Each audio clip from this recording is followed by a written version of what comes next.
Chapter 501 God of Cookery Set.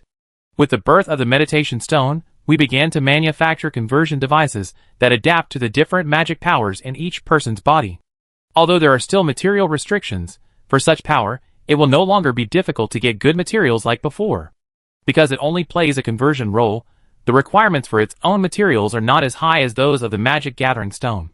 With the matching equipment, it is obvious that it completely replaces the previous magic gathering stone, and it is better.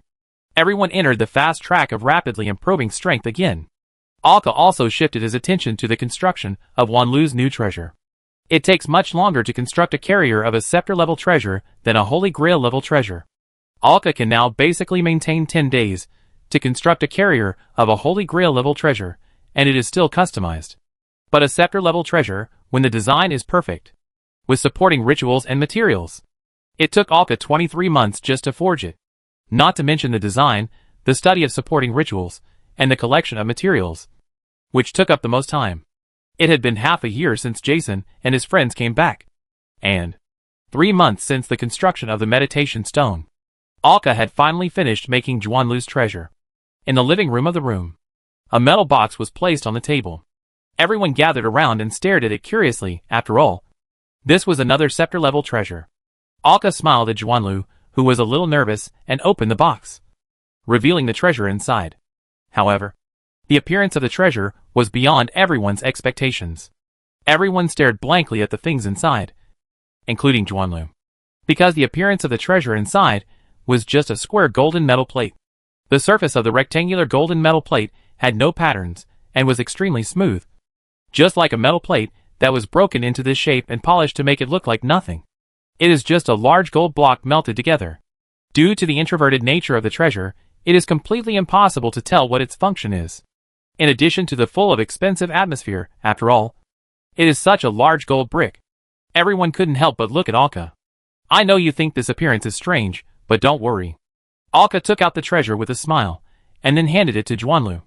Although I don't know why the appearance of this treasure is different from what they had agreed before, but Wanlu still trusted Alka very much.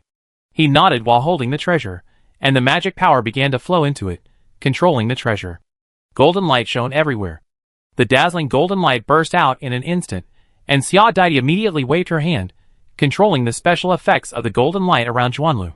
The spreading golden light was immediately controlled by her, and gathered above Wanlu's head.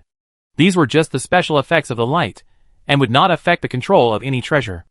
At least it allowed everyone to see Wanlu clearly, who was controlling the treasure. At this time, Wanlu was completely wrapped in golden light. But the treasure in his hand changed, from a solid stone slab to a liquid metal.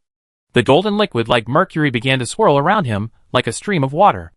The process of mastering the treasure was not slow, and soon the light dimmed, but the golden liquid like mercury was still swirling around him.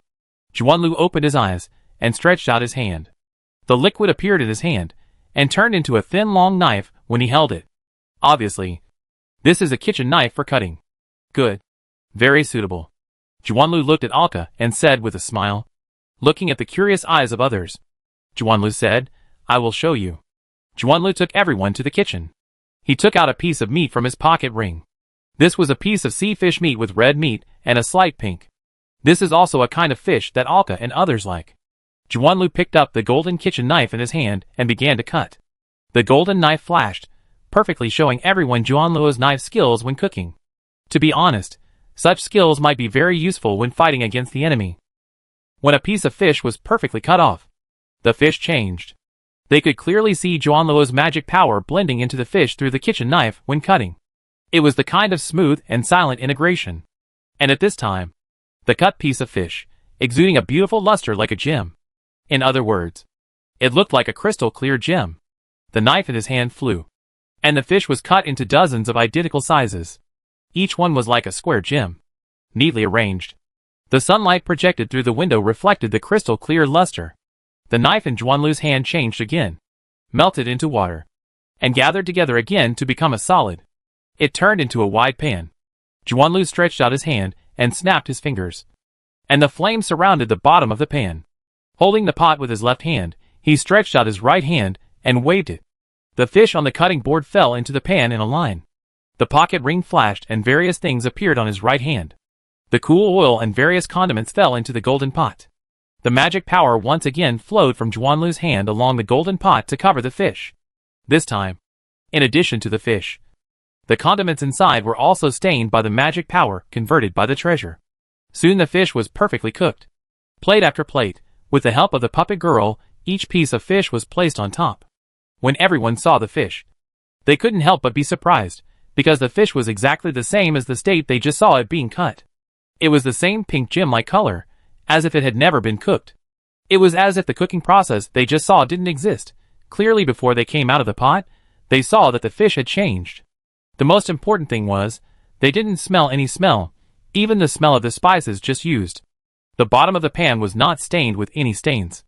The liquid that turned into metal stayed beside Juanlu. Juanlu picked up a plate and handed it to Alka.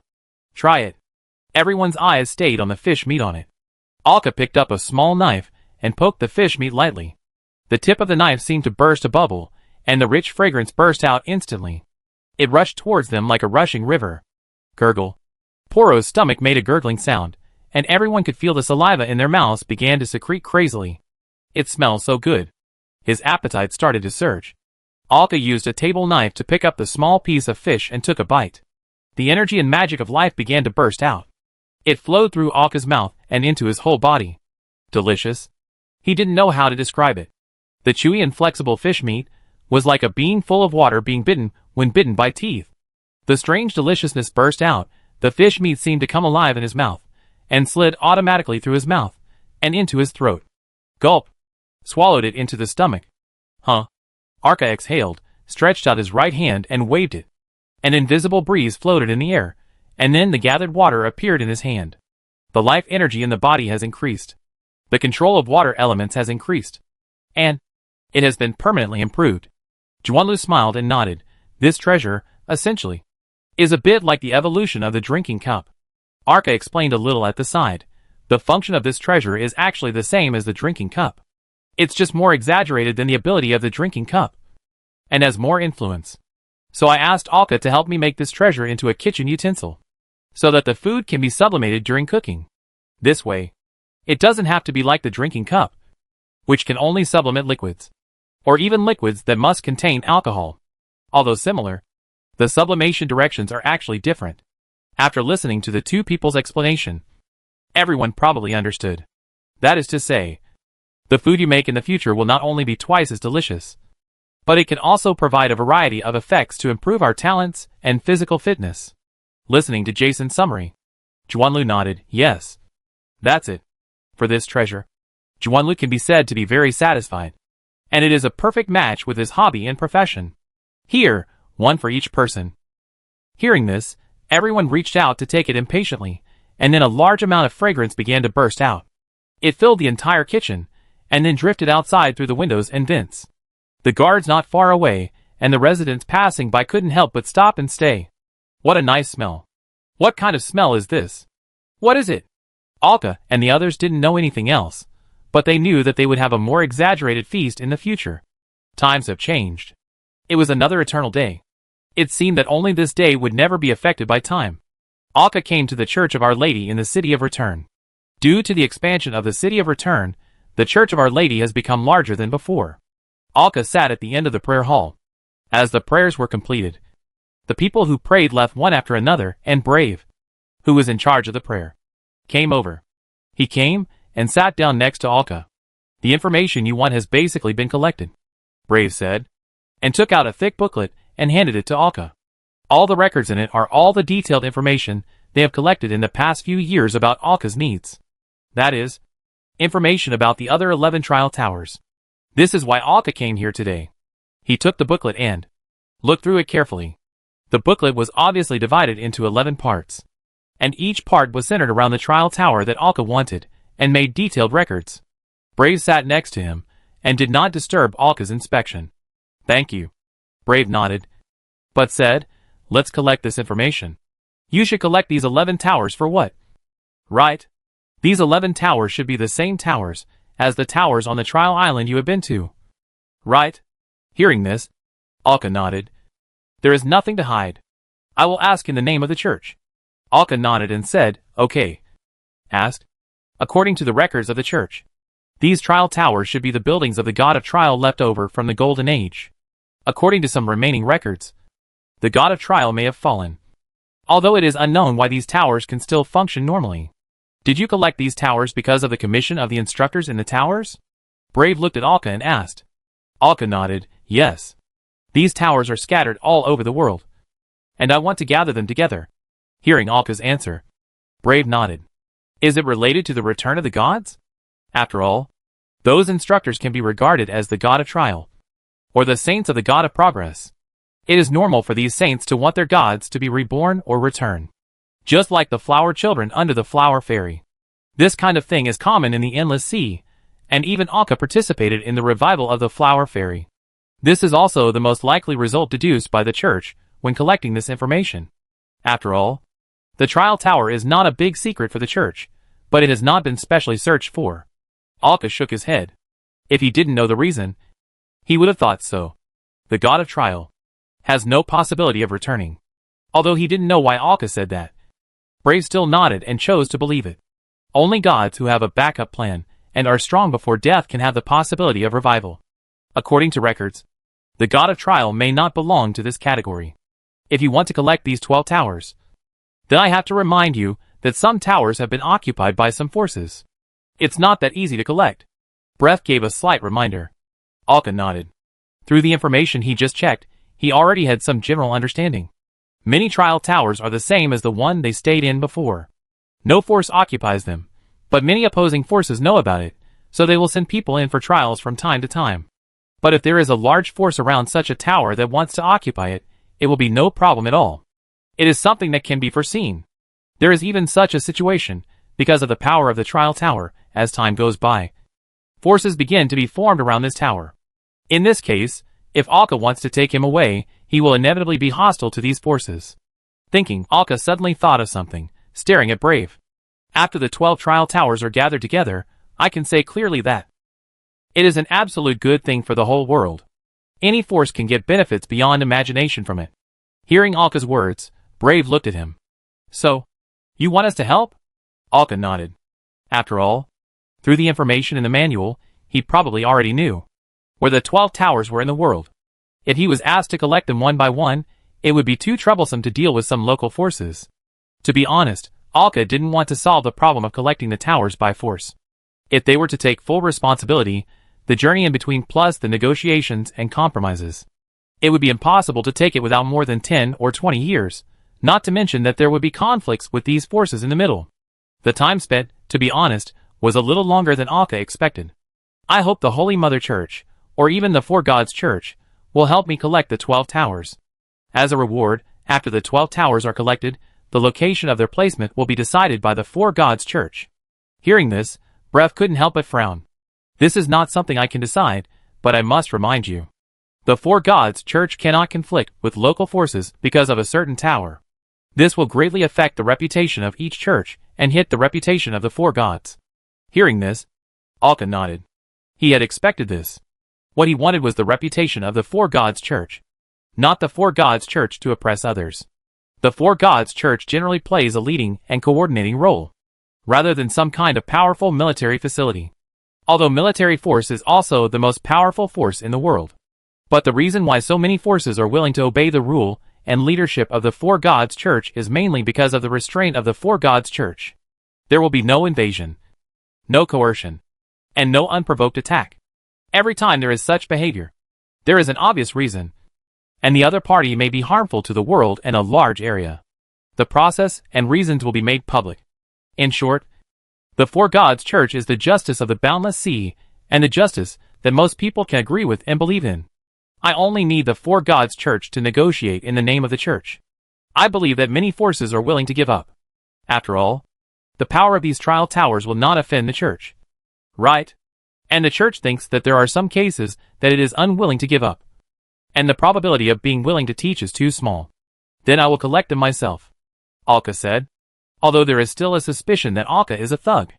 But it is much better than the Four Gods doing it themselves. Not to mention that Alka and his name has spread. As a treasure hunting group, sometimes they use force to rob treasures, which is common in the Endless Sea. It depends on who has the bigger fist. Now I will tell you the functions that the 12 towers can provide after gathering together. I believe this function is enough for the 4 gods, or even more forces to be willing to provide help, Alka said with a smile. Brave nodded, waiting for Alka to tell him. After Alka finished talking about the functions of the 12 towers, Brave couldn't help but widen his eyes. This is simply unbelievable. If it is really as you said, I believe every church will help you. Alka nodded and said, I'll wait for your good news. Then he said goodbye and left the church. He walked towards his residence. As he walked, he was thinking in his mind. Recently, some plans have emerged in his mind, and he plans to combine these plans to achieve some of his goals. As for whether these plans and goals will conflict with the plans of the Virgin Mary, Alka plans to pray to the Virgin Mary after returning, and communicate with her face to face. He feels that his ideas should play a very important and decisive role, and it depends on the communication with the Virgin Mary. The Virgin Mary should not refuse to communicate with him, and he also hopes that his ideas can be achieved. Chapter 502, Scars of Leaving the World. A rustling sound came. That was the sound of the pen scratching on the paper. Looking at it with the help of the light. On a desk in the living room, Alka was writing something. Zadaidi came to his back, gently resting his head on his shoulder. She leaned against him, looking at what he was writing. Originally, there were 11 numbers on the booklet, but now most of the numbers have been crossed out. Only 3 numbers are left, still on the booklet. Are all those crossed out trial towers collected by the 4 Gods Church? Siadai asked. Alka shook his head. On the contrary, there are 8 trial towers that are already controlled by the 4 Gods Church. This information was recently handed to him by Brave. With the 4 Gods Church's intervention, almost all the forces that control the trial towers are willing to hand over the control of the trial towers to the Church, mainly for many large forces. Although the trial towers are useful, they are not so useful that they are willing to offend the Church in order to keep them in their hands. After all, if the trial tower does not have an official identity, it can only have a training machine at most. It also depends on whether the person entering the trial tower meets the requirements. Those who think that the trial tower is very useful to the forces, but cannot afford to offend the Church, and even dare not have the slightest anger, have to hand over the control of the trial tower to the Church. Moreover, among the 8 controlled trial towers, only 4 are actually controlled by the forces. The other 4 are still in place, but there are many small forces that use them from time to time. It was similar to the status of the trial tower that Alka and his team had used before. As for the remaining 3, obviously, the forces in charge of him were unwilling to hand over the tower to the 4 Gods Church for various reasons. And Alka and his team's main goal now was to take down the trial towers of these 3 forces. Siadai watched Alka adding a number to the front of each serial number. What are you writing? Siadai didn't understand, and asked in confusion. After adding the numbers, Alka smiled and said, Sort them in order according to their distance from the world scar. Siadai nodded in understanding, then frowned as if thinking of something and asked in surprise. So fast? You are going to advance to the 7th stage? After all, with this kind of plan, if you are still far from the 7th stage, it would be too fast. Hearing this, Alka nodded. Before obtaining the meditation stone, the improvement in strength from the 6th stage onwards did not achieve a very fast improvement speed. But when the meditation stone was made, they entered the fast lane of rapid meditation strength improvement. Then, they developed the potential of the meditation stone and kept it in overload mode. Because it was a treasure, the overload mode had no effect on the meditation stone. In addition, Alka's dream strength improved too quickly, and the reality corresponding to the dream caused the gap between him and everyone to widen faster and faster. Now he is about to advance to the 7th stage, and the spiral in his body has reached the perfection of the 6th stage. Now it is in the brewing stage, and it will be enough to advance in a few days. So fast? Siadai couldn't help asking. Alka smiled and asked back, How long do you think it will take to advance to the 7th stage? After hearing this, Siadai felt it, thought about it and said, According to the current improvement speed, I have to wait at least a year before it is possible. 1 year later, according to the current meditation and the improvement speed of everyone, Alka is still ranked first, followed by Jason and Eurylius. Then it was Siadai. The common feature of the 3 of them was that they had collected all the scepter-level treasures. The speed of the others was a little slower than Siadai, but there was not much difference between them and the others. Are you going to leave here after reaching the 7th stage? Xiaodai asked. Alka nodded. Yes, we can actually start preparing now.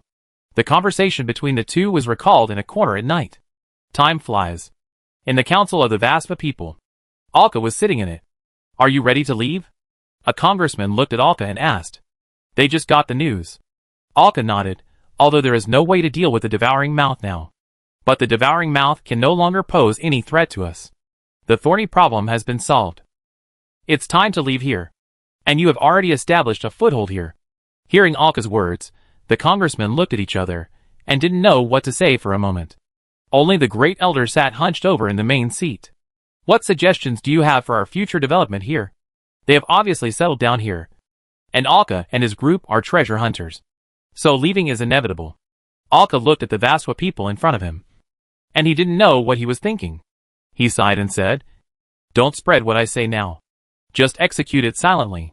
Hearing Alka's words become serious, the great elder and several counselors around him nodded immediately, sat up straight, and listened carefully.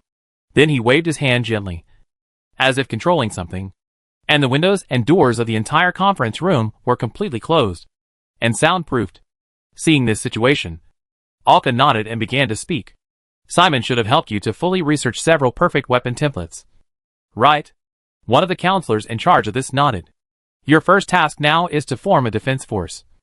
And then build the City of Return into a barrier that can resist demons. And the defense side is facing the direction of the demons.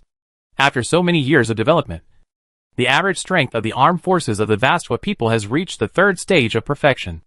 Some of those who possessed treasures had already reached the 5th stage. They had already established a firm foothold here, without waiting for them to ask questions. Alka continued, the weapons factory needs to be expanded, and the equipment manufactured should be focused on city defense. The previous research on demons should continue, and targeted protection and attack equipment should be prepared to resist demons at any time. The second most important thing is the production line of magic gathering stones. It should have been built some time ago. Right? Hearing this, one of the responsible counselors immediately nodded and said, yes. Although the output is small, and the defective rate is high, it has indeed been built. The magic gathering stone equipment itself existed in the records of the Vasva people. And with the experience of Alka and others, they set up such a production line. The magic gathering stones produced will be the key to your complete foothold here and integration into this world. It is best to take this thing, and your weapons, and join the Anti-Magic Alliance in a hurry. That is, the alliance formed by the 4 gods church and major forces to resist demons. Joining it also means that the Vasva people are already considered a force, although they cannot be compared with other forces. They are located in the scar of the world after all. They also have the production capacity of weapons and magic gathering stones. These 2 things alone are enough. Faced with Alka's suggestion, they could not help but fall silent. And they did not know what they were thinking. It was not a rejection, but they were thinking about the consciousness behind it. Because Alka's suggestion sounded very straightforward. That is, the demons are likely to counterattack, and the front line may be defeated, causing the defense line to retreat. Ever since Alka was promoted to the 6th stage, and went to the anti-magic fortress to resist the demons. At that time, the demons' offensive became lower and lower, and they were kept at the lowest offensive, which has continued until now. After so many years, the front line has been constantly exploring the demon territory. They have even prepared for a counterattack, and will definitely push the anti-magic wall forward. But the interesting thing is that they did not push the entire anti-magic wall forward, but prepared to build a closer wall in front. At the same time, they are also building more defense facilities in the back. Some people with a keen sense of smell have obviously discovered something. The Vastwa people, of course, have some ideas, but now Alka's suggestion has made their ideas clear. Will the devil counterattack? A congressman looked at Alka and asked quietly. Even though there were only a few of them in the meeting, he couldn't help but lower his voice. Alka looked at him, neither nodded nor shook his head. The meaning was self-evident. Then he stood up and said, the difficulty you will encounter this time is the first ordeal you will encounter after you have established your foothold here, and it may also be the biggest ordeal. If you can survive it, then you will have completely established your foothold here. Whether it is the Church of the 4 Gods, or other large forces, they will recognize you. Whether you can develop and prosper in the future depends on this time. It is a crisis and an opportunity. After saying this, Alka left a few Vaspa people who were thinking. Then he said goodbye to Brave and his acquaintances in the city of return. Through the fast mirror transmission, he came to the anti-magic fortress on the front line. Are you ready to leave? Greyfar looked at him and asked. At this time, Greyfar was standing on the city wall, looking into the distance. A small bulge can be seen at the end of the field of vision. It is the newly built wall after advancing into the demon territory. Now most of the personnel have moved there. Alka nodded. It's time to leave. And there are more important things to do. I heard a little bit about it. By the way, thank you for your magic gathering stone. Some samples of the end of the gathering have been sent to the front line. Obviously, he was not thanking himself, but for his subordinates. The appearance of the magic gathering stone accelerated the speed of everyone's meditation. After chatting for a while, Alka went to meet the people from the Church of the Virgin Mary again. After a brief conversation, he left and returned to the city of return. At this time, they were in the house where they had lived for many years. Everyone was ready. Many things in the room had been packed up. The doll girls were still jumping around.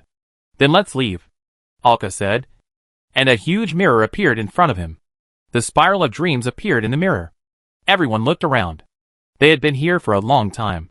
It was time to leave. With nostalgia and a little excitement, everyone passed through the mirror and disappeared in the room. They appeared in a cliff cave by the sea. They appeared on the deck of the Sound of Dawn. Simon had arrived on the deck of the Sound of Dawn before them, and was conducting a routine inspection of the Sound of Dawn. Such inspections were conducted every year. But now they were leaving. So they naturally had to conduct a more detailed inspection. Although such behavior had no meaning for the Sound of Dawn. After all, the Sound of Dawn can no longer be considered a ship, but a tree life with the appearance of a ship. Ah, I'm going home. Aurelius jumped around on the deck barefoot, and the deck made a banging sound when she stepped on it. Hearing her words, everyone couldn't help but smile. For them, the Sound of Dawn is really like a home. Put some supplies stored in the pocket ring into the Sound of Dawn. Since the Sound of Dawn has been cleaned, there is no need for everyone to continue cleaning. After getting on board and getting ready, you can sail away directly. Or maybe they don't need to sail now. The voice of Dawn slowly left the cliff cave, sailed towards the distant sea. This time everyone gathered at the bow, facing the sea breeze and looking at the sea. How long has it been since they sailed on the sea like this? Now think about it, we have actually been in the world scar for more than 10 years. Siadaiti stood next to Alka and couldn't help saying, time really didn't feel real. For them, it really went by too fast. In the end, we still didn't get rid of the devouring mouth. Jason looked at the bow of the ship splitting the sea surface and the waves splashing on both sides, and couldn't help saying, when they first came to the world scar, it was because the devouring mouth was targeting them. At that time, they had just reached the 5th stage. Facing the devouring mouth's targeting, it was easy to fall into a situation of no return. Especially after the devouring mouth became more and more familiar with them. Entering the world scar, relying on the anti-magic properties of the world scar, they were able to gain a safe state so close to the devouring mouth. After advancing to the 6th stage, they went to the front line to face it directly. But after advancing to the 6th stage, the devouring mouth no longer targeted them, as if it had given up. Not only that, the offensive strength of the entire demon slowed down afterwards. Now they have even been pushed forward by the defending personnel to a distance of dozens of kilometers from the defense line. The revelation you saw before. Siadaiti suddenly turned his head and looked at Alka. Hearing this, everyone around him shut up silently. Alka sighed. So our duty now is to gather the trial tower together as quickly as possible. The so-called revelation was the revelation Alka received from the Holy Mother a few years ago. The scene he saw. It was groups of demons. The overwhelming number seemed to occupy the whole world. It was a number of demons that made people tremble with fear. What was even more terrifying was that he saw the devouring mouth, however. The demons were like the devouring mouth, or even stronger than the devouring mouth, and it was no longer just the 3 of them as before. Instead, it became 5. As for the revelation, Alka probably had a certain understanding in his heart. He even asked the Virgin Mary in person. The revelation is not a prophecy, but something that already exists at this stage, but he didn't know it. So it was shown to him. The problem is that the Virgin Mary herself cannot control such power. In short, such a revelation is not the power of the Virgin Mary, but a power that she is learning to master. But after the picture was shown, the meaning was self-evident. How could the demons give up their world? The so-called slowdown of the World Scars offensive is just a gathering of stronger troops. From the number of leaders, we know that the Devouring Mouth has brought in 2 new allies. And both are powerful. That was even a few years ago. But they haven't started the attack until now. Maybe they are still absorbing strength. And this time, they are bound to take over the whole world. According to the research on the Abyss, the one attacking them is no longer one layer of the Abyss plane, but at least one more layer. The troops even double directly. When we gather the trial towers together, then it will bring such exaggerated help to the entire frontline defense force.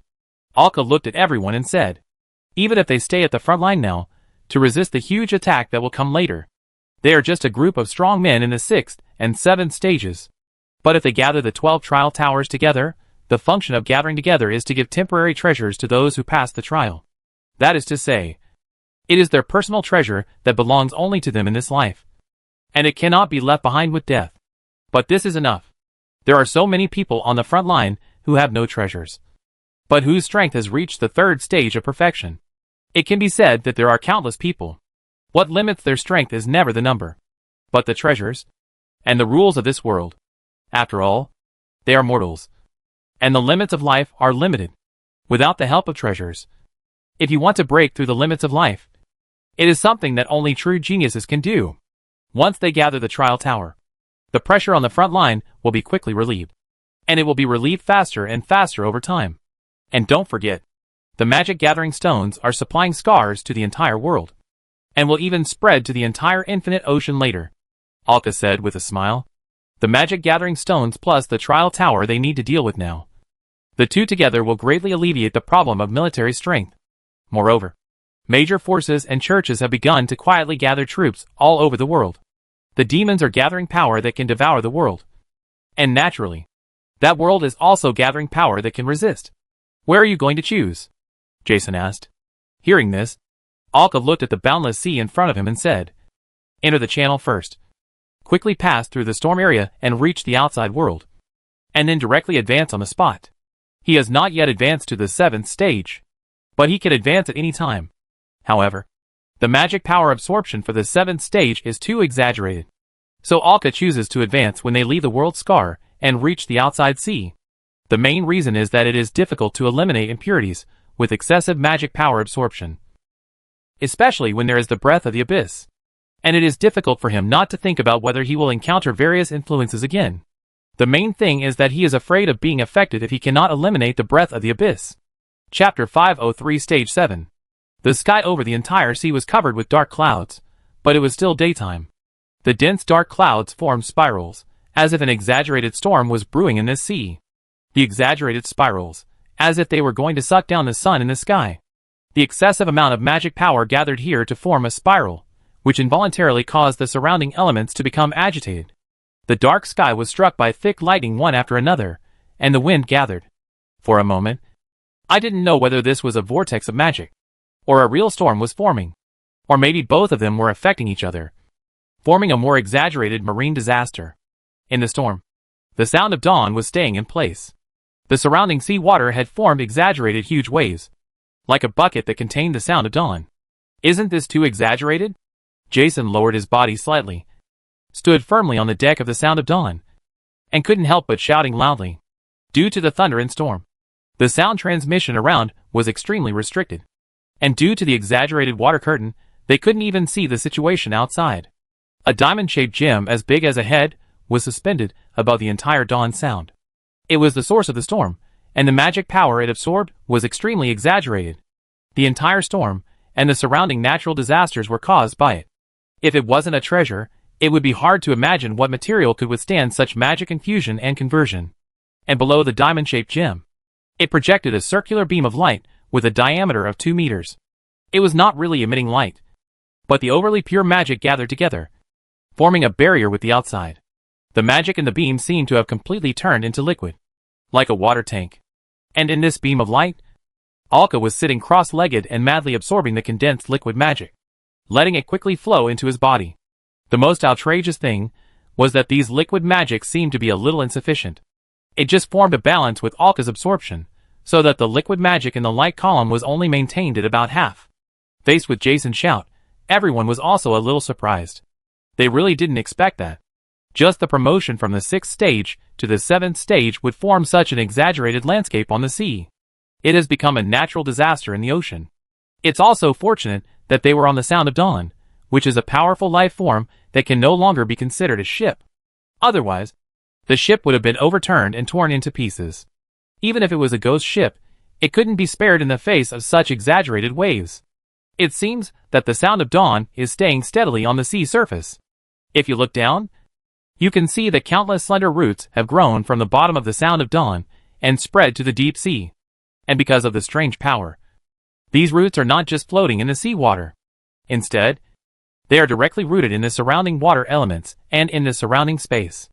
It is this firm rooting ability that allows it to remain unshakable in such a storm. It provides a safe enough platform for everyone. Suddenly, a thin, long thing like an octopus tentacle sprang out from the water curtain and whipped at the people on the deck. The gray-white electric light waved in the air, and in an instant, the whipped octopus tentacle was smashed into ashes. The exaggerated damage made the attacking sea monster slip away instantly. Can't you see that you are busy now? It's really hard to understand your mind. Looking at the huge sea monster escaping from the water curtain, Pororo cursed in annoyance. It was also inconvenient now. Otherwise he would definitely rush over and tear the sneak-attacking sea monster into pieces and make it their dish.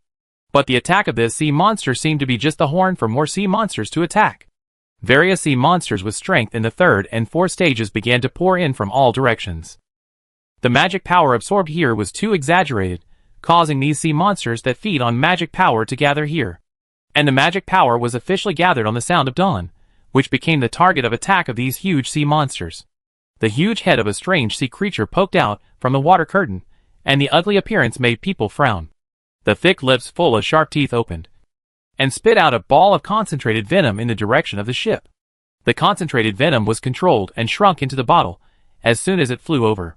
Several thick vines shot out, tied up the monster in the water curtain, and then twisted it hard. The monster's head was twisted off, and the huge head was even bigger than the figurehead of the Dawn Sound. It fell down and was instantly eaten by other sea monsters hidden in the water curtain. All that could be seen was the red color of the surrounding water curtain. Roar!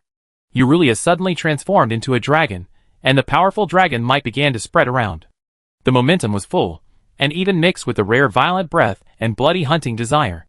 The pressure from the top of the carnivore chain stunned the surrounding sea monsters in an instant. The desire to hunt was instantly suppressed by the instinct to survive. They fled here one after another, and the surrounding water curtain finally quieted down. These annoying things are finally gone. The reason why everyone was irritable was that they were using their own strength to stabilize the surrounding storm, so that it would not continue to spread. And he was controlling the surrounding storms and the power of nature, so that they would not affect Alka's promotion. At this time, Alka was entrenched in the concentrated magic power. The exaggerated spirals in his body were madly compressing. The number of spirals had reached thousands. Thousands of spirals squeezed each other to form a group. In sharp contrast to the squeezing of thousands of spirals, a newly born single spiral like a hair appeared outside, forming a single group. When this spiral was born, Alka officially advanced to the 7th stage. As the advancement was completed, Alka opened his eyes, and the meditation stone on his head immediately stopped working. The storm that had already formed was not so easy to dispel, and inertia had already formed. Seeing this situation, Alka put away the meditation stone. He stretched out his hand and grabbed it in the air with his claws. The originally rotating storm shattered in an instant, and the power of the strong wind immediately dispersed under Alka's control, and the sky cleared up in an instant. Only the raindrops falling from the sky remained. The lighting caused by the collision of the gathered dark clouds was dispersed by Alka. When the exaggerated spiral waves around were about to hit, Alka stretched out his hands again and pushed them open like a door. The waves calmed down in an instant under Alka's control, and slowly merged into the sea surface. The surrounding sea level rose in an instant, maintaining their height at the same level as the surroundings. The sun shone over. Now only the dark clouds gathered above, indicating what the scenery here was like before. Eurylius fluttered through the sky with its crystal wings. The dark clouds dissipated in an instant, leaving only a cloudless blue sky above everyone's head. From the time Alka completed his promotion to the time the storm dissipated, it only took 1 minute. He had promoted to the 7th stage. Although it was not as exaggerated as the promotion to the even-numbered stage, It still indicated how huge Alka's strength had improved. He was already able to control, and even suppress natural disasters through the power of the treasure. I can't feel your strength fluctuations? Xia Daidi looked at Alka in front of her, and couldn't help saying. In her perception, Alka now looked like an ordinary person. It was totally unbelievable that this was a 7th-stage strongman. Hearing this, Alka smiled and said, after leaving the 6th stage and advancing to the 7th stage. Although the overall strength improvement is not exaggerated, the control over oneself has almost reached the peak. Now, even without deliberate control, one can completely restrain one's own power, just like the restrained characteristics of a treasure. Alka described his own changes. Simply put, the advancement from the 6th stage to the 7th stage brings an improvement in the control of various parts of the body, including the control of treasures. Alka clenched his fist in front of everyone, then stretched out his right hand and slammed it heavily into the air. A sound like a broken mirror was heard, and cracks appeared in the air. Alka's punch actually hit the space, and it also created cracks in the space. Everyone could see that this was not an attack caused by the use of magic power. After all, Alka was a treasure with space attributes. But this is Alka showing the power of the treasure with only physical strength. He did it without magic power. It's like a divine creature. Simon, watching this scene, muttered to himself, gave a more accurate classification. Divine creature. The biggest feature of divine creatures is that they are born with divinity, which means that they are born with treasures. This means that the power of the treasure is integrated into their bodies, just like their instincts. This is true whether it is from Aurelius or later, because they merged with the body of Lucilia created by means. There are such manifestations. That is, they can use the power like a treasure with only the flesh without magic power. For example, the power of Aurelius crystal, this is the power that crystal dragons are born with. For example, after Lucilia obtained a new body, the scarlet element, and the ability to copy and distribute power to subordinates, as if it was born with it. There is no need to consume magic power at all. Even if the magic power is exhausted and one is dizzy, it cannot prevent the power from disappearing. Hearing Simon's analogy, Alka couldn't help but smile and nodded. That's right. When you reach the 7th stage, the treasure is like an arm, as if it has been integrated into your instinct. Alka raised his hands as he spoke, and the water on both sides of the ship suddenly protruded upwards, as if a pair of arms were stretched out. Alka waved his hands, and the arms formed by the huge water flow on both sides of the ship followed suit. Suddenly, Alka formed his hands into claws, and grabbed forward. The two arms formed by huge water flow turned into ice-like claws in an instant, and slammed into the sea. This seemed normal, and there was no strange power displayed.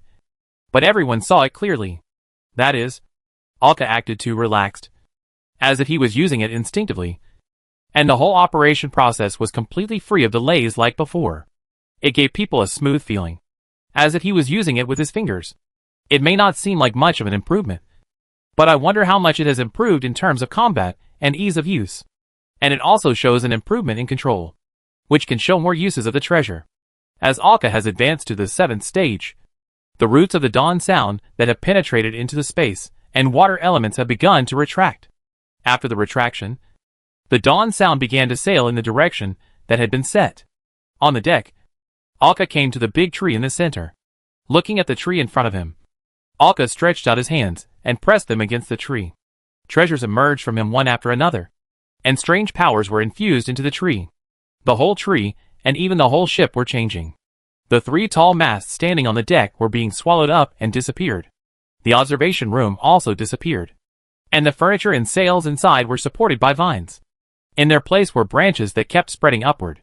The tree grew, and the branches spread and woven, and then formed a crown. The tree canopy covered the boat. It was as if the whole boat was holding up an umbrella. As the 3 masts disappeared, only the trunk of the central flower bed remained. The deck suddenly became unusually spacious. The trunk of the entire tree had completely replaced every part of the boat. Now it was a tree that had grown into a boat. Every part of the boat became the tree's roots, trunk, branches and leaves. At the tail of the boat, the vine structure condensed into 4 structures that looked like tree holes. The power of the wind gathered there. Then it sprayed. The whole ship accelerated in an instant and galloped away into the distance. One by one, crystals fell from the branches. Each one was the size of a palm, and the colors inside were different. Looking closely, there were a total of 6 colors representing Alka's 6 element cards. The overall appearance of the ship remained the same. But now the changes in appearance can basically be operated at will, as long as they want. Then the lines of elements and unknown forces began to converge, at the intersection of the branches. A bird gathered by elements appeared there. The appearance of this bird is the same as the figurehead. You can feel the energy gathered on it. Arca, Arca. A crisp sound like a bird chirping came out of the bird's mouth, flapping its wings, and fell into Arca's palm. The sound of dawn? The bird nodded, still repeating Arca's name. Now it seems to know only this one word. Then, the bird flapped its wings and flew around everyone. The whole ship changed completely, making everyone unable to help but observe. This world tree accepted your power? Asked the Zyadite observer. Alka nodded. You can say that, after all. It was enlightened by my original treasure, wasn't it? It was very easy to accept the power of my treasure naturally. In the past, it could only be influenced gradually, but now I have absolute control over the power of my treasure, and I can share it with it according to my wishes. This is why the ship changed like this. The sound of dawn has the power to control the elements. With the blessing of the wind element, the whole ship is like a sharp arrow galloping on the sea. Now it is difficult to find any ship that can be faster than the sound of dawn. In addition, there is also control over other elements. But after all, it is just a big tree. Although it has begun to build some real human-like wisdom. But it still needs to learn. Suddenly, the curtain covered the entire sky, and it fell into darkness. Strange stars and galaxies hung high in the sky. And the crystals that were originally hanging on the branches like fruits, emitted a soft light, illuminating the deck. This change is really good. A melodious song sounded, and Julia began to play the harp in her arms. The sound of dawn also began to play along with the sound of the music, and a sound like wind chimes could be heard. That was the rhythm of the instrument produced by the collision of crystals. Elemental birds, like elemental life, flapped their wings and flew on the deck, singing like bird-like voices. Several puppet girls also took out their instruments and followed Julia to play. Just like some puppet girls like cooking, there are also many puppet girls who like music. The boat was suddenly filled with a cheerful atmosphere. They haven't been like this for a long time. This is not only a celebration of their long-awaited return to the boat, but also a celebration of Alka's growth, and a celebration of the changes in the sound of dawn. Seeing this, Juanlu stretched out his hand, and the golden liquid gathered in his hand, turning into a grill. The ingredients were piled up nearby. Seeing this, several puppet girls immediately flew over and began to help Juanlu with the barbecue. It was obvious that tonight would be a barbecue feast. The fragrant fruit wine liquid flew out of the bottle, and then wine glasses appeared one after another in everyone's hands, filled with wine. The first banquet of return to the sound of dawn began. After a full meal and cheerful music. It was already late at night. The noisy and cheerful atmosphere gradually weakened, and the ship had fallen into silence at this time. The mess on the deck had been cleaned up. Some puppet girls fell asleep directly on the tree. The voice of dawn thoughtfully used soft branches to form hammocks one after another, and attached them to the branches. You can see these hammocks with vines and soft leaves, and these hammocks are hung next to red crystals. The red crystal represents the element of fire, and it will naturally emit a warm atmosphere around it. Not only can it resist the cold, it can also bring warmth. It is the best place to rest. What are you thinking about? At the side of the boat, Zyadite came over and sat next to Alka and asked. Alka exhaled and looked at the sea. Looking at the sea reflecting the stars in the sky, the boat was moving very steadily, and under the control of the water flow, there was no bump at all.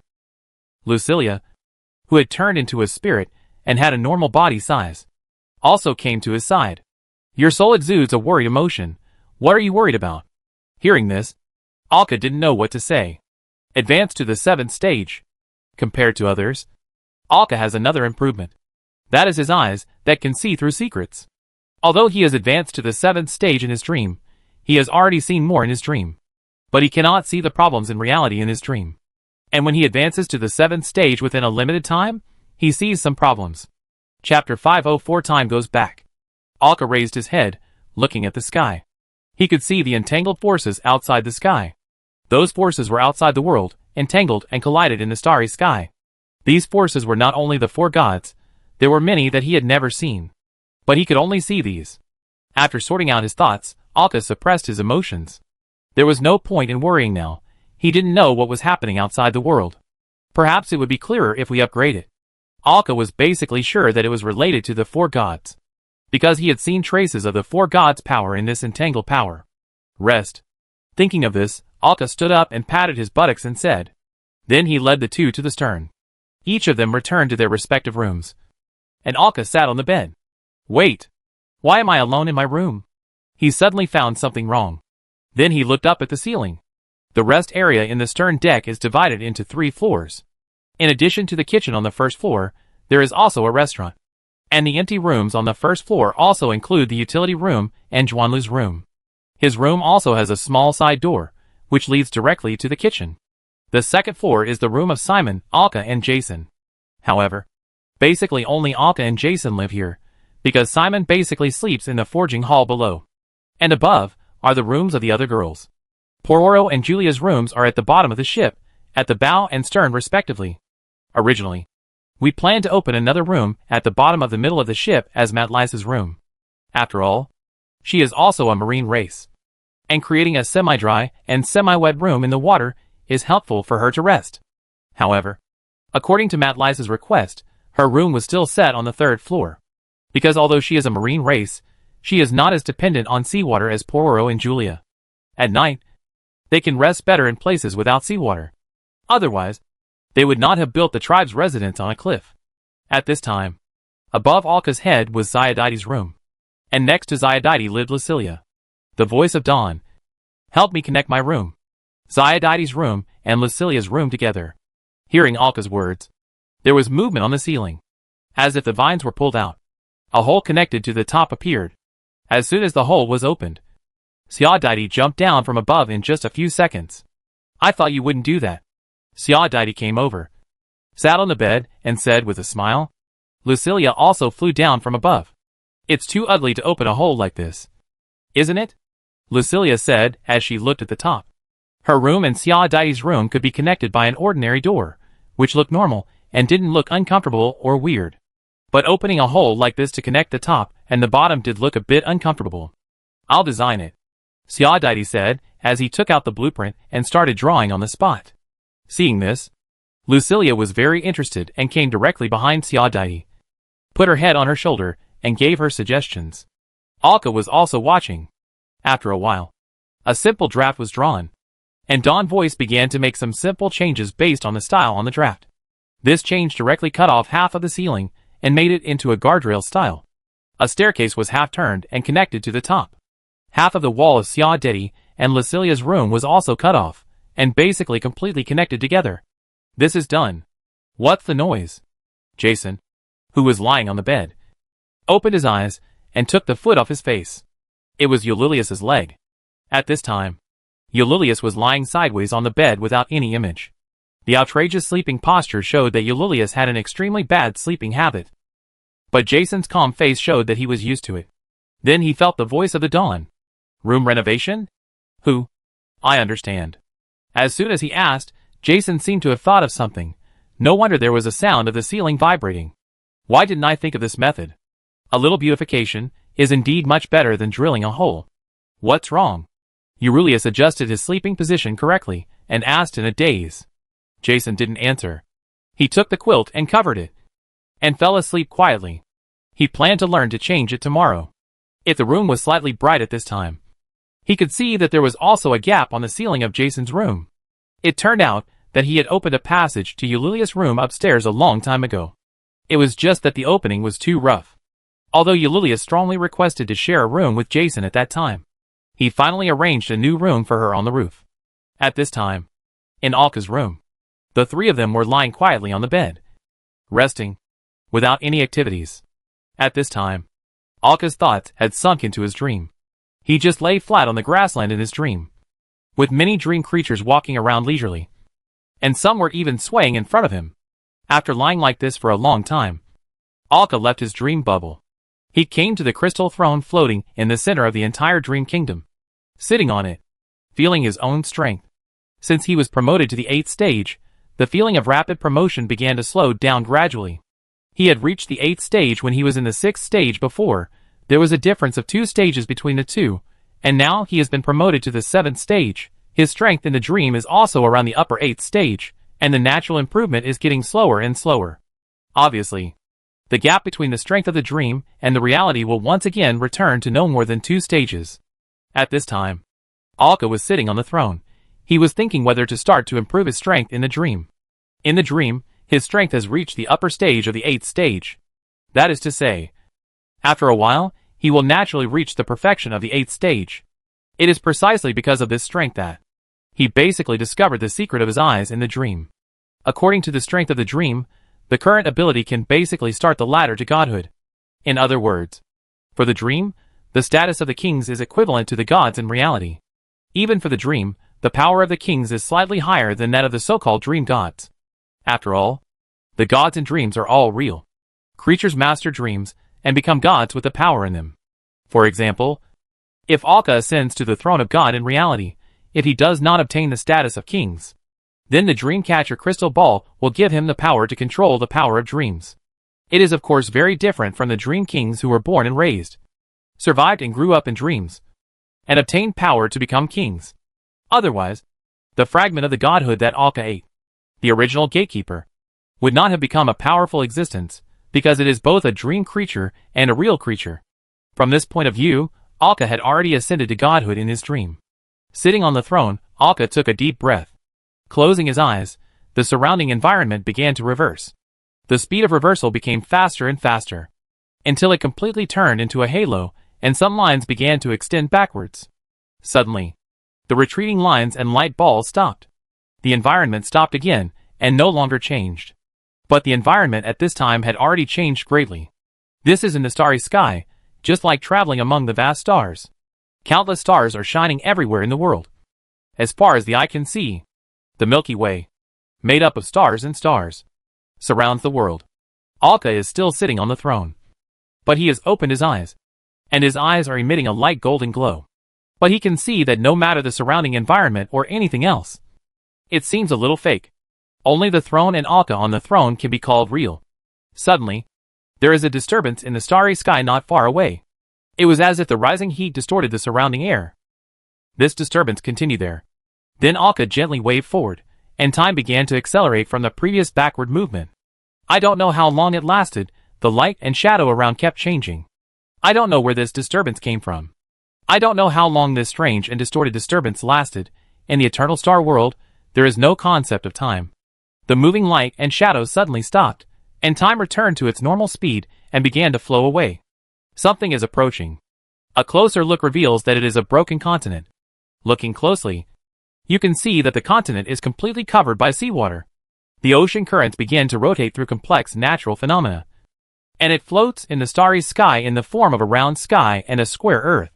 You can see that there are 4 light spots around this continent, and these 4 light spots are the 4 gods. This broken continent is where Alka is now. The endless sea. From the vast starry sky, it turns out that the endless sea looks like this. As it floats, the endless sea that just broke gradually approaches the disturbance. Compared with the size of the endless sea, the disturbance is simply not worth mentioning. Like a speck of dust. If Alka had not been focusing on the disturbance, it would have been right next to it. Alka immediately magnified the disturbance and looked at it carefully. Suddenly, the disturbance became stronger and stronger. I don't know if it's because the endless sea is approaching. The distortion is getting stronger, but it's not expanding. Focusing on the distortion force at one point, it forced the space to open up, and the space was damaged at one point. Then something fell out. He had seen this scene before. Alka had seen this scene before. With the help of a person. To be honest, this kind of time and space phantom that targets oneself and flows back to watch his previous experience was learned from this person. The illusory ball of light that fell out was himself. Or his soul. The point of disturbance was probably when his soul fell into the reincarnation. And he just happened to pass by and fell into it. All these coincidences were combined together to give birth to the current Alka. The soul fell out, and the distortion and fragments of space that were disturbed and broken were integrated into his soul. Since there was an endless sea next to him, the ball of light that just fell out showed the state of the soul. As the infinite sea passed by, the soul seemed to fall into the infinite sea. As if on the way down, the world consciousness of the infinite sea instinctively sensed the soul. The mechanism of the world began to operate, and the world consciousness began to accurately control Alka's soul. The invisible force began to lift the soul, pulling it into the infinite sea. and by the way maintaining the state of the soul that was about to break. At this time, Alka also saw the origin of the disturbance, and the broken things merged into a ball along with the broken soul.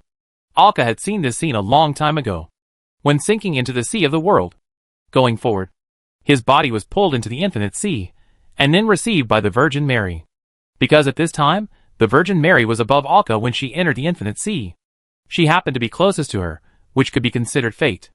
But at this time, Alka had no interest in looking forward. Time and space flowed backwards again, and once again became the scene of disturbance. Alka just watched, and watched repeatedly. Why is this scene flowing backwards? Even if Alka used the flow backwards on himself, he should not be able to see disturbances like this. For example, when the friend who taught me flowed backwards, the source of the flow backwards was the moment when the space was broken and my broken soul fell out. The moment I fell in was the moment when I left my mark in this world, so it can only flow backwards at this moment. Because after that, Alka did not come to this world at all, and there was no such existence as him. There is no trace of him. So even the strongest power cannot flow back, unless it is strong enough to break through the constraints of the star realm and go to a higher level. But now I can flow back again, even back to the scene before I fell out of the broken space. The reason why I can appear in this world is the disturbance of this space. Because the limit of Alka's ability to flow back now is the moment when the space begins to disturb. Why? Alka couldn't help asking. It is easy to understand if you think carefully. The culprit for the disturbance in this space is in my body. The time advances and appears at the moment when I am broken and fall out. Alka stops the picture. Looking closely, I can clearly see the moment when my soul falls. In addition to integrating part of the broken space into my soul, the disturbance also disappears in an instant. Either it dissipates or leaves because of the destruction of space, or it integrates into my body at this moment. According to the situation of the backflow just now, it can be basically known that the power of this disturbance has entered his body. But why didn't it continue to extend backwards before? The strength of the person who taught him his ability is obvious to all, and he is definitely much stronger than himself. Why didn't it flow backwards to this stage at that time? On the contrary, now that Alka has enough strength, it flows backwards to a place further back? Is it because of this disturbance? It has the characteristic of hiding itself? Alka exhaled, stretched out his hand, and gently waved the illusion picture to dissipate. When he opened his eyes, he appeared in the dreamland. It was as if the scene of the previous backflow had never appeared. The strength in the dream was almost approaching the 9th stage. By then, perhaps, he would know the reason why he came to this world. The disturbance was the golden finger in his mind. He could see through the hidden things, analyze the light points of the treasure, and expand more information through a little information. The sound of dawn was galloping forward quickly under the moonlight, encountering the sparkling sea. The current automatically separates below, eliminating the resistance to forward movement.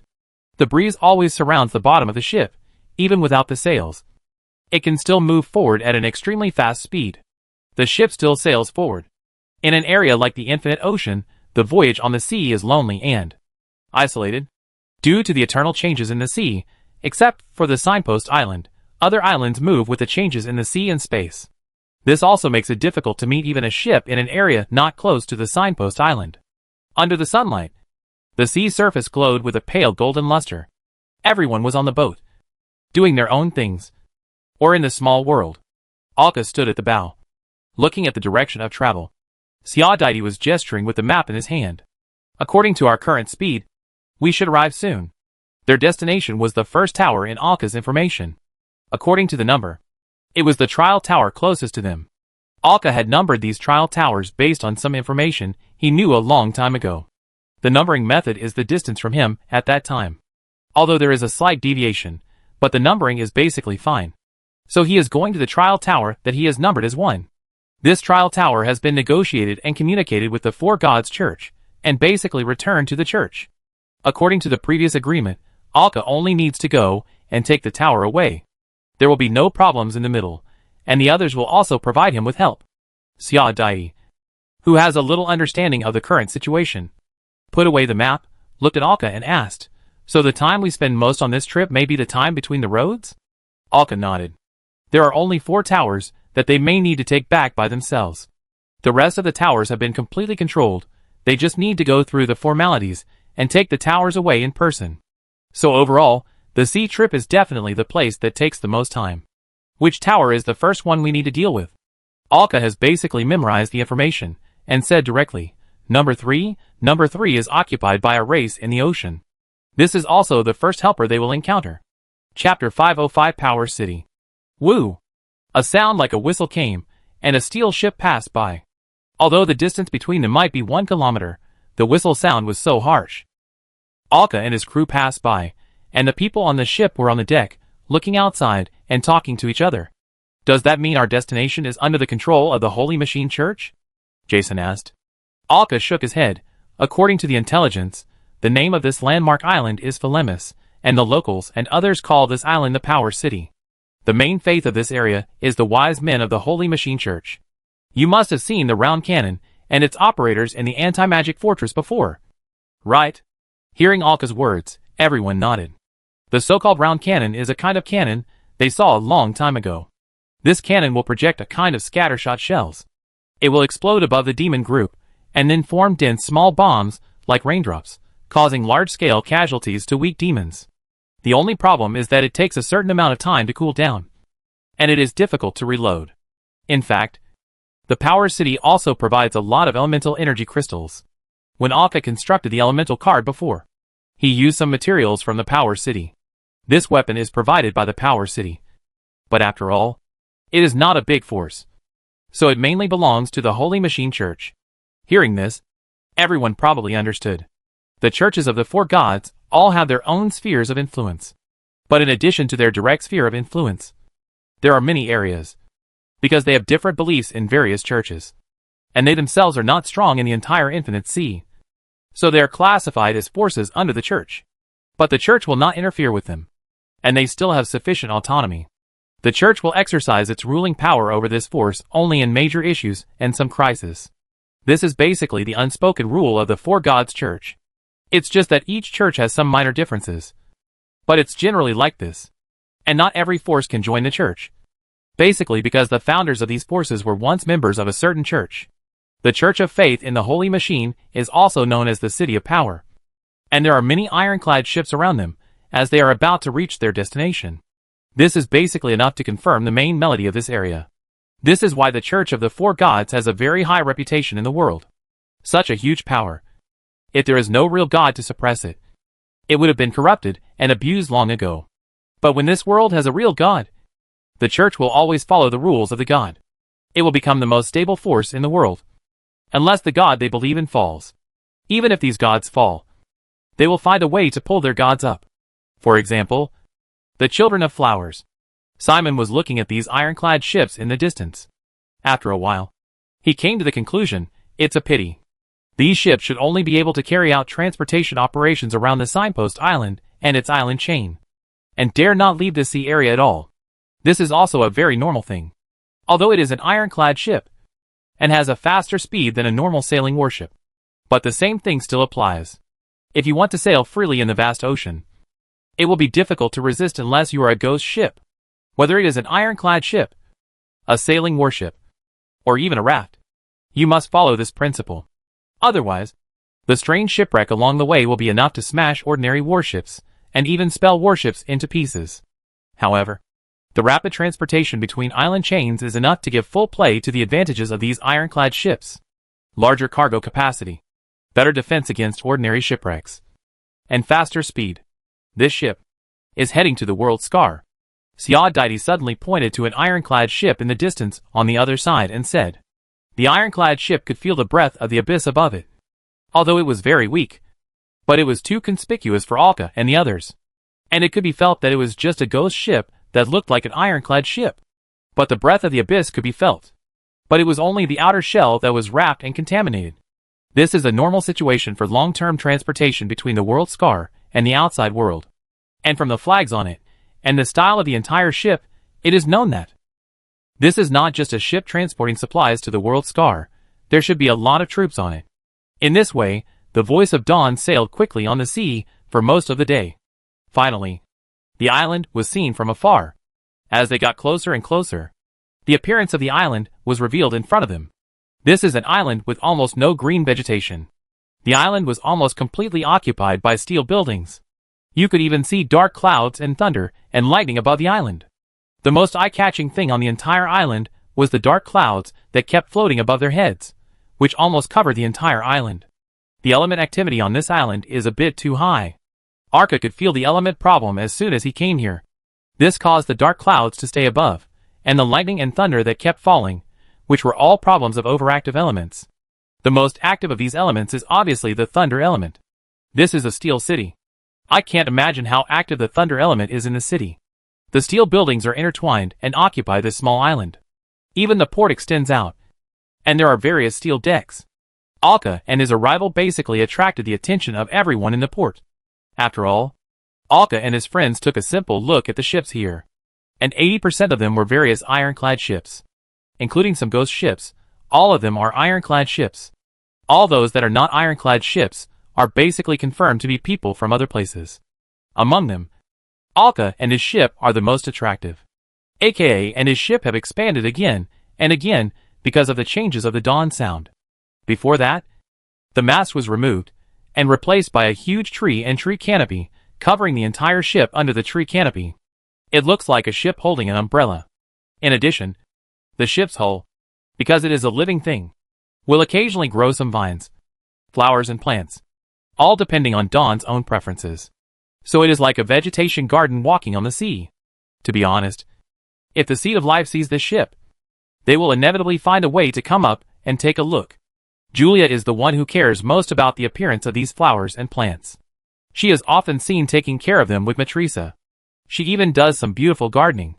With such an outrageous appearance, it was impossible not to attract people's attention. In addition, it was extremely huge, and it was basically the most eye-catching guy wherever it went. Some ships even moved aside slightly, leaving a wide enough space for Alka and his friends to stay at the port. It slowly stopped at the port. Before Alka and his friends got off the ship, a group of people appeared at the place where they were staying. This was a group of people wearing brown coats. They wore some fur hats on their heads. This is a guard team of 12 people. Inside the coats, you can see the simple and convenient metal armor. The officer in front has a saber on his waist, and the soldiers behind are holding stone-shaking guns. Looking at the outfits of these people, one couldn't help but mutter to himself, "So it's winter here." Because of their strong strength, it's basically difficult to feel the weather changes that are not extreme enough. "Excuse me, are you from the Compass Eye treasure hunting group?" the leading general asked. As he spoke, he glanced at the logo on the side of his body, and the flagpole growing out of the tree canopy. Obviously, the people here know them. I just don't know if it's because of the church, or their reputation has spread here, or both. That's right. We are the Power City Harbor Guard, and we welcome you here. If your ship has an automatic defense mechanism, please restrain it a little, and don't let it be too sensitive and start. Although Alka was puzzled when he heard this, he still nodded. "Thank you for your understanding, and I wish you a pleasant journey." After that, the team said goodbye and left. Alka stood there, puzzled. However, there is such a rule, and it is obvious that something similar must have happened before. "And there is no docking fee? Is the trial tower here?" Jason asked. Alka shook his head. "Not here, but on a small island connected to the Power City. So we need to get a map first, and go directly to the church to get it. There should be communication. We'll leave after we get the map. Or do you want to take a walk here?" Hearing Alka's question, the girls of Shiadai nodded, and Simon and the others also showed great interest. Although there was no greenery on this island, it was a steel city after all. The island was full of various metal buildings. To be honest, they had never been to such a place, so they were a little curious. Seeing this, Alka nodded and said, "Let's meet again tomorrow." With that, everyone went their separate ways. Only Lucilia seemed to have no feeling for such an environment. In the form of a doll, she sat on Alka's shoulders and swung her legs. Alka naturally stretched out his hand, pushed Lucilia's body a little closer to his ear, stabilized her body, and jumped off the boat. Then he walked towards the city. As soon as he left the direction where the ship was parked, he could clearly feel the difference of the city. He could see something like a small crane, which was transporting some materials quickly, and there were slide rails on the ground. Although the port was not big, the material conversion and transportation volume was not small, because the various mechanical devices were extremely efficient. However, it is still obvious that the port is a little chaotic. This is inevitable. The activity of the elements here is still a little chaotic. Alka said as he walked. It makes people feel a little uncomfortable. Hearing Lucilia's words, Alka nodded. Indeed, the disturbance of the elements will stimulate the body. Although it may not necessarily cause harm to the body, it will still be a little uncomfortable for Alka and others in this environment. Moreover, the more sensitive one is to the surrounding environment. The stronger one is, the more sensitive one is to such disturbance.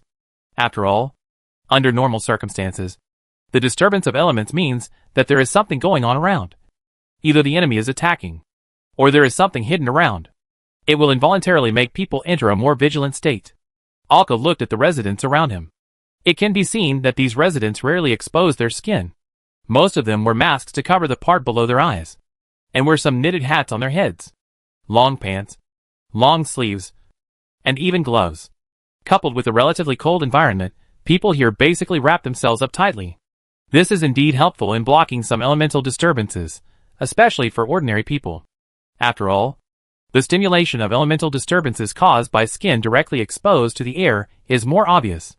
With such stimulation as walking, Alka didn't like it very much, and instinctively reacted with vigilance. He twisted his fingers slightly. Then the elemental disturbance around them immediately calmed down. It's much better now. Lucilia stretched out her hand, waved it in the air, and said after feeling it. Alka continued to move forward, and soon entered the town.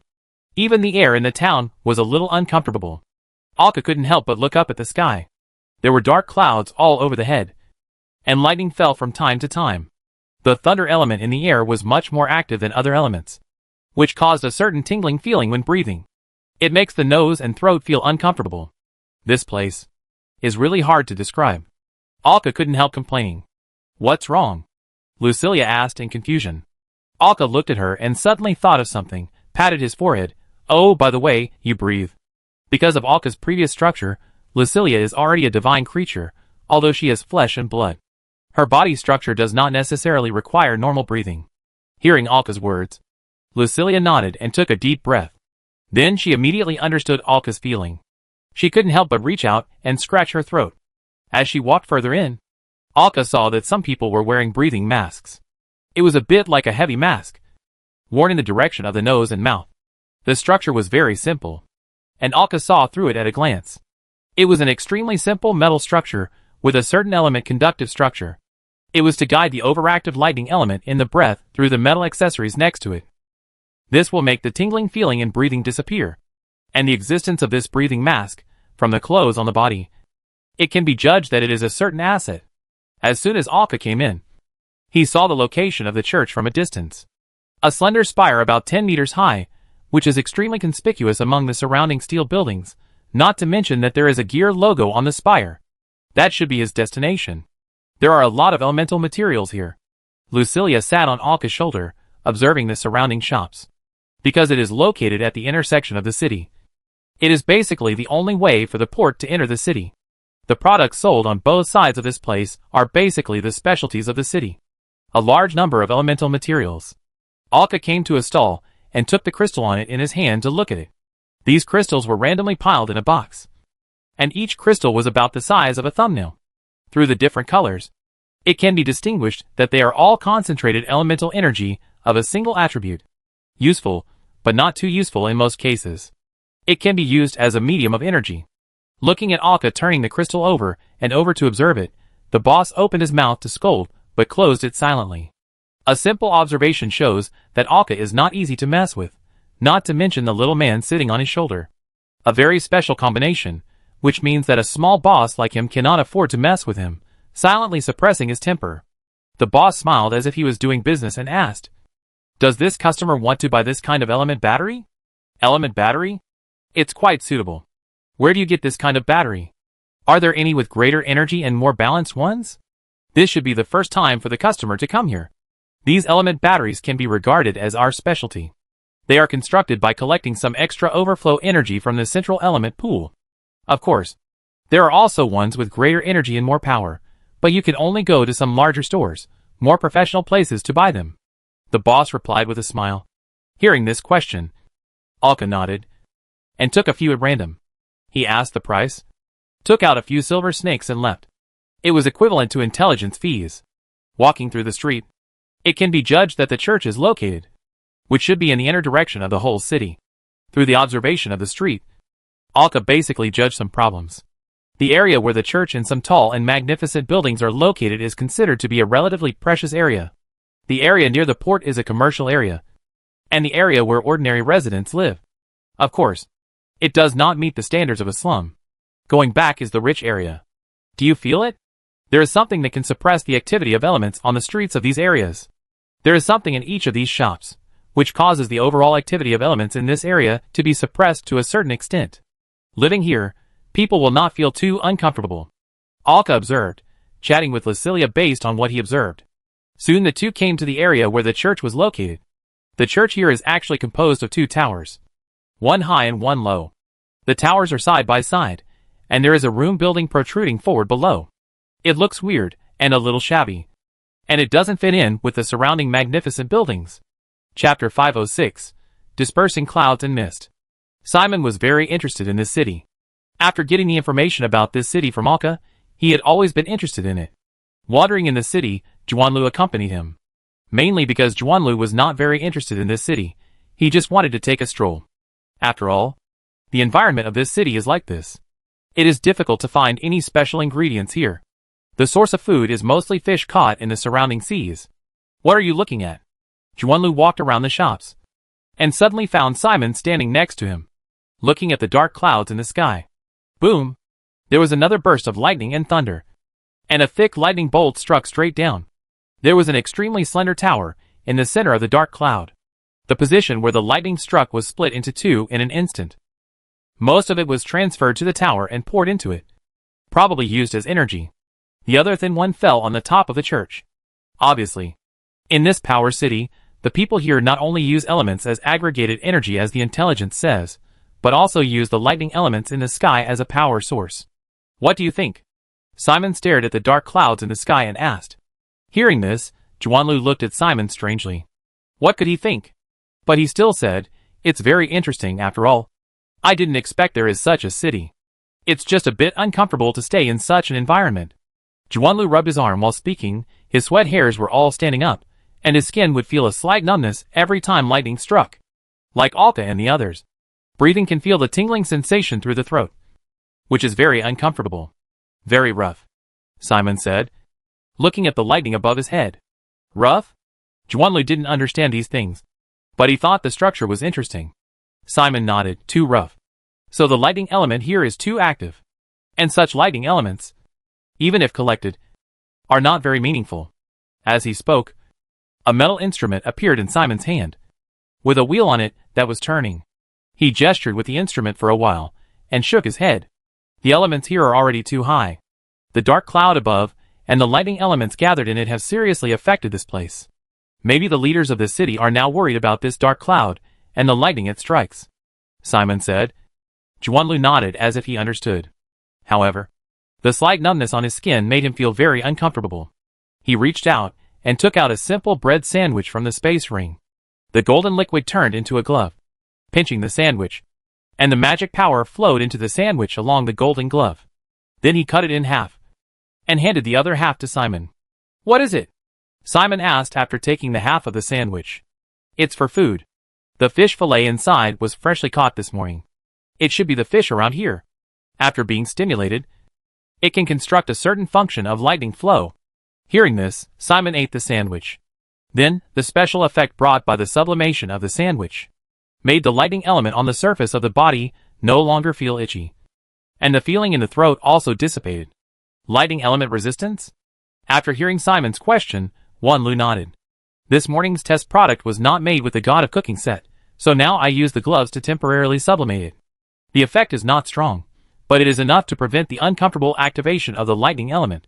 Wanlu will not use the God of Cooking set when making new dishes, because the sublimated taste will cover up the flaws of normal dishes. This makes him unable to discover the taste of his new dishes, and cannot make its taste perfect. Simon nodded in agreement. Then Juanlu turned around and said, Friend, you have been staring at us for a long time. And you have been listening for so long. What's the matter? In a booth next to them, a man wearing a flat cap had been listening to them. Hearing Juanlu's words, he raised his head without embarrassment, smiled at the two of them, and walked over a few steps. You two should be members of the Compass Eye. He looked at Simon and asked. This should be Master Simon. Right? Simon's bare hands were obviously made of metal, which was also his most conspicuous identity mark. If you know their team in detail, it will be easy to tell them apart. Although Simon has the ability to make the metal palms of his hands look useless to ordinary people, he obviously has no interest in this kind of transformation. Hearing the words of the strange man in front of him, the two of them just stared at him. Looking at the eyes of the two, the strange man smiled, stretched out his hand and said, My name is Fitz, and I am one of the members of the Power Council of the Power City. The Power Council is the so-called city government. The councilors can be considered as one of the leaders of this city. After all, they can express their opinions and views on some things in this city and vote. In this small city, there are only a few councilors. The two did not care about the stranger in front of him. Juanlu stretched out his hand and shook it. This person probably saw Alka's dawn sound in the port just now, so he must be paying attention to the people getting off the ship. Fitz smiled and said, Are you interested in visiting the Central Jule Tower? That is the building where the lightning fell before, guiding the lightning to turn it into energy. Hearing this, Juanlu turned to look at Simon, and Simon thought for a moment, then nodded. Of course. Lead the way. Fitz nodded quickly in front, and led the two to the Central Jule Tower. While walking, he introduced the surrounding buildings and some shops to the two, just like a tour guide. Such behavior is obviously asking for something from them. At this time in the church, Alka watched a lightning bolt fall on the gear logo on the top of the church. Finally, after the element of lightning rotated on it, it should be transformed into energy when it entered the bottom. The collection method is really crude. Alka couldn't help but say, no wonder the elements here are so active. But he still took Lucilia inside. The small church-like building in front of him is indeed a chapel. There are metal seats inside. The statue is a wise man wearing a robe. His whole face is hidden in the hood. He looks like an old man. And the worship in this chapel is also very strange, not prayer, but a reading club like reading. There are 2 walls of bookshelves on both sides of the chapel, with densely packed books arranged inside. The seats originally used for prayer are long, and there is a long table in front, on which everyone's books are placed, and they are carefully reading. Everyone who comes here to pray looks like a scholar. And the person who looks like a priest sitting in the main seat above is also reading a book and writing something with a pen. To be honest, this place is more like a classroom than a church. Feeling someone coming in from the door, the priest sitting in the main seat, like a teacher, looked up and stared at Alka at the door. Then, as if trying to identify something, he stared for a long time before realizing what was going on. He got down from his seat and walked towards Alka. Master Alka? Alka nodded. The reason why everyone who knew him now called him a master was largely because of his identity as a treasure craftsman. A treasure craftsman.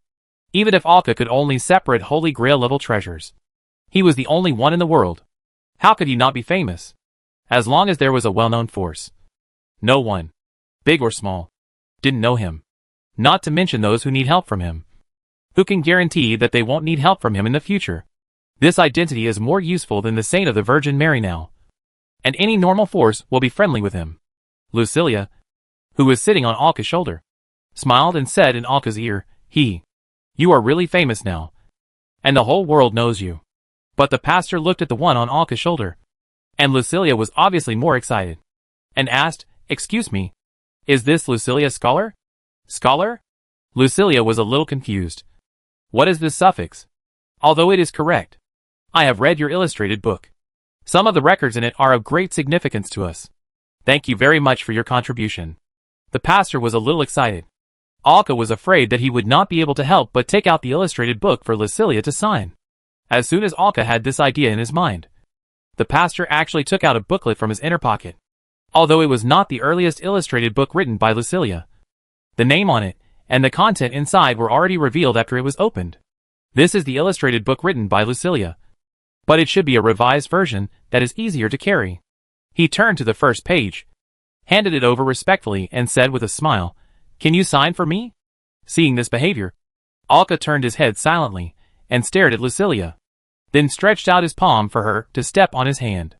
Lucilia took out a pen and wrote her name on it. Due to the size, Lucilia's signature looked very small. But this is a small one, just showing that the signature is his own. More credible. The priest in front of him pasted the book as if he had found a treasure, collected it. This priest's strength is at the 4th stage. Right? Alka thought as he looked at his strength. Masters, please follow me, he said in front, and led the 2 people to the twin towers in the back. Entering here, Alka took a simple look at the structure, just as he thought outside, slightly rough. But it can be seen from these structures that it is very old. At least hundreds of years old. And it is normal for it to be a little rough. The church pastor led the way in front, and said, "This trial tower has been around this city for a long time. I have also been there for trials. But it's a pity that my talent is not very good, and I didn't see the instructor. Even the security officers of the Power City must go to the trial tower for trials. If you are lucky enough to receive the training of the instructor, you may become the captain of the security team in the future." As he spoke, he told Alka about some of the situations here. Alka didn't know much about these situations, because they were all harmless information. Alka nodded to show that he knew about these information. Soon he entered a room, which was filled with various papers and books, as well as some paper, pens and ink. It was obviously a room used for drawing and recording. Although it was a bit messy, the priest took out a box from the corner next to him. The box looked okay. After opening the box, a map appeared inside. There was another one below, and both were handed to Alka. Alka picked up the map and took a look. One was a map of the island chain that was unique to the Infinite Sea, and was drawn based on the island chain. It could only indicate the direction, and it could not be calculated by the map. The other one was a map of the island where the trial tower was located. He blinked. Sure enough, the trial tower appeared with golden and orange light. What a pity. They were already full of gold, and there could be no golden trials. As for the orange clearance trial, their current strength has exceeded the requirement, which is also impossible. In short, the trial tower is not prepared for them. The map was put away. The priest in front of them stared at them, and couldn't help but said, "Although after our discussion with the Power City, the trial tower can be taken away by you. But before that, I hope you can provide a help to the Power City," which is not difficult. Hearing this, Alka asked, "What help? Can you ask everyone in the Compass Eye to help us dispel the large group of dark clouds in the sky and help us cool down the active elements around us?" Fitz stood by and looked at Simon and Juanlu and asked. They had reached the bottom of the lightning tower, and Simon was walking around the central structure and looking carefully. Lightning energy kept gathering from above and falling into the structure. Liquid lightning energy had already gathered inside and turned into energy, supplying energy to the entire city through the surrounding pipelines. Simon did not answer, but after walking around, he asked, "This should not be the smart device you are using now. This lightning tower should be eliminated, because it is highly bound to the dark clouds above. For safety reasons, it has not been dismantled yet." Hearing this, Fitz nodded in surprise. Master Simon is really amazing. He can see it so easily. That's right. The island's energy supply device has been changed a long time ago. I'm ashamed to say that some of the inspiration and design ideas come from Master Simon's energy architecture book. Simon nodded after hearing this. Since they advanced to the 6th stage and spread their respective knowledge works to the world through the church, so many years have passed. It's normal that someone has read it. After all, Simon is still very confident in his research and the works that are the result of the integration of his ideas. At this time, Juanlu next to him asked, "Why did you find us at this time? As a counselor, you must know the purpose of our coming here. Why don't you put the request to help you into the reward for taking the trial tower?" "It's not a reward. It's just our request," Fitz said. "The status is really low." Juanlu thought silently, but he must say it's very smart. Even if he didn't need to go back to discuss, he knew that with the character of their team, they would definitely agree. This way of asking will also win their favor. Maybe when helping to clean up, they will just clean up the mess that doesn't matter to them. Simon said after hearing this, "I am personally willing to help. After all, the dark clouds above are quite interesting and worth studying. But I can't make the decision. My companions and our captain must agree." Fitz nodded quickly after hearing this, "Of course. If you can help, we will be grateful. Whether I can help or not is not my own business. I have to go back and discuss with my companions before I can make a decision." Alka stood in the room and said to the priest in front of him, "Of course, if you can help, that would be great."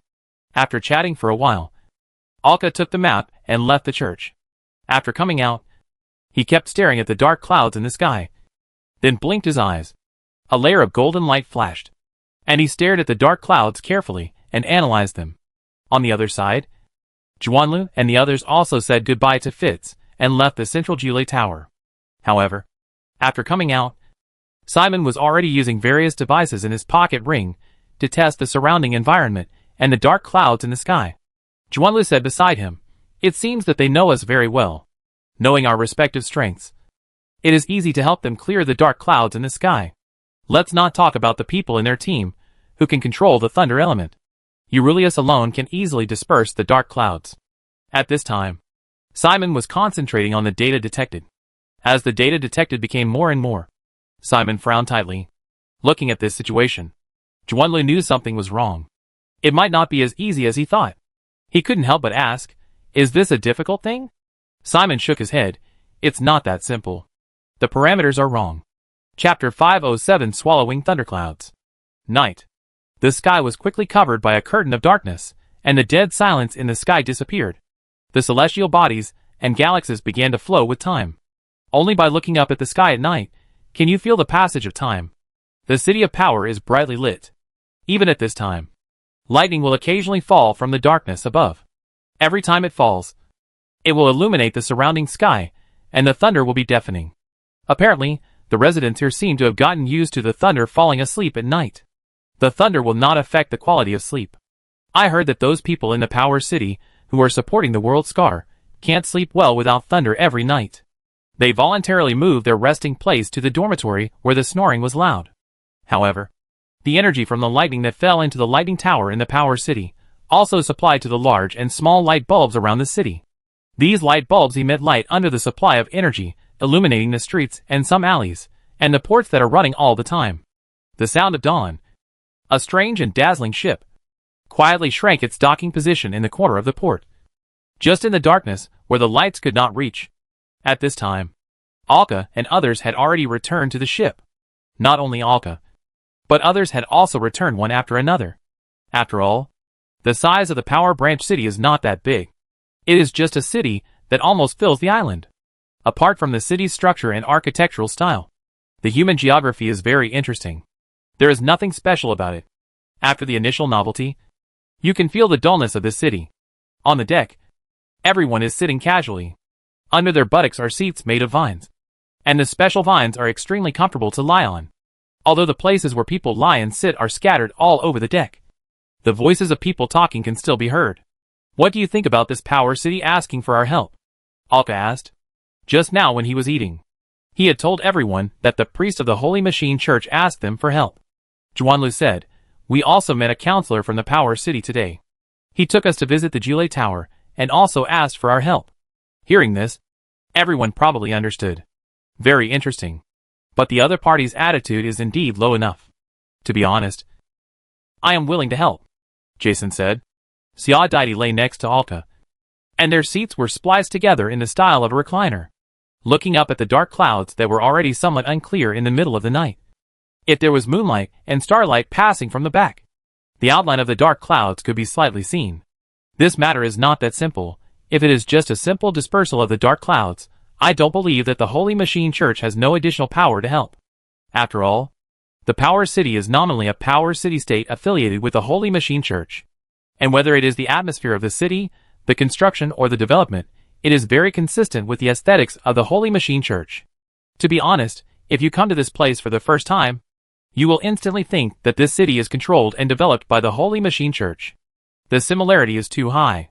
That's right, the element parameters here are wrong. The dark cloud above our heads is definitely not an ordinary dark cloud, Simon said. At this time, Lucilia, who was lying on Xia Daidi's chest, said, "After leaving the church, I went to the record library of this city on purpose. I learned about the situation of this city. The dark cloud above our heads is the opportunity for the establishment of this city, which was built 630 years ago. Of course, at that time it could only be regarded as a small village at most, and it was only after the subsequent development that it became what it is now. According to the above records, the dark cloud above the head appeared about 310 years ago. It is said that it was built by the original builders. It is obviously a human effort, not a natural formation." After Lucilia finished speaking, Alka continued to add, the problem is not the size of the dark cloud, but what is hidden in the dark cloud. The thunder element gathered there has long been transformed into something more outrageous. What is your suggestion? Of course I will help. I must help. Because it is not necessarily a bad thing. It's still a good thing for me, Arca said with a smile. The next day dawned. The eternal and dead day sprinkled the sunlight. Let this steel city emit an old metallic luster. Another lightning fell, and the rumbling thunder seemed to represent the arrival of day. Arca and his friends had left the port, and this time they were directly invited to the town council. A building about 7 or 8 meters high, this is the area where the city-state council is located. They were led to the top floor, pushed the door and entered. In addition to the priest that Arca and the others had seen before, there was also Fitz, who was acquainted with Juanlu and the others. In addition, there were several counselors wearing various clothes. There were men and women, old and young. Now it seemed that Fitz was the youngest among them. You are the members of the famous Compass Eye. Right? Thank you for coming. The oldest man, wearing a pair of metal-rimmed glasses, walked over with a cane, supported by the female counselor next to him, and said in an old and hoarse voice. Arca nodded and said directly, "We are willing to help you with your request, and help you clear the dark cloud above your head." Hearing this, the people around couldn't help but smile. Obviously, this dark cloud has been weighing on their heads for too long.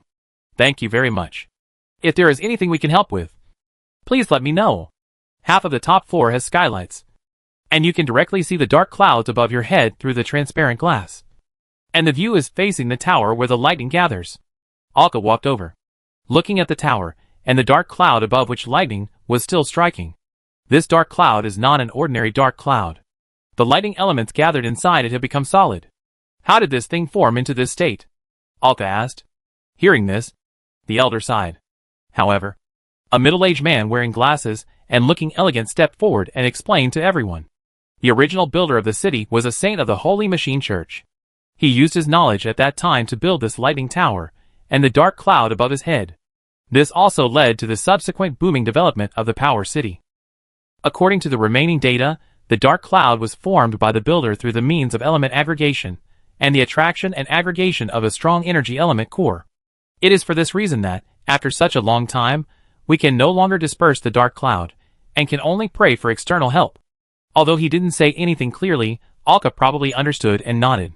He said bluntly, "Let me put it bluntly, there is already thunder element life in the dark cloud. To be honest, if you leave this dark cloud for dozens or hundreds of years, there will definitely be a colony of elemental life in it." Ah! The elegant young man couldn't help but make a sound of surprise. He didn't realize that the problem would be so serious. He couldn't help but push his eyes on his nose and asked, "What should we do now?" Thunder elements are one of the most violent in elemental theory. They are the kind of existence that may backfire on the host to some extent even if a contract is signed. Violence is their nature. Just like the lava element, destruction is their nature. If there's a gathering of elements, then their city can be labeled as destroyed. And the only way is to escape. It's not that bad. It's just still gathering. And there is no real thunder element. I'm here on behalf of this city, asking for your help. The old man came over, bowed, and said solemnly. Arca waved his hand. No need. This is not too difficult for us. But we do need your help. First, extend 1 kilometer outward from the thunder tower, and everyone should evacuate. It is also best to take away all kinds of valuables, because all the buildings in this area will no longer exist. For safety reasons, I advise you to evacuate people 2 kilometers, or even 3 kilometers away. The consequences are just as I said.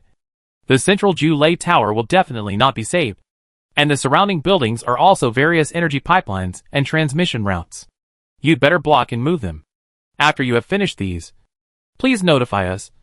We will wait at the port. Thank you. No problem. Just give us a day. We can do it. Feiji stepped forward and said. Hearing this, Arca looked at him with some surprise and said, "Then your efficiency is really good." After talking about some details, Arca and his friends left. Back to the Voice of Dawn. After returning, they could see that the whole city was taking action. Obviously, the parliament had much more control over the whole city than they thought. These residents actually just complained at most, and did not cause any resistance or protest movement. It seems that the leadership of this city is not bad. Back on the deck, Arca began to sort out the process of this action for everyone. I plan to use the small world to swallow up the dark clouds, and even the lightning elements in it in one go. When Alka said this, everyone's face showed an expression of as expected. For this kind of problem, the function of small world annexation is really too useful. After all, it is a barren world inside, and it can be created at will. You are interested in the thing that gathers the lightning element life in the dark clouds. Xiao Daidi squinted his eyes, and looked at Alka and smiled. Uh-huh. That's exactly what I mean. You think my world already has residents of the earth element, so it wouldn't hurt to have a thunder element, right? To be honest, if there is a chance, I would like to gather a tribe of fire elements, water elements, ice elements, wind elements, and so on into my world. As Alka spoke, the 6 element cards floated out beside him, and his meaning was self-evident. It seems that your attainments in elemental theory have reached a higher level? Lucilia said while sitting on Alka's shoulder. Alka nodded, but did not explain anything. As his attainments became more and more advanced, the crowd could not quite understand what he meant. After all, everyone has their own specialties. Just like when Simon explained his material theory and energy structure theory to everyone, the crowd simply could not understand it at all. It was enough to understand Alka's general meaning. It's not that easy, is it? Juanlu said. If it was that easy, Alka would have eaten it on the spot, and would not have asked them to evacuate some of the residents. Alka nodded. That's right. Although that's what I said. After all, the lightning element is extremely violent. Opening up the space will definitely cause the lightning element to go wild. Although it has not yet fully aggregated to form life, the lightning element in the dark cloud has already shown a certain degree of intelligence. I will forcibly use the crack in the space to swallow it up, which will definitely trigger their instinctive counterattack. But at that time, I will use the lightning element to control it and suppress its counterattack within a certain range. After all, this damn dark cloud has almost covered the sky above the entire city, and even spread outside the island. If he really lets lightning fall recklessly, this city will be lost, and the casualties are almost unpredictable. And gathering the attacks from such a large range at the center of 1 kilometer is already Alka's limit. He still has to use the lightning element to control and deal with such elemental attacks. After all, he will definitely be the biggest target at that time. So he needs the lightning tower there. At that time, he plans to swallow the lightning tower into the space together. And there is no other way. After that, he looked at Eurylius and said, "We will need your help when the time comes. When we are ready to eat, use your ability to gather the dark clouds into a ball in the center. The smaller the better. The lightning elements here are already accustomed to the dark clouds. With my control over lightning attraction, we can definitely shrink it to the smallest range with our combined efforts." After thinking for a while, he said, "It would be better to let Jason merge with you. This should be easier." Hearing this, the two nodded. There is no problem. After all, it was a dark cloud. At first, Eurylius thought she would be solely responsible for dispersing it. After discussing it, they sorted out the procedures and conducted a more detailed detection of the dark clouds above their heads. The next step was to wait for the entire city to complete the operation. In the end, it didn't take a day. By midnight, everything that needed to be done had been done. Alka and the others rested for a night, and arrived at the central area early the next morning. Almost all the important people had come. From the periphery, you could see the residents gathered outside to watch. The city's security guards were dispersing and preventing some brave people from going deeper into it. It has been clearly stated that it is easy to be struck by lightning after entering. Otherwise, there are so many fearless people who would go in. The personnel have been dispersed 3 kilometers away, and all the houses within 1 kilometer are basically completely vacant. Alka observed that the transportation pipelines connected to the Jule Tower below were almost directly closed, and no relocation or demolition was carried out. It was really decisive. After the preparations were almost done, Alka looked at the people behind him and said, "Let's get ready." The voice fell. Alka, Jason, Eurylius, and the other two drank the liquid in their hands together. This was the amplification wine from Matt Lisa. Then Julia began to play the song to bless the three of them. The three of them even ate a simple snack on the spot, which came from Juanlu's cooking. After a set, the three of them basically had the maximum gain.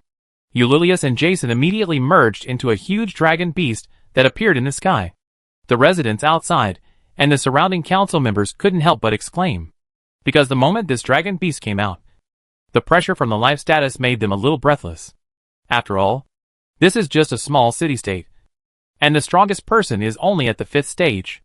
Alka followed closely. The lightning card appeared around him, and wrapped his whole body with lightning. Then Alka stood directly on the top of the lightning tower.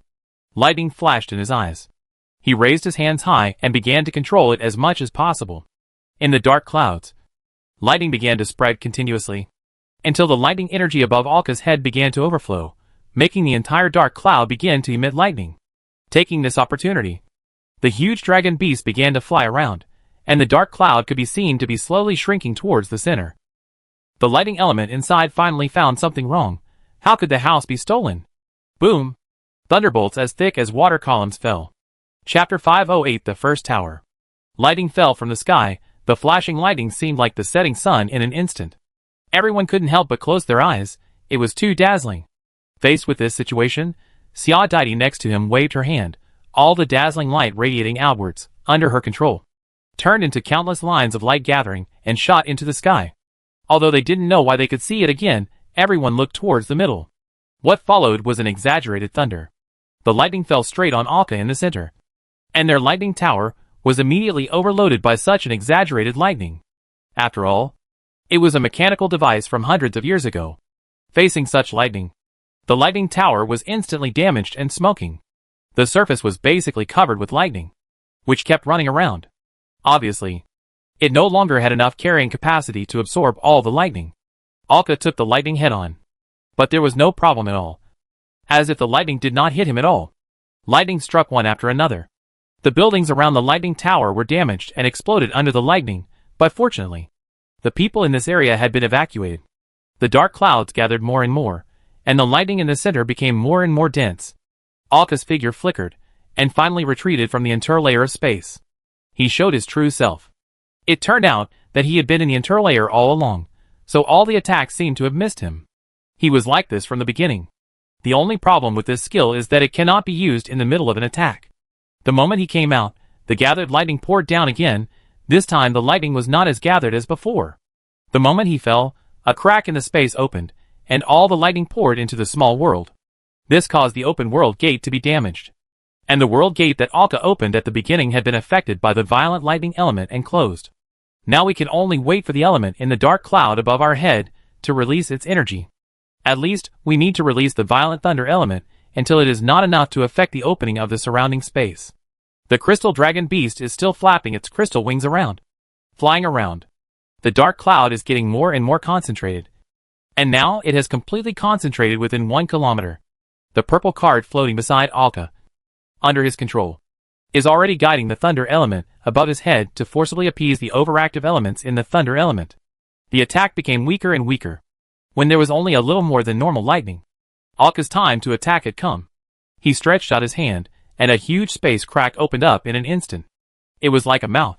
The moment the crack opened, the dragon beast exerted its strength violently, and a large amount of dark clouds began to condense again. Then, under his control, it flew into the space. Alka also came directly to the center of the space crack, and controlled the lightning to lure it. Since they had just consumed a lot of the energy of the lightning element, this time it was very easy to lead it to the door. Then the cracks moved forward, perfectly incorporating the lightning element and its dark clouds into the small world. Alka also swallowed the entire tower into the small world at the bottom of the lightning tower below. Watching the dark clouds disappear, feeling the active lightning elements around cool down, the congressmen around, and the civilians in the distance all smiled with ease. Alka looked at the holes below that were struck by lightning, and the various damaged buildings. He stretched out his hand and pointed downwards, and the earth card, under his control, made the ground begin to wriggle. All the holes were repaired, and the damaged buildings were filled up under his control. Although it looked a little different from before, it was much better than the broken ruins. After doing all this, Alka landed next to Xia Deity and others. The dragon beast also turned into a light spot in the air, and turned into Eurylius and Jason and fell. The old counselor was supported, holding a cane, and walked quickly and anxiously. He directly held Alka's hand and shook it up and down. "Thank you. Thank you." Alka smiled, and patted the back of the old man's hand. "You should have a lot of things to do now. I won't bother you." He looked behind them. Although the buildings were still there, Alka would not let the furniture inside go to such a state. So these houses were just empty shells. Everything was in ruins, and it would take some time to recover. As he said that, Alka called his companions and said goodbye. He declined the requests of the counselors and the priest to stay. When he passed by the crowd automatically made way for him and cheered and thanked them. Alka and the others smiled and quickly crossed to the port, boarded the Sound of Dawn, and left directly. They did not plan to stay here for another night. The goal has been set, and the island with the trial tower is within a day's sailing distance from the Power City. According to the speed of the Sound of Dawn, it should be able to arrive in less than half a day. As soon as they arrived on the deck, Alka immediately controlled the lightning card to float beside him. And then, the lightning card generated an attraction for the lightning element, and a long string of lightning elements began to burst out of Alka's body. These were the overactive thunder elements that had just settled in his body during the attack. It made his whole body seem paralyzed. After all the thunder elements were sucked in, Alka exhaled heavily.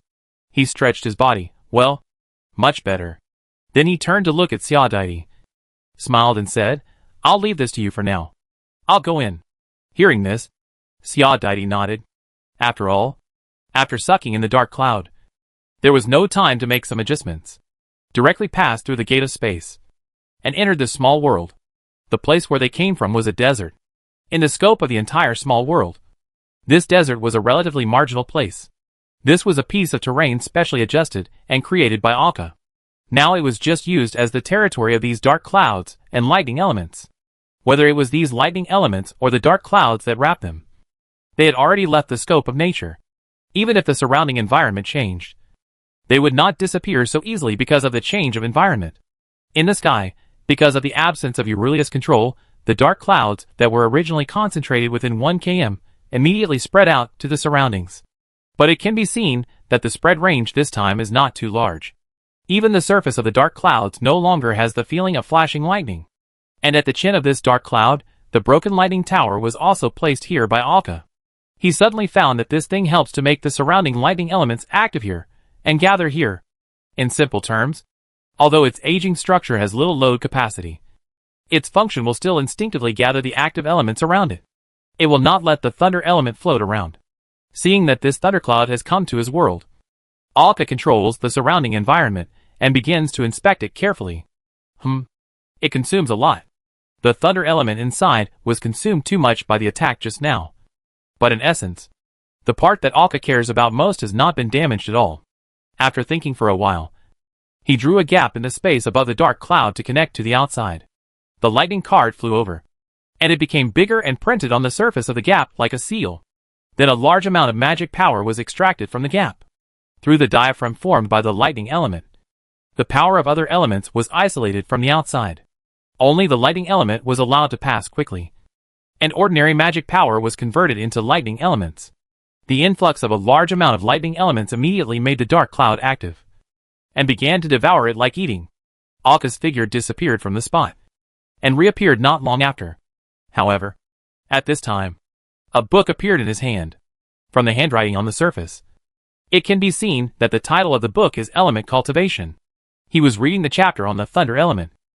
Although he had studied it before, Alka was afraid that he had missed some details, so he started to read it again. He was learning while reading. He planned to cultivate the thunder element tribe in this dark cloud and make it his capable assistant.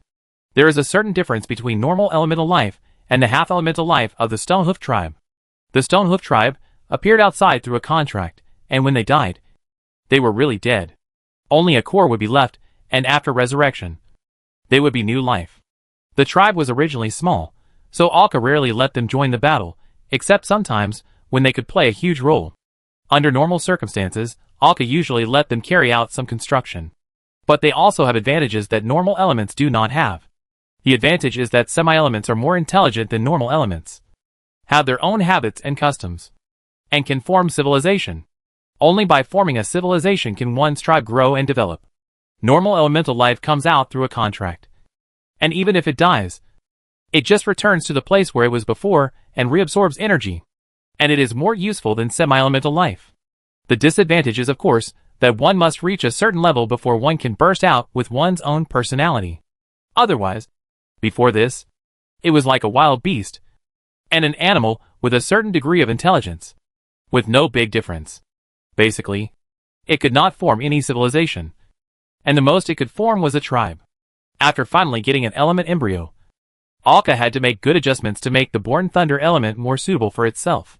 While learning, it was also controlling. Outside, the sound of dawn was galloping rapidly on the sea. Soon, when the sound of dawn was about to approach its destination, the information from outside was transmitted. Alka was still reluctant to control the movements of his hands. However, Alka did not take back the cracks or the thunder element card on them. He just disappeared on the spot and appeared outside.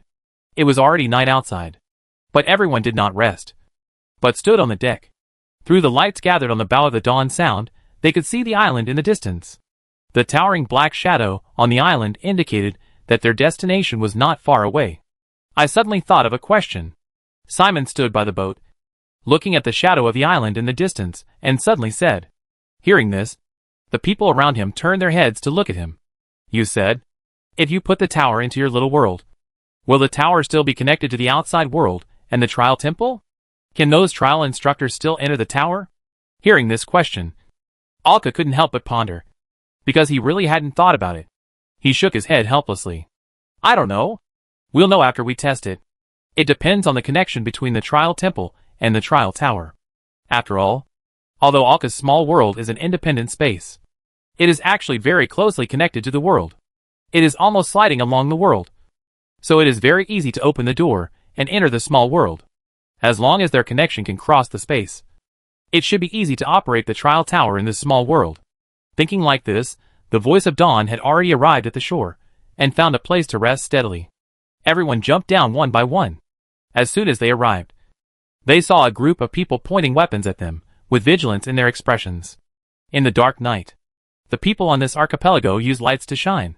The first thing they checked was the ship behind them, and saw the pattern on the ship, and silently put away their weapons. Are you the masters of the compass eye? The leader was a guard captain wearing a slightly steampunk-style armor. In his hand was a blade like a chainsaw. After watching him walk over, Alka nodded. Please show your ability to prove your identity. Sir, the captain of the guard said. Hearing this, Alka's body surface flashed with a faint golden light.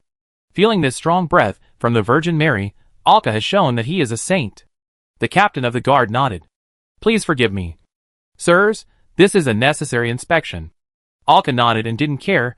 This is what he should do. Then please follow me. Sirs. As he said this, the captain of the guard and his team led Alka and the others to the center of the island. They could see that the surroundings were still the abandoned ruins of houses, and the architectural style was exactly the same as what they had seen on the trial island, without much difference. They could see 2 temporary camps at the place where they had just come in. It should be their resting place. They walked through it, and soon arrived at the bottom of the tower.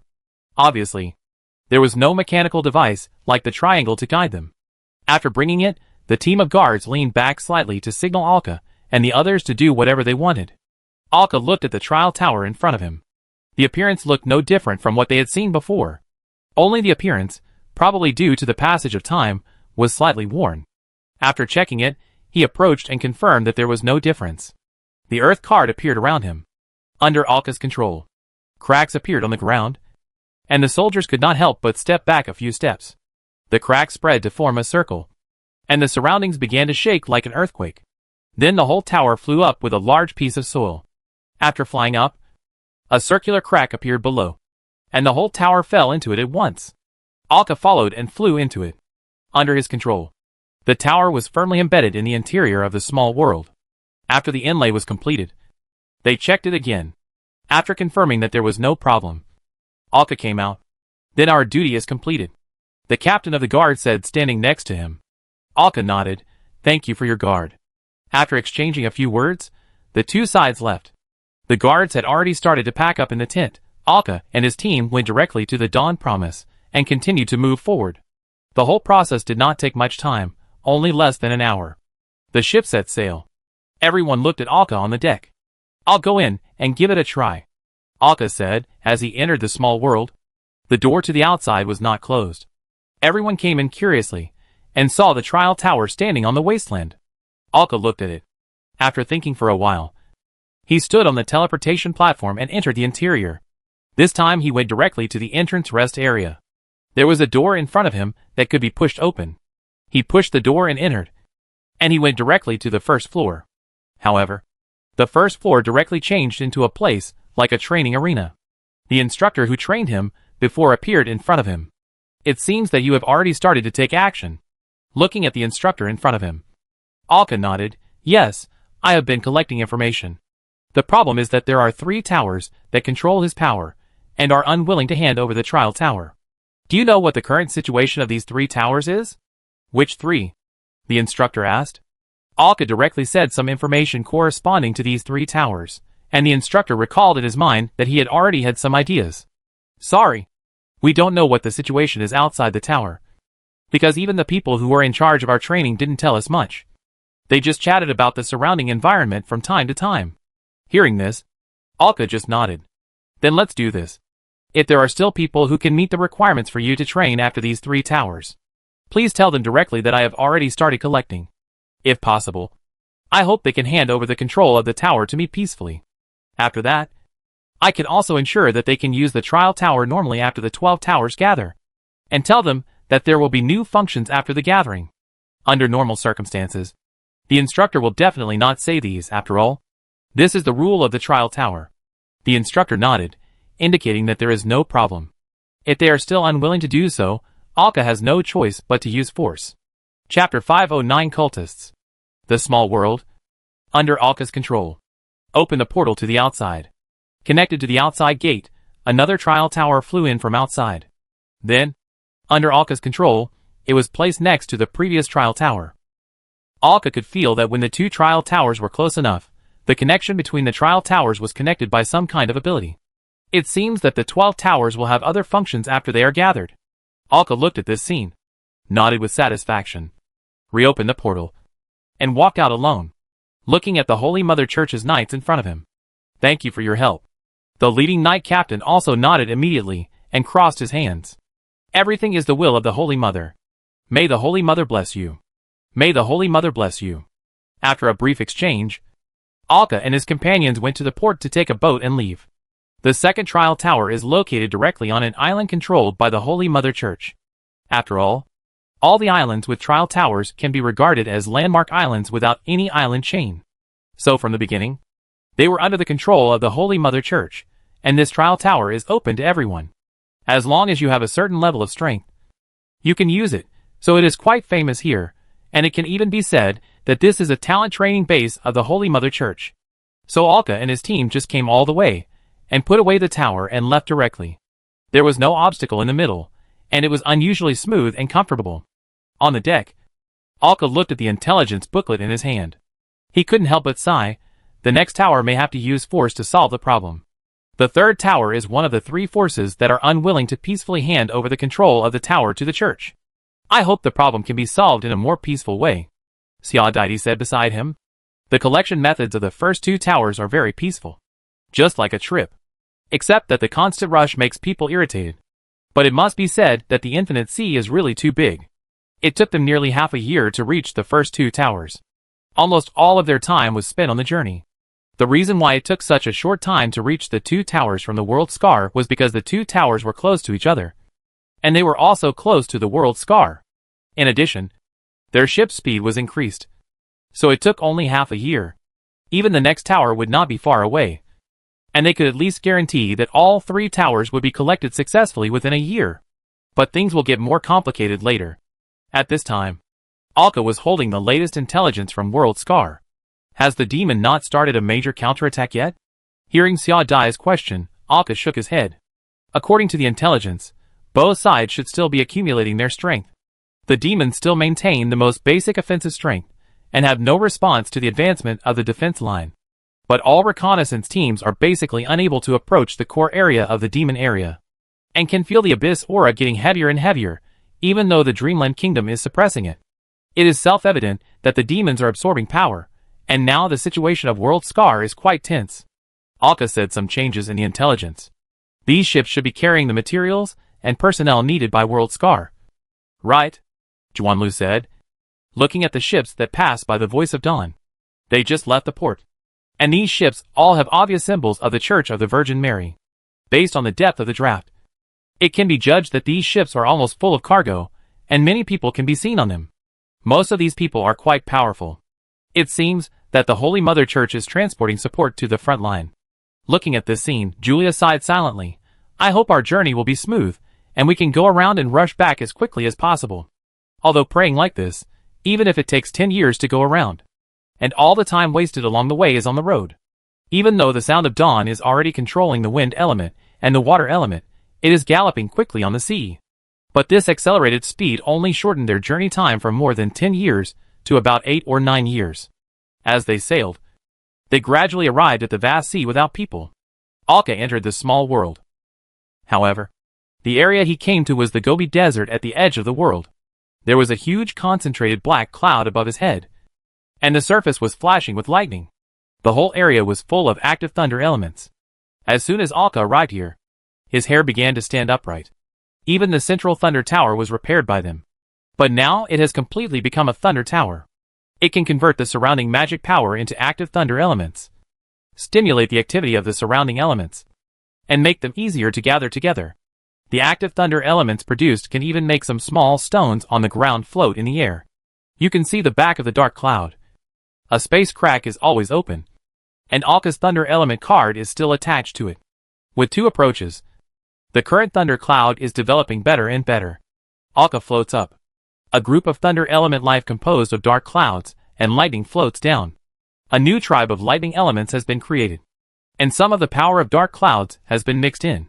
These lightning elements are in the shape of clouds, and their surfaces are covered with lightning. As they move, you can see the long tail of lightning. The dark clouds are more of a wrapping effect for the core lightning element, allowing it to float, making it faster and more labor-saving. By the way, it can also make the attack reach farther, and it may even play a certain defensive role when attacked. This is also the appearance that Alka has specially prepared in the past year. It can no longer be called a complete thunder element, but it can be called a thunder cloud element. Of course, it is still based on the thunder element, but it has changed into a more useful appearance. It is equivalent to adding a layer of armor with strange functions. Looking at the development of the thunder element in front of him, Alka tapped it and felt the hemp electric light on his fingers. It seems that it is impossible to treat it as a pet. Even if the lightning element itself has no intention of attacking, the lightning it carries will cause anyone who wants to touch it to be electrocuted. Not to mention that Alka's strength has reached the 7th stage. He can still feel this numb feeling. For people with lower levels and weaker bodies, it is simply an attack. Ordinary mortals are more likely to feel the lightning element stinging their skin when they get close to here. Go back. Hearing Alka's words, the thundercloud floated towards the dark clouds above his head. The size of this thunder element is only the size of Alka's head, but it is the largest one in the entire thundercloud tribe, and it belongs to the leader. There are only a dozen elements in the entire thundercloud tribe. Most of them are still in an embryonic state of fusion and growth. If you want to fully grow the entire element, it will take more time. Take your time. Alka is not in a hurry. The sound of dawn gallops on the sea, and the wind sprays behind the ship. The whole ship quickly passes through the sea like a yacht. The bow cut through the sea surface, forming 2 water curtains that splashed up to both sides. Under the control of the water flow, although the ship was galloping fast, the overall experience of the sound of dawn did not feel any bumps, but was very stable.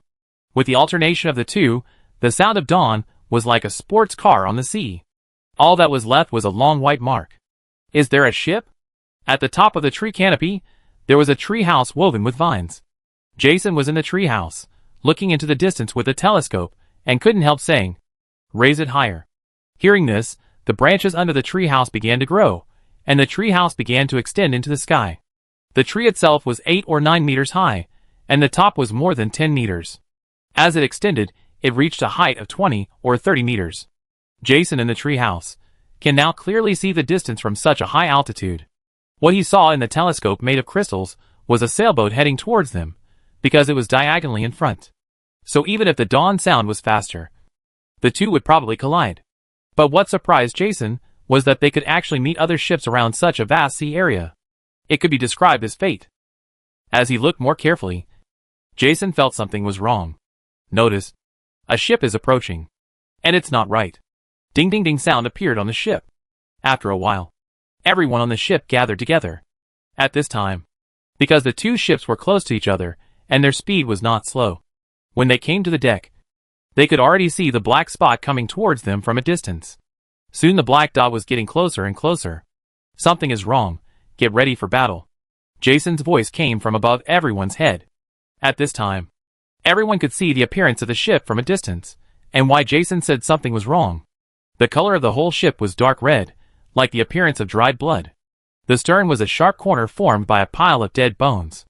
The three masts were hung with black sails, and the logo of the ship was outlined in white on the black. The entire logo looked like a child's graffiti, extremely evil and weird. Some of them looked like skeletons, but they were a little different.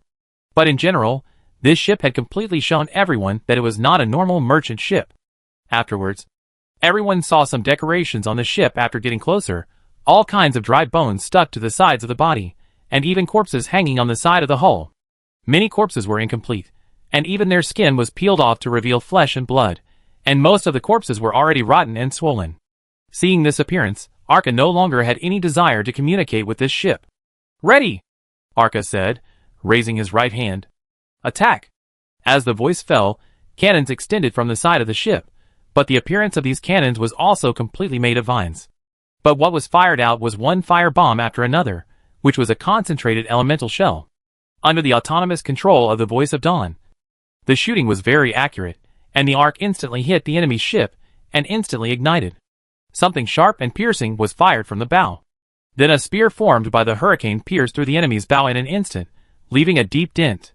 After the enemy was attacked twice, a faint blood-red shield rose up. A golden light flashed in Alka's eyes, looking at the sailboat in the distance. "Break their masts, and make them lose their mobility." Hearing Alka's words, thunder flashed. This time, dense lightning directly hit the enemy's blood-red shield. But obviously, although the Dawn sound has a good attack power, the damage of these attacks combined is not very strong. Simon came to the top of the stern, and controlled the space cannon to fire at the enemy. The gray energy ball hit the shield directly, and broke the shield in an instant. Their naval attack was too accurate. Then a large amount of lightning struck, and instantly hit the three masts of the enemy, and they burned up, controlling the water flow to rotate around the enemy. It lost its ability to move, and completely stopped as the water flow slowly rotated around. "Come closer. Stay alert."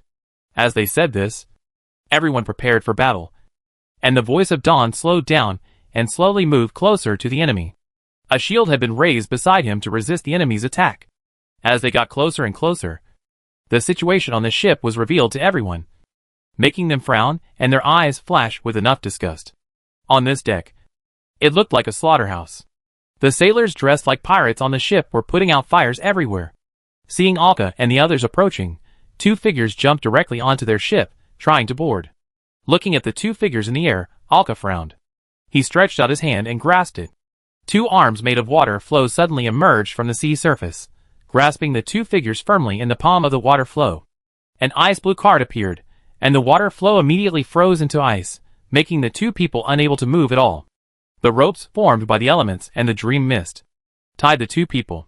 Two soul chains flew out from Lucilia's hands, binding the two people, binding their bodies and souls together. This would prevent their souls from escaping. The scene on the ship had made everyone think that the people on the ship were the same as the cultists, so they were afraid that the two who jumped up might be disguised by the abyss demons. Controlling the two arms, lifting the two people who jumped down to the front, Alka looked at them. Strong breath of the abyss, it's indeed a group of cultists. The two cultists in front of him also had all kinds of evil runes painted on their bodies. Their strength was just at the beginning of the fourth stage, and the other one was only at the perfection of the fourth stage.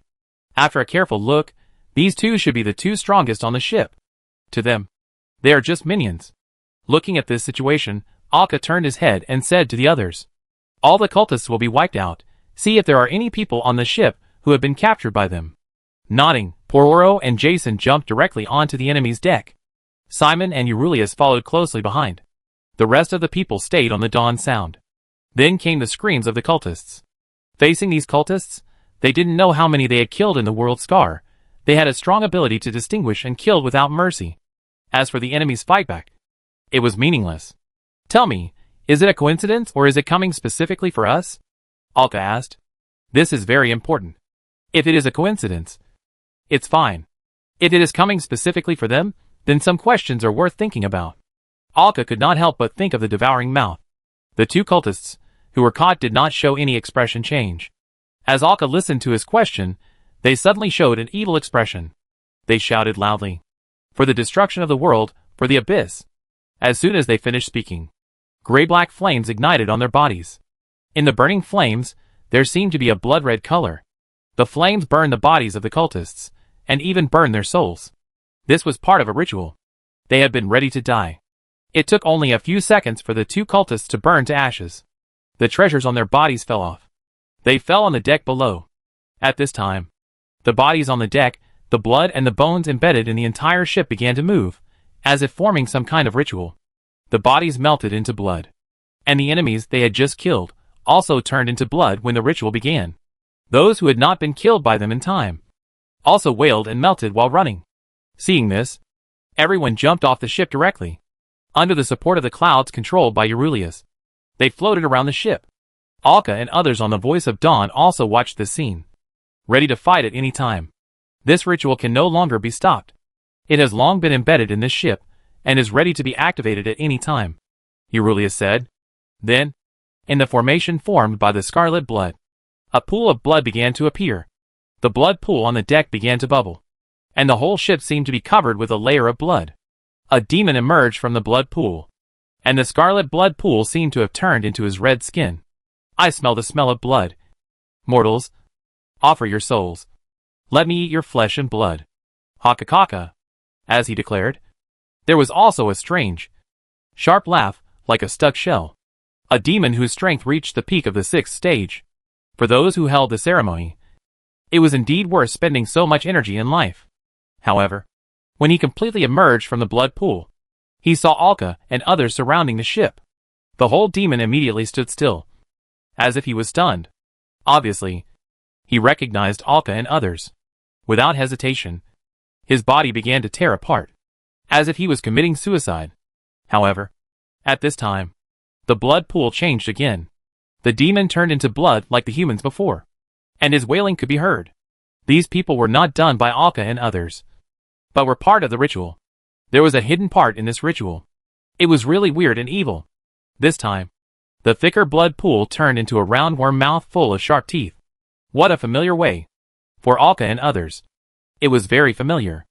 A demon came out of the mouth. Well, everyone, long time no see. Chapter 510 God's Announcement. The scarlet dirt burned with bloody flames on the tattered deck. The mouth-like giant portal that looked like a mouth was their old friend. Dressed in a gentleman's suit, the devouring mouth looked polite. It was another fake body, Alka could tell at a glance. While speaking, he bowed slightly to Alka and the others, and said politely, "Long time no see, everyone. It's you, I knew it. I thought you had given up." Alka looked at the demon in front of him, and said lightly, "During the interrogation just now, the cultists did not answer his questions, but directly burned themselves to death as part of the ritual." He vaguely felt that the ship might be guided by the devouring mouth and was heading towards them. The eyes saw more. The devouring mouth straightened his clothes, looked at everyone, looked at Alka. "So you have been promoted to the 7th stage. No wonder you left the world scar. You know how worried I was when I found you were gone. I was really afraid that you died somewhere else, and I didn't kill you. Seeing you alive and well, I finally breathed a sigh of relief." Listening to the words of the devouring mouth, Alka frowned in disgust and said directly, "Okay, don't disgust me here. If you don't say it, you won't have a chance." Ha ha ha. The devouring mouth laughed. "Why do you want to leave the world scar? Why don't you wait there for a while, and watch your world fall into the abyss step by step with your own eyes? Or," the devouring mouth suddenly looked at Alka, smiled and continued, "do you want to find a way to stop our actions? Don't struggle. Just wait for death quietly," the devouring mouth said, and once again opened his hands and said, Go tell your God. 1 year from now, we will begin to drag this world into the abyss. Prepare all your strength to resist." After saying this, the devouring mouth showed an unbridled smile, and the power that maintained him began to dissipate. The whole body faintly became ethereal. After all, this was just a false body. He came here through a ritual. The ritual that led him here also began to break down. The whole ship began to really fall into the flames and began to burn. Looking at this situation, Jason and others floated from the clouds to the deck of the Sound of Dawn. Watching the burning ship, slowly sinking to the bottom of the sea. Alka stretched out his hand for a while, and a ball of magic power extinguished a ball of soul energy on the sea. What a sinister thing. But the expressions on everyone's faces at this time were not good. Although they had known that the devil was about to counterattack, but being mocked by the devil at this time would still make people feel irritated. Especially when the difficulty of defense is very high, they are likely to pay a huge price. Do you believe what he said? Xiaodai looked at Alka and asked. Alka nodded, whether he has started a major counterattack half a year later or now. It doesn't matter. Because we can't stop this. Right? And we have already started to prepare for defense. Hearing Alka's words, everyone nodded involuntarily. It was indeed true. No matter what. It was done. They could only focus on finding the 12 trial towers. They didn't have much better solutions for other situations. Sound of Dawn. Speed up. As he said that, Sound of Dawn immediately flew across the sea like a sharp arrow, and galloped away into the distance. Alka looked at the 2 treasures left in the ashes, after the 2 cultists had just burned themselves. It can only be said that they are worthy of being cultists, and the treasures they used were treasures with poor carriers. Alka threw them directly into the smelting tower, and let the mist-like creature that controlled the smelting tower smelt them into divine essence. They continued to sail quickly. During the long voyage, they encountered a drifting island. They hadn't been to an island for a long time. So they slowly stopped the Sound of Dawn at the edge of the island. The main reason was that the island was not big, and they could see the end at a glance. But there were a lot of green plants on it. They rested here for half a day. They collected a batch of fresh food from the island, and let the Sound of Dawn take root on the island. The night sky was a starry sky. Alka and the others sat on the edge of the island, where a small campfire camp was set up. Why is the endless sea so big? Jason poked the campfire in front of him with a small wooden stick and couldn't help saying. The collection of 12 trial towers. Almost all the time was spent on the journey. If the endless sea was smaller, they might be able to achieve their goal as soon as possible. Hearing this, the people around him just smiled helplessly. What else can we do? Okay. Pack up. Let's move on. Alka said and stood up. Everyone cleared the bonfire and returned to the Sound of Dawn. The roots of the Sound of Dawn quickly retracted, leaving rows of tree pits on the edge of the island. How long will it take to reach our next destination? Simon asked. Alka turned to look at Xiaodai. Xiaodai thought for a moment and said, according to calculations, it will take at least 2 months to arrive. Hearing this, everyone could only nod helplessly. Then, the Sound of Dawn started to move under the moonlight, just as everyone was preparing to return to their rooms to rest. Everyone could not help but stand still, because the voice of God rang in their minds. My people, the world is in danger. The demons of the scars of the world have gathered more enemies. Please take up arms. To protect the world, to resist the demons, everyone, all capable people, all those who are willing to sacrifice for the world. Please provide all the help you can, in the name of the 4 gods. This is the voice in Alka's mind, from the Virgin Mary. As for the voices that sounded in other people's minds, it depends on which god they prefer. Each god's words are different, but the general meaning is the same. I hope they can provide all the help they can and fight to protect the world. The voice dissipated, and they all heard it, including Juanlu, who did not have much faith in gods. Since he came from the home sea, the voice he heard was the same as Alka's, which was the voice of the Virgin Mary. From this, we can know that the notice issued by the 4 gods should be for everyone in the world. When the sound faded, everyone on the deck fell silent. It had only been 2.5 months since the devourer had met them, and it was clear that something had happened in the past half month. The power of the 4 gods' church was no longer enough to resist these demons. The critical situation on the front line was almost obvious. Voice of Dawn. Speed up. This was the only thing they could do now. Then Alka looked at everyone and said, I may have to fall into a dream during this period. Wake me up when there is a problem, or when we reach our destination. Everyone nodded, and Alka went back to the room, lay flat on the bed, and quickly fell into a dream. When he opened his eyes again, he was already inside his dream bubble. He quickly left his dream bubble, and came to the throne in the center. Shadow Robe, Phantom, and even several powerful mist creatures that Alka had ordered to control the entire kingdom were all around. They stayed in front of the throne, and waited for Alka to come. Alka appeared on the throne. Tell me, what happened in reality? Alka had seen that the buildings of the entire Dream Kingdom were almost fully operational. In the dreamland, there is no longer the bizarre scene as before, but a lot of white fog permeates it. In other words, the entire country is constantly using its power to influence the situation in the real world, suppressing the chaotic fluctuations in the real world and bringing it back on track. Shadow Robe took 2 steps forward and said to Alka, "The chaos of the world scar has intensified today. We can feel that the size of the scar has been expanded again." A lot of abyss breath began to invade forcibly, using pure violence, breaking through a certain degree of suppression, using a large amount of abyssal breath, forcibly reducing the influence of the demon's strength to the minimum. Hearing this, Alka's expression was not very good, and he asked silently, "In other words, my kingdom now has no effect on reality at all?" "No, your majesty. If there is no kingdom to support in the dream, the real world has completely become a door to the abyss." Hearing this, Alka nodded. "Do your best to maintain it, build more buildings, to stabilize the chaos of reality." The dream creatures below nodded, then dispersed and left. Alka sat on the throne, not knowing what he was thinking. Then he closed his eyes silently, and sat upright on the throne. A crown appeared on his head. Then the surrounding power began to slowly gather towards him. And the dream creatures that left in the distance, seeing this situation, could not help but show a happy expression. This means that Alka has started to improve his strength in his dreamland for the first time in a long time. Rather than passively. Obviously, he has figured something out. In the eyes of these dream creatures, their king should improve his strength normally, rather than using other means to slow down the resistance as before. Otherwise, it would not be like this now, with such a huge country. But the strength is not up to the level that matches. At this time, Alka has indeed figured something out. Now the situation in the whole world is serious, and he is too lazy to deliberately suppress the strength of his dreamland for fear of the connection between reality and dreamland as before. He must now forcibly improve his strength in the dream, let the gap widen. As long as he can maintain a simple connection, because the strength and identity in the dream will be his biggest trump card and can play a greater role in future actions. The main reason is that he is only at the 7th stage in reality. It is impossible to advance to the same strength as in the dream without 20 or 30 years.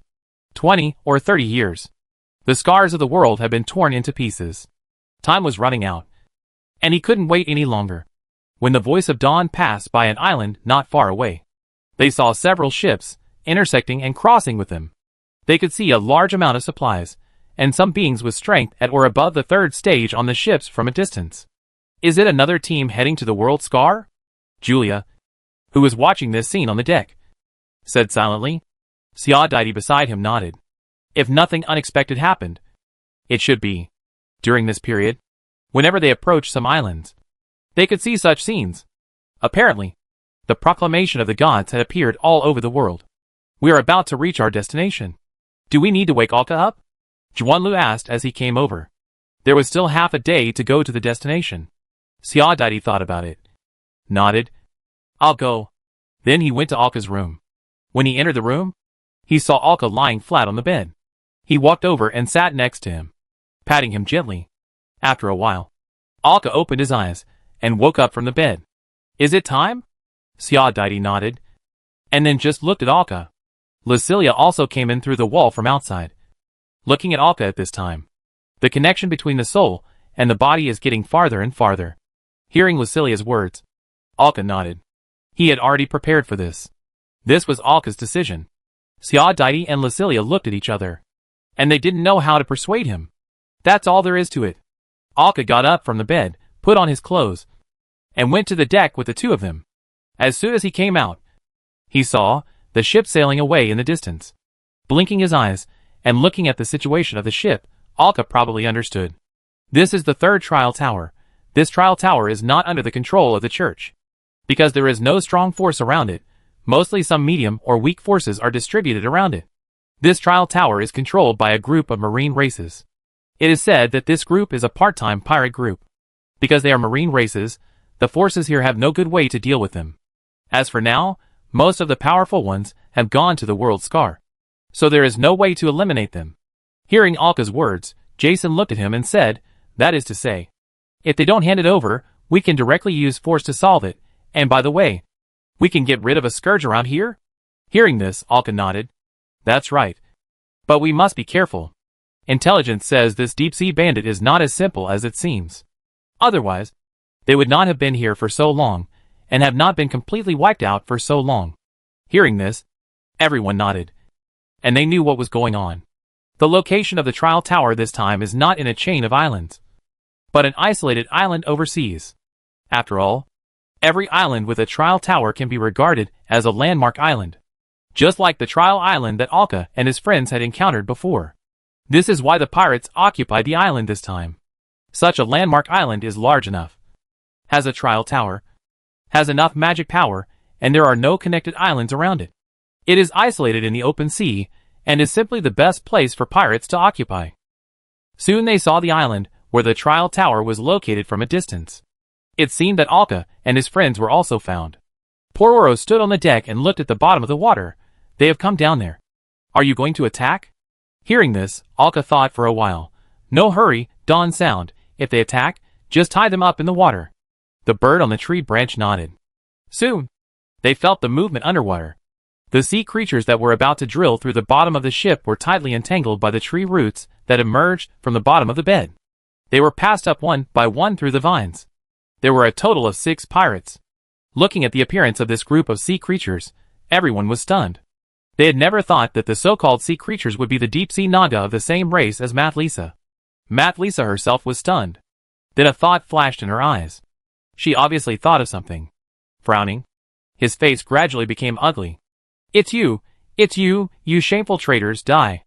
Matlisa suddenly became furious, controlling the vines to fly out one by one, completely tied up these ocean races. And these Nagas were still saying something to Matlisa. You actually teamed up with the aliens to target your own people? Have you betrayed your own people? Let me go, and kill all these humans. Although the two races have some differences in their appearance, they can still be seen as the same race overall. This also made the other party think that Matlisa was of the same race as them. Betrayal? Your cowardly ancestors betrayed the gods, betrayed us, and even betrayed the world. Through the communication between the two sides, Alka and the others instantly understood what was going on, because the first thing they thought of was the place where they first met Matlisa. The race Matlisa belonged to was punished by the sea god for the huge mistakes they had made, and they could only stay there, unless they made up for their mistakes. Chapter 511 Son of Poseidon. Obviously, the current situation is, Matlisa saw something, but the other side seemed to understand nothing. It seems that the two sides knew different things. Afterwards, Matlisa did not kill these Nagas after all, but sealed their movements and their mouths. Just like that, she left them on the deck. Matlisa took a deep breath and looked at everyone and said, the mistake our race made was to release a sea beast that we once guarded. The reason why the sea beast was guarded was because it was a descendant of the sea god. Hearing this, everyone raised their eyebrows. Their expressions became a little surprised and curious. There are still descendants of God in the world now, and they don't even know about it. The reason why the descendant of the sea god was imprisoned was because he was invaded by the abyss and betrayed the world. These are what I knew before. Now that he was invaded by the abyss, he must have participated in the process of the world being blown up. Matlisa added according to her own understanding. After all, they have been sailing in the infinite sea for so long, and have learned many secrets of the world. According to the elders, many years ago, the descendant of the sea god used his ability to influence a large group of his fellow tribesmen who were guarding him at the time. In the end, he defected and fled with this group of fellow tribesmen, and came to the infinite sea. Therefore, those of us who were not corrupted and betrayed were also implicated and punished together. If we want to clear our faults, we need to capture or even kill the descendant of the god who escaped because of our faults. Strange. If we want to kill him, why doesn't the sea god do it himself? Jason said with some surprise. It's easy. If you ask him to kill his own child, he definitely can't do it. Why else would he just lock him up? If he could kill him, he would have done it long ago. And Matlisa's race just happened to make such a mistake, so it's better to push this matter to them than to do it yourself. Lucilia said beside her. She has studied the most history, so for gods, she doesn't have a big filter. Mainly because many records in the Great Library are shocking when put into today's view. As long as you read them carefully, the filter for gods will be completely cleared. They are just some mortals. And many of them even have better virtues than mortals. After all, these gods are born powerful. And their moral values and emotions are slightly different from those of ordinary people. Compared with these gods, the 4 gods can be regarded as moral models among these gods. The so-called gods have their own 7 emotions and 6 desires, like humans, but they are stronger and higher than ordinary mortals. But they have emotions after all. They can understand that their children make mistakes and need to die as a warning. But he couldn't do it himself, so he had to find a way to let others do it. These are all understandable things. And the mistakes made by Matlisa's race and their ancestors just happened to be in such a situation. In other words, this time we are facing a descendant of God? Alka couldn't help but say. Hearing this, everyone thought of this question and couldn't help but ponder. So the question now is, how powerful is this descendant of God? Matlisa controlled the vines to remove the restraints on a Naga pirate and dragged him in front of her. Alka looked at her and said, although it is hidden very deeply, if you look carefully, you can clearly feel the breath of the abyss flowing in your blood. This is different from the faint breath of the abyss that covers the body's surface after staying in the world scar for a long time. These breaths of the abyss have been integrated into the body, which is obviously a symbol of falling into the abyss. And looking at the appearance of this Naga, she may not know it herself. Facing Alka and the others, the family still kept insulting them. Obviously, he had no intention of answering their questions. He kept cursing, and even kept changing the language, fearing that Alka and the others would not understand. Lucilia sat on Alka's shoulder, stretched out her hand, and grabbed the air. The pirate who was cursing them was stunned for a moment, and then fell to the ground. His face turned pale, as if he was dead, but his soul was directly grabbed out by Lucilia. After all, the strength of this pirate was only the 3rd stage. Facing those who were at the 6th stage, he basically had no ability to fight back. The captured souls, under Lucilia's control, were like puppets, without any ability to resist, and even without the qualification to go on to the next life. This could be seen from the soul's lifeless eyes. Now you can start asking questions. Madlisa nodded and asked, do you know about the crimes committed by your ancestors? Crimes? Ancestors? We are the sons of the Black Sea who were born powerful. Obviously they knew nothing. Are you worshipping a powerful being? Matlisa thought for a moment, and asked a more ambiguous question. In response to this question, the soul gave a definite answer. It seems that there is indeed such a being, and it should be the hidden son of the sea god. So what kind of being is he? Even the soul that was controlled by Lucilia and turned into a doll showed a hint of fanaticism. The soul actually began to have a faint breath of the abyss, and then began to answer, that is the brutal turbidity of the deep sea, the dark and dirty flow of the deep sea. It is the existence that gives us power. Under his leadership, we will eventually sweep the world with the darkness of the deep sea. The classic doctrine of evil god belief. It must be said that the names of these gods and various beliefs are all like this, without any novelty. What about you? Have you seen your god? Hearing Madlisa's question, the soul shook his head regretfully. No. Only the real Black Sea warriors. The undercurrent high priest can meet the gods and obtain the gods' gifts. The Black Sea warriors you mentioned. Are the undercurrent high priests on the island? No. They are leading the team to attack other ships. The gods have issued a decree, and it is time to start sweeping the world. Those teams rushing to the world scar are all our targets for interception. Everyone was silent after hearing this. It seems that the impact of the gathering of demons in the world scar is not only affecting the world scar, but the boundless ocean. All the hidden evil gods, demons and monsters are exposed, taking advantage of the fire. It is normal. Not to mention that the descendants of this god are still infected by the abyss. Basically half of the abyss creatures. How many troops are left on your island? There are less than 50 deep sea warriors on the island. The rest are some wounded, and the tribesmen who can't fight. The answer was very neat and tidy. When will the main force return? According to the previous decision, we have to wait at least a week. After hearing this, everyone looked at each other immediately. This is a great opportunity. Then he asked some details about the island, and whether there were any ambushes or traps, and almost got to know the situation on the island completely. We will attack directly on the island, Ark said. Since you are a group of evil god believers, you are not just a group of part-time pirate villains as they thought before, you should be completely wiped out. They could even be considered as enemies of Matlisa. There was nothing to worry about anymore, just clean them up. Now they had absolute force. Then the pirates on the deck were strangled immediately, and thrown into the sea. The surrounding sea surface was dyed red. The clouds enveloped everyone, quickly hid from the sky, and attacked the island ahead. The voice of dawn moved slowly behind after a while on the sea, making the pirates think that their people succeeded.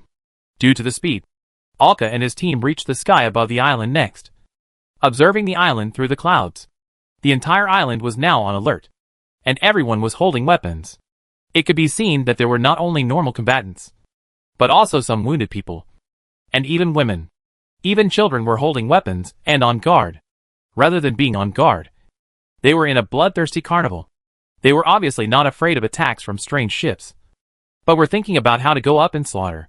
Can't wait any longer. Alka was above the clouds, blinking his eyes and carefully observing the entire island. Except for the trial tower in the center, Alka didn't find any threatening existence. Get ready. As soon as the voice fell, the crowd immediately rushed out of the clouds and landed in the enemy's camp from the sky. The sudden attack scared these pirates. Who would have thought that the enemy would fall from the sky and land directly in their crowd? It's the enemy. Let's go! With so many people, these pirates' blood was ignited at once. Then they actually started to attack like crazy. Perhaps because there were too many people gathered here, the abyss auras among them actually affected each other. Bloody lines and scarlet eyes appeared on their bodies. Even those children were so magnificent, the wind demon had obviously been affected by the abyss aura, to the bone marrow. Each of them was like a villain. Facing these children, they showed no mercy. Under their attack, these old, weak, sick and disabled people could not resist at all. The only strong one was a pirate with a 4-stage strength and a holy grail treasure. He should have stayed here to guard the camp, under special care. He was killed by Alka, who fell from the sky in the first place. He didn't even have time to see the enemy's appearance clearly. As they were slaughtered, these pirates finally found something wrong, and the violent blood brought by the abyss faded. These pirates were frightened. Some fell to the ground in fear, and some began to flee. After only 10 minutes, all the pirates on the island were slaughtered. Only corpses were left on the ground, emitting the breath of the abyss, which was even gathering. Everyone was covered in blood, and looked at the condensed abyss breath vigilantly. Some corpse twisters began to stand up. When did the abyss breath start to do the work of the undead? Alka couldn't help but say. The aura of the abyss twisted into a force of the undead, and the corpses stood up one by one. The pirate who was killed by Alka first, and only had half of his body left opened his mouth and stammered something. No matter who you are, you dare to capture my compatriots, you will suffer the deepest death and darkness. Damn invader. The words were full of anger, but the voice came from a corpse, so the words seemed very calm, like a machine. Looking at the corpses that had risen again, Sia Deity waved his hand, and a white light swept across. The corpses that had risen fell down again, but this time, the abyss aura that had gathered together became a black shadow. Pure abyss aura. The black shadow stared at them like a ghost, but his attention was not on Alka, but on Poro and Matlisa. Oh! Let me see who's here. The messenger of my cowardly father? A storm champion warrior. A sea-tide saint. Facing the black shadow, Poro waved his hand, and the gray-white lightning struck directly. But after all, it was just a shadow of a figure, not a corpse, and it didn't even have much attack power. So the shadows gathered together again. You are indeed my father's believer, just like my cowardly father, brainless and irritable. And you, little girl, are you here to kill me? Why don't you join me like your compatriots? I won't be like my father. I love my believers very much. I won't ask you to atone for your sins like he did. This should have been his own fault. How ridiculous, these high gods are just like mortals. If it was Mathlisa who had not come to the infinite sea before, she might have really been bewitched by him. But now Mathlisa has experienced so much, knowing more secrets of the world, she also knows that the sea god who is angry with them has made efforts for the world. So the words of the black shadow in front of her, to be honest, have no effect on her. Are you the son of the sea god who fell into the abyss and abandoned the world? Alka suddenly asked while looking at the black shadow. You rude mortal, don't interrupt me when I'm talking. The shadow swelled up and cursed at Alka. Then he looked at Alka. Oh, it turns out to be the saint of that hypocritical woman. Just like your gods, you have no manners at all, and you like to meddle in other people's business. Right? You are weak. Right? You are weak, you hid, you were afraid of being found by us, afraid of being killed by us mortals. We have been in the endless sea for so long, and we have never heard of your deeds. Even your followers are disguised as powerful pirates. You are the son of God. Right? You seem to be afraid of your cowardly father. Aren't you? You are afraid that if you reveal a little bit of your aura, it will attract your father's attention. You will be killed by your father? You are a coward. You actually betrayed your world and joined the devil? Look at you now. Did the devil give you their promise? It seems that they didn't, otherwise you wouldn't be like a stray dog like you are now. You betrayed the world, you betrayed your father, you betrayed your people, and you got nothing in the end. Alka was still cursing. But he shouldn't have known this, but through his eyes. He actually saw many things he shouldn't have known directly through the breath of the abyss in front of him, and the will attached to the breath of the abyss. This caused his words to hit the pain point directly. The shadow of the breath of the abyss in front of him was visibly getting angry. You damn mortal, you dare to be so disrespectful to a demigod, I will pull out your skin and bones, and crush your soul into pieces.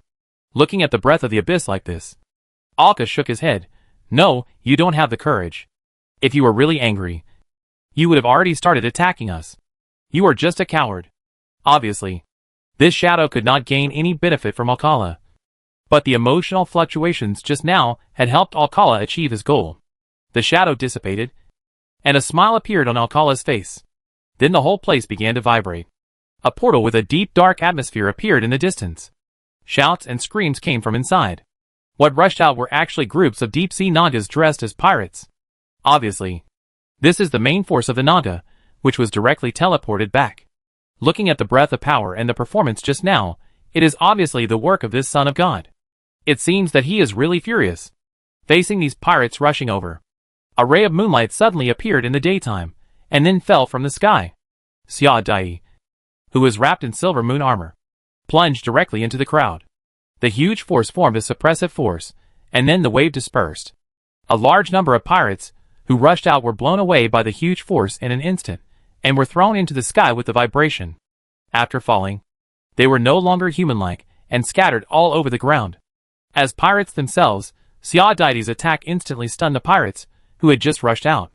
They stood there holding their weapons, and for a moment they didn't know whether they needed to continue rushing forward. The instinct of survival made them stop a little. At this time, several powerful figures walked out of the shadow portal, and then the portal disappeared faintly. A man dressed as a priest holding a fishbone scepter raised the scepter and shouted loudly, "Accept the blessing of our Lord, and become fearless warriors." Scarlet power and red lines appeared on the bodies of these pirates. The original fear of Xia Dai was suppressed in an instant. Then those powerful figures swung their snake tails, like springs, and rushed towards Alka and others. In Alka's eyes, the priest's strength was in the middle of the 6th stage, and those powerful warriors should be the Black Sea warriors they knew before. Only one of them had just entered the 6th stage, and the rest were all in the perfection of the 5th stage. That is to say, there was no one who could threaten him, unless one of them used some kind of sacrificial ritual to project the power of the Son of God onto them. This was the favorite trick of these damned evil God believers. Let's fight quickly. The Son of God will definitely not give up. Everyone nodded and rushed forward. In the face of powerful strength, whether it was the priest or the warrior, they were quickly annihilated by them like chickens and dogs. Looking at the tribesmen who kept falling, the high priest had a free throw ball made of human skull in his hand. It was a golden holy grail treasure. The falling corpse climbed up. It seemed that the corpse that had just talked to them was controlled by him. Alka's figure disappeared and appeared directly behind the priest. The power of the elements turned into a sword blade, which directly cut the priest in half. It was cut off in an instant. The snake tail was still struggling on the ground. The upper body went from confusion to pain. But it was obvious that there was no chance of survival. But the skull-like treasure next to me was still glowing. This man tried to turn himself into a dead spirit. There were only 2 golden lights on the priest's body. Although his strength was interrupted at the 6th stage, with only 2 Holy Grail level treasures, it was difficult to have any impact on Alka. The difference in strength was gone. And there was also a huge difference in treasures. Under Alka's attack, he had almost no power to fight back. Looking at the priest who was about to turn into a dead spirit, a sacred light appeared in Alka's hand. Looking at this light, the priest knew that he would not survive.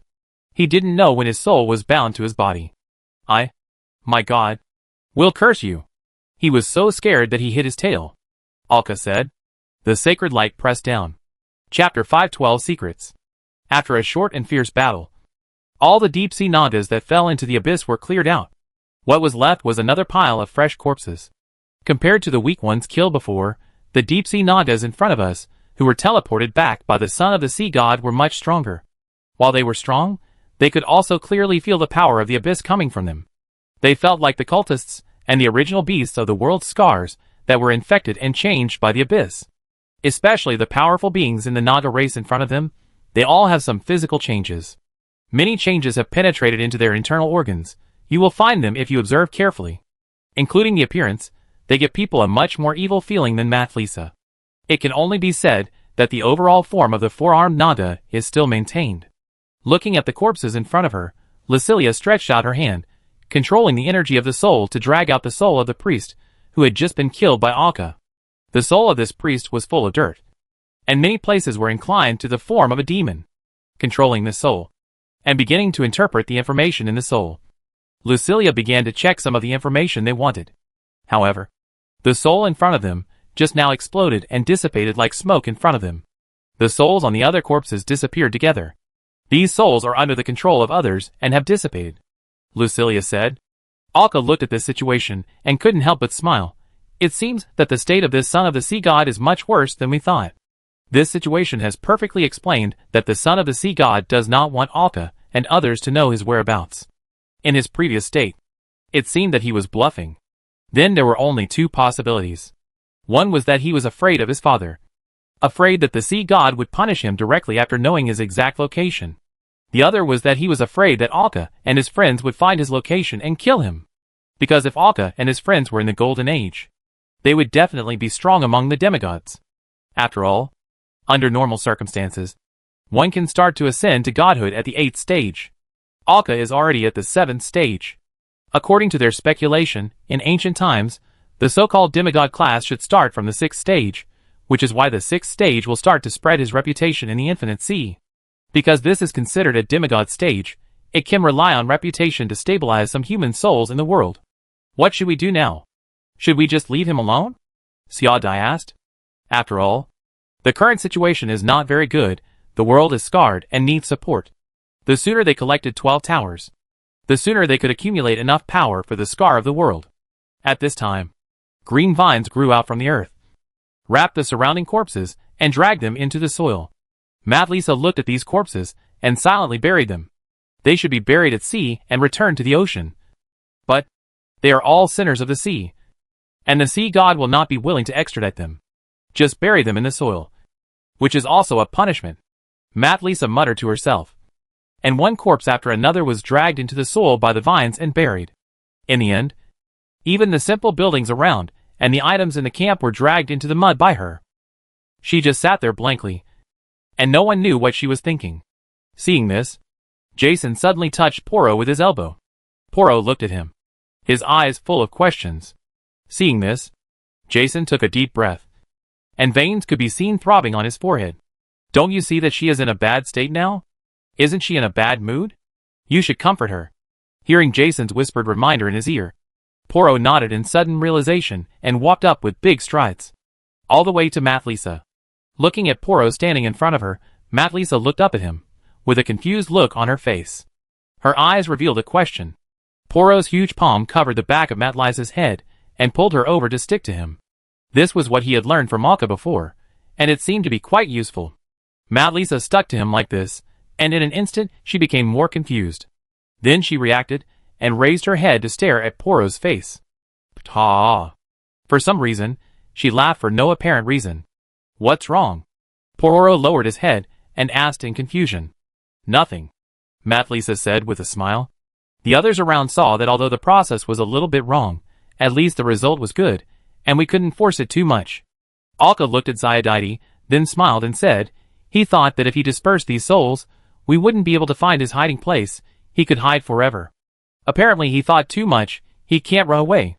Alka said. A golden light flashed in his eyes. Originally he couldn't see anything, but the son of the sea god had to use the breath of the abyss to add a breath of his soul, to merge into that monster to talk to them. Alka talked to him before to arouse his emotions, just to break through such a flaw, to see where the place where his soul breath extended was hidden. In addition to the portal opened by the fog, Alka really found it. The eyes that see through secrets, see more through the flaws. The son of the sea god still wants to hide under these eyes. That is completely impossible. Alka has completely found his hiding place. Did you find it? Hearing this, Alka looked at Xiaodaidi and nodded. Let's talk about it when we get back to the ship. First, take away the trial tower. As he said this, Alka took away several Holy Grail level treasures from the vines growing around. These Holy Grail level treasures are all treasures from these priests and Black Sea warriors. There were 6 in total, and only the priest had 2 on him. However, they were all Holy Grail level treasures, and were basically useless to Alka and the others. Alka took a quick look, took out one of the treasures with a very poor carrier, and threw it into the molten fire tower. The others were piled together with the previous treasures. After passing through those unmanned buildings, they came to the central trial tower. Under his control, the earth card completely cut the bottom of the entire trial tower. Together with the soil underneath, the tower was lifted up and placed in the small world together with the other 2 towers. In this way, they gathered 3 towers. Let's go, it's time for us to leave. Everyone nodded and quickly returned to the ship. As the sound of dawn started, Alka was on the deck looking at everyone and said, I have discovered the hiding place of the son of the sea god, but it's interesting that as the son of the sea god, he is hiding not in the deep sea, but on an island. Which makes me feel a little strange. As the son of the sea god, it should be more correct and safer to hide in the deep sea. Right? He had some questions that he didn't understand. Hearing this, Lucilia thought of something and said, because the sea is the domain of the sea god, he may be afraid of his father. If he is afraid that his father will find him, then he obviously can't hide in the sea all the time. Otherwise he will be exposed. And exposed to his father's domain. If you think about it this way, hiding on the island is actually a very normal thing. Hearing Lucilia's words, everyone nodded, because it seemed that there was no problem with this statement. Forget it, regardless of that, we will head straight to that island. It didn't deviate too far from our route, and it will waste at most 2 or 3 days. After hearing Alka's words, everyone nodded. The reason why they wanted to kill this son of the sea was not because of anything else, but because of Mathlisa. This was the main reason why Mathlisa became a saint and left her race to go to the scar of the world. As companions of Mathlisa, they should help Mathlisa to eliminate the son of the sea beast. By the way, we can also clear the mistakes made by the ancestors of Matlisa's race. This way, the shackles on Matlisa's people can be freed. Late at night, a small island is surrounded by a storm. The island is surrounded by bright and dark reefs, plus the surrounding storm, and the lightning and thunder brought by the dark clouds above. This island looks like a doomsday scene, like it is buried in the dark depths of the sea. Whether it is the appearance or the surrounding environment, it is resisting everyone's entry. If you look at the island, you will find that the overall terrain of the island is slightly concave toward the center. There are grooves and veins like streams and rivers that receive seawater and flow into the center of the island. Due to the widespread seawater channels on the island, there is almost no green vegetation on it. There are only some marine algae that grow in these river-like channels, adding the only green leaves to the island. Other places are barren reefs washed by seawater, smooth and rugged. It can be seen that the island is full of corpses. These corpses are from various fish, animals, and even some humans. But most of them are the corpses of large sea monsters. The huge corpses are exposed above the island, which looks extremely strange. Because the corpses are too huge, they no longer have the element of fear, but only the attributes similar to the spectacle of the landscape. From these piled corpses, it can be seen that these huge sea beasts belong to various races. Countless tooth marks can be found on the corpses of these huge sea beasts, which almost explains why these corpses were picked so clean, because they were originally food for others. There is a huge hill in the center of the island. In the center of the hill is a hollowed-out cave. You can see a wide lake inside, which is at least several kilometers long. It is hard to imagine that such a cave is formed naturally, rather than artificially created. At this time, the power of the abyss appeared at the entrance of the cave, and then a circle appeared on the ground, which was as round as the mouth of a worm. A demon in formal clothes and a hat slowly flew out from inside. The scarlet reverse arch of his foot stepped on the surrounding stones with hoof prints. This demon was the devourer. He looked at the surrounding environment, took a deep breath, and his face showed obvious disgust and disdain. But immediately the disgust and disdain turned into a smile on his face. He straightened his clothes and hat and walked into the cave. As soon as he arrived at the entrance of the cave, he saw the lake surface sparkling in the moonlight, and a spear made of flowing water, which flew towards him with lightning. Looking at the hydroelectric spear, Swallow Mouth dodged it immediately. The spear flew past his cheek, and the attack flew directly into the sky. Devour Mouth looked extremely relaxed and comfortable during the whole process. Get out of here, damn demon, no garbage from the abyss is welcome here. Hearing the thunderous sound coming from the sea, Swallow Mouth, a smile appeared on his face, and said, Don't be so heartless, friend, we are in the same group. Lightning kept pouring out of the water, and then the entire surface of the water was lit up by lightning.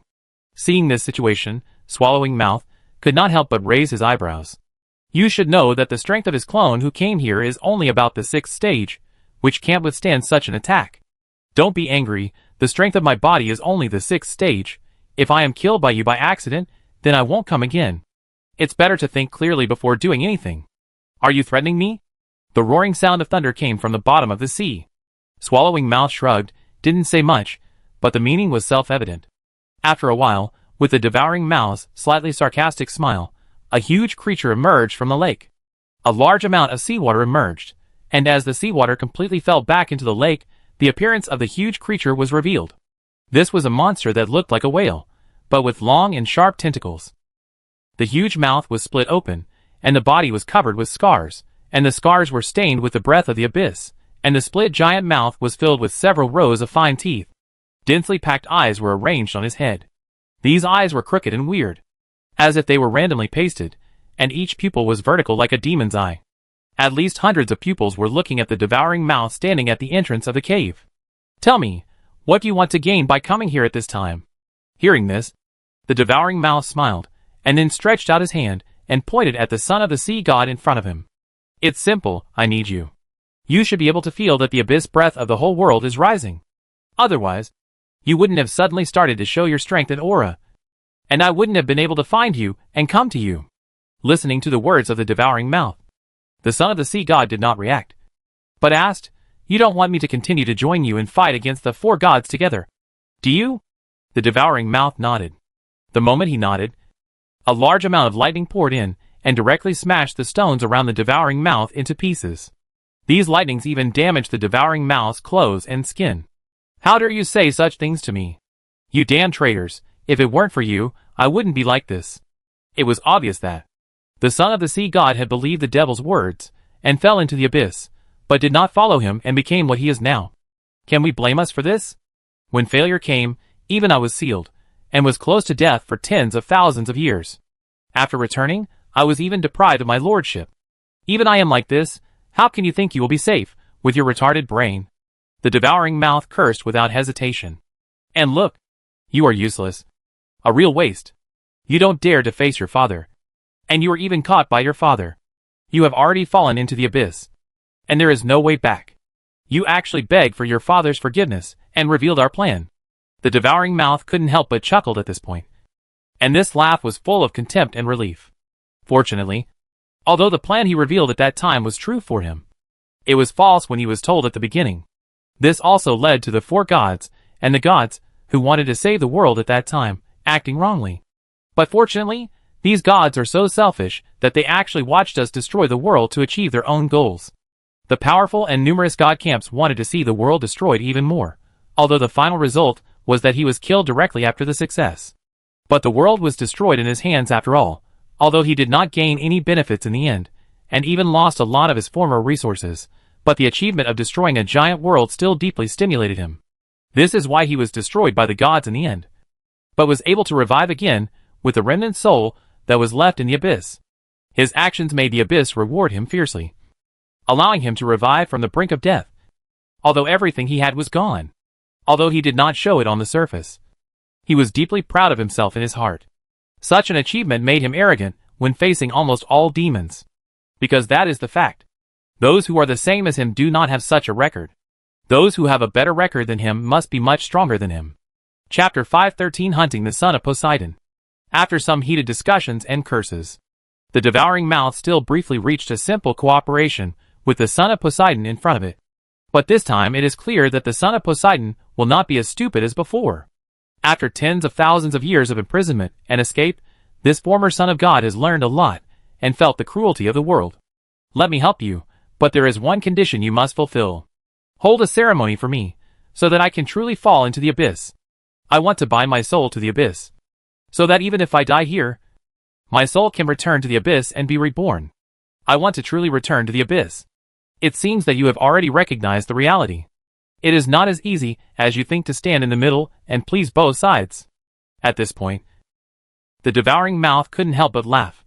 But he still nodded, no problem. Your current state is almost the same as falling into the abyss. Isn't it? When you really fall into the abyss, what you need to do is to stir up disasters in the sea and clear out those ships that are transporting resources to the world scar.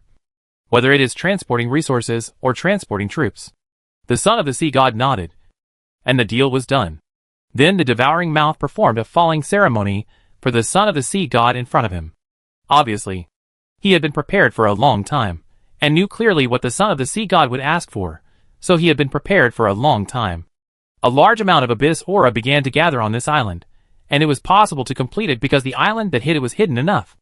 The abyss aura burst out, and after half a day of concentration, it completely fell the son of the sea god into the abyss. At this time, the appearance of the son of the sea god had undergone earth-shaking changes. Bone spurs grew one after another on his appearance, and his original skin turned dark red like leather. His entire body also became slender from the previous abscess. Like a sea snake, the overall appearance of the abscess became slender. It looked more flexible, more powerful, and more evil. Countless tentacles became more evil, growing sharply on its body. The eyes that were originally all over the top of the head now began to spread to the body. It became a truly terrifying and evil deep-sea creature. However, for him who had already fallen, this ritual did not bring much change to his strength, but only bound his soul to the abyss. It only allowed him to make a real choice. After that, he could let his soul return to the abyss and be reborn after death. Just like those demons, he could also go to other worlds through the cracks in the abyss to do evil like other demons. Finally, Father, watch carefully. One day I will tear your divine domain apart and devour you. Listening to the declaration of the son of the sea god in front of him, the swallowing mouth did not show any fluctuation in expression. Congratulations, my new tribesman. Okay, remember the deal. This time you have no way back. With that, the devouring mouth walked out directly. He ignored the son of the sea god, who was still in the seawater, looking at his own state. As soon as he came out, the devouring mouth suddenly became excited. Why did they come here? Did this idiot expose himself? No. No. No. No matter how stupid he is, he knows how to hide himself. He has been hiding here for so long. If he hadn't exposed himself, I would not have known. Even the sea god couldn't find his specific trace. It's impossible to be exposed so easily. Then how did they find this place? With the help of the sea god or the four gods? The devourer stood there, not knowing what he was thinking. After a while, a smile appeared on his face, and he looked back at the situation in the cave with a slightly pitying look. It seems that you are unlucky. There is nothing we can do about it. But it's good to have you stay here for a while. It's a pity to waste my time. Already able to foresee what will happen next. The devourer shrugged helplessly, but the anger and irritation in his eyes could not be hidden. Because his plan went wrong again, the efforts during this period were in vain, and the power of the ceremony just performed was also wasted. I don't know what he was thinking. He disappeared on the spot through the portal that appeared under his feet like a worm's mouth. And what he felt was Alka and others who had already come to the storm outside. They looked at the storm that kept circling in front of them, and the reefs inside the storm. The son of the sea god is hiding in here? He is really hiding deep, hiding in such a place. Pororo stood on the deck, looking at the situation in front of him and said, at this time, Siadai said, not only that, the surrounding environment is a little bit wrong. My silver ripples can hardly give much information. Julia next to him said, the surrounding environment is hidden and chaotic, which is why the son of the sea god chose this place. This place can naturally avoid detection and hide itself. This also made everyone wonder how Alka found such a place at a glance. But they didn't think much about it. Alka took out the blue gale card, controlling the storm and creating a crack. The voice of dawn quickly passed through the storm and entered it, then bypassed the reefs in the sea, and came to the edge of the island in secret. Isn't the breath of the abyss here too strong? Why is it so strong? It's like being in the scar of the world or on the front line. Jason couldn't help but frown as soon as he came in. Urushius next to him seemed to smell something foul, and kept fanning his nose. They didn't know that a ceremony had just been held here to make the Son of God fall into the abyss. Alka nodded. Indeed, the concentration of the abyss here is much thicker than I thought. Everyone be careful, Maybe the strength of this son of the sea god is not weak. Alka said. A faint pink breath began to emerge from his body and penetrated into the space, and began to affect the entire environment. There will definitely be a big battle ahead, naturally. We must prepare first. Obviously. The large amount of abyss breath here made him think that it was emitted by the Son of God, so he slightly raised the strength of the Son of God and began to prepare for the Son of God. Everyone had the same idea, and began to prepare their own trump cards, which they could use in battle. Xia Deity immediately turned into a full moon and flew up to the sky and hung there. In this case, as long as Xia Deity did not deliberately use the power of the moon and just hung there, if no one paid attention, and if Xia Deity deliberately concealed the brightness, people would really think that the moon was in the sky. After all, the changes in the stars in the sky were so ordinary that no one would care even if 2 moons appeared. Not to mention that there was no moon in the night sky today. Lucilia turned into a soul, drilled into Alka's body, and hid with her in the same body. The rest of the people formed a scattered team with Alka, and began to advance slowly forward, looking at the piles of bones around, and the huge sea beast's dead bones. From this, it can be seen that they did not find the wrong place. The son of the sea god should be hiding here. So many bones show that the son of the sea god has been hiding here for who knows how long. It seems that he is much more timid than Alka and the others thought. So, the crowd slowly came to the huge cave in the center. Through some holes in the cave, and the light outside, they could see the shimmering waves inside. It was obvious that it was full of sea water, but they didn't know how big it was. They could feel the source of the abyss. What's the matter with you coming back? I said I would do my duty. A thunderous roar came from inside. The crowd that was slowly approaching couldn't help but stand still. Then the sound inside found something wrong. A large amount of black and purple lightning flew out of the cave, hitting Alka and the others directly. Seeing this, the lightning card immediately appeared, and a lightning barrier appeared in front of Alka. It absorbed all the lightning. Bang! A huge noise was heard. And then the rubble on the top of the cave was immediately smashed, and a huge creature was revealed. Through the moonlight, you can see a huge lake inside, and a huge creature that looks like a giant monster in mythology. The body of the sea beast is thick and slender, like a sea snake. From the head to the neck, you can see densely packed orange demon eyes, which are constantly turning to observe the surrounding situation. And most of the eyes are staring at everyone. With so many evil eyes staring at you, you can't help but get goosebumps. The tentacles that spread around the body waved like ribbons, and the top of each tentacle had a metallic luster like a blade. Is it you? You actually found this place? Could it be my father? It doesn't matter. Today you will be the first gift for me to fall into the abyss. As he said that, several tentacles wrapped in lightning flew directly towards them. Each tentacle was like a crossbow arrow shot from a huge crossbow, and with a violent sound, it smashed a deep pit in the ground. Everyone dodged in a hurry. Then the whole team dispersed. Alka pulled open the space around him. Then, some of the humanoid creatures with bodies like dinosaurs, but cow hooves. The chief elder of the Stonehoof tribe came out. On the other side, a group of lightning came out, like a dark cloud, and immediately floated towards the sky automatically. In an instant, it disappeared into the darkness. The elements around Alka condensed and mixed with each other to form a mixed element, and the attack penetrated the space in an instant, and hit the huge body of the son of the sea god. A hole was made in its body. Dirty red blood flowed out. However, as soon as the blood flowed out, the flesh and blood in the hole in his body could be seen intertwined and repaired with the naked eye. The surrounding storm began to spread to the island, and the lightning in the sky began to condense. The whole sea beast was almost covered with lightning. Lightning fell like raindrops. With it came the suction generated by various storms, and the sharp blade formed by hurricanes. In this case, Alka had to separate the lightning card and the hurricane card, so that they would not participate in the fusion of elements, and control these 2 cards to avoid the enemy's attack. The enemy's body was too big. It was very difficult to include it in the mirror world in an instant.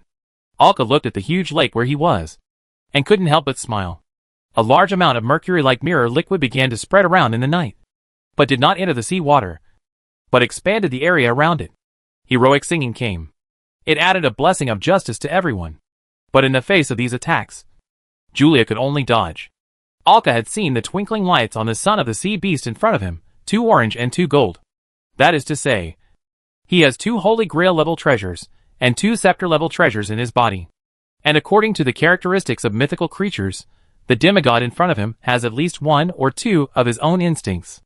Compared to Alka and the others, he only lacks one holy grail level treasure, not to mention that his strength is at the 8th stage. It is higher than Alka and the others thought, but it can be seen that, although his strength is weak overall at the 8th stage, Mathlisa treated everyone. Poro and Julia were soon hit by 2 tentacles and smashed into the surrounding rubble. Not only that, Wanro's attack could not cause much effect on the enemy. Simon could only drive a huge mecha with a concentrated energy weapon to harass the tentacles from a distance. The attack power on the main body was limited. Only the huge dragon beast formed by Jason and Mathlisa, with a strength that almost reached the peak of the 6th stage, could fight with these tentacles and monsters for a period of time. Fortunately, the powerful Elder and the thundercloud elements in the sky helped everyone share the attack power. Otherwise, they would inevitably be seriously injured. The battle fell into a stalemate, but Alka and his team had a large number of people, and with mutual cooperation, they were able to delay the enemy's attack and limit it to where it was. The timing was right. The moon in the sky suddenly fell down, and a moon fell quickly, which was completely beyond the imagination of the son of the sea god. He didn't notice the situation above his head at all. Or even if he noticed it, he wouldn't think there was anything wrong with the moon. The blow directly hit his neck and smashed down in an instant, causing the entire huge body of the sea beast to be smashed into the lake. Then a large amount of moonlight was emitted in the form of a column of beams, hitting his body, completely suppressing him in the sea. The sea water began to be polluted by the mercury-like mirror power and turned into a mirror. Alka flipped the mirror with his hand. Everyone followed and entered the world in the mirror. Alka had already filled it with dream power, and the momentary immersion turned this place into a world like a dream. The power of storm and lightning exploded, pushing Xiaodai out. Moon power? Are you a believer of that damn bitch? The son of Poseidon looked at Xiaodai and couldn't help but say. Finally, he took a closer look and found something wrong, and said nothing more. He began to use violent attacks, and a large amount of lightning spread around like a net. Julia and Mathlisa had to shrink together, and the two of them combined their strength to successfully resist the attack with the help of the thunder cloud element and the great elder. But Simon and Juanlu were not so lucky. Wherever the electric net passed, the two were knocked down instantly. If it wasn't for the stone wall on the ground that wrapped them up, they would have been burned to charcoal. But Simon's mecha was instantly broken, turned into a piece of debris. Juanlu was almost knocked unconscious by the electric current and kept twitching on the ground. Now, except for Jason, Xiaodai, Poro, it was difficult for others to join the battle, mainly because the power of the crowd was stacked on them, making them bear the electric net and attack. Alka began to receive the power in the dream, and his strength suddenly increased to the 8th stage. When he felt that Alka's strength had increased to the 8th stage, even stronger than himself, the son of Poseidon had a bad feeling in his heart. He instantly gave up the battle with Xiaodai and others, and all his strength gathered together to attack Alka, facing countless tentacles wrapped in lightning and hurricane power, and the huge head of the son of Poseidon. Alka stretched his hands forward and twisted them in the air. The surrounding space and dreamland plus the power of the elements began to solidify, and the tentacles that were spinning and enveloping were instantly shattered by an unknown force. Die. Damn mortal. The huge mouth made Alka bite a large amount of lightning and chew it in his mouth, which was bound to turn Alka into waste in his mouth. Suddenly, a violent elemental force burst out from his body, and his body was penetrated. Alka did not know when he appeared behind him, and a large amount of power began to beam out from his body. The chewing in his mouth, with the touch of a normal body, suddenly broke and disappeared. When? From the beginning? Idiot. A lot of blood was spilled, and Alka's power was still rising and infusing. The power of the dream began to infuse, and the soul chain suddenly flew out of Alka's body and directly pierced into the body of the sea god himself, even binding his soul. At this moment, the son of the sea god was completely panicked. What's going on? Why? Why is there a soul imprisonment? Why can you control dreams like this? In addition to the incomprehension of the soul being imprisoned, there is the environment in the surrounding dreams and Alka's control over the power of dreams. He has never seen such a situation. You are just a mortal? Not the god of dreams. A large amount of dream power in clouds began to solidify his body. The power of dreams continued to permeate and solidify his body and mind. His already weak and incomplete body, which had not yet fully recovered, could hardly resist such an operation. Under the burst of this power, he finally knew why. You, a mortal, are actually the king of dreams? In reality, although he was the son of a god, a demigod. But in the dream world, facing a king of dreams, who was like a god in the dream world, he still had no power to fight back. He didn't understand. He didn't understand what had happened in this world during the time he was imprisoned by his father, and during the time he had been hiding here. Why did this happen? He had never thought that the mortal in front of him would be a king in a dream. This was totally illogical. He knew that he could not escape. He had just fallen into the abyss, saving his soul, and encountered such a situation. The soul sword covered with spells suddenly penetrated Alka's chest and directly pierced his body. Chapter 514, The Divinity of the Son of God. The soul of the Son of God was dragged into the world of dreams. This time, Shadow Robe and others personally escorted him. Why is this demon soul so closely connected to the world? Shadow Robe asked curiously. It's not like he had never seen a demon soul before, but this one is obviously different. Hearing this, Alka said, maybe it's because this is the soul of a demigod. Shadow Robe seemed to understand something, nodded, and dragged the soul into the dream. Throwing the soul into the furnace tower, the refined energy can create a large number of mist-like creatures.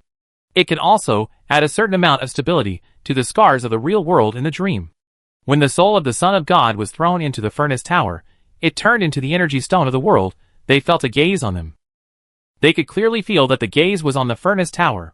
When the soul of the Son of God was completely transformed into pure energy, the gaze slowly moved away, flipping from the mirror world back to the real cave. There are traces of battles everywhere. Some cracks in the space have not been repaired. There are pits, grooves, and broken stones everywhere. The huge body of the Son of the Sea God reappeared in the central sea lake. However, there is no soul in this huge body, only the broken body remains. Blood flows out of the body and merges into the seawater. Just like that, everyone watched the body of the Son of the Sea God melt like ice in the seawater, festering from the wound and melting into something like blood. The seawater below was boiling as if it was boiling. As it boiled, the body of the Son of the Sea God melted faster and faster, until it completely disappeared. Even the bones turned into liquid and melted into the seawater. Looking at this situation, everyone couldn't help but frown. At this time, Mathlisa said, "It's the sea god. The power of my god is manifested here. He is letting his child return to the sea." It was just the last funeral of a god for his child. During the melting process, a large amount of abyssal aura could be seen dispersing into smoke and floating into the air. He separated all the thick abyssal aura from the corpse, until the huge corpse was completely melted into blood. The boiling sea lake in the center gushed out, and the seawater in it flowed back to the outer ocean, where the corpse was originally placed. There were 4 spots of light floating, just quietly suspended. They were 4 divine essences. The divine essences in the bodies of the 4 sons of God, just floating steadily in the air. The sea god did not take them away. The meaning is self-evident. This is the spoils of Alka and his team. These 4 divine essences are what Alka saw on the Son of the Sea God during the battle. The 4 divine essences. The 2 golden ones represent the divine essences of the Holy Grail level, but this level of divine essence is not very meaningful to Alka and his team. The remaining 2 orange ones represent the divine essences of the scepter level. He got 2 treasures equivalent to scepters at once, and also helped Mathlisa achieve her biggest goal in the infinite sea. This time the harvest was rich. Alka waved his hand. 4 divine essences floated towards him and fell into his hands. Alka looked at the divine essences in his hand and was a little strange. Is there any problem with these 4 divine essences? Xia Deity came over, looking at Alka's strange expression, and asked. Alka shook his head and said, "It's strange. These 4 divine essences all came from the body of the Son of God, but they are not compatible with each other? This is a bit strange. If the 4 divine essences are not compatible with each other, how can they coexist in the body of a demigod?" After hearing this, everyone was a little confused. Alka originally said that if the 4 divine essences were compatible, then the 2 orange scepter essences could be directly given to one person, so that he could directly collect all the scepter level treasures. A lot of time was saved at once. But the result was such a situation, which was really unexpected for them. "Let's leave quickly. The smell of the abyss here is too strong, it stinks." Eurylius pinched his nose and said anxiously beside him.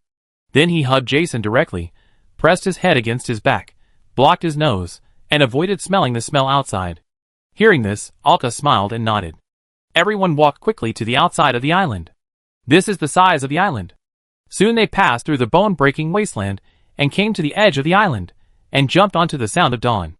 The storm surrounding the island was weakening at a speed visible to the naked eye. Obviously, this storm might be formed by the son of the sea god using the power of his own treasure. It could also be through other means. In the battle, the power of other treasures was not specifically tested, because once there are too many treasures, they are integrated and adapted to each other. There is a high possibility that the power will be superimposed and people cannot distinguish it clearly. But the only thing we can know is this storm. But now that I think about it carefully, it is very likely that he just used the storm that was most suitable for the current situation to attack everyone. Because of the incompatibility between treasures, if you want to use the power of other treasures, the power of the storm will be temporarily shelved. I still can't understand why the divine essence in the body of this demigod's son is incompatible with each other. As the storm dissipated, the abyss breath on the island began to spread. Although the abyss aura is strong on the island, there is no source of it after all. So once it is dispersed, it will soon disappear from the world. But the island still has that kind of hidden environment, which makes it difficult to detect. The voice of dawn left the island and quickly headed towards the correct route. They continued their journey of collecting. On the deck, Alka threw 2 Holy Grail level treasure essences into the treasure house of the Dreamland. There is no safer place to store so many divine essences and Holy Grail level treasures than the treasure house of Alka's Dreamland. The remaining 2 scepter level divine essences floated in front of everyone, waiting for their new owners. Sure enough, the fastest way to get treasures is to steal others. Looking at the divine essence in front of him, Jason couldn't help but say, the main reason is that they have only been scarred for a few years since leaving the world. In total, they have obtained 10 Holy Grail level treasures. And this is when they are on the road all the time. Although it is of no use to them now, it is still a treasure. He also obtained the 2 scepter level divine essences in front of him. It was much faster than their treasure hunt. Of course, it did not include the treasure hunt in the world scar. Alka and his companions had already filled their own scepter level treasures, and did not participate in the distribution. The others came forward and began to touch the divine essences floating in front of Alka.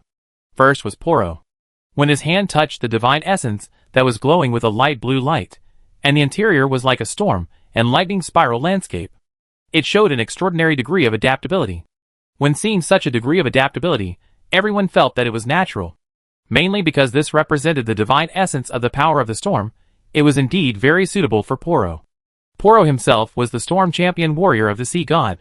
Because of the sea god, he had the power of lightning. And the storm also had the power of lightning. It was normal for it to be suitable for Poro. Not to mention that this thing was the divine essence of the son of the sea god, and was adapted to the believers of the sea god, and it didn't seem to have any problems. Everyone tried it one by one, and it turned out that only Poro was suitable. And it was a very suitable one. The remaining scepter-level divine essence was suitable for Mathlisa, who was a member of the ocean race, and the holy maiden of the sea. It can only be said that it is worthy of being the divine essence separated from the child of the sea god. Even the objects of adaptation are the ocean races who believe in the sea god. In this case, the 2 scepter-level divine essences have a home. There is no need to worry about lack of materials. Whether in the dream world, in the small world, or on their ship, they have already been filled with various forging materials. They are prepared for the possibility that they may encounter divine essence along the way and need to forge it. If there is really no divine essence, they can wait until their next destination, where they will definitely be able to get the desired materials. Just waiting a little longer. Their next stop is the direction of the 4th trial tower. This trial tower is a bit far away. It is conservatively estimated that the journey to the center alone is more than half a year. But it is said that the next stop is a relatively prosperous signpost island, which is even more prosperous than the Twin Islands. Among the islands they have visited so far, Twin Island should be the most prosperous, but compared to the prosperity of the Twin Island in the entire Infinite Sea, it is only of the upper middle level. So naturally, in such an island, at least you can get the materials you want. Thinking of this, Arka looked at the divine essence of Mathlisa and identified his ability.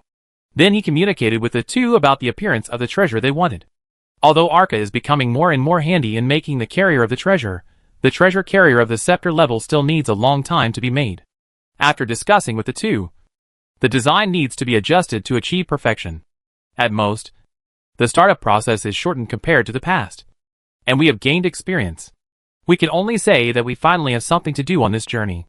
They had just left the island where the son of the sea god was hiding and entered the regular waterway. It had not been a few days. Sailing on the vast ocean.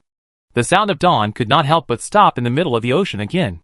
Countless tree roots stretched out from the bottom of the ship and pierced into the space and into the surrounding elemental groups. While stabilizing their own ship, an exaggerated storm was set off around them again. The magic power of several kilometers around them almost completely gathered on their ship, forming a liquid-like magic pool. And Jason and Eurylius were immersed in the magic pool, being promoted. This time, because two people were promoted together, the current scene was even more exaggerated than before. The entire sea area formed a huge vortex. Looking from a distance, it seemed as if the eye of a storm was spinning, and a new storm was forming. But this time, they had a much better time than the last time Alka was promoted. Because this time Alka did not need to be promoted. He could have the power of the elemental card to suppress the surrounding environment. This showed that Alka's elemental card could cope with various scenarios, which was indeed broad and easy. Alka stood on the deck, waving his hands like after images, controlling these elemental cards to show each other, and overlapping their powers. The gathering storm was constantly suppressed, and constantly gathered, forming a balance. Compared to when Alka was promoted before, it looked much more normal. As for the sea beasts that gathered, Pororo had already prepared to hunt them in the deep sea. From time to time, scarlet liquid could be seen emerging from the ocean. This process did not last long. As the two advanced to the 7th stage, the storm began to dissipate. Alka took this opportunity to quickly suppress it. When the two stabilized their fluctuations and opened their eyes, the surrounding environment had returned to calm. Without waiting for them to communicate, Eurylius directly transformed into the form of a giant dragon, took Jason and flew into the sky, and then soared and circled in the sky. It seemed that he was exerting the power that had been suppressed for a long time. Everyone looked at Eurylius in the sky, and they could clearly see that Eurylius's body size had become larger as his strength increased, especially the pair of wings, which almost became the most conspicuous symbol. The glittering crystal-like feathers on them were tightly attached to the wings, and as they glittered, they emitted a rainbow-like luster. As it dances, it can leave a trail of colored dust behind it. Comparing it with her body, it is almost 2/3 of the size of the dawn sound. You should know that the dawn sound has been expanded by itself, and its size has already expanded a lot. This is already a very exaggerated size, which can be seen as a huge ship that can fly and run and move flexibly. After venting a lot of anger, Eurylius landed vertically on the deck. When it was about to hit the deck, the crystal light turned into a human form and jumped down. Jason also landed steadily on the deck. Watching the two people coming down, Alka turned to Xia Dai beside him and asked, "They both got promoted, what about you? You should be almost there too." Xia Dai nodded. "It will be in a month or two." Now Xia Dai's meditation speed is almost catching up with Jason and Eurylius. Although the two of them are together, they merge and share with each other, resulting in a very fast meditation speed. But after Xia Dai has 2 scepter-level treasures, when meditating facing the moonlight, the speed will also be improved. The degree of improvement will vary depending on the night situation. For example, when the sky is completely black with only a full moon hanging in the sky, Xia Dai's meditation speed will be very fast at this time, and it will also strengthen her control over her own power. During meditation at this time, her meditation time will increase by 1 or 2 times than usual, and the growth rate is several times faster than Alka's. The problem is that such weather is very rare, and under normal circumstances, there is only a slight increase, and it will increase a little more when there is a moon. But with the accumulation of time, she will only be a little longer than Jason and the others, and it will not take half a year to a year like before. "Are you also going to advance at night?" Alka asked. Xia Dai nodded, "Yes. I am going to advance in the pure black night." That is to say, Xia Dai is going to consolidate his strength and wait for such a day. The pure black night is the time when the moon in the sky is the largest, roundest and most powerful. Advancing at this time means that Xia Dai is ready to further master his treasure of the pale moon. However, the last pure black night was several months ago. If you calculate the time carefully, it should be just in time for the promotion. It won't take too long. As Jason and the others advanced to the 7th stage, the ship fell into peace again. The surrounding fluctuations were quickly suppressed by Alka, and with his own repairs, they were completely calmed down. However, as everyone's strength increased. There was basically no boredom on the ship, because if they really had to find something to do, everyone would be too busy.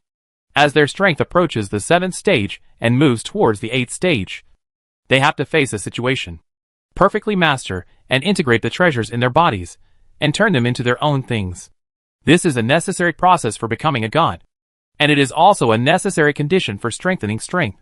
Fortunately, although the scope of the ship is small, Alka's small world can provide a very good place for everyone. Time passes quickly. The voyage on the sea is inevitably a little boring, but time passes relatively quickly. If it weren't for the alternation of day and night, you would even have a hard time judging the passage of time, because there would always be an endless blue sea around. But for people like Alka, who have been drifting on the ocean for so long, they have gotten used to it. Until time passed to this day.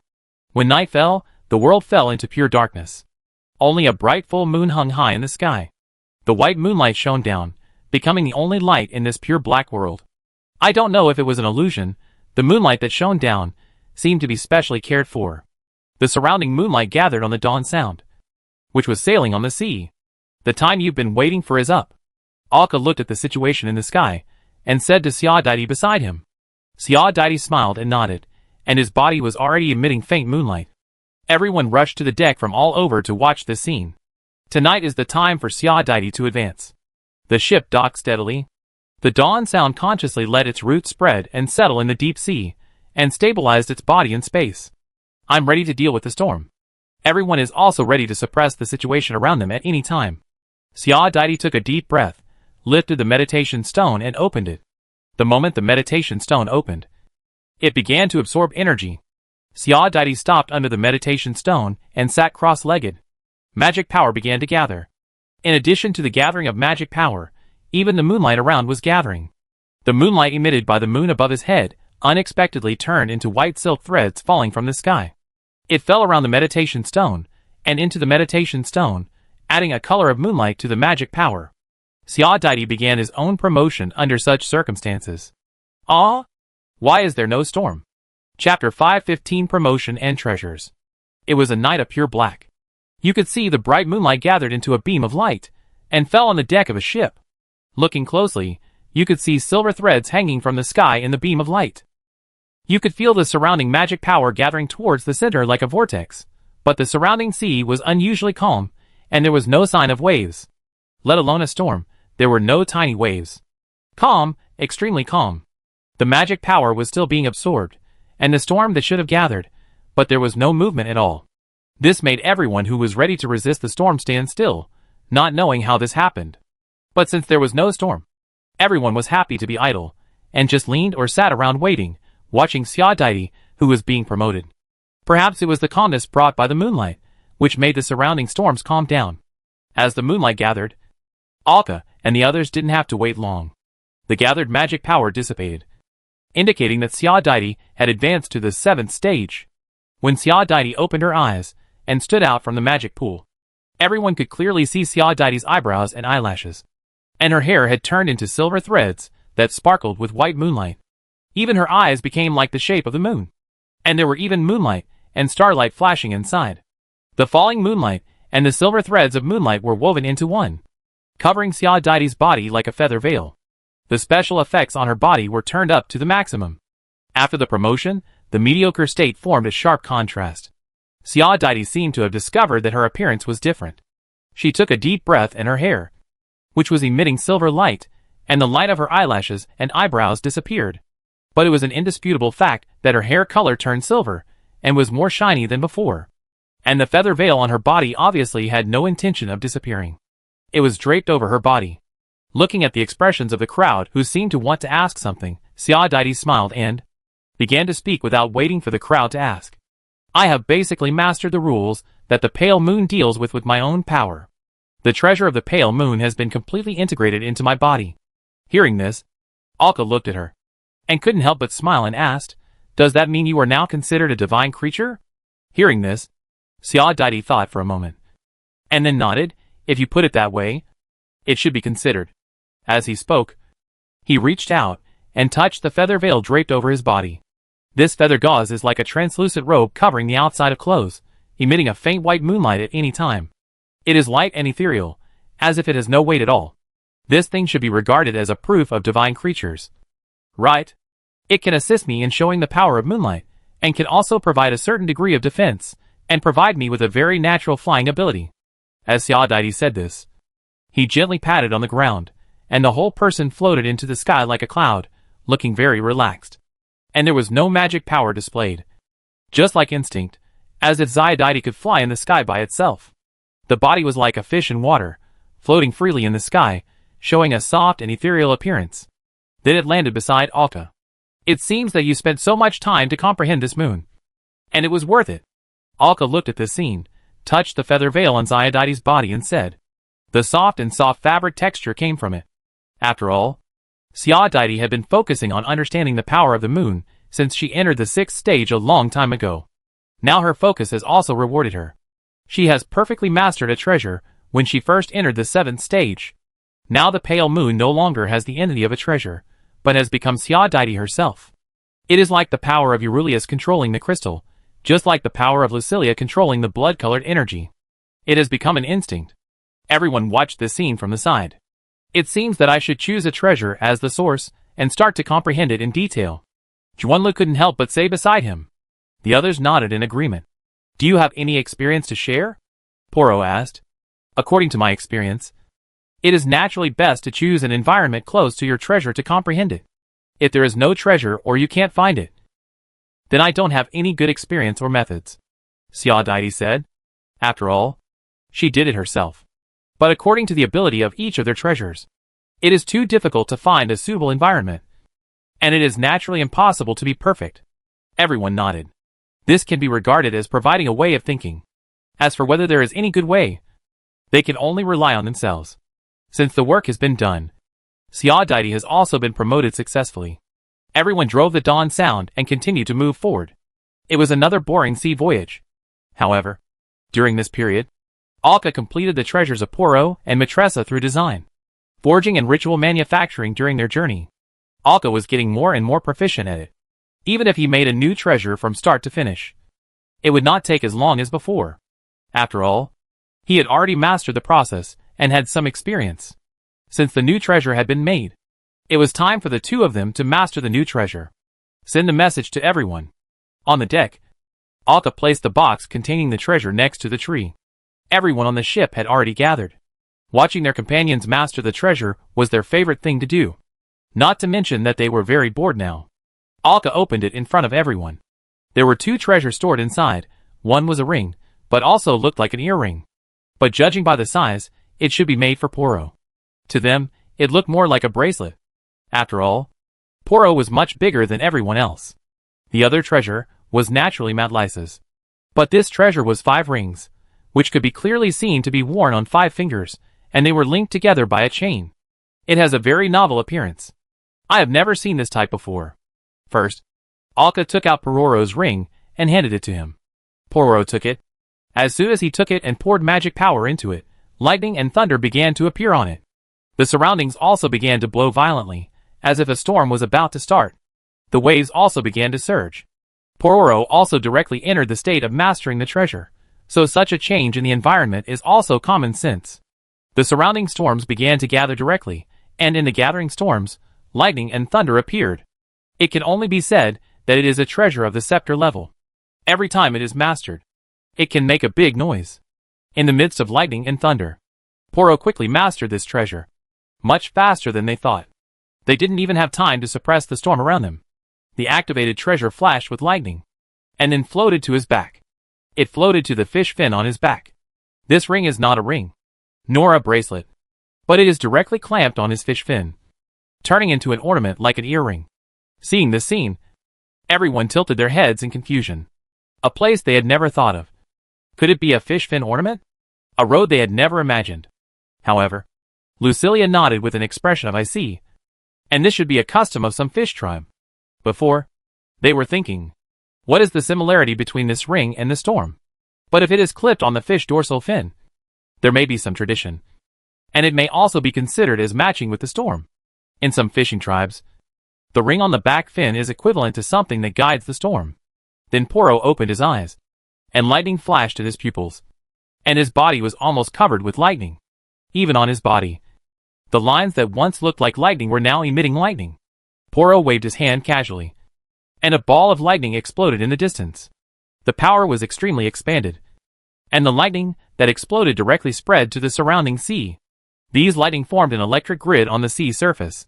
When the smoke dispersed, many fish that were electrocuted or stunned by lightning also floated out. This was only the power of lightning, and the power of the storm was not added.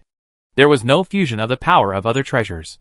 For example, the annihilation effect of the winter flower was integrated into the storm, and the power of the storm was used to strike from a distance, so that the range of influence was wider than it seemed.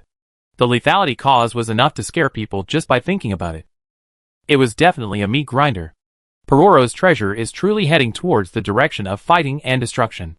Pororo tested the treasure, and it looked like a storm was about to appear around him. The sound of dawn came with a chirping sound like music, and it was obviously expressing dissatisfaction. Hearing this sound, Pororo silently took back his power. Haha, let's use it in the small world, Alka said with a smile. There are still large areas of emptiness and desolation there. Using it in there can also bring some magical changes to the whole world. Then there is another treasure. Pick it up and hand it to Matt Lisa. The crowd couldn't help but look at it curiously, because they didn't know what the power of this treasure was until now. Matt Lisa put the treasures on her fingers one by one, connecting them with chains, which looked like a very wild decoration. The ring chain worn on her hand made a rattling sound of chains colliding with each other. She closed her eyes, and the magic power flowed into the treasure along her fingers and began to master the power. As the ring was grasped, some invisible and intangible fluctuations were emitted. The people who were swept by the fluctuations could not help but frown, because they felt that their bodies suddenly became violent. Their physical fitness was increasing in all aspects, but it was not due to external forces, but their own physical strength was being overloaded. Everyone could not help but suppress this wave. As a result, the sound of dawn also began to shake, because it also felt that strange fluctuation. In the eyes of the crowd, even the big tree inexplicably grew a little taller, and the branches became much denser. The special effects brought by this treasure are almost invisible to the naked eye, but it really affects everyone. Soon the treasure was mastered, and Matt Lisa opened her eyes, looking at the ring chain in her hand. What is the function of this treasure? Why is there such a strange fluctuation just now? Jason asked curiously. Because the power stimulated by the fluctuation just now is really too strange. Hearing this, Matt Lisa smiled and said, the power of this treasure is to inspire the potential of life. Inspire the potential of life? Lucilia repeated. Matt Lisa nodded, and then began to explain in more detail to everyone. Just like the human body, even now we can't fully exert the potential of the body. Right? Especially when we didn't have strong control over our bodies. But even now, we cannot achieve perfect control over our bodies, because some things are difficult to control, including the potential of life, Matt Lisa said, and stretched out her hand. The hand with the chain was her lower left arm, which was the least used arm, so it was just right for wearing a bracelet, and it would not have any effect.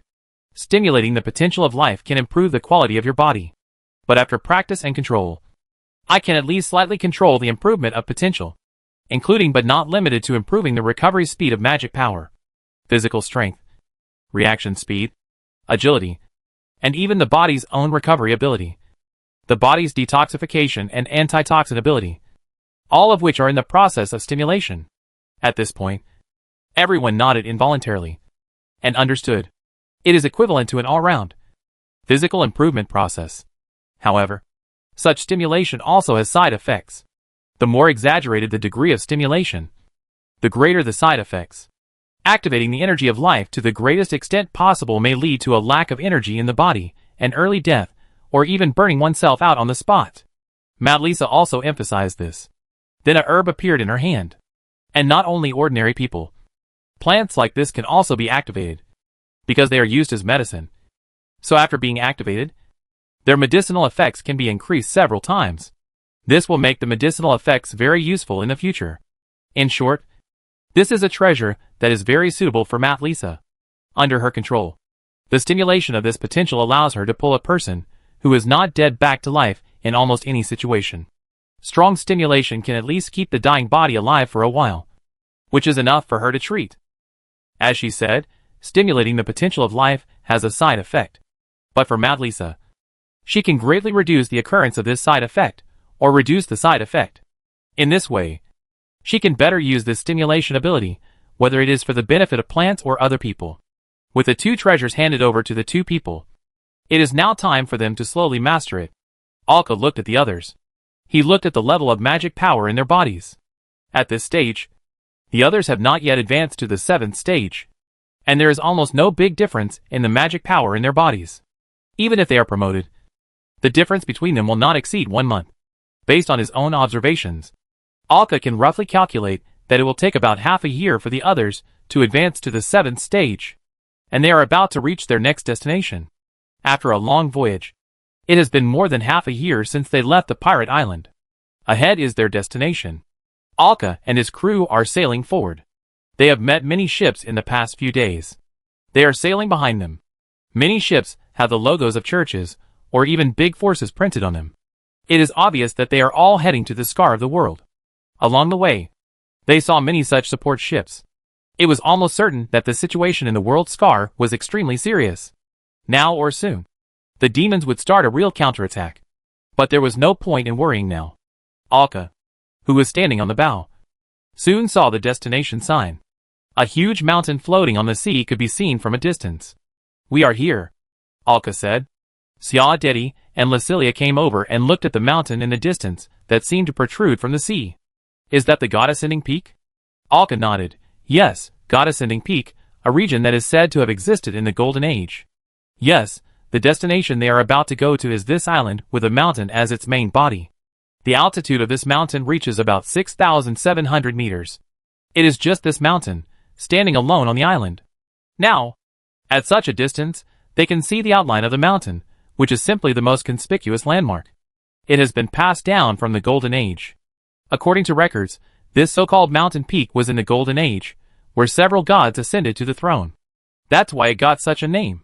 There are countless ancient relics and ancient civilizations there. But now there are 3 churches stationed above. The Holy Machine Church, the Holy Mother Church, and the Seed of Life. Except for the Storm Church of the Sea God, the other 3 churches have their own churches there. This is why the surrounding and the island chains connected to it are so prosperous in this sea area. The cargo ships coming and going around have confirmed this.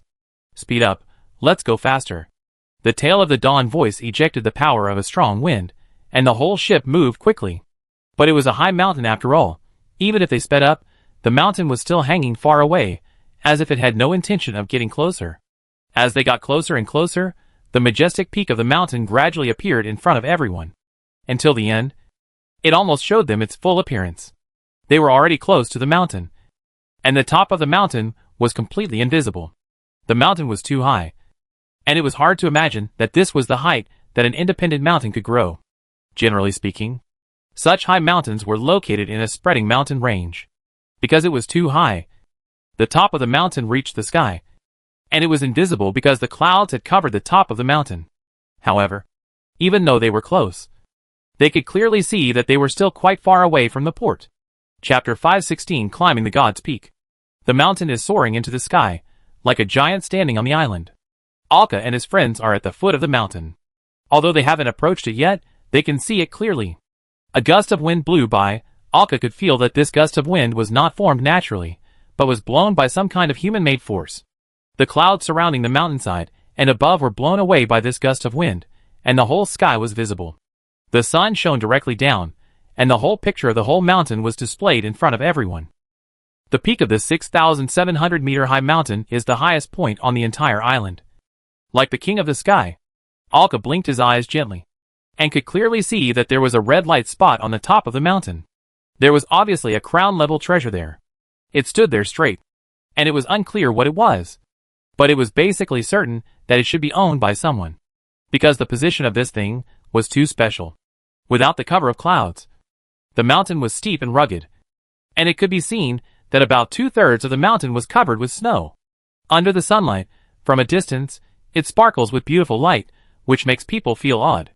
This mountain looks a bit like a volcano, Lucilia couldn't help but say as she looked at the appearance of the mountain. The mountain is surrounded by the sea, and the sea water is as blue and clear as emerald. It is obviously different from other places. Even near the sea surface, you can clearly see the fish swimming below. It is too clear. This place looks out of place with other places. There must be some force affecting it. Alka and the others could not help but slow down the speed of the boat, just looking up at the mountain, letting the boat approach slowly. As they got closer to the top of the mountain, it became harder and harder to see, because it was already piercing the sky and was extremely dazzling under the sunlight. But as they got closer to the bottom, they could see more and more clearly. The mountain could be seen from afar, but now that they were getting closer, they could appreciate how huge this mountain was, and the island that carried it. The peak seemed to be within reach, but they knew clearly that the distance between them was still far away. Now they could see the scenery from the mountainside, which was even more magnificent. The huge buildings spread down from the mountainside, forming a fairyland painting in the twilight. The main thing was the style of these buildings. Xiaodaidi and others only thought it was beautiful, but they had never seen such a style of building. Only Alka felt inexplicably close to this building style. These buildings were full of oriental mystery and prosperity. The long roofs were stacked like mountains, and the colorful glazed tiles flashed colorful light in the sun. Although it can be seen from many places that it is obviously different from the ancient buildings in my hometown, I can still feel the unique charm. At least they have similarities, which can't help but evoke Alka's memories. It's so beautiful. Xiaodaidi couldn't help but say. The breeze that blew away the clouds and mist before blew again, this time blowing towards them. The breeze seemed to be visible, usually with a hint of green. After blowing on everyone, they immediately felt refreshed. Even the big tree of the dawn sound on the boat couldn't help but sway, showing his excitement as the music sounded. He really liked this breeze with life. Julia, the seed of life, immediately discovered something and couldn't help but smile. A harp appeared in her hand. As she played, these breezes actually began to be controlled by her and circled around everyone for a while before leaving. These are the spirits of the breeze, which can be regarded as good helpers of the seed of life. Only where the seed of life pod is located will there be this breeze spirit, which will blow at a fixed time every day. It can bring health to life and rejuvenate the surrounding plants. The so-called seed of life pod is equivalent to the cathedral of the seed of life church. Only in more important places will there be such a building. If you count seriously, the church on the Twin Islands can be regarded as the scale of a cathedral. If the building of the seed of life on this island is the seed of life pod, then the building of the Virgin Mary is likely to be a cathedral. The Church of the Holy Machine is the mechanical temple. Although the names are different, they roughly show that this area is relatively important to each church. However, the place they are heading to seems a little bit wrong, because it is actually a cliff instead of a port. According to the ships coming and going around, it can be seen that the port should be on the other side.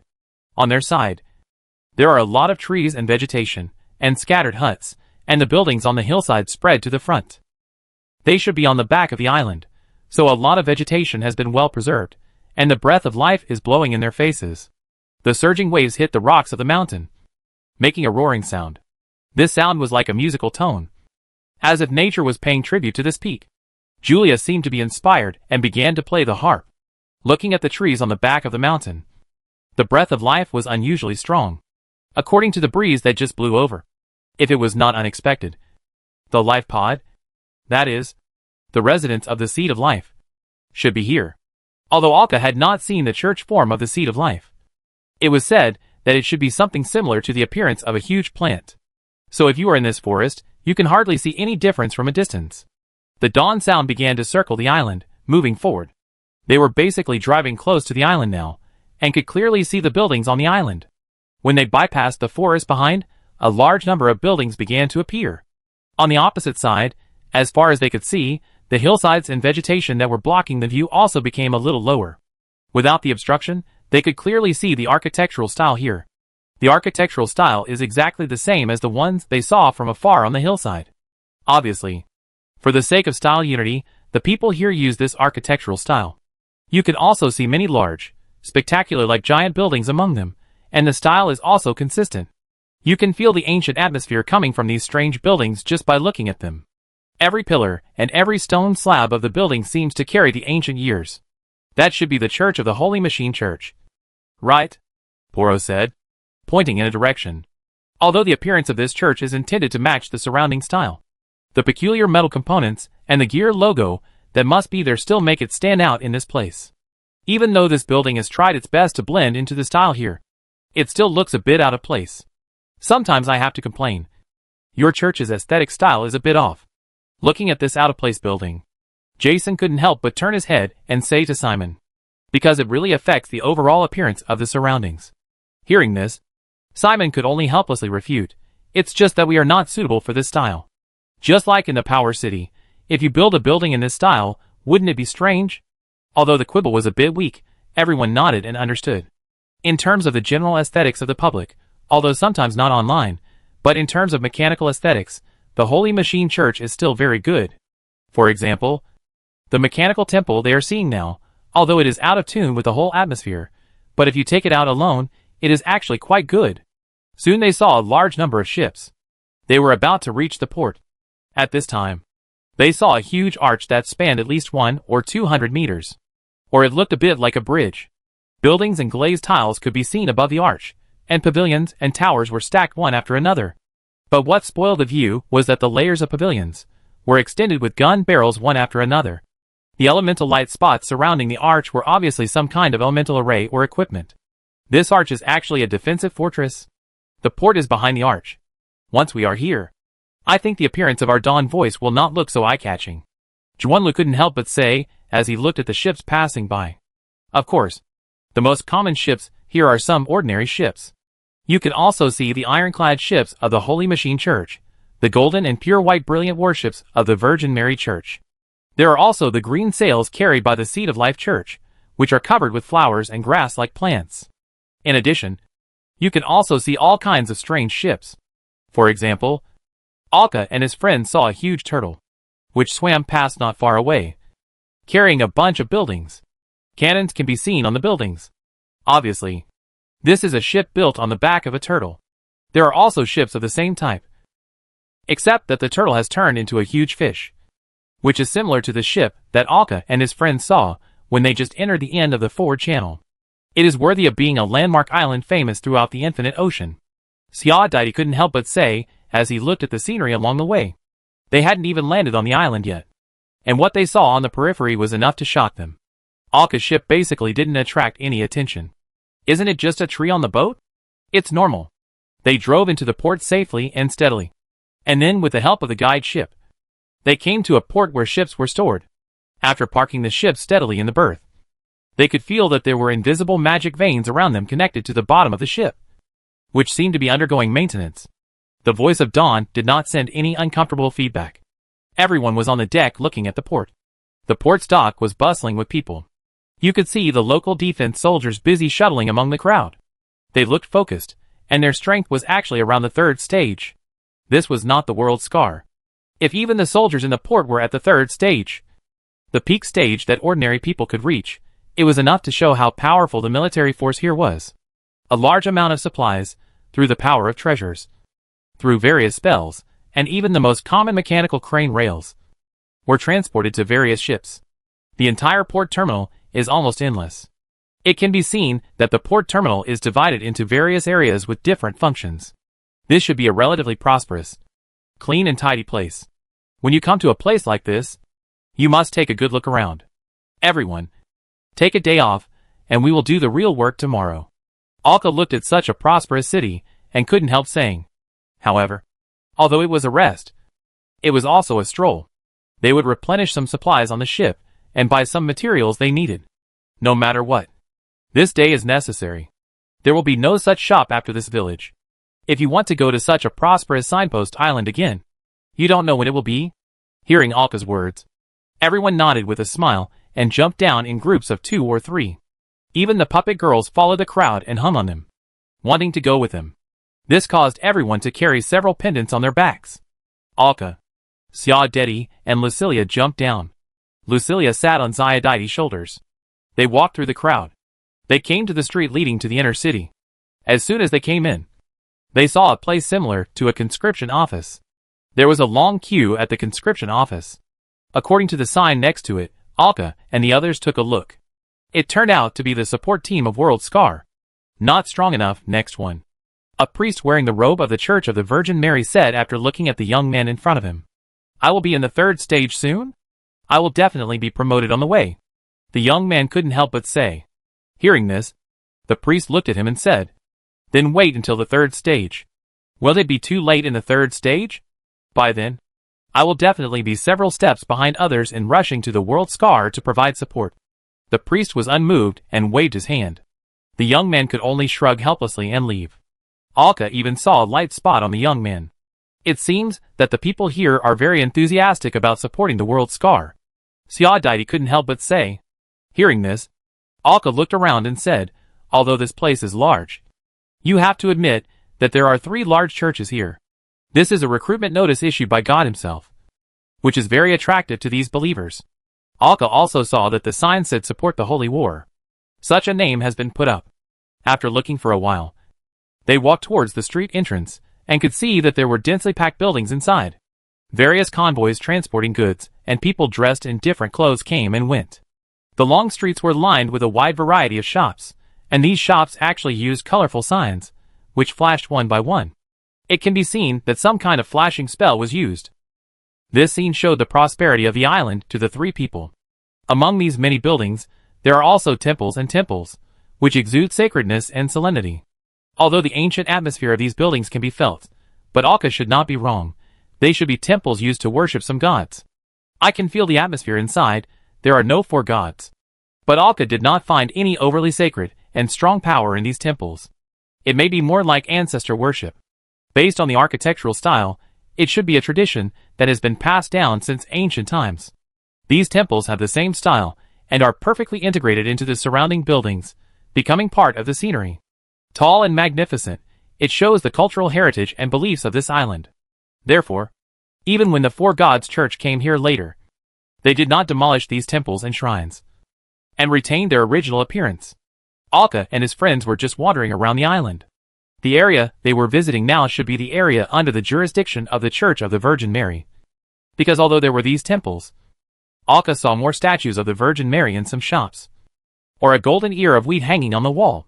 These are the essential items for the Virgin Mary to pray every day, and almost most of the shops have these 2 things. Needless to say, this is definitely the area under the jurisdiction of the Church of Our Lady. You can also see some priests dressed in the style of the Church of Our Lady walking around on the street. But I didn't see the Church of Our Lady. Where is it built? Xiaodaidi wandered around for about half a day, turning his head to observe. But he didn't see any buildings similar to the Church of Our Lady. Whether it was the information they obtained or the Holy Mother they just saw, there should be a cathedral. This kind of church is usually very conspicuous and can be seen at a glance. Not to mention the sacred atmosphere for Alka and others, which can be easily captured. Are you looking for the church? A priest in a white robe with a golden edge suddenly asked after walking by. Alka nodded. The Dangshan Peak Cathedral is on the mountainside. If you want to go up, you must climb a section of the mountain road. Hearing this, Alka hurriedly thanked. The reason why the teacher paid attention to Alka was because of the strong holy light on Alka and the same light on Xiaodaidi. If he was not mistaken, it should be a son of God and a saint. Chapter 517 Intelligence. The buildings on the peak of Dangshan extend all the way to the mountainside. The Cathedral of the Virgin Mary is also located in this area. In a depression on the mountain, there is a wide platform. The church is built here, and the golden wheat fields surrounding it surround the church on both sides and below. The terrain of this area on the mountainside is very flat, and it can only be regarded as a slope at most. The people who can see the wheat fields are not farmers, but some believers in the church, even the knights of the church and priests. A statue of the Virgin Mary stood in front of the church, and just happened to be located at the edge of the wheat field. Under the sunlight, it was emitting golden light, which flashed through the periphery of the statue and shone on the wheat field. A knight in heavy armor was standing outside the church, looking at the golden wheat field spreading below from a high and low platform, and feeling the breeze blowing from the wheat field. A young priest followed him. "What is the situation of the world scar?" asked the middle-aged knight. Hearing this, the young priest shook his head. His expression looked very bad, very bad. The number of demons almost far exceeds the total number of those killed before. This is not the main problem. The main problem is that there are many powerful demons. The high-end combat forces gathered in the world scar are a bit stretched. Hearing this, the middle-aged knight nodded and sighed slightly. "Is there no good news?" "Good news?" The young priest shook his head. "There is even worse news. Due to the outbreak of the abyss, and the announcement of the 4 gods, Various cults have emerged in various places in the infinite sea.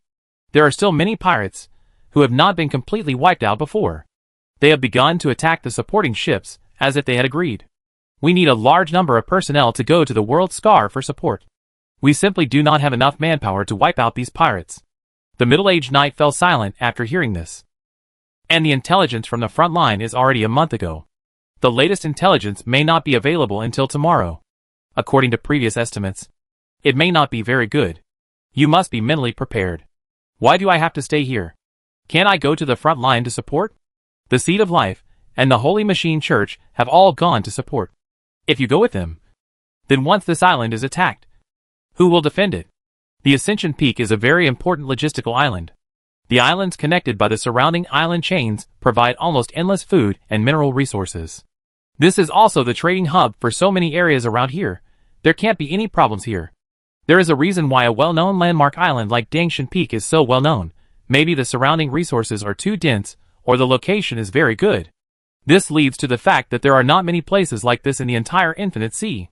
Because this is a product that has the best time, place and people. Each one is very important, especially now such an important time period. Almost every island like this is a very important blood transfusion pump. Once there is a problem, it is possible to cause a chain reaction. Well, tell me some other information, the middle-aged knight said helplessly. Hearing this, the young priest waited for a long time, seemed to think of something and said, according to the information from the port, the compass eye that set out from the World Scar a few years ago has arrived here. Is it the son of the Virgin? The middle-aged knight couldn't help asking. Hearing this, the young knight looked at him. Don't say such a suspicious name. The Virgin did not admit it. You should call him a treasure craftsman, not the son of the Virgin Mary.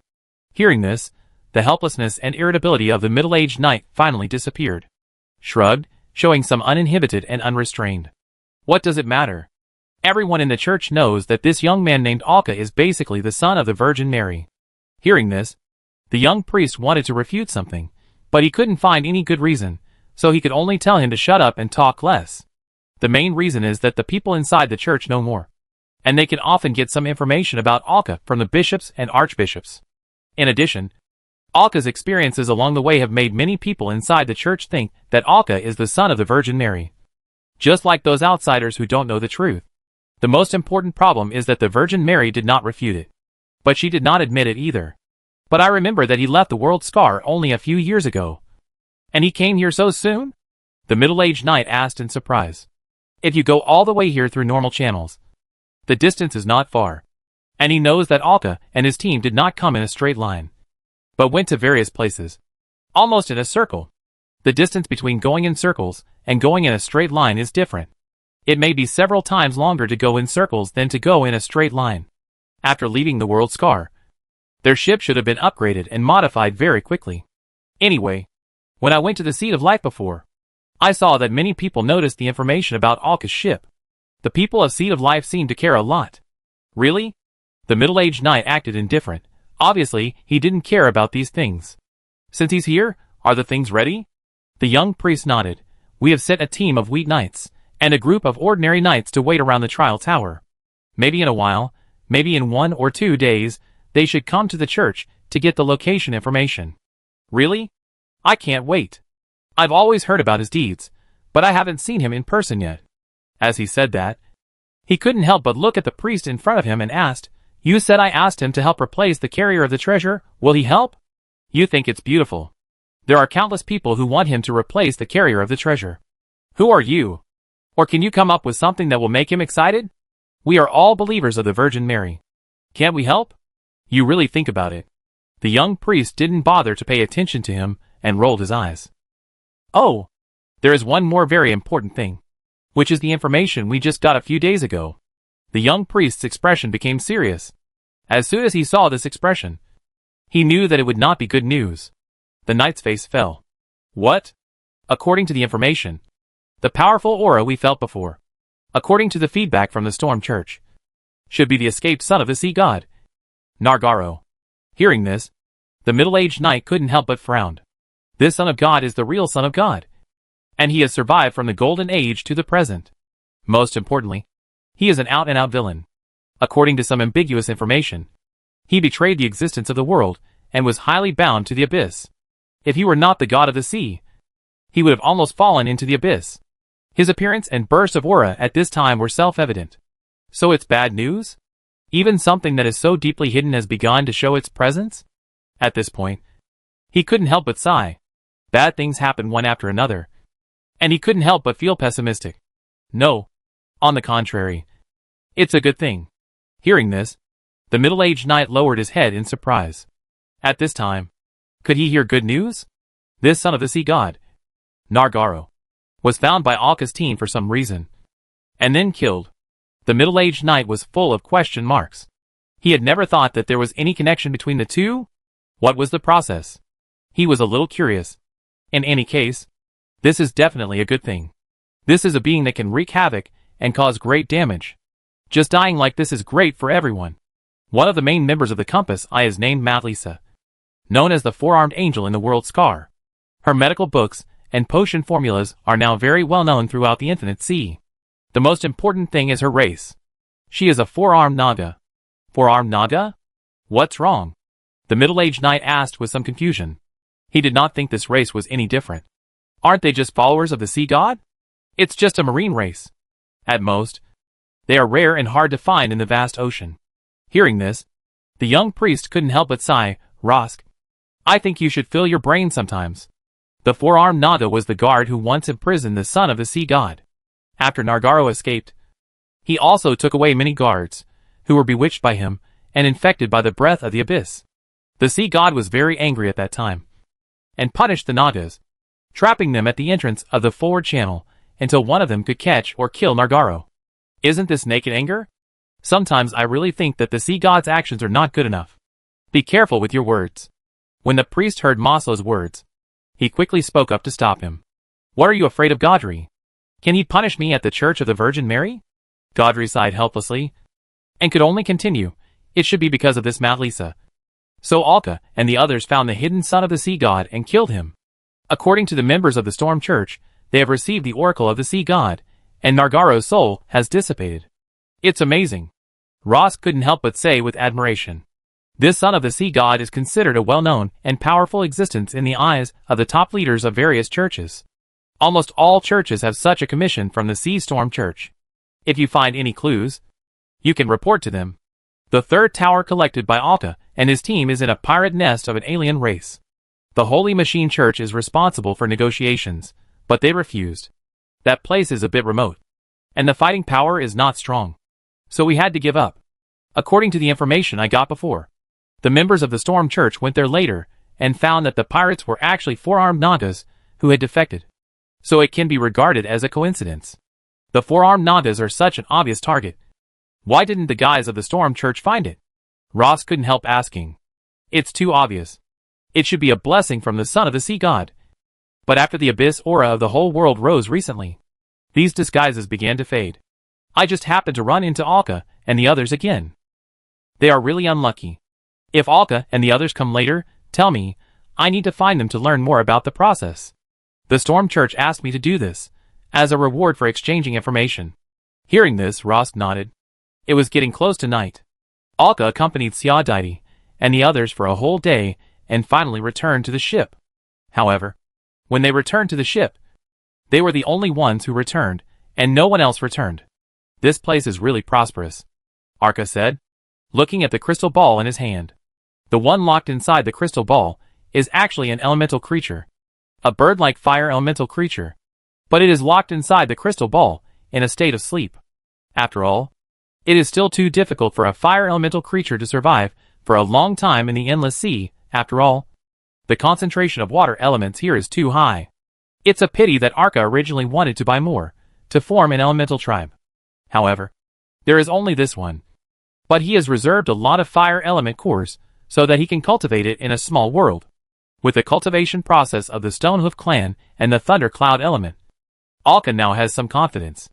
Relying on his own ability, from scratch, he can cultivate a single element life with some elemental materials. Not long after Alka and his friends returned to the ship, the others also returned one after another, looking at Juanlu carrying a lot of bags on his back. Even his pocket ring is full. It can be seen that the bags are filled with some very strange ingredients and seasonings. Tons and tons of purchases. Even Simon carried a lot of forging materials. It seems that everyone has gained a lot. Looking at everyone who came back, Alka looked and asked, "Haven't Poirot and the others come back yet?" Jason shook his head. They hadn't even met during the whole day. As soon as he finished speaking, he saw a big guy walking towards them. It was Poirot. Then Poirot and Matt Lisa boarded the ship. "Where's Julia?" Siaditi was a little confused. When they got off the boat during the day, she remembered that the three of them were together. Behind them. After saying that, she saw Julia coming up. But there were 5 people following behind her. 5 beautiful female figures followed Julia, staring at the sound of dawn, looking at it constantly. According to their clothes and the faint plant fragrance, it can be basically concluded that this group of people are members of the Seed of Life.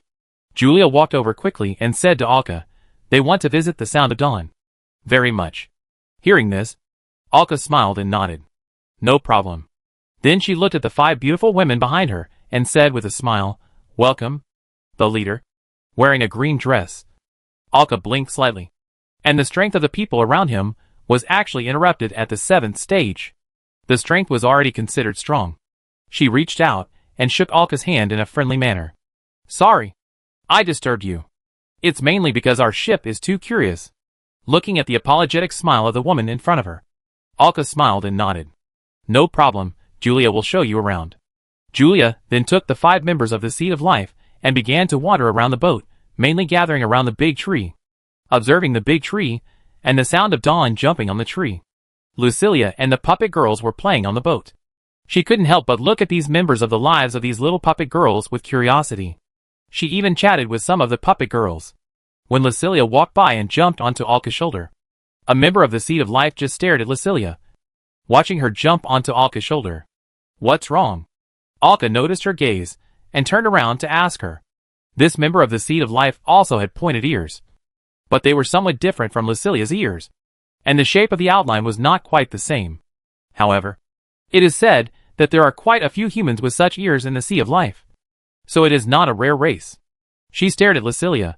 "Excuse me, are you a member of the Benavis family?" Hearing this, Lucilia shuddered obviously. Alka reached out to support Lucilia. He knew that Lucilia's last name was Benavis. Lucilia looked very calm, and there was nothing special about her. She nodded. "I didn't expect you to be a member of the Benavis family. I also come from the Sea of Life.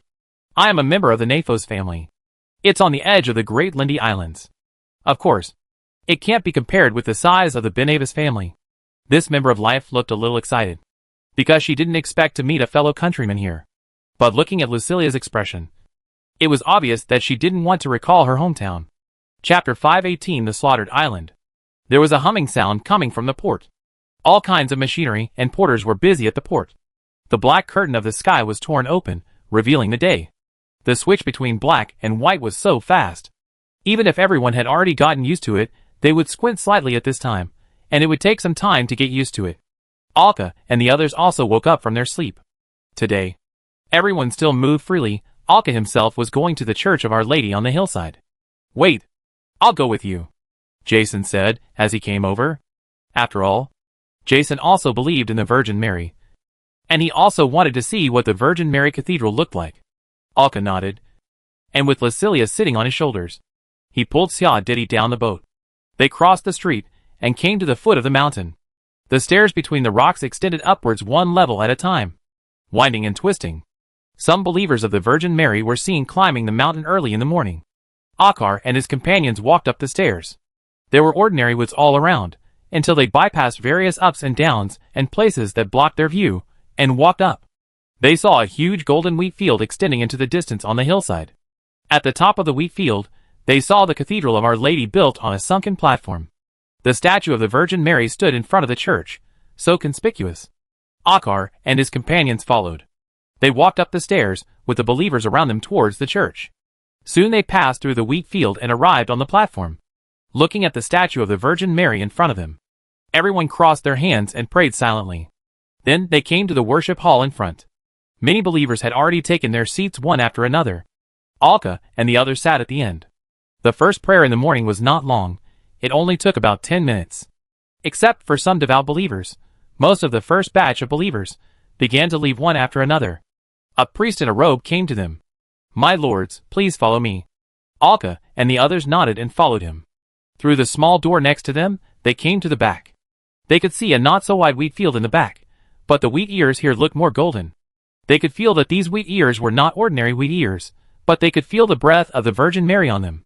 There was a stone table at the edge of the wheat field. Beside the stone table, a knight in heavy armor was holding his chin, waiting their board. There was a young priest next to him, who seemed to be chatting with him.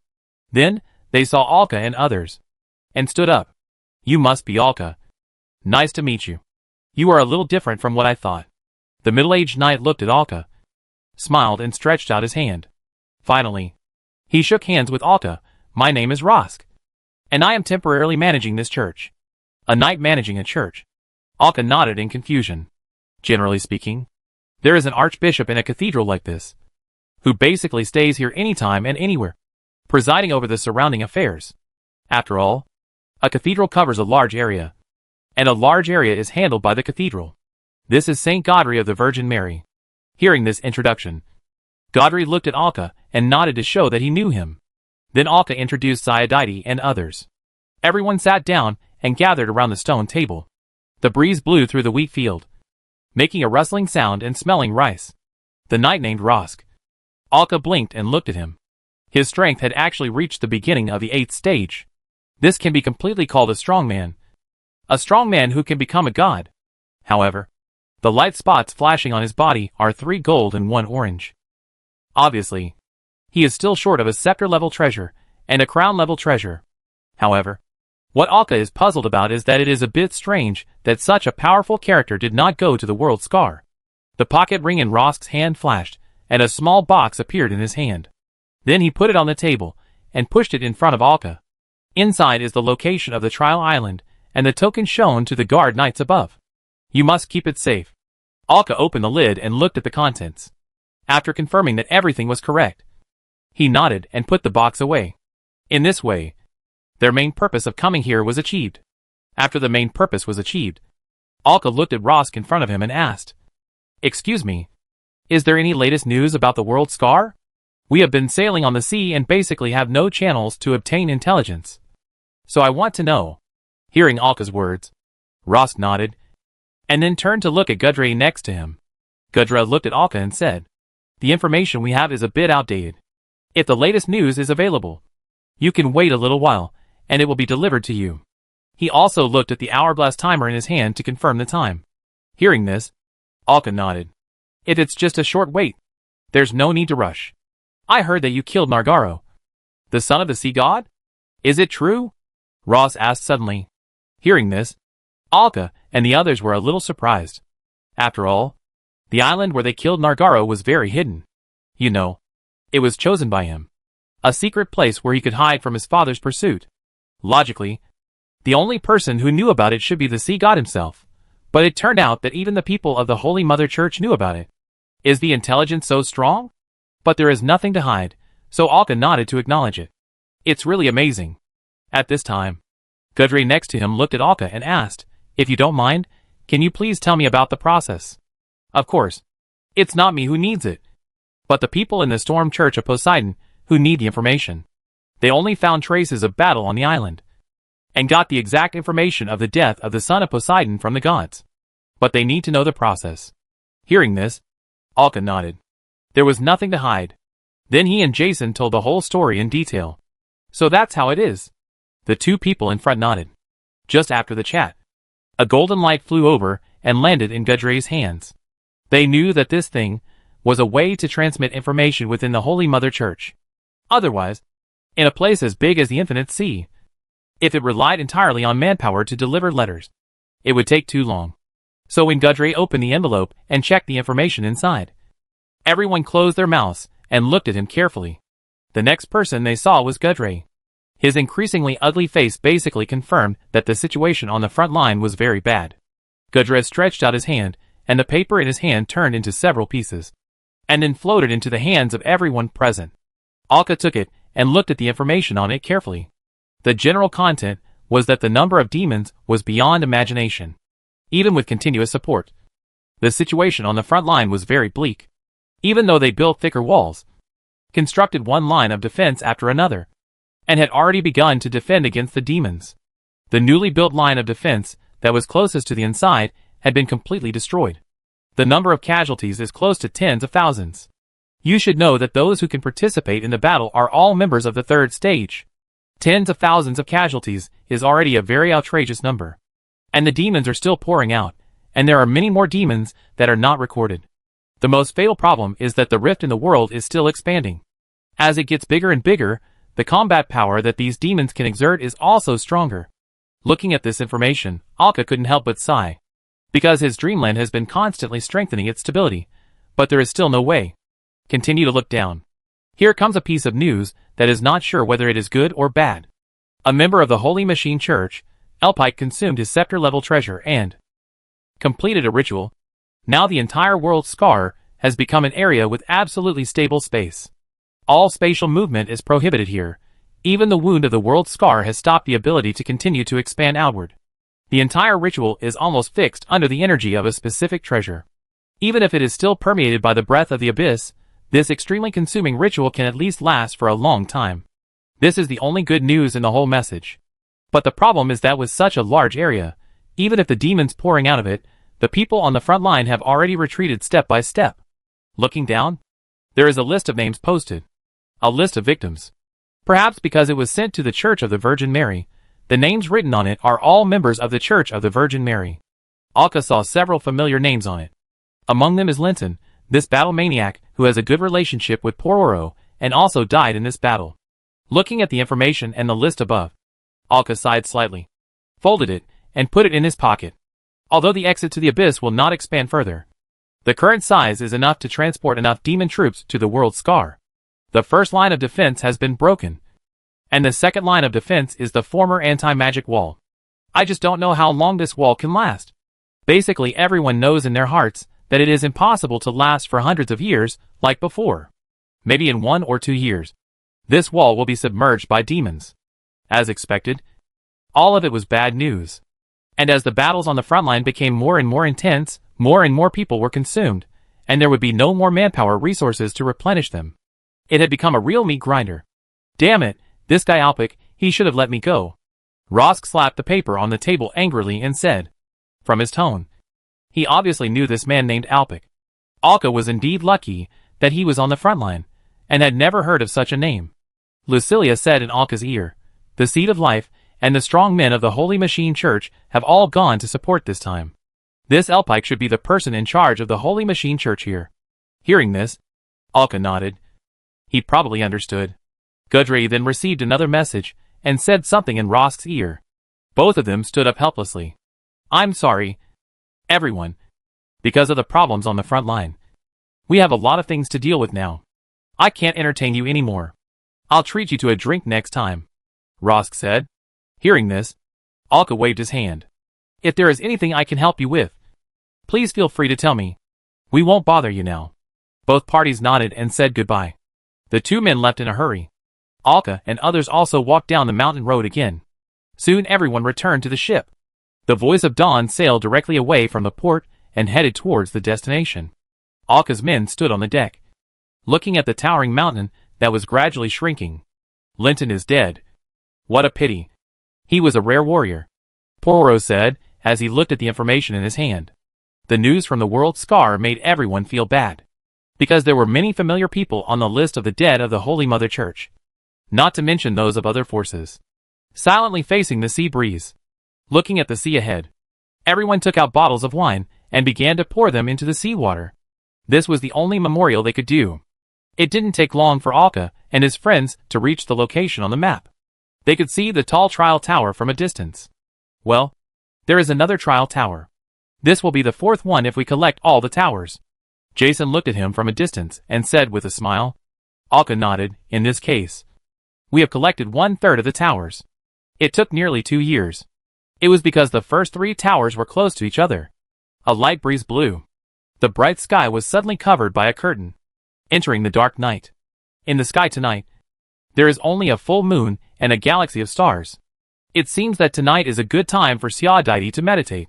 Suddenly, Alka frowned and sniffed the air gently. Before Alka could say anything or think about it, Eurylius, who was not far away, shouted, "Is there a smell of blood? Such a strong smell of blood, it is human blood."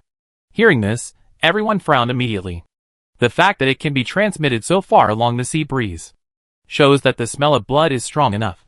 After all, although Eurylius is a giant dragon, his sense of smell is not that strong, just a little stronger than theirs.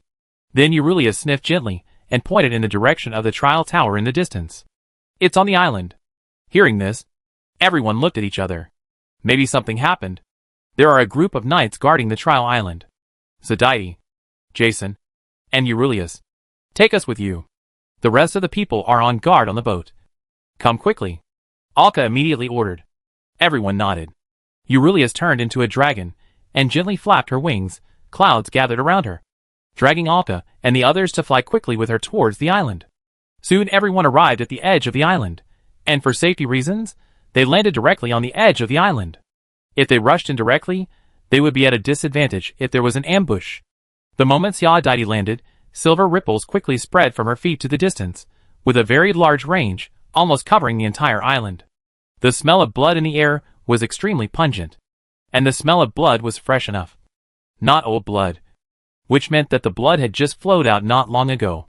At most, it was half a day.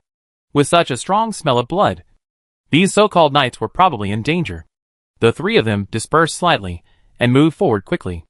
No feedback from living creatures. Corpses were detected. There were 18 corpses in total, and they were wearing the clothes of the Knights of the Holy Mother Church. It is completely consistent with the number of knights we know above. Zadite has received feedback from the fluctuations. Soon everyone saw the first corpse. This is an ordinary knight, whose strength was only about the 3rd stage when he was alive. There was a bloody hole in his chest, and blood flowed out of it, and the heart that was taken out had been crushed and thrown aside. He was killed in an instant, with no power to resist, and from the front. He died with his eyes wide open. There were more ripples. "It's a demon, there is a demon on the island." Zadite's detection part detected the demon's whereabouts. "Why can't you smell the breath of the abyss?" Eurylius asked in some surprise.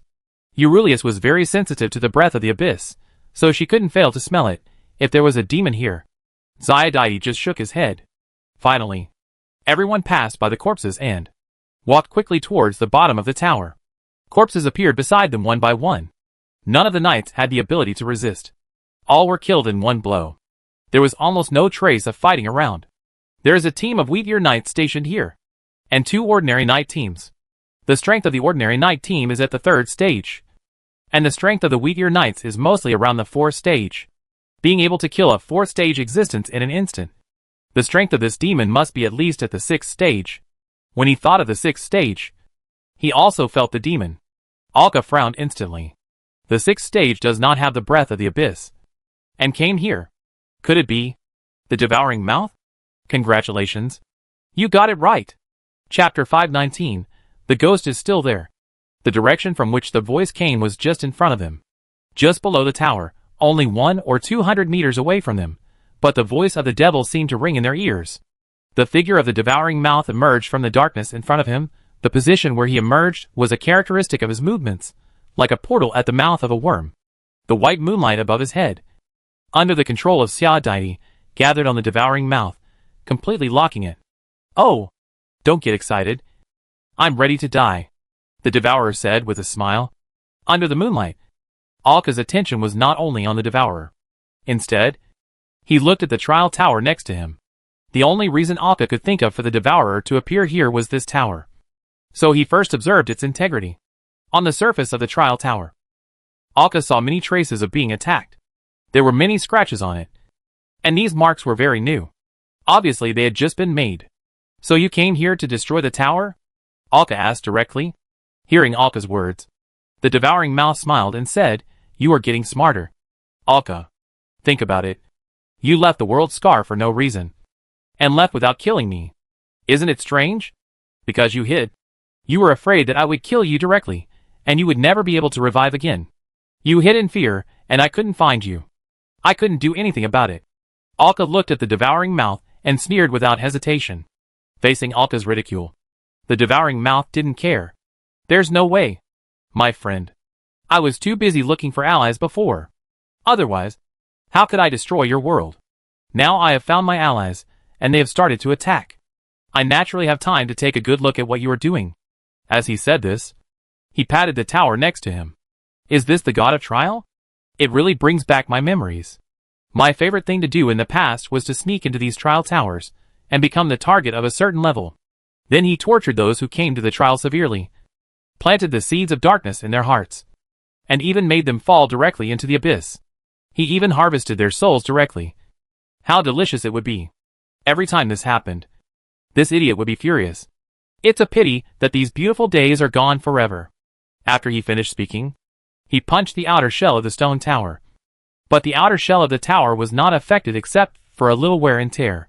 However, no other trial tower would be built so solidly. So this trial tower is different. Even though the god of trial was dead, he was still able to function. "So you are collecting these towers. What is the use of them? When I finish collecting them, you will know." Alka's figure appeared next to the Devourer's mouth without knowing when, pinching his neck and saying, seeing that Alka was about to kill him. The Devourer's mouth was not worried at all, because from the moment Alka came, he knew that he could not escape. To be honest, he did not expect Alka to come so soon, and he just ran into him. He originally wanted to keep his identity secret, and then quietly investigate the situation of the tower, and then try to find a way to set a trap. But it seemed a bit too unlucky, because if he left at this time, he would leave a little breath at the place. With Alka's ability, they would definitely find out that it was him. It would be the same whether he left or not, because he was exposed anyway. After all, his strength in the outside world was at most the 6th stage. And for Alka, who had now advanced to the 7th stage, he was no threat at all. He was mainly trying to find a way to disgust Alka. What a pity, just don't tell me. Alka didn't say much, too lazy to talk nonsense with him. A large amount of cloud and elemental energy penetrated into it. Although this is a body separated from the devouring mouth, in order to have enough strength, it must have a part of the soul stuffed in it. The whole body exploded into pieces. Then these pieces turned into mirrors and gathered together, becoming a mirror card. Alka looked at the card and saw a scarlet cloud of smoke sealed inside. This was part of the soul of the Devourer. Although the Devourer looked so cool when he died just now, he might be rolling around in pain on the scar of the world now. The pain of soul tearing is the apex of all pain. It was just as Alka thought. The Devourer, who was flying in the sky, fell directly. He suffered the feedback from his clone. He crashed into a piece of forest and rolled on the ground with a roar of pain. It took him a long time to stand up. In his mind, he also recalled the memories of his clone's death and the soul that did not return after the clone's death. He did not need to check his memory. He knew that he must have run into Alka. Next to him was a demon he had never seen before. It hurt so much. Your clone outside was killed? He obviously understood. He easily realized the reason why the devouring mouth was in so much pain. The devouring mouth glanced at him and nodded. Then he slowly got up. I can't understand it. We just need to gather our strength to break through here. The whole world will fall into our hands. Why should we allocate some strength outside at this time? Focus on this place. This demon also looked extremely rational. The difference from the devouring mouth is that this demon looks exactly like a human. Even the demon's horns are not there. There is a dark halo on the top of the head. And there is a pair of black festering wings behind. An angel who fell from nowhere, whose appearance has changed so little that it is obvious that he fell willingly. I didn't expect you to be so stupid. The devouring mouth sneered without hesitation. The fallen angel glanced at him, shrugged, and suddenly smiled and said, although I have just entered this world not long ago, I have heard about some of your deeds. You should go to find the mortal who embarrassed you again. You are right. If you don't kill him yourself, wash away your shame. This laughing stock may follow you for the rest of your life. I suddenly can't wait to see that time. Before he finished speaking, he saw the devouring mouth disappear from the spot, leaving only the worm-like portal that was closing and dissipating. At this time, under the trial tower, Alka and the others all arrived here. The bodies of the knights were all dragged here by them. Madlisa looked at these holes, all of which had large holes in their bodies and missing hearts, and sighed silently. He stretched out his hand. A faint strange light poured into these bodies. Finally, in front of everyone, the originally blocked hole was repaired inexplicably. The granulation seemed to be alive, and then a scar was formed to fill it. Madlisa said, although the soul has left the body, there is still some power and potential left in these bodies, enough to make these bodies complete. Alka nodded. Then he waved his hand. The earth card controlled the solid mud to gather into coffins one after another, and put the bodies into them. Then the water flowed into them, and froze them into ice. This ensured that the bodies would not easily rot or be eaten. After sealing them, they were neatly stacked here, and then a closed house made of solid materials was built. After leaving some words on it, Alka stopped his actions. He wrote an envelope with a golden light, and then let it fly out to where Rosk was. Tell them the information here, and ask them to send someone to clean up. After all, these knights died because of him. Then Alka looked at the trial tower in front of him, and saw that the wear and tear on the outside of the trial tower was slowly being repaired. Due to the different degrees of oldness, there were more obvious traces after the repair, in addition to being extremely strong and difficult to destroy. This tower also has the function of self-repair. So the devouring mouth wants to try to destroy this trial tower to disgust us, Jason said. I couldn't help but look at the tower. Alka nodded, yes. After all, his current strength can hardly cause us any harm outside. For being stronger than us, the success rate of being bewitched by the devil is too low. He should have given up the possibility of killing us outside. But even if he gave up killing us, he would delay our steps and disgust us. I believe he is very willing to do it. And the current facts are indeed like this. The devouring mouth is very happy to disgust Alka and others. But fortunately, these trial towers are extremely strong and difficult to destroy. And if the trial temple that controls the towers is not willing, the location of these towers will be difficult to move, Alka said. This is the only good thing. And it is also the reason why no one has ever thought of collecting or moving them to their own sphere of influence. It's not that they don't want to move, but they can't move. Otherwise, the devouring mouth will find a way to move a tower away and hide it. And they really have no way to solve it. As he said that, Alka cut off the entire tower and put it into the small world. There were already 4 trial towers in the small world, arranged in a row. Everyone returned to the ship. They drove the sound of dawn towards the new goal. The 5th trial tower was not far away from them. Back on the ship, Alka was still looking at the mirror in his hand that sealed a part of the soul of the devouring mouth. Is this a part of the soul of the devouring mouth? Siadaiti stood next to Alka and asked while looking at the dance group in the mirror. Alka nodded. I was thinking, I can't just wait for him to disgust us. I have to find a way to disgust him and then give him back. After all, with a part of the demon's soul, there are many ways to use. But Alka also thought of something that can 100% work on the devouring mouth itself. And with the devouring mouth's personality, this guy is extremely afraid of death and rarely puts himself in danger. So since he dared to die in Alka's hands like this and gave up part of his soul, then he must have a way to prevent and treat it. It is even possible to cut off this part of the soul forever.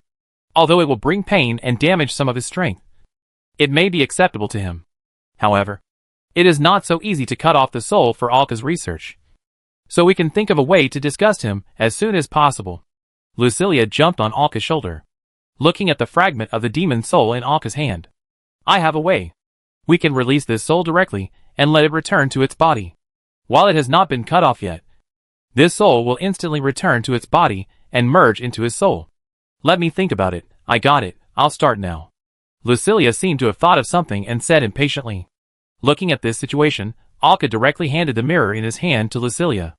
Lucilia immediately turned into a normal-sized soul state, and then a huge Kerr sword appeared in her hand that needed to be held with both hands. The Kerr sword appeared next to her, constructing the breath of the soul, and the strange light flashing, under Alka's control. Let it enter the sealed space inside the mirror. It can be seen that this ball of energy turned into a thread in an instant, and then merged into the demon's soul. It seems that there is no difference. Let it go now. Hearing this, Alka asked, so what did you do? Hearing this, Lucilia smiled. Through the control of a part of the soul, a mark is placed on this part of the soul. The mark can reflect the state of the target's part of the soul, and its approximate location. The most interesting thing is that when he returns to the devouring mouth, the moment of his soul, as long as the devouring mouth does not immediately block this soul out, even if he returns to his soul for a second, it is possible that this ability will spread, making his entire soul marked. Such a mark can be removed, but it must be done by a being who has control over the soul. I have observed before that among the demon tribes, the demons with such abilities are all at the 6th stage, and he himself does not have this ability. He is a demon. How could he allow others to touch his soul at will? So he will definitely find a way himself. As long as he does not have the corresponding ability, it will take him at least a very long time to do it. After listening to Lucilia's words, Alka and the others nodded. That is to say, although they release the soul, the devouring mouth has only two choices. Accept or not accept. If it does not accept, it must be cut, so it is the same whether it is released or not. But once it is received even for a moment, Lucilia's method may succeed. In this way, they have a method to locate the devouring mouth. Locate the entire soul, which means that even the clone can be located. Because it is also a part of his soul, as long as he has not cleared it, Alka and others can grasp the movement of his clone. Even if this ability may not be permanent, it is enough for a short time, so as to avoid the harassment of the devouring mouth. Such a choice can disgust him. Of course, these are just appearances. The most important thing is to leave an origin in his soul. Original point? Jason repeated it to express his doubt. Yes, a means of soul explosion, a high-end ability that I have mastered recently when I have full control over the cursed sword. This is thanks to the previous owner of the cursed sword, who completely liberated it and stored all his experience in the sword. Lucilia said with a smile. There is only one chance for such a soul explosion. After all, he must be hidden enough to be difficult to detect and eliminate. But it is just a small explosion. If we face his real body next time, we can seize this controllable soul explosion, which may be fatal. Everyone understood after hearing this. It is equivalent to burying a bomb in the soul of the devouring mouth. It will explode slightly at the right time. Although it is only a small explosion, it is fatal in a fierce battle. After listening, Alka nodded, looking at the soul in the mirror in his hand. A silver snake appeared in his hand. As his arm rotated, he held it in his palm without opening it. The strange power was further mixed into the soul, adding some ingredients to it, improving his luck and lowering the enemy's luck. Although it was only a little bit, it was sometimes fatal, crushing the mirror. The demon soul in the mirror card disappeared instantly.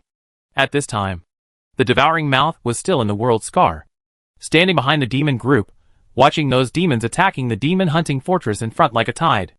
Even now, he was still in charge of this area. Suddenly he felt something and frowned, because he felt a soul flying back.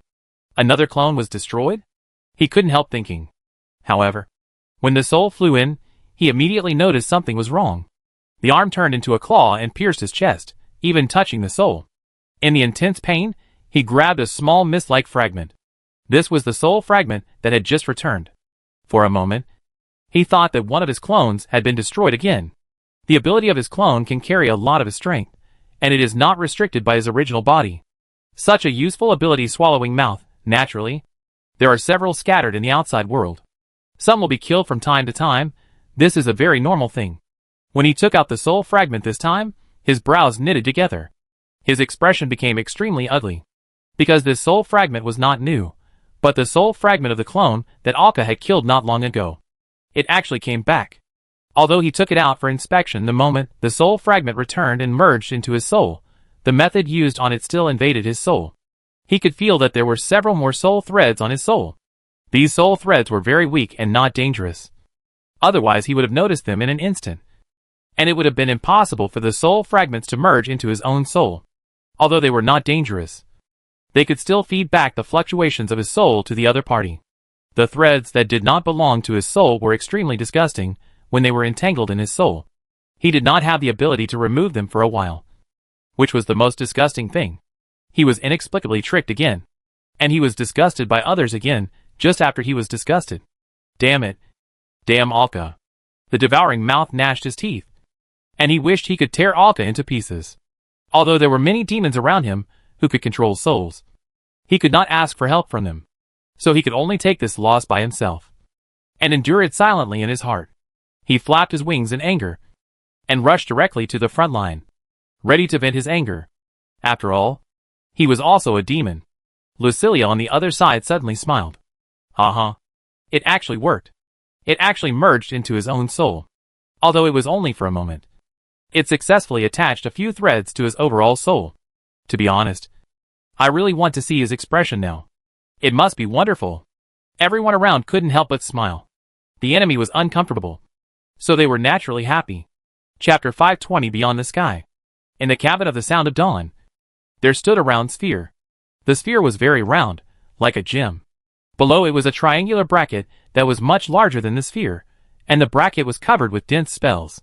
There were also strips of cloth wrapped around it, and spells were also written on it.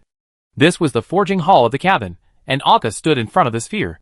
Lucilia on his shoulder jumped down directly, and the moment she jumped down, she became the size of a normal soul. Did you make it so quickly? After hearing Lucilia's words, Alka nodded. It's not difficult, it took a little time to make it. Lucilia smiled, and began to wave her hands in the air. One after another, soul-like silk threads floated out, and merged into the sphere. Then the sphere floated out from the bracket that was much larger than it, and rotated in the air. One after another, the soul energy floated out like the power of the soul, like clouds and mist. The rotation gathered more and more, and more, until it formed a soul mist ball the size of a human head. This soul mist ball the size of a human head matched the size of the bracket below in an instant. This thing was made by Lucilia yesterday with the help of Alka. The function is very simple, which is to provide a transfer station for Lucilia's soul remote control ability. As for why there is a transfer station, it is naturally because they want to use this thing to check the soul state of the devouring mouth. Can we learn some information from the soul state of the devouring mouth? For example, has he separated out his soul clone? Where is he now? In what direction? And most importantly, check whether he has noticed the hidden origin inside. Soon the soul sphere found it. Lucilia closed her eyes, through the soul sphere as a transfer, began to explore the secrets inside. Soon she found it. Far away in the devouring mouth of the world Scar, frowned. Immediately, he used some of his soul methods to strengthen his soul's secrets. This way, the information that can be explored will be very limited. Lucilia also opened her eyes. She said with a little regret, the information that can be explored is very limited. We can only find his current location, the number of his soul clones, and their general direction. In short, all that can be seen is a soul. A very simple state and location. Obviously, the devouring mouth did not do nothing. It still made a lot of soul protection for its soul, in order to let less secrets leak out during the elimination of soul threads. That's enough. We don't expect to get too much. Right? Alka said with a smile. Lucilia nodded. Then she began to tell the other information she found. The main soul of the devouring mouth is still on the world Scar. And there are 2 soul clones outside. But they should be far away. And we can only feel the general direction. Hearing this, Alka nodded. This information is not very useful for the time being. But this time they really discussed the devouring mouth. And that's enough. As for whether the origin they buried in its soul will be cleared, whether it is useful or not, it will only be known after the devouring mouth finds a way to completely clear the things on the soul thread. Once it is really buried and not discovered, their goal this time will be completely achieved. The purpose of this transit station is to prevent them from being found by the soul of the abyss mouth when they explore it, or from being attacked by some unknown ability. So they built a transfer station, which could serve as a line of defense when problems occurred, so that they could disconnect a probe link in time. After doing all this, they sealed the soul sphere and put it away. The 2 returned to the deck. Alka returned to his room alone, sat on the bed, closed his eyes, and sank into his dream. After waking up, he saw his dream world. His dream world had basically completely turned into a tiny world that could operate independently, and Alka hardly had to worry about it. After the dream world expanded, under Alka's slight manipulation, it began to operate on its own. It was as if the world was rotating on its own. Strange creatures in the dream world live and wander in this world. Alka looked at his dream bubble. To be honest, his dream bubble was very strange. It was a bit similar to the real world in the dream world, or a combination of the two, because its existence itself was quite special. He is a real creature, with a body, and his soul is highly connected to the body. He has a wise soul, can dream and enter dreams, and has dream bubbles that are unique to real creatures. But he is also a dream creature, the pinnacle of dream creatures, a king of dreams. So this strange dream bubble, this strange dream world is unique to him. But the problem is that Alka has not yet discovered what this dream bubble can bring to him, because it is a dream bubble world similar to reality. The creatures in it can neither enter reality nor dreams, but can only stay in bubbles. The golden and silver clouds floated in the sky. Alka silently flew out of his world, and came to his dreamland. At this time, his dreamland had already turned into a vast expanse of white. The thick white fog completely enveloped his kingdom, turning it into a world of white clouds.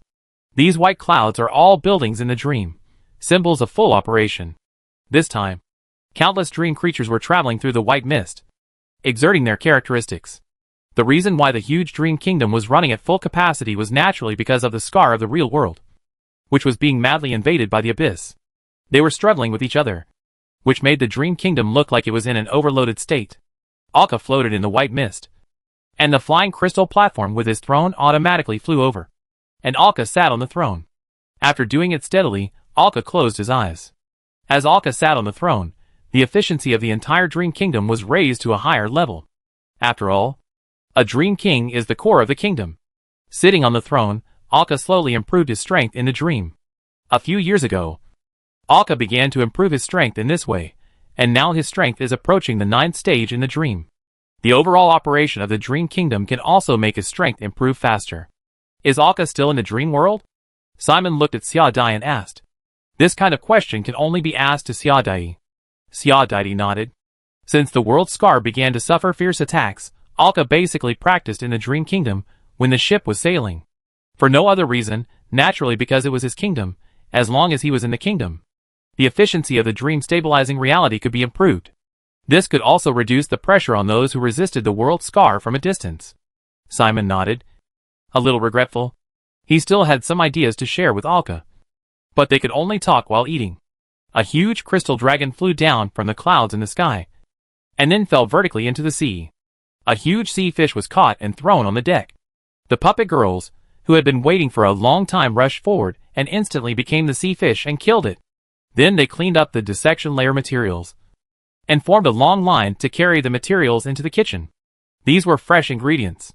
The huge crystal dragon Eulius also fell directly onto the deck. The moment it fell, it turned into a crystal light spot, and then turned into a human form. Jason also emerged from the light spot. He had been sitting on Eulius's back. Xia, how long will it take us to reach our destination? Soon, there will be 2 or 3 months. Hearing this, Jason nodded. 2 or 3 months is indeed fast. At this time, on the second floor of the stern, a door opened and Alka walked out. It was rare for Alka to come out at this time. But Xia Dai looked at Alka and asked, "Are you hungry?" Because the current situation is that if nothing happened, Alka would not wake up without Xia Dai calling him. Alka shook his head and asked with a smile, "Who is going to be promoted?" Lucilia, who was playing with the doll girls on the tree branch, jumped out when she heard this and looked at Alka strangely. "How do you know I'm going to be promoted?" "I'm awesome," Alka said with a smile. "Since you come out, I'll be promoted now." Lucilia's strength has reached perfection. As long as she meditates again, it will be time for promotion. Hearing this, everyone immediately prepared and started to do their own work. The whole process was carried out in an orderly manner. Obviously, they were completely accustomed to the sound of dawn, and consciously stopped their actions. One by one, tree roots flew out from the bottom of the ship and spread to the surrounding space. Several elemental cards emerged from Alka's side. Everyone gathered on the deck, ready to control any possible situation at any time. They used to think that the only thing that might happen was a storm, but after everyone started to be promoted one after another, they knew that it was not just that. Depending on each person's situation, the environmental changes that occurred would also be different. For example, when Xia Dai was promoted, the surrounding environment was unusually calm. Lucilia's tiny figure was completely immersed in the pool of magic absorbed by the meditation stone. As she was promoted, a large amount of red energy gas began to appear around. All the puppet girls on the deck floated up at the same time, emitting the red power they used in the past. That was why Lucilia became a divine creature. And the divine essence she used was the flag in the past. This red energy was full of the conquering knights of war.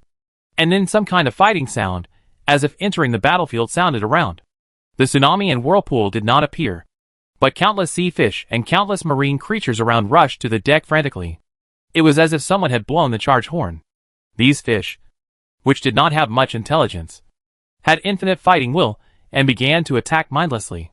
Some were just ordinary sea fish, and they even kept jumping up and hitting the ship with their bodies. Countless sea fish of various kinds, with varying strengths, hit the ship frantically. Seeing this situation, Eurylius immediately roared loudly. Roar! It was full of the breath of the superior, at the top of the food chain. But the problem was that under the influence of the war power of the red light, These sea fish were not afraid of this suppression at all, and almost completely lost their minds. The sound of music came. The sound of dawn immediately cooperated. The phonograph appeared above the ship and began to spread music. Julia played the harp. The soft and peaceful singing brought a feeling of peace, making everyone calm down. Under the influence of the power of music, the phantoms of white birds representing peace flew in the air one after another. The red power that emerged from the surroundings was suppressed. And the sea fish finally calmed down and began to flee under the pressure of Eurylius. Lucilia's power was rising steadily. And the strength of the puppet girls around her, who were promoted with her, also began to increase. The promotion did not take much time. Soon Lucilia successfully completed the promotion. With Lucilia's promotion, the others should all be promoted to the 7th stage within 1 or 2 months. Their overall strength will make a huge leap. Since Lucilia is a divine creature, when she walked out from under the meditation stone, everyone looked at her new appearance. At this time, Lucilia maintained a normal human-sized soul body, but at this time her soul body emitted a layer of faint red light. When she walked, even the red light from her eyes had a long trailing shadow, looking extremely handsome or evil. Even the soul surface had a layer of light red soul armor, and the armor was even covered with dense spells. Wings made of blood-colored lines, and mist floated slowly behind her. Even the puppet girls around her changed to some extent. The power began to shrink and condense. And Lucilia turned into a puppet again, relying on the strange wings made of blood-colored energy behind her, and landed on Alka's shoulder. So you first mastered your original ability? I can't say that I mastered it first, since I became a divine creature before. My original ability has been directly imprinted. This time I just let it be completely integrated and sublimated. What I'm mainly mastering is actually the spell sword and soul control. Due to the high overlap between the two, I can advance the degree of mastery at the same time. So this is why she has a layer of soul armor on her body, and there are spells on it that look like the surface of the spell sword. Although it has not been fully mastered, it is basically not far away from full mastery. Unlike other people who started to master it gradually after being promoted from Sia deity, Lucilia has been deeply mastering the power of the soul for her own reasons since the beginning, so she is obviously much better than others after being promoted. After listening to Lucilia's words, Alka nodded, and then looked at the others. Now, Poro, who has all the treasures, should be promoted in the next 2 days, followed by Matt, Lisa, and Juanlu. These 3 will be promoted within this week at most. Then Alka looked at the others, Simon and Julia, who have not yet mastered the scepter-level treasures. The 2 will probably be promoted within this month. To be honest, the 3 of them have basically reached the perfection of the 6th stage, and only the final supplement is left. It seems that everyone has been busy this month. Unconsciously. Have they been away from the world scar for so long? Alka couldn't help but think. Suddenly, the surroundings of the crowd began to vibrate, and everyone immediately became alert, but they did not find the cause of the vibration and the direction from which it came. What's going on? Did you find any problems? Jason immediately asked in confusion. Everyone shook their heads. Julia frowned and said, not only the air, even the surrounding environment began to vibrate. The environment became more chaotic. Then the vibration became more and more obvious, and even cracks appeared in the air, but there was no complete damage. Alka closed his eyes. Then he opened his eyes, and a golden light flashed in his eyes, and he immediately found the source. He looked up at the sky involuntarily, and looked at something beyond the sky. Looking at Alka's vision, everyone looked up at the sky. Chapter 521 The Battle of Gods. The shape of the infinite ocean is a typical round sky and square earth. The sky is like a semicircular cover, which makes up the entire world with the ocean and the islands above. And in the 4 corners of the sky, there are the kingdoms of the 4 gods. The kingdoms are connected to each other and together with the sky. They form the outermost defense system of this world.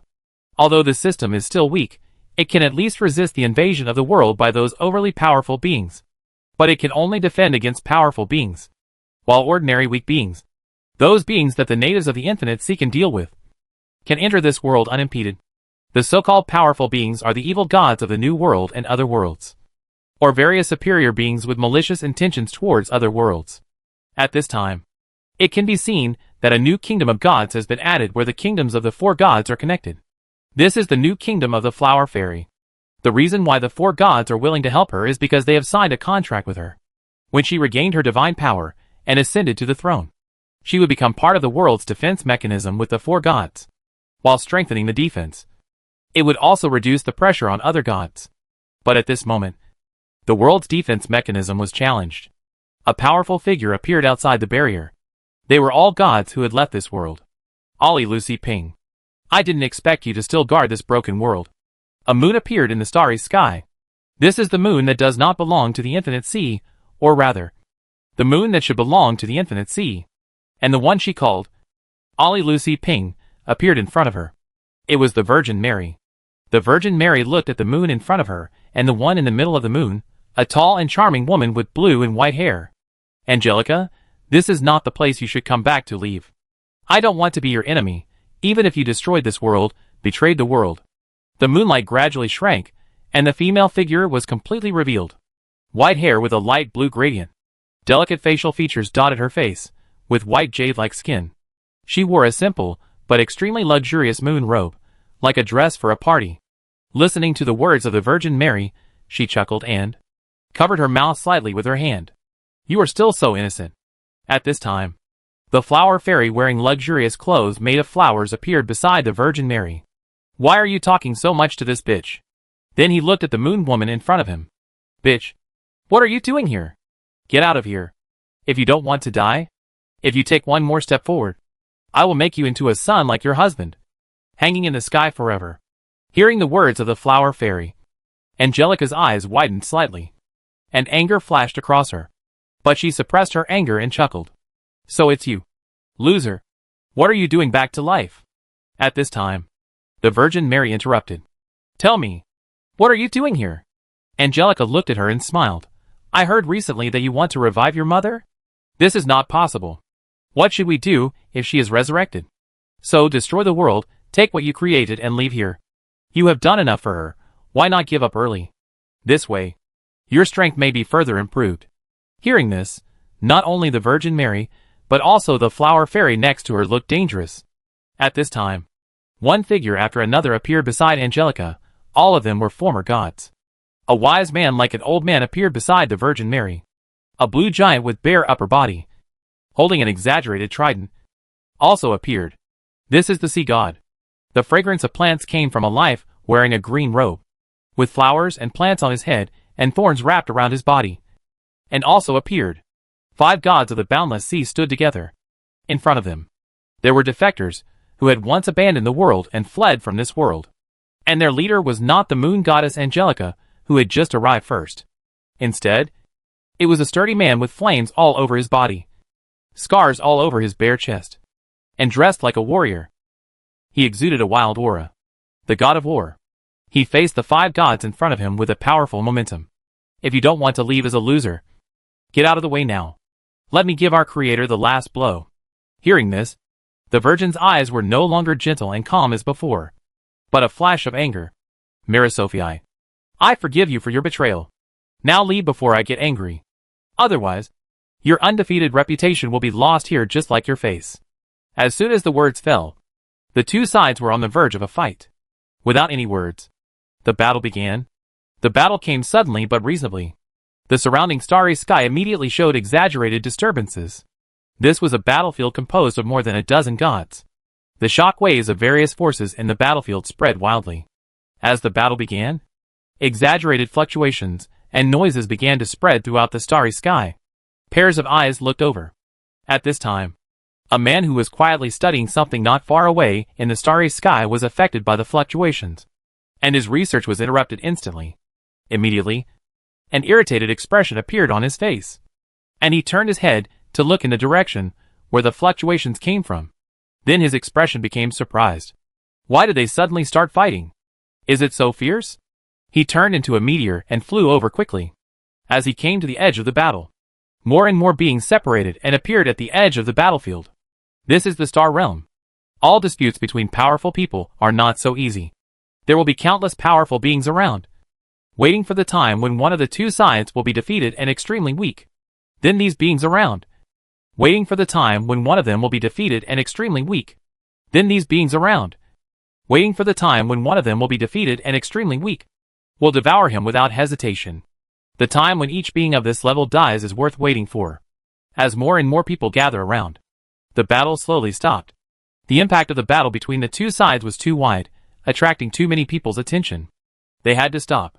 Seeing that neither side suffered any serious injuries, the surrounding covetous beings began to leave one after another. The reason why these gods, who had abandoned the world, fought at this time was mainly to see how determined these gods, who guarded the world, were. Whether they had grown tired of spending more strength in the 10,000 years of protection, or even risked some price to protect. But it was clear that they had no intention of giving in. And they continued to confront them, as they had done 10,000 years ago. It looked like this. It would take some effort to completely destroy the world. Since force cannot solve the problem, then it will be the same as before, and each will rely on their own abilities. The god of war said with a smile and disappeared on the spot. The other gods behind him also smiled and disappeared. The smiles were full of sarcasm and disdain. Obviously, the previous practice of relying on each other's abilities, and the current results have already shown their victory. Facing this smile, and the words just now, the expressions on the faces of the four gods were not very good. Only the flower fairy did not feel any difference. After all, she was already dead at that time, and did not know these things. The powerful battle fluctuations just now, even under their powerful protection, still had a certain impact on the already fragile infinite sea. The chaos worsened. And later, these gods who left would begin to influence this broken world. At this time, Alka and others who were sailing on the sea looked at the sky.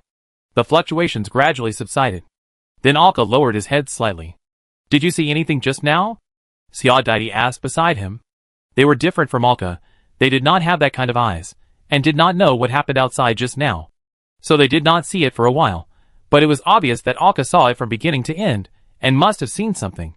Hearing this, Alka saw them, sighed silently, and said, "I just saw it. I saw the four gods and the flower fairy. They are fighting with more than a dozen gods I have never seen." Although Alka could not see the specific scene, he could see the aura of those powers colliding through his eyes.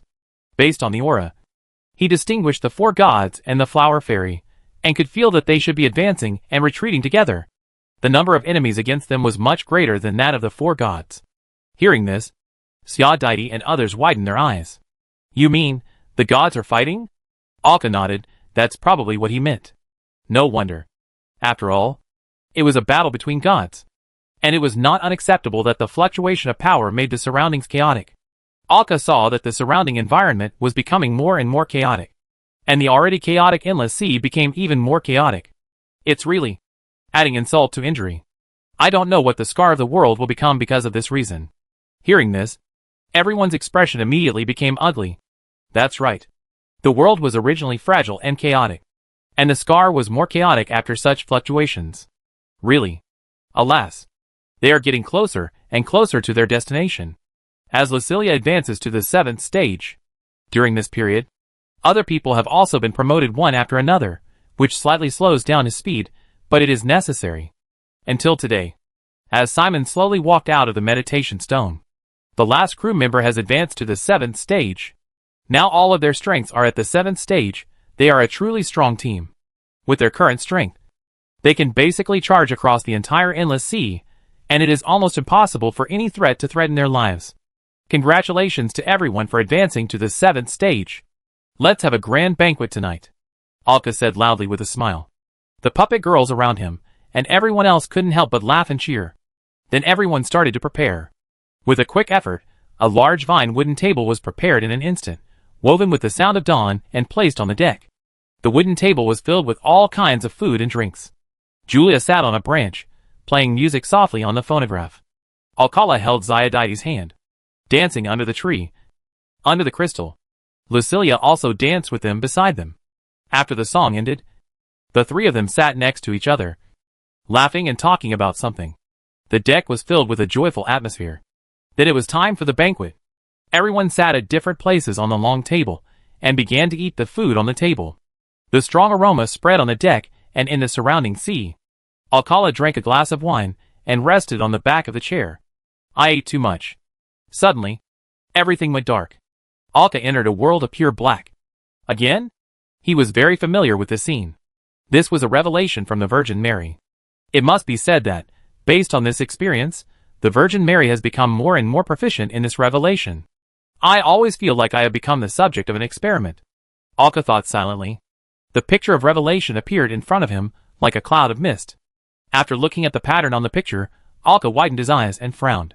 An unknown place appeared on the screen. But Alka saw above this unknown place their target, a trial tower. But the scene on the island made Alka frown, thinking it was not good. There was a battle on the island. A lot of flesh and blood.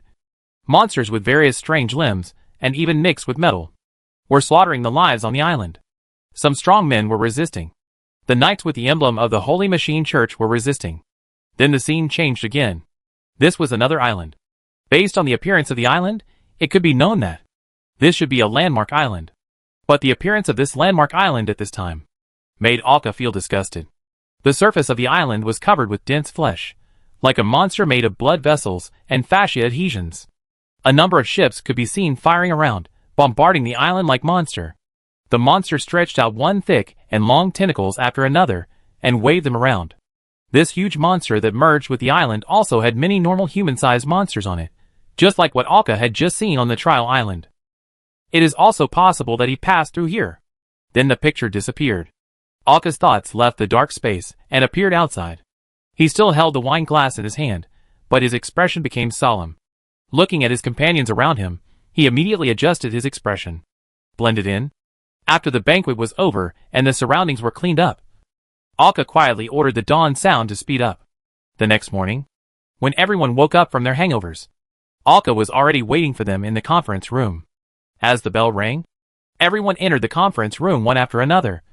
Sleepy-eyed. What's wrong? Did something happen so early in the morning? Jason rubbed his eyes and asked. Eurylius was still hanging on his back, dozing off with his head on his shoulder. Seeing everyone gathered, Alka knocked on the table with a serious face. Seeing Alka's serious expression, everyone knew that it might not be a trivial matter. Jason immediately reached out and patted Eurylius' face to wake her up. Then Alka closed her eyes, and a mirror appeared in the middle of the table. The picture in the mirror began to change. The picture that appeared was the revelation that Alka saw yesterday. As the picture started to work, everyone's expressions became solemn. Which trial tower is this? Alka shook his head. Based on these two images, it's impossible to tell. We must be prepared. Something must have gone wrong. Others nodded. Even better, maybe this is the problem at our destination now. After all, the timing of this revelation was too coincidental. The revelation was not a prediction, but something that had already happened, and the images were just captured and transmitted to Alka's mind. As the Virgin Mary became more and more proficient in controlling the revelation, she was no longer confused as before, and didn't know what the revelation was. In other words, it was very likely that the revelation was the destination they were about to reach, and their destination was undergoing the changes and situations in the picture, which was a huge crisis. They needed to prepare in advance. Otherwise it would become too troublesome. They were less than a month away from their destination.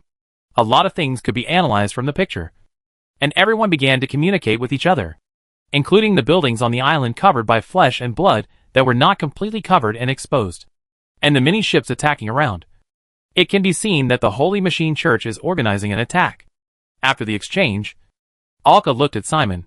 It seems that we have to prepare a weapon that has strong enough lethality against large creatures. Do you have any blueprints that can be used for reference? Simon nodded. Yes. There are quite a few.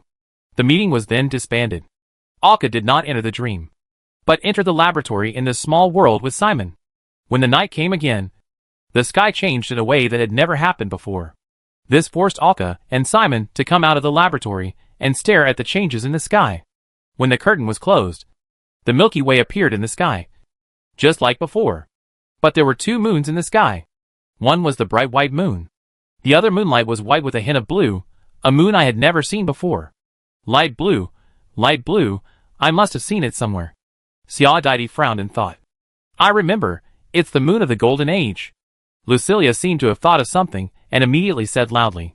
At this time, the moonlight was sprinkled, and the moon in the sky, where the stars had never appeared, could be seen. These moonlights condensed on the deck, like illusory points of light, condensed into a figure. It was an illusory figure, a figure that had never been seen before. Everyone immediately became alert. Chapter 522 The Moon Goddess and the Moon Goddess.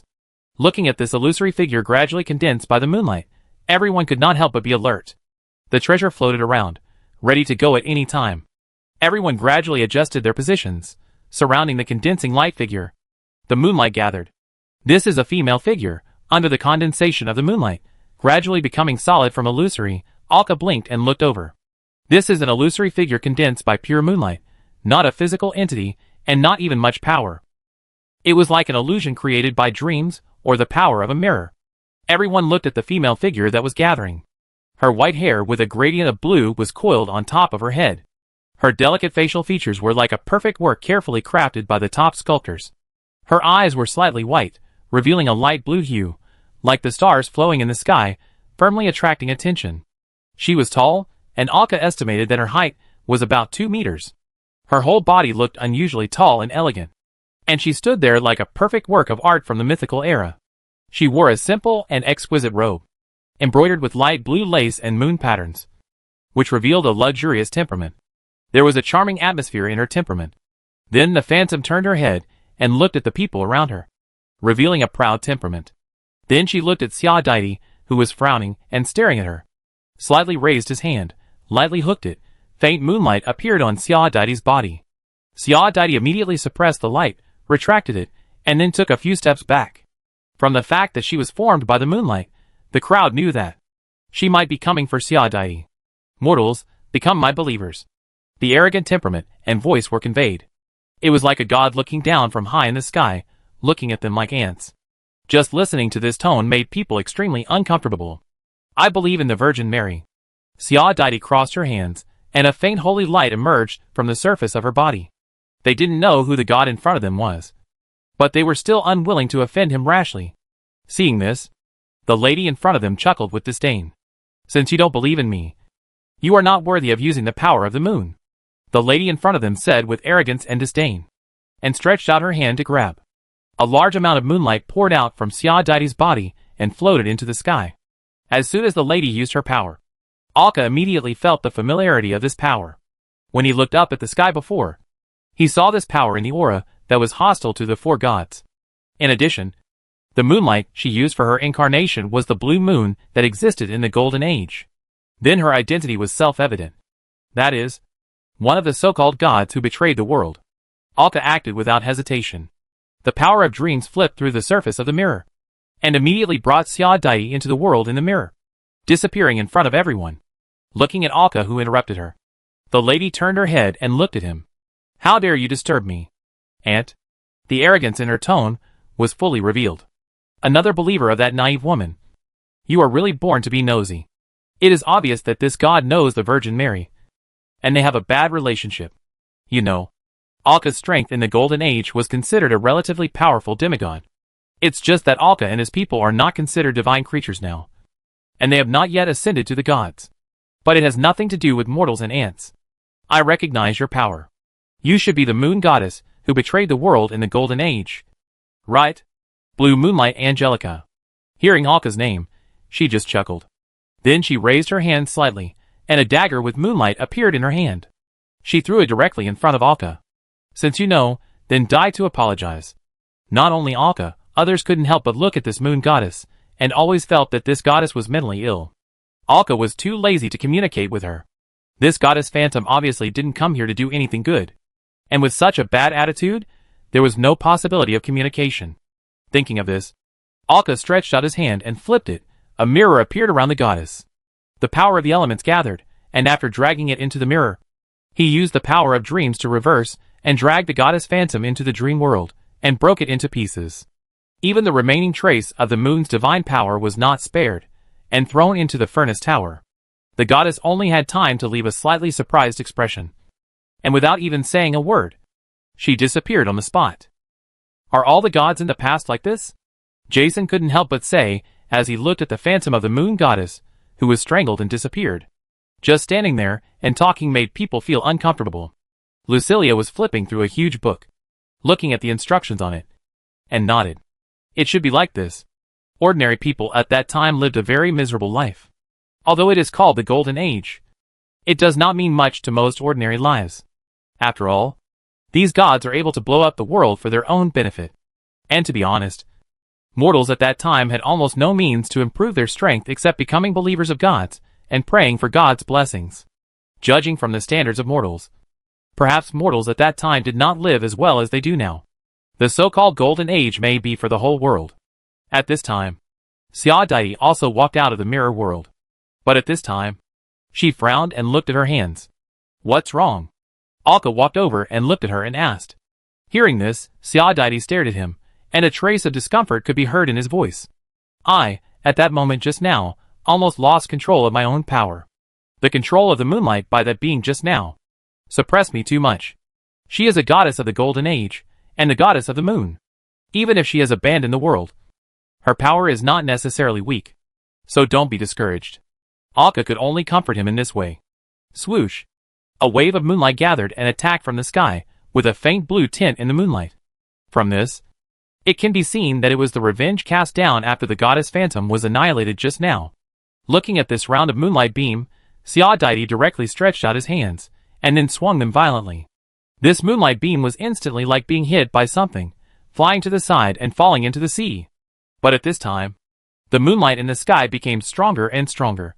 Even the white crescent moon next to her was suppressed. In the moonlight with a hint of blue, Xiaodaidi's power was suppressed from a distance, and the moonlight no longer responded to her. This was obviously the revenge of the goddess.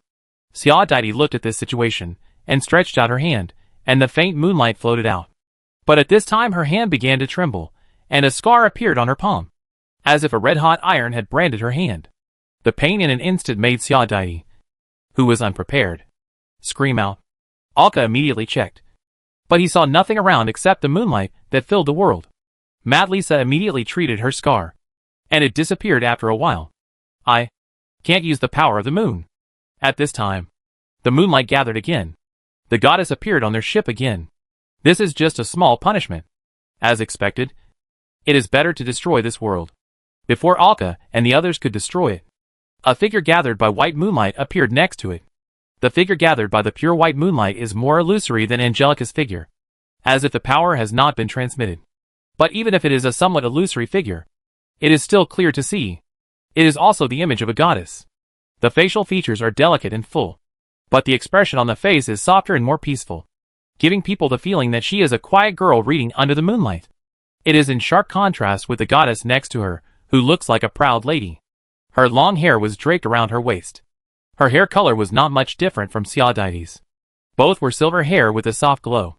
She wore a thin dress that looked like moonlight and stood on the deck with bare feet. Her silver hair was soft and translucent, and her clothes looked like feathers. Xiaodaidi and her daughter had the same characteristics. Obviously, this goddess was the goddess they had seen all along. The goddess represented by the full moon that appeared in the sky from time to time. He is also the god that Xiaodaidi really borrowed power from. You?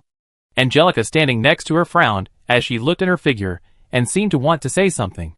However, just as she opened her mouth, the pure white goddess next to her gently waved her hand and dispersed her figure into the sky. The full moon that had been squeezed aside shone brightly and squeezed out the blue moonlight. She walked over and looked at Xiaodaidi. At this time, Xiaodaidi was sitting on the ground. The moonlight just suppressed her and made her feel weak all over. The goddess squatted down and looked at her. The illusory hands, as if they had a physical body, pulled up Xiaodaidi's hand. Xiaodaidi could feel it. Compared with the moon goddess Angelica just now, the goddess in front of her had a very good match with her power. It was obvious that the moon power Xiaodaidi had borrowed before came from her. Xiaodaidi, I have been paying attention to you for a long time. Then, without waiting for Xiaodaidi to speak, she turned her head and looked at Alka. I need to have some private conversations with her. You don't mind? Of course you are allowed to listen in secretly, she said, and winked at Alka mischievously. Hearing this, Alka thought about it and nodded. A mirror appeared under the feet of the two. Then it flipped and sent the two into the world in the mirror, because it was a world in the mirror. If they talked, Alka could hear it clearly. At the same time, Alka could prevent accidents from happening and block the connection between the world in the mirror and the outside world, whether it was the moon goddess just now or the unknown moon goddess in front of him. They did not use their real power to gather the illusory incarnation. They all used the power of moonlight to block the moonlight from outside. So naturally they could not do anything harmful to Xiaodaidi. At this time in the world in the mirror, the goddess pulled Xiaodaidi up from the deck. There were only two of them on the deck in the mirror world. Without waiting for Xiaodaidi to ask questions, the goddess started talking to herself. The one you learned the power of the moon from before was me. But I am not the moon in your world. The blue moon just now was the moon in your world. But you should know. She is also one of the gods who betrayed the world. So, in theory, she should be considered your enemy, or the enemy of the world. Looking at the goddess staring at him, Xia Deity nodded. We know. The goddess smiled and nodded, and continued. This world must have the sun and the moon, so that the already fragile world can continue to operate and not collapse quickly. Ali Lu Siping and the others got the most difficult sun.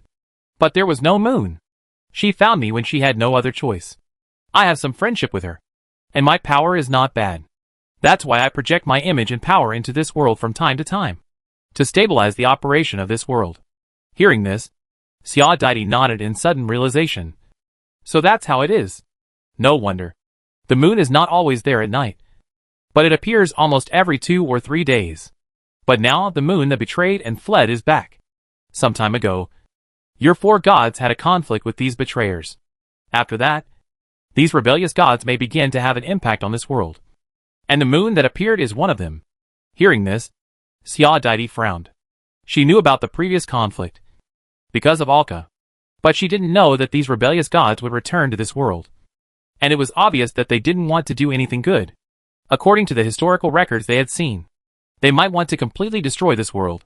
Because Xia Deity was the first person who knew how to repair the world. All this knowledge was still in her mind. The world being repaired is not even a little bit good for those who once lived there. Conflict is inevitable. Even when they were rehearsing, they had already thought that these gods would not sit still and wait for death. But they just didn't expect it to come so soon. It's a pity. I'm not the moon of your world. I can't help you much. Although I can't help the people of this world. But you, Xia Deity, I can help you. The moon goddess took Xia Deity's hand and looked at him and said, Me? Yes, you learn to use the power of imitation to inherit your own power, so I can help you, but I can only help you. She then said directly, Believe in me and become my saint in this world, so that my power can protect you even from a far distance. Protect you from the interference and harm of the moon in your world. The reason why Xia Deity's power is controlled and cannot be used is because the former moon returns to this top-level suppression force. Naturally, it is easy to target Xia Deity, making her unable to even exert her own power. The moon god in front of her can provide Xia Deity with a protective shield, allowing her to use her own power independently, without fear of being suppressed or even hurt by the power of the moon in the sky. But, hearing this, Xia Deity hesitated immediately.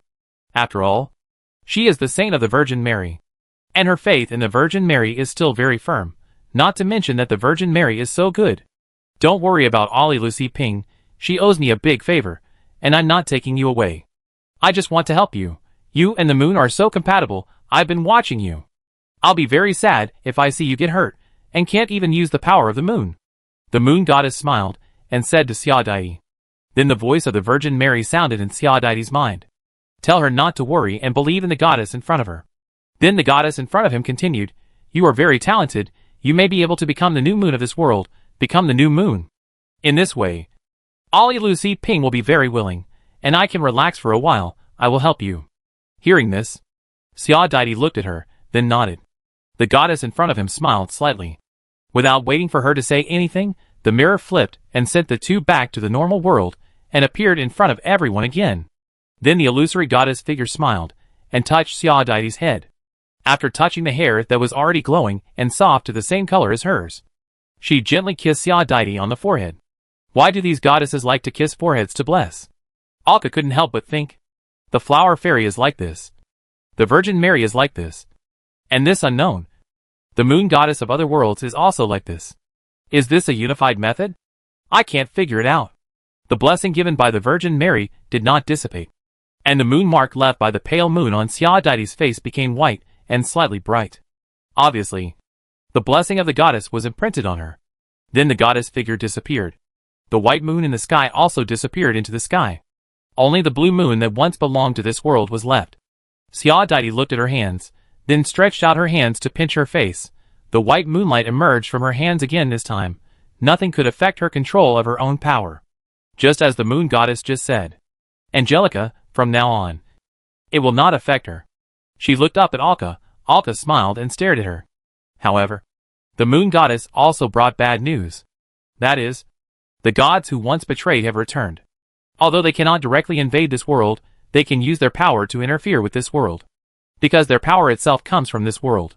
Even if they are outside the world, they are very good at interfering with the world. Just like the goddess Angelica. She easily reflected the shape of her moon on the sky, and let her moonlight affect Aphrodite's use of the moon's power. There are so many betraying gods. Even if only a small part of them came, they were the strongest part. And the impact on the world was extremely exaggerated. These betraying gods came, and the 4 gods who protected the world were restrained. There was also a powerful counterattack from the abyss inside. Now it can be said that there are complete internal and external troubles. If we are not careful, the world may be destroyed. Thinking of this, Alka's expression changed silently again. The main reason is that they have no way. After all, in a real high-level battle, they can't do anything at all. Speed up. Calculation is the only thing they can do. I don't know if the picture of the next destination will be like the Revelation. Chapter 523 Disaster of Flesh and Blood. On the boundless sea, a strange island appeared. This island was wrapped in a mass of twisted flesh and blood, and one after another. Exposed flesh and blood, like blood vessels and fascia, spread and covered it. From a high place, the flesh and blood were still jumping, and there seemed to be liquid flowing in those blood vessels, and flesh and blood, as if the whole island was activated by the flesh and blood. The protruding tumor-like object on the central hill was still jumping. The rhythmic beating was like a weird heart. The buildings on the island were not completely destroyed. Some flesh and blood were just attached to the surroundings of the buildings, making the buildings more evil and disgusting. The fascia-like blood vessels were densely covered like spider webs. And some were completely covered with flesh and blood. These flesh and blood things stuck together, and from time to time, they would discharge some thick bloody liquid. It was disgusting. In addition to these large groups of flesh and blood that were connected and spread, independent individuals could also be seen on the island. There are many monsters similar to this twisted flesh and blood. Some of them walk crookedly and swayingly like twisted humans. Like flesh and blood monsters without skin. In addition to human form, there are also various more twisted shapes. Of course, there are also various animal-like flesh and blood monsters. They move slowly, as if confused about their own existence.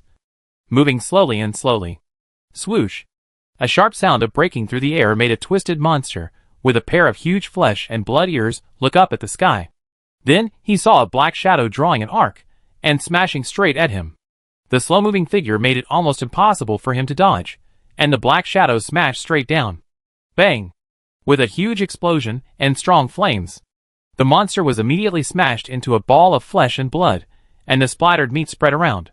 There were dark holes, and scattered dark meat pieces on the ground, and in addition to the smell of fireworks in the air, you could also smell the smell of burnt meat.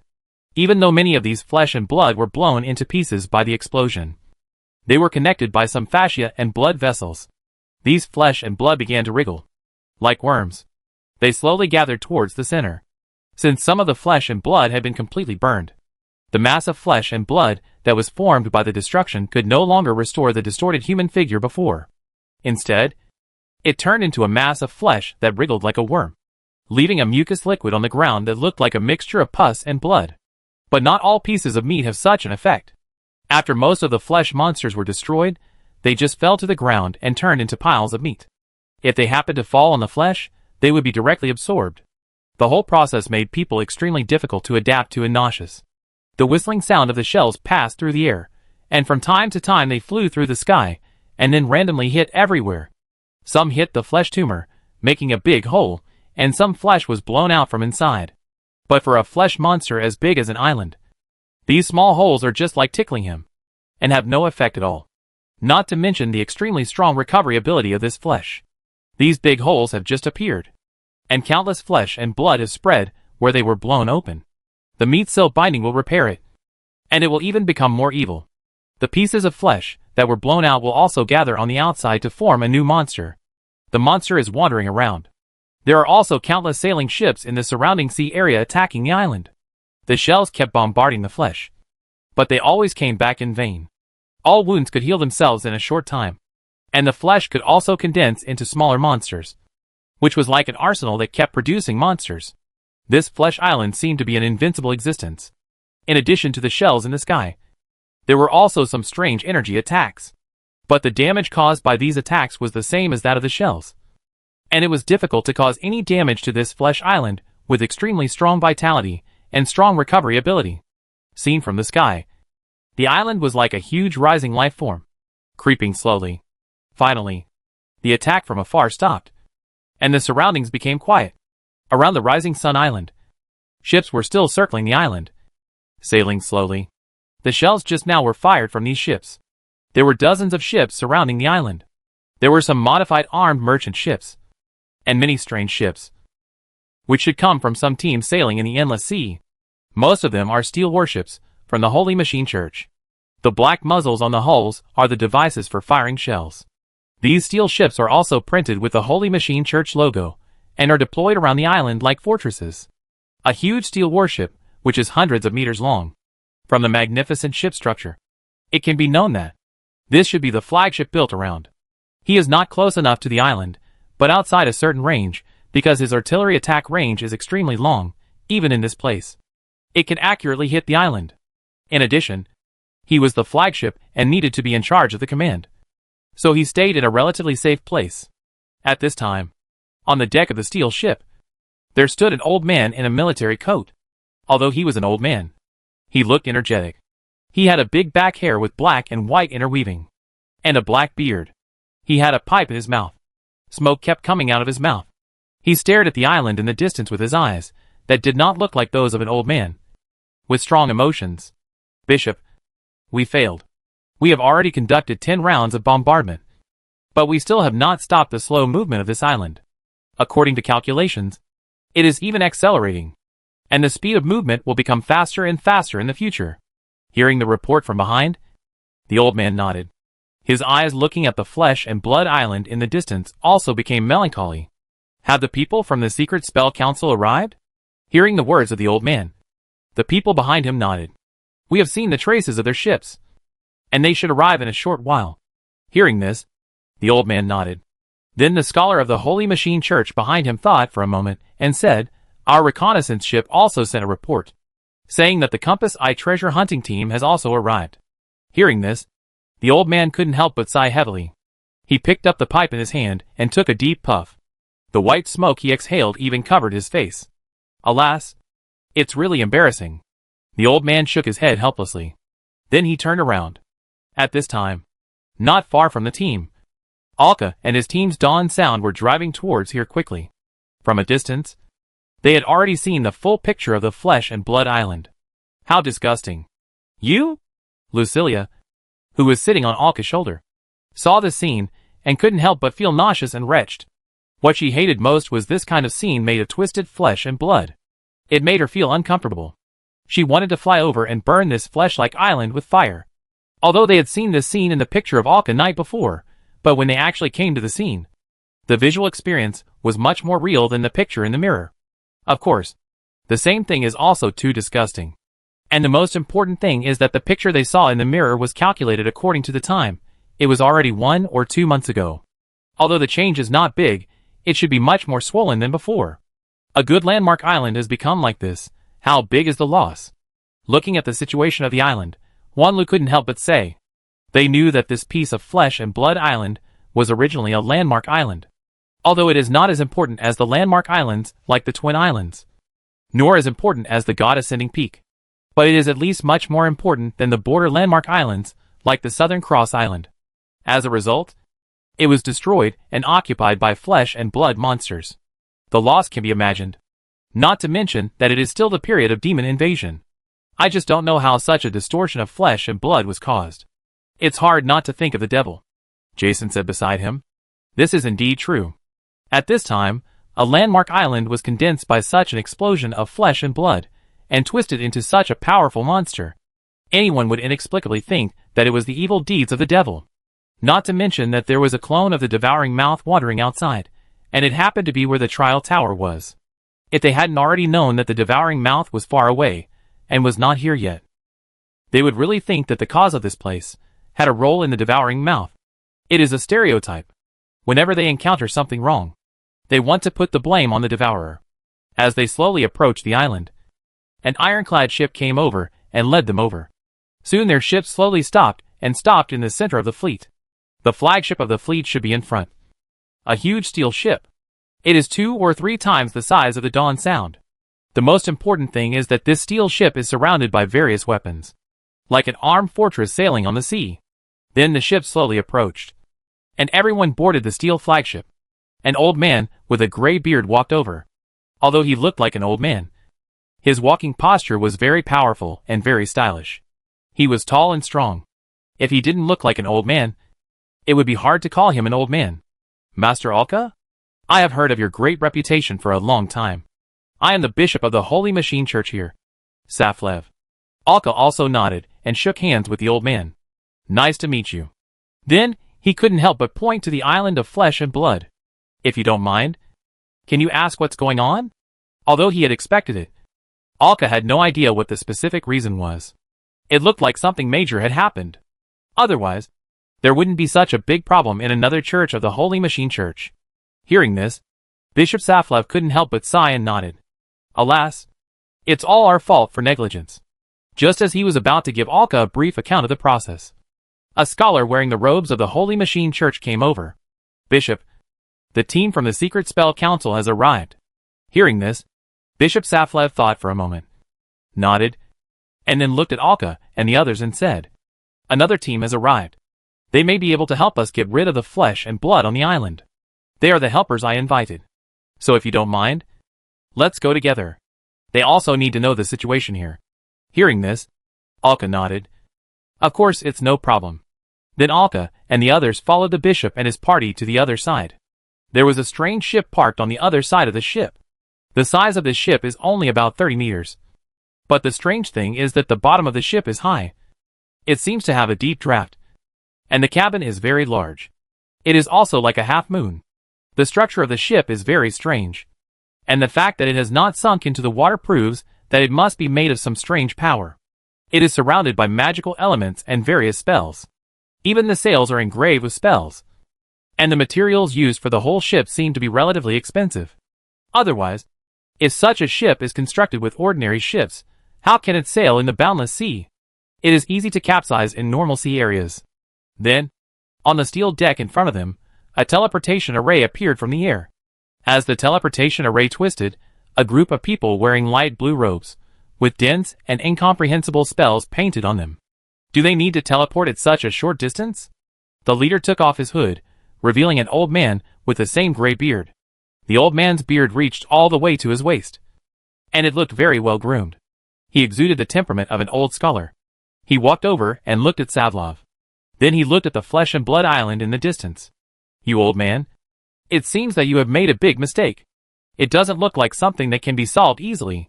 Hearing this, it was obvious that the two had known each other for a long time. Savlov also sighed helplessly. He had forgotten how much he had sighed during this period. The situation during this period forced this old man to start to accept his old age, although he still looked energetic. Well, if it wasn't such a big problem, I wouldn't have asked you to come. Then he took the old man, and the two people who followed him in the same clothes, and aka and the others into a meeting room. The meeting hall was very simple, but it was very much in the style of the Holy Machine Church. Everyone took their seats consciously. The bishop sat in the main seat, and after watching everyone take their seats, he tapped the table lightly. Then everyone in the conference room quieted down. Seats were limited, and there were still many people standing around. He first introduced Alka and the others, the group of people in blue robes just now. They are members of the Secret Spell Council. This is Speaker Andrews, and an old friend of mine. Alka looked at the old man and nodded, hello. Speaker Andrews also nodded politely. Then he introduced Alka and the others. They are members of the Compass Eye Treasure Hunting Group. This is their leader, Master Alka. They came here for something important to do. Hearing this, the Speaker of Andres couldn't help but widen his eyes, obviously a little surprised. Are you the treasure craftsman Alka? Hearing this, Alka smiled and nodded. Then his eyes fell on Alka's shoulder, Lucilia, who was sitting with her calves resting. Then this must be the scholar Lucilia. Lucilia heard this, turned her eyes to look at him, and nodded after observing the surroundings. Hello. Hello, hello. The old man nodded repeatedly. Obviously, for scholars like them, Lucilia is much more attractive than Alka, the treasure craftsman. Saflov seemed to have thought of something, and in order to avoid the topic from being diverted, he knocked on the table and said, Let's talk about the most urgent problem first. Hearing this, Both parties fell silent and turned their attention to him. The Flesh and Blood Island was formed a month and a half ago, and the outbreak was very sudden. The location of the outbreak was a basement of a shop in the center of the town. When it broke out, a strong evil aura could be felt invading the entire island. Then some residents on the islands were twisted into monsters, like flesh and blood under such aura. According to our investigation, these residents were not affected by the aura. These auras were just an inducement. They had been planted with seeds long ago. But the strength of these monsters is generally below the second stage. They are not too threatening. The only threat is that their indestructible bodies have strong self-healing ability. But then the source of the outbreak began to grow flesh and blood. The flesh and blood spread wildly. We tried everything.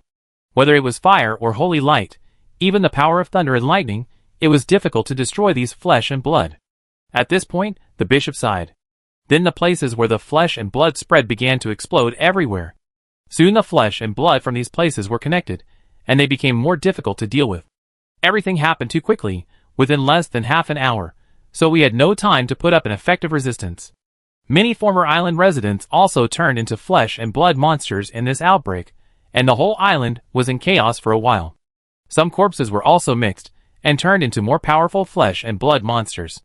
There are not many soldiers and strong men on the island, because a week before that, we had just sent out a group of members to support the World Scar. It is obvious that the enemy's attack was premeditated, and it happened to be when their internal defense was relatively weak. Alka couldn't help but think, after this period of investigation, it should be a cult that caused this incident, and it believes in some kind of evil god. But there are too many such cults, so we have not found out who the evil god he believes in is. Now this flesh and blood monster has occupied the entire island, and it is difficult to be eliminated. The main problem is that this flesh and blood island is like an arsenal, constantly producing flesh and blood monsters. However, most of the flesh and blood monsters produced are still very easy to deal with. But it seems to be still expanding, even catching fish in the water. And what is more terrifying is that it has begun to produce some ocean flesh and blood monsters. Hearing this, everyone present couldn't help but frown. Chapter 524 Black Steel Island. After listening to Bishop Saflev's brief report, everyone in the room couldn't help but ponder. Whether it was Alka and the others, or the secret spell council that had just arrived here, they all needed to filter the information they knew now in their minds. After a while, Saflev continued. In addition to this main landmark island, the other linked islands also had such blood and flesh disasters. It's just that these disasters are obviously much worse than those on the Road Sign Island. But the problem is that even on other islands, there are fewer forces that can resist. As he said this, he took a report from a scholar next to him. The Whiteman Island chain has a total of 6 linked islands. And of these 6 linked islands, 4 of them have now become the nests of flesh and blood, just like Whiteman Island. As for the remaining 2, it happened that there were people on the island who were carrying out their missions, who destroyed the flesh and blood base. So these 2 islands are now our only safe islands in this sea area. As he said this, he turned his head and looked at Alka and said, although the island where the trial tower you need is located is not a linked island, it happens to be in the island chain sea area, and it has also been occupied. Hearing this, Alka nodded. He had seen it in the revelation before. Since he knew that the revelation was talking about their goal, he had been mentally prepared, so he was not surprised. Since you have cleared the flesh and blood disaster on the 2 islands, have you figured out where such disasters and such power come from? Chairman Andres asked beside him. This is a very important question.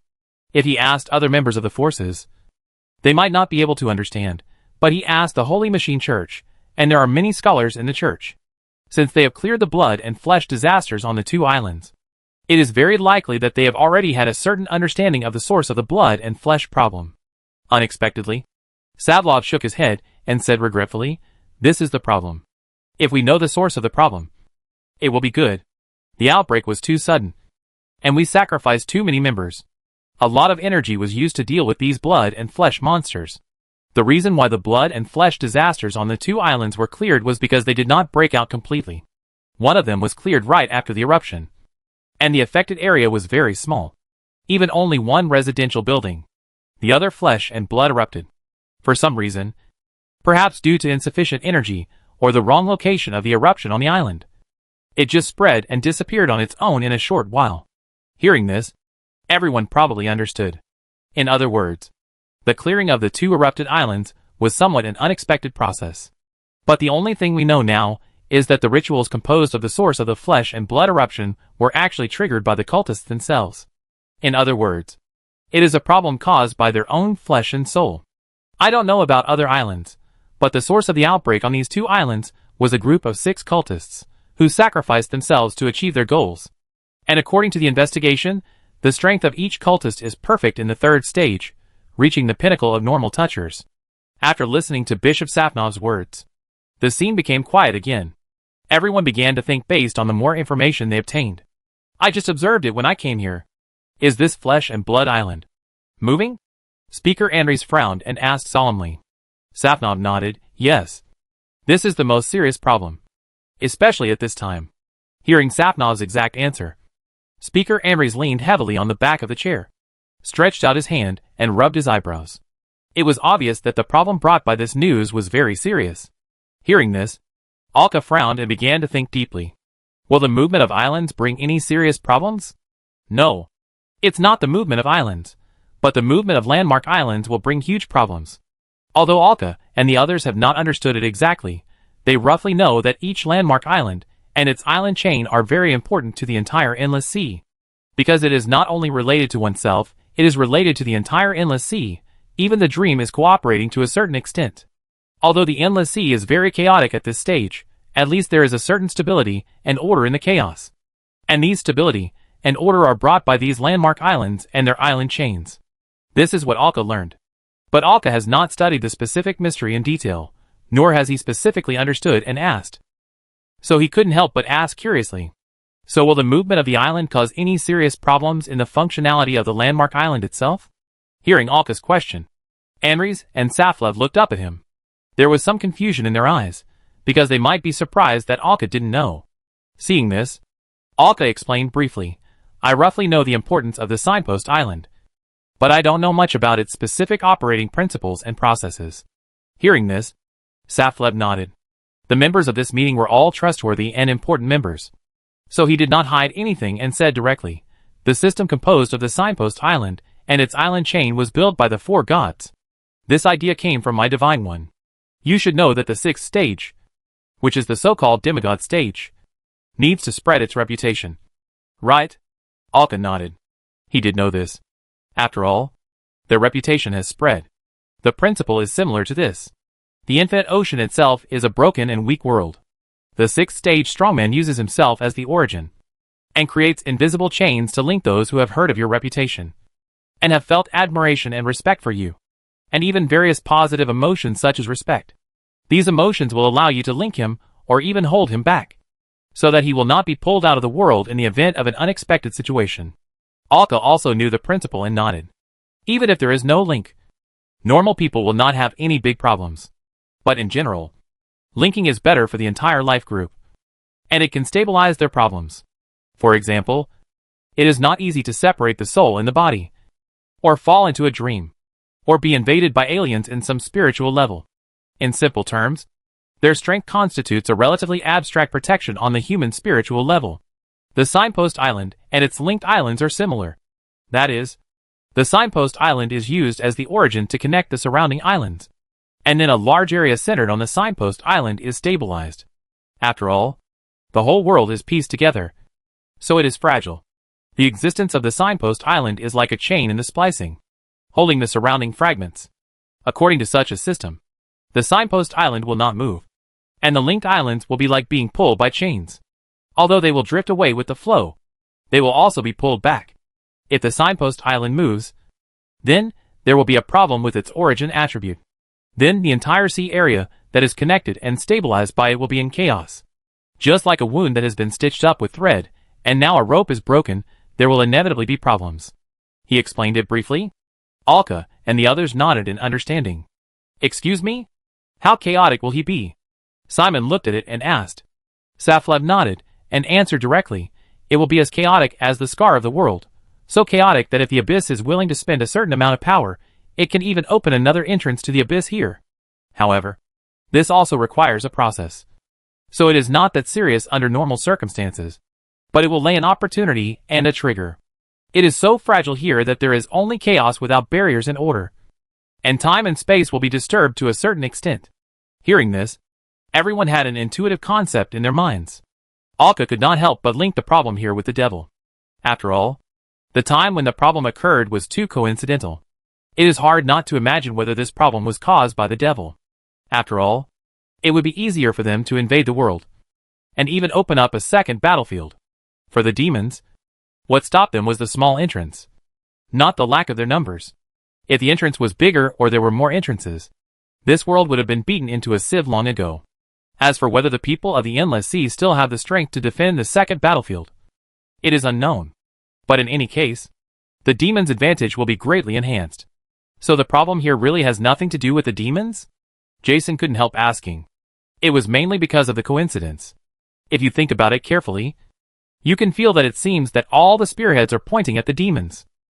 There is no need to be too suspicious, after all. They are the biggest vested interests. Savlov shook his head instead. At least for the current situation, although the demons have made great profits, we have not found any problems caused by the demons.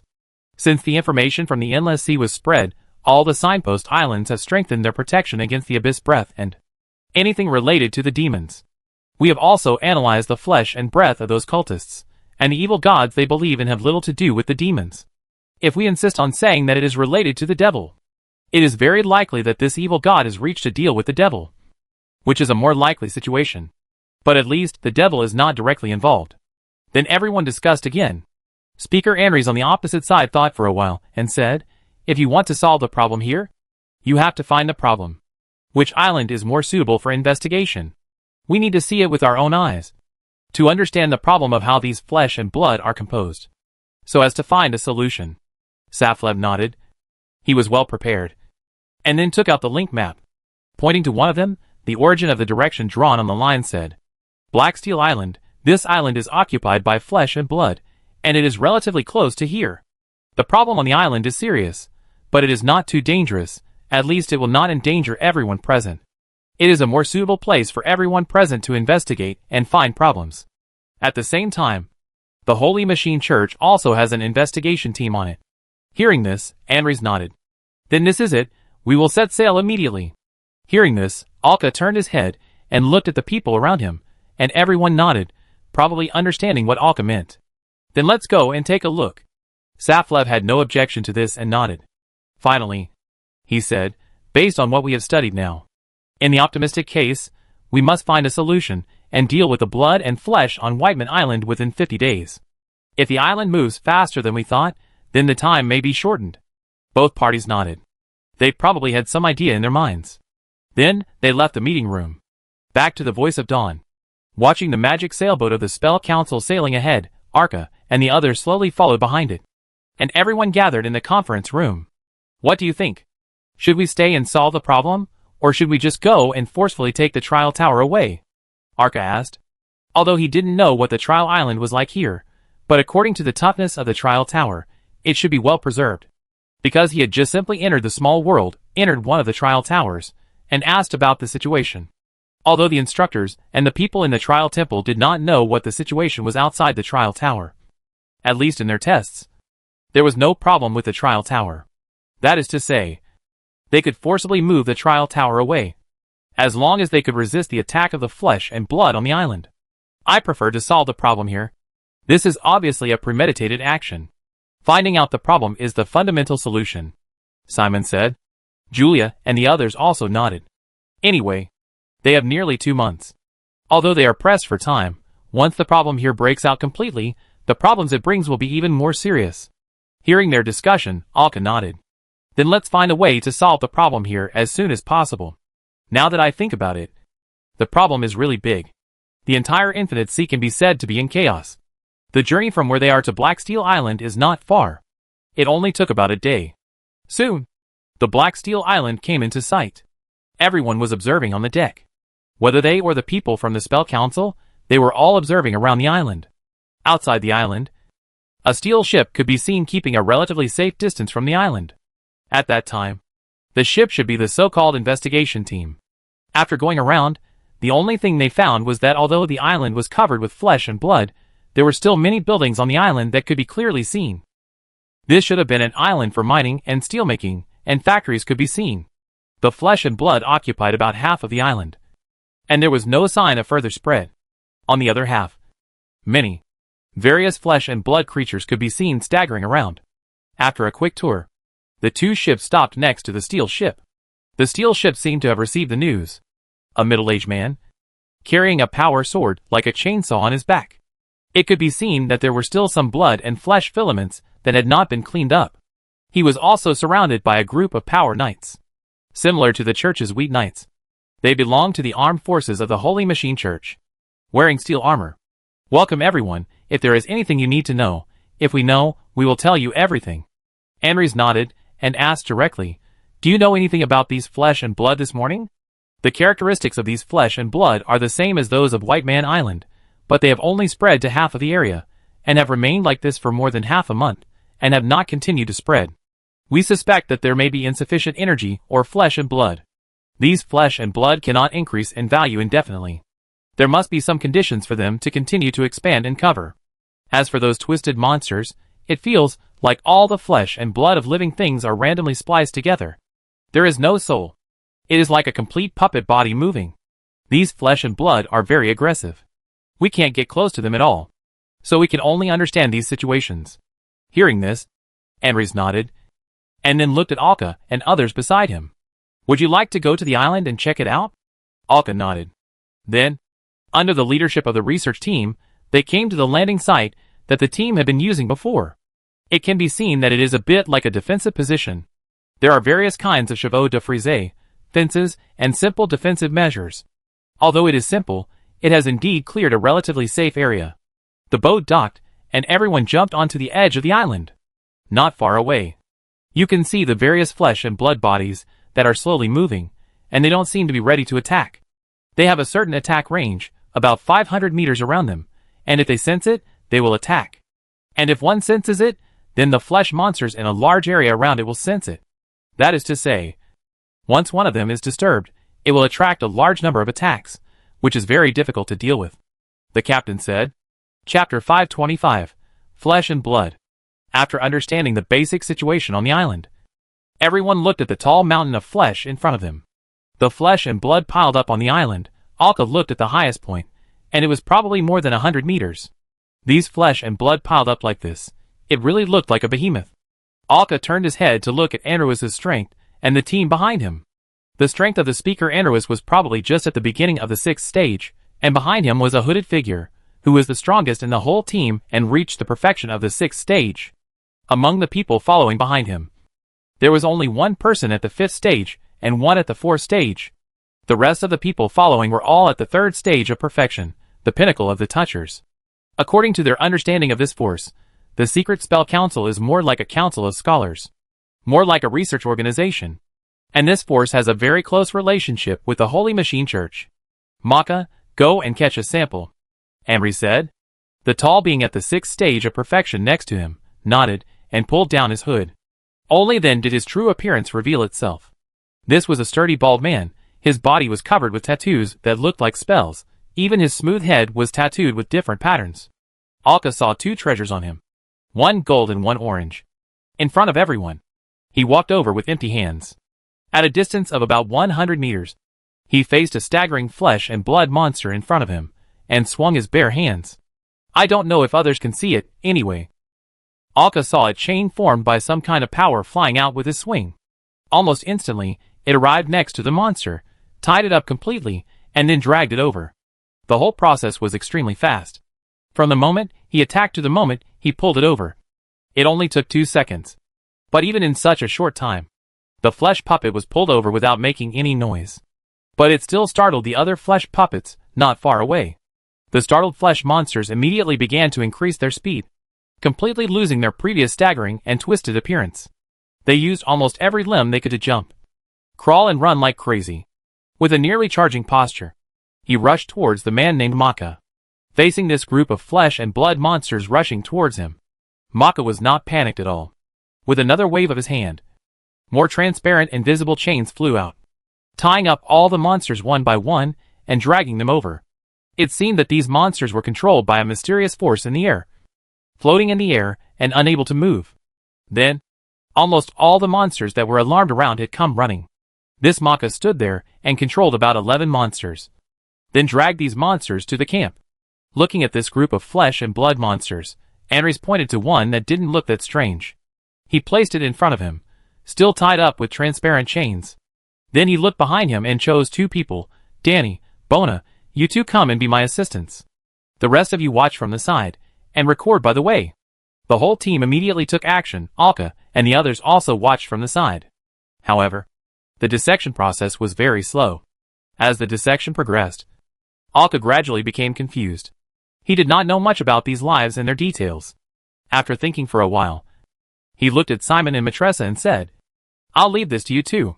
Then he looked behind him and thought for a while and said, Lucilia, Ziadai, Pororo, come with me to take a look. The 3 nodded. Then the 4 of them left the simple camp and went to investigate ahead. As Ziadai walked, the silver ripples kept probing into the distance. There are a lot of monsters. At least hundreds. But the strength of these monsters is not very strong. We only need a few people who have treasures and are at the 5th stage to kill these monsters. Ziadai said while sensing, as they did not intend to hide themselves. The surrounding monsters began to discover their existence and rushed over one by one. Pororo stood still and waved his hand gently. A killing wind appeared in the air around them. It was formed by a weak storm, with lightning. When these monsters with flesh and blood met Pororo, they were just like their nemesis. They immediately broke into pieces when they approached a certain distance. The parts they touched turned into dust, and these monsters fell to the ground in pieces. From this, we can see that these monsters are very weak, and have almost no intelligence. It's not a good idea to keep killing them like this. I don't know if these monsters will be useful in the future. After thinking for a while, Alka snapped his fingers.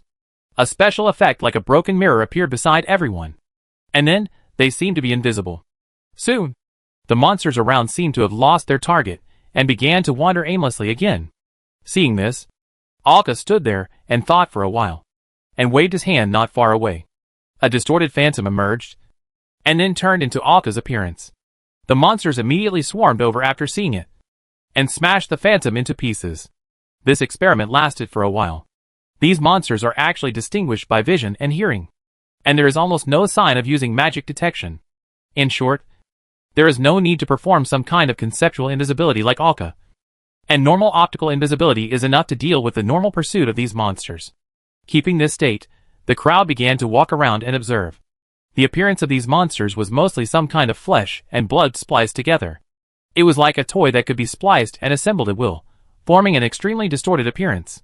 Just looking at it would make normal people feel a little psychologically uncomfortable. Soon, several people came to the side of the flesh and blood tentacles. This pile of flesh and blood looked like a tumor, and it was connected to the surrounding rock buildings like a vascular fascia, like a spider web. And on these spider web-like blood vessel fascia, there is a thin film made of flesh and blood attached to the top. Because it is somewhat transparent, the sun can shine through it slightly, making these flesh and blood fascia sparkle. And there is a sweet smell in the air. It makes people extremely uncomfortable. There is liquid flowing in some parts of these blood vessels, and it is still like breathing, gently bouncing. What kind of cult ritual and power can spread so much flesh and blood? It can actually be like a mountain. Hearing Ziadai's words, Alka shrugged. Who can know this? As they chatted, they began to walk and observe along the edge of the flesh and blood. Because they had made themselves invisible, the monsters around them saw them as nothing, so they were allowed to wander around freely in their territory. At this moment, Ziadai discovered something wrong with the spread of waves. There's something going on here, follow me. Ziadai led the way in front, and led them to Dieter. Then, they came to a gap in flesh and blood.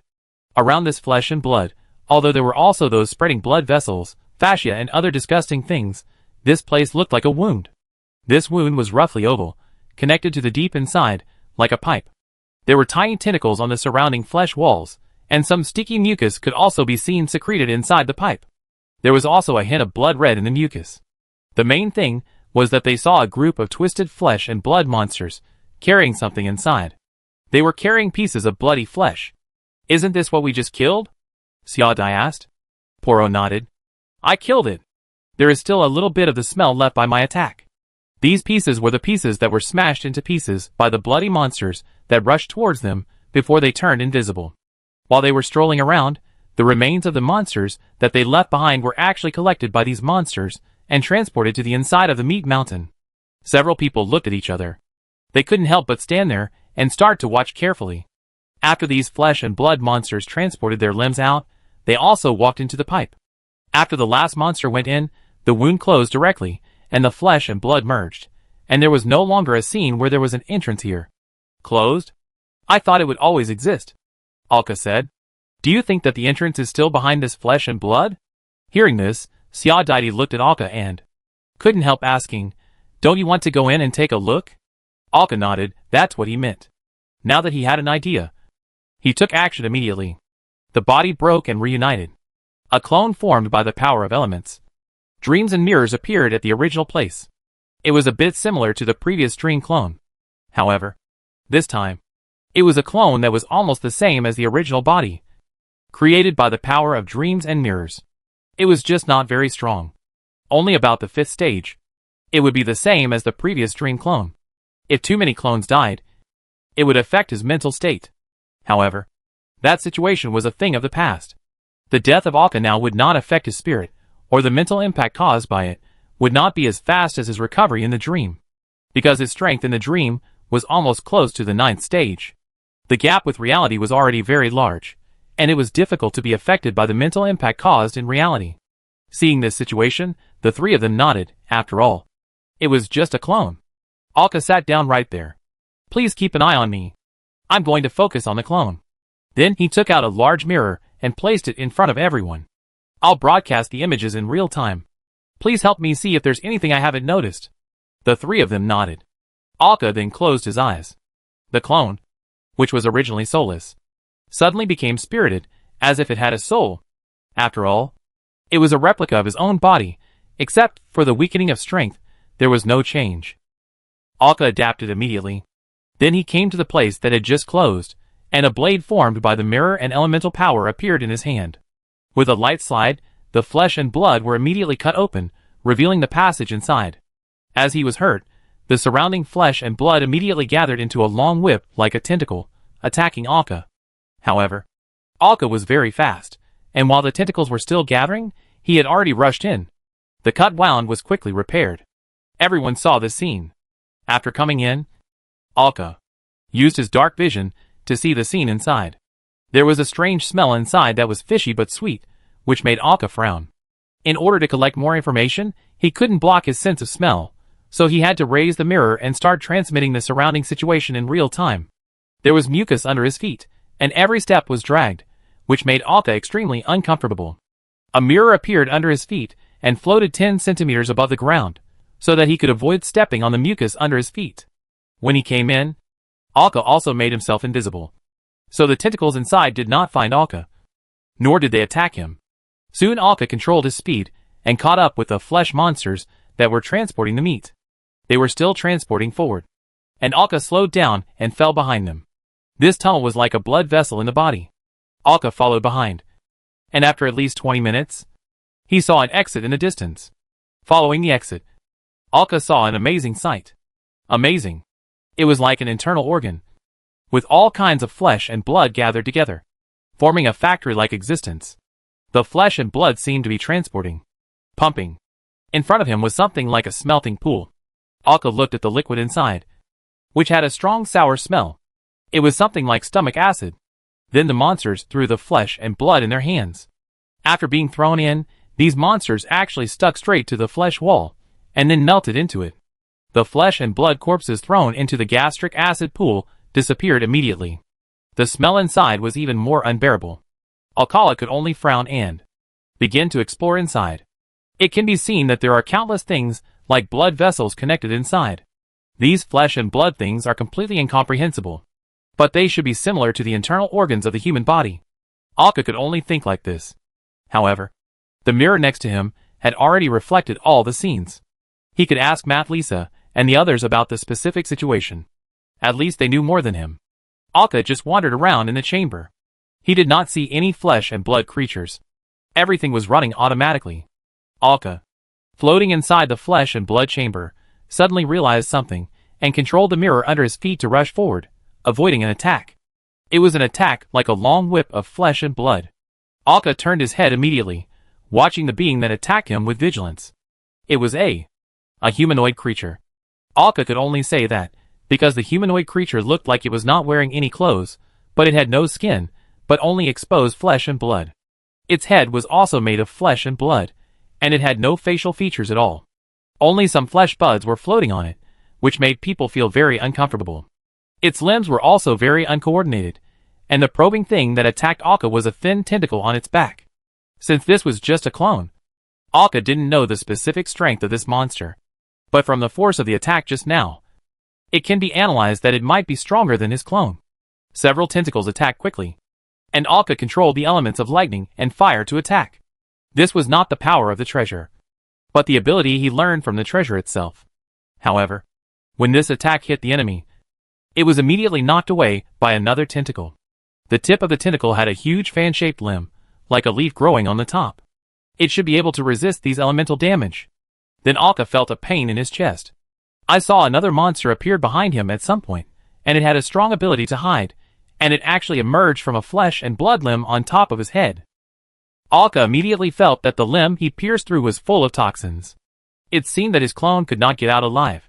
With his backhand, Alka gathered powerful energy and pressed it on the monster behind him, blowing off most of its body. Since he could not get out alive, he would try the strength of these monsters. Chapter 526, The Mystery of Flesh and Blood. Alka's clone was shattered in the beating of the monsters. At this time, in the outside world, Alka opened his eyes and looked at the mirror next to him. Zadaiti and the other two were also watching. Alka's clone in the mirror was broken at this time. The two twisted humanoid monsters clearly had the intelligence of normal people. After watching Alka's clone being broken, they seemed to be communicating with each other. But they didn't speak, but looked at each other, and the method used should not be language communication. They just stood there and talked, and then left after a while, and merged back into the flesh and blood. Seeing this situation, the three people turned to look at Alka next to them. These two monsters, one of them is at the top of the 5th stage, and the other has reached the 6th stage, Alka said beside him, and then added, not only that. If you fight them inside this nest of flesh and blood, they have extremely strong concealment, and they can move freely in the flesh and blood around them. If you are not careful, you can be easily attacked. Hearing Alka's simple summary, the three nodded. Although our operation this time has been fruitful, we should have alerted the enemy. After all, we have penetrated deep into their interior, Poro said. Zadaiti also nodded. Maybe they are already thinking about how to make these flesh and blood monsters break your invisibility. This information is very useful. Let's leave for the time being, Alka said. Anyway, we definitely can't stay here any longer. It doesn't make much sense, because it's very likely that the tunnel they just cut has moved later. After all, these flesh and blood look very free. They remained invisible on the way back, and these flesh and blood monsters still didn't notice them. Soon they returned to the temporary camp at the port. Looking at the fresh corpses in the camp, it was obvious that new monsters were coming. Watching the soldiers in the camp collect the cut flesh and blood, or throw them far away, it seems that they also knew that there would be monsters to collect, and they could see that the camp was being built. Apparently they would stay here for a while. As soon as the three arrived at the camp, they saw Mathlisa Simon, Anries, and the two members of the spell council he brought with him. They gathered together and were still dissecting, but they were already new monster corpses. The earliest one had been thrown aside, it was cut into pieces, and looked very miserable. The one being dissected now is the most deformed type among these monsters. Seeing Alka and the others coming back, Jason came over and asked, "It seems that you have gained something after being away for so long." Alka nodded, a little bit. Then he looked at Mathlisa and the others and asked, "How is it? Did they gain anything?" "Yes, according to their dissection and analysis, these monsters are not united because of ordinary magic or spells. In addition to the effects of some treasures, there is also something similar to the power of God." "The power of God?" Alka asked. Jason nodded. After all, it was done by the followers of the evil god. But the interesting thing is that the power of the evil god is generally not so easy to take effect in the Endless Sea. They were surprised that the process of this power taking effect was very smooth. Alka didn't know much about this aspect, so he could only nod casually. After waiting for them to finish the autopsy of the body, they seemed to have reached some conclusions. Then he waved his hand and asked the soldiers around to destroy the bodies. It was obvious that they were no longer prepared to continue the dissection. They were already interested. Seeing this, Alka walked up and said, "Let's summarize the information now." Hearing this, it was obvious that Alka had obtained more important information. Amrys nodded. "We accidentally discovered a blood vessel channel connected to the inside of this huge flesh and blood. Then I followed in. And inside was a cavity similar to the one that stored organs. Those flesh puppets should be controlled by the mother body. And they threw the flesh they collected into a place, like a stomach digestion pool. In the chamber, you can find things like organs. The most important thing is that I was attacked inside. They are intelligent flesh puppets. And they are very powerful. One is a perfect 5th stage, and one is about a primary 6th stage." Hearing this, Amrys' eyes widened. How long have they been separated? Alka and the others have been involved in such information. Isn't it a bit too fast? Without waiting for them to ask, Alka continued to act. A mirror appeared in front of him. And then the mirror began to play images like a screen. Looking at the image, everyone's attention was focused on the image. The image showed Alka entering the pipe and following the flesh puppets deep inside. They watched Alka record in the chamber and finally shattered in the siege. From this image, this huge flesh tissue, rather than being a living thing, it seems a bit like a building. Simon couldn't help but say. Everyone nodded.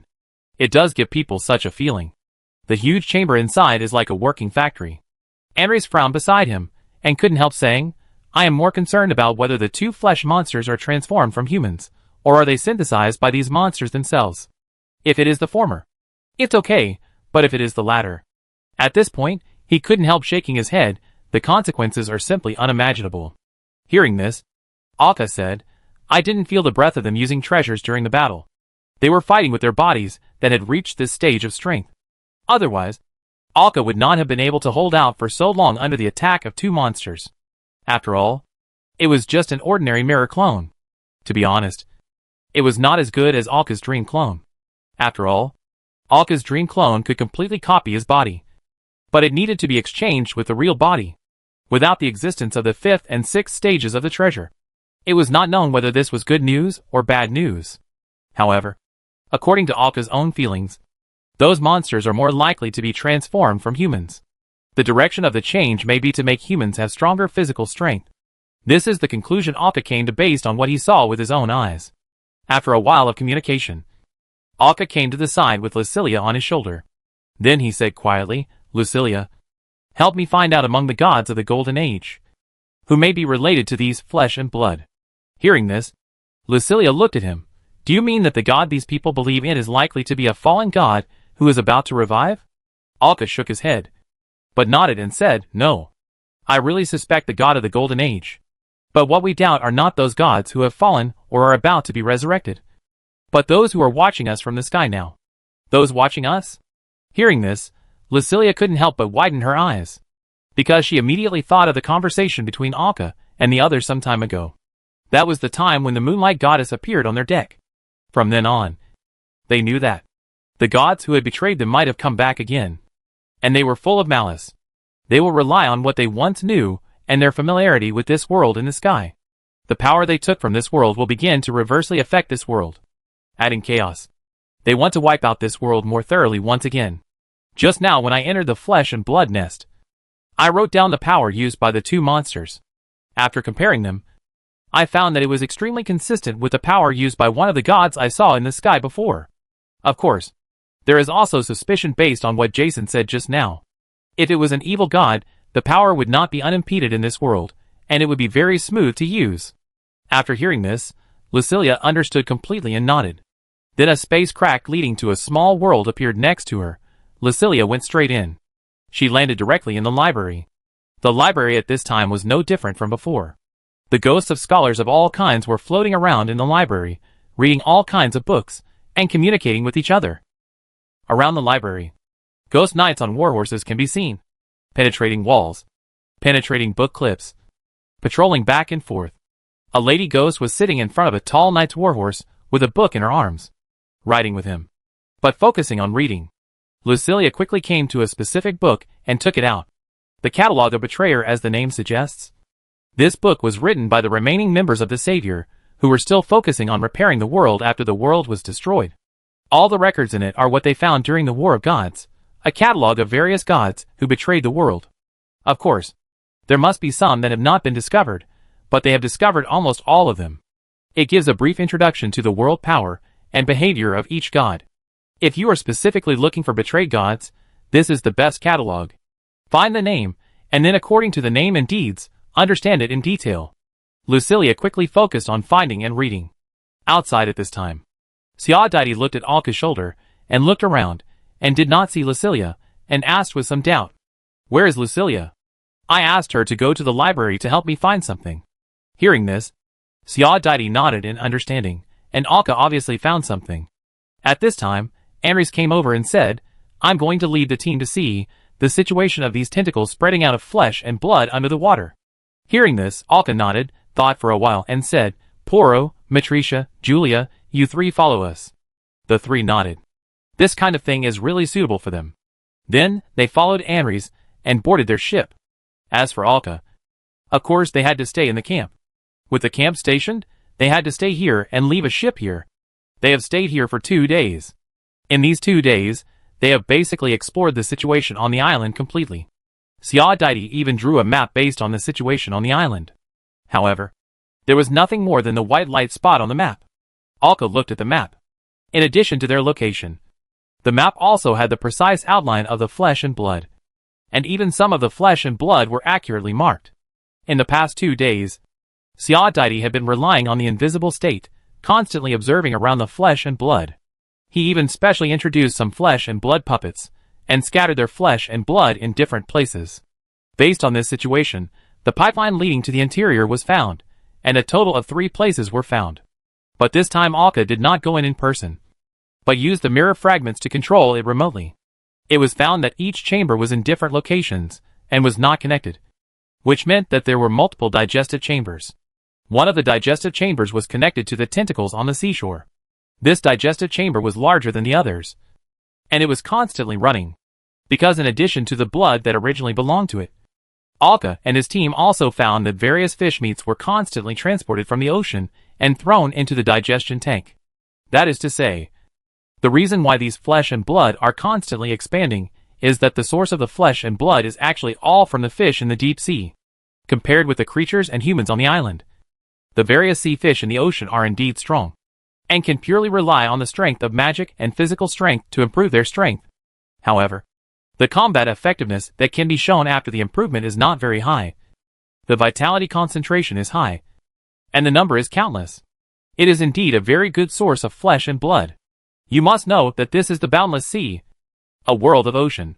The 3 people, Poro, who followed Anris out to investigate, also brought back more information. For example, in the sea, the flesh monsters had at least hundreds of tentacles hanging down. These tentacles would emit different flesh baits for fishing, and each time they caught a variety of powerful sea fish. Poro even saw a sea monster with a magic power concentration of the 5th stage, which was tied up and swallowed alive. Compared with the calmness on the surface, the rapid killing in the sea is the way for these flesh monsters to expand. All these actions, after careful observation, did not seem to be instinctive. Obviously, there must be someone or an intelligent being inside this flesh and blood that is performing fine manipulation. At this time, Alka and the others gathered in the captain's room. Lucilia was standing on the table and talking to everyone. According to my investigation, the evil god they believe in should be a god from the Golden Age. Olarunes, the god of rebirth. The god of rebirth? Jason repeated with a puzzled expression. He was not only puzzled, but he could not help but stand up and point to the mass of flesh and blood outside the window, which occupied half of the island, and said, "I really can't figure out where that thing was born. To be honest, if the name of this god was called Flesh Distortion or Flesh Disaster, it might be more suitable." Hearing this, Lucilia shrugged helplessly. No matter what the appearance is, at least in the Golden Age, he was indeed called that. And the power he showed was the control of flesh and blood. In that era, he would restore the defects of his believers through the control of flesh and blood, and even add some useful extra limbs to his believers, just like those flesh and blood monsters, with an extra eye and an extra pair of ears and so on. After hearing this, everyone probably had some idea in their minds. The so-called rebirth may be similar to the rebirth of the body. After all, this god can finally control the body. And real life is based on the body. According to records during the war, this hostile god also used his own flesh and blood means to quickly create cheap cannon fodder. Most of the cannon fodder was created by him. And the appearance of those cannon fodder was a bit like the flesh and blood monsters we saw. However, according to the pictures recorded in the book, it is more like what Alka encountered. Then a book appeared in her hand, and it should be borrowed from the library. Decryption. The Mystery of Flesh and Blood. This book is a targeted study and decryption of this god, and it was written by the Crystal Dragon King at that time. The most important thing is that it emphasizes that the source of many materials is provided by the Virgin Mary. As she said, she also opened the book and pointed to the signature below. The signature above is the abbreviated name of the Crystal Dragon King. After all, the dragon's name is a long list. If you really want to write it, then don't write a book. Just write the name. According to what is said above, these flesh and blood cannot be produced out of thin air. They all have a medium, that is, other flesh and blood must be aggregated to produce new flesh and blood. There are two types of flesh and blood monsters. One is a monster without a soul, which is controlled by the mother nest. The other is a monster whose believers are transformed and strengthened by him through the mother body. And these tumors that look like islands are the nests of flesh and blood. Speaking of this, she looked at everyone. It is probably understood without further explanation. The so-called first type is the flesh and blood monsters that keep wandering on the island. They have no wisdom. Only when they see the enemy and trigger their instincts will they start to attack frantically. The other type is the powerful one, the one that Alka met in the nest of flesh and blood. This type is indeed transformed from a normal intelligent life form. It even explains the weakness of these flesh and blood. It is difficult for these monsters to have too strange power. All power and attack methods come from flesh and blood. Unless the believers themselves are divine creatures, they cannot even control the power of rules, no matter how strong the weakened power is. So the book concludes later that most of the things created are soulless bodies, simple automatic killing tools, and the strengthening of believers can only simply strengthen their physical abilities. This physical enhancement will cause these monsters to have the instinctive control of their own flesh and blood. But they have lost some ability to use spells through magic. They are cannon fodder among the gods and their powerful believers, and are just annoying. They only have powerful killing power against those mortal tribes who are unwilling to believe in gods. Hearing this, everyone fell silent and began to think about this information. Chapter 527 Breakthrough Destroy. This is the forward camp on Black Steel Island. The forward camp was set up next to a natural port that is easy to land. Of course, this island once had its own port, but the other side of the island was occupied by those flesh monsters, so they could only make do with a temporary one here. This camp was not expanded very large. It just occupied a very small plot of land on the edge. But although it was a very small plot of land, it was built very solidly. There are all kinds of protective measures, and there are even many triggering restrictions on the outside. At this time, in the center of the camp, next to the fire, Alka and his friends were sitting here. In addition to them, there were also members of Androis, who were also nearby, and members of the Holy Machine Church, who stayed on the island to conduct reconnaissance. They were communicating with each other, and the information they were communicating was naturally about the intelligence of this island. So what you mean is that these believers believe in an evil god that existed in the Golden Age? Hearing Androis' words, Alka thought for a moment. He pointed to the sky and asked, "How much do you know about the things above the sky and what happened recently?" Hearing Alka's confused and ambiguous words, Androis frowned, but immediately understood. He stretched out his hand and waved it back. Some members of the council immediately retreated. Obviously, they knew that this was not something they could listen to, and they quietly retreated to the edge of the camp. At this time, besides Alka and the others, there were only Androis left by the campfire, and the strong man next to him, who was at the 6th stage of strength. Even the members of the Holy Machine Church didn't need to say much. They left silently, because they obviously knew they couldn't listen. The betrayed gods are back. Is that what you want to say? Hearing this, Alka saw him nod. It seems that this existence knows a lot. But think about it. Although the Secret Spell Council is closely related to the Holy Machine Church, it can also be regarded as one of the major forces. It mainly provides spell rituals, secret knowledge, and curse removal, and other related issues. And if Alka remembered correctly, their president, he was a strong man at the 8th stage. And this strongman should have a crown-level treasure, because he was collecting related scepter-level treasures. And he did not hide the transaction commission directly. Yes, the situation we are facing now is the impact brought by one of the betrayers.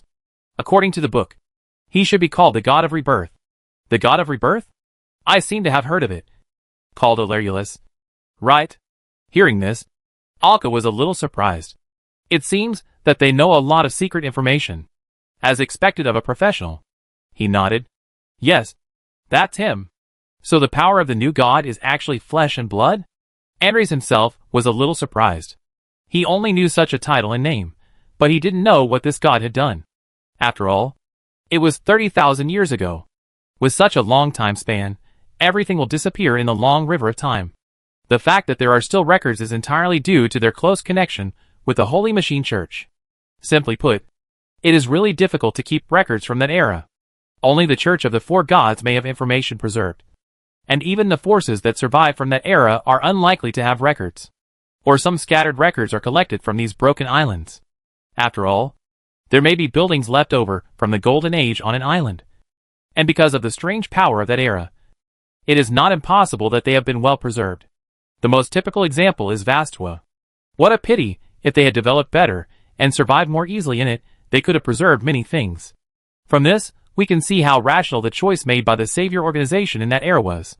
In addition to the hall where his phantom was, the best preserved thing in the entire brilliant city is naturally the library.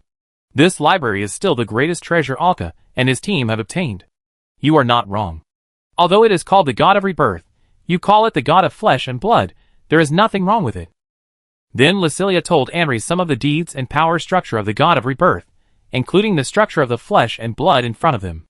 After hearing what they said, Andres' expression became somewhat shocked. He looked at the crowd and couldn't help but said, "Where did you get this information from? It's too well preserved. Isn't it?" He was not surprised that this flesh and blood came from the gods. But that Alka and the others knew this god to such an extent. This can almost be said to be a very complete record. And this god was obviously not a very famous and important god in that era. During the treasure hunt, we always receive some information from ancient times. The more treasures we hunt, the more information we get. It's not surprising. Alka casually found a reasonable excuse. Ceres did not ask further, but nodded. Since you already have such detailed information, what are you going to do? And how do you need our cooperation? Ceres asked directly. He directly handed the initiative to Alka and his team. After all, whether it was intelligence or strength, Alka and his team were strong enough. And they were much stronger than them. Moreover, Alka and his deeds, with the help of the forces of the world Scar, have spread all over the Infinite Sea in recent years. Their works and deeds have also influenced many people. So even without the support of the church, their reputation alone is enough to gain the trust of most forces. Alka nodded, which was exactly what he meant. According to the information we know now, if we want to eliminate these flesh and blood, we must find the core of these flesh and blood nests. So we are going to divide the team into 3, and use the process and method we came up with, and take the blood and flesh nest on Black Steel Island as the primary target for testing. If it is feasible, we will immediately focus on solving the biggest blood and flesh problem on White Man Island. Ceres nodded, no problem. As long as your method is feasible, we will fully support it. Alka nodded and began to tell everyone. First, we need to find the core to break in.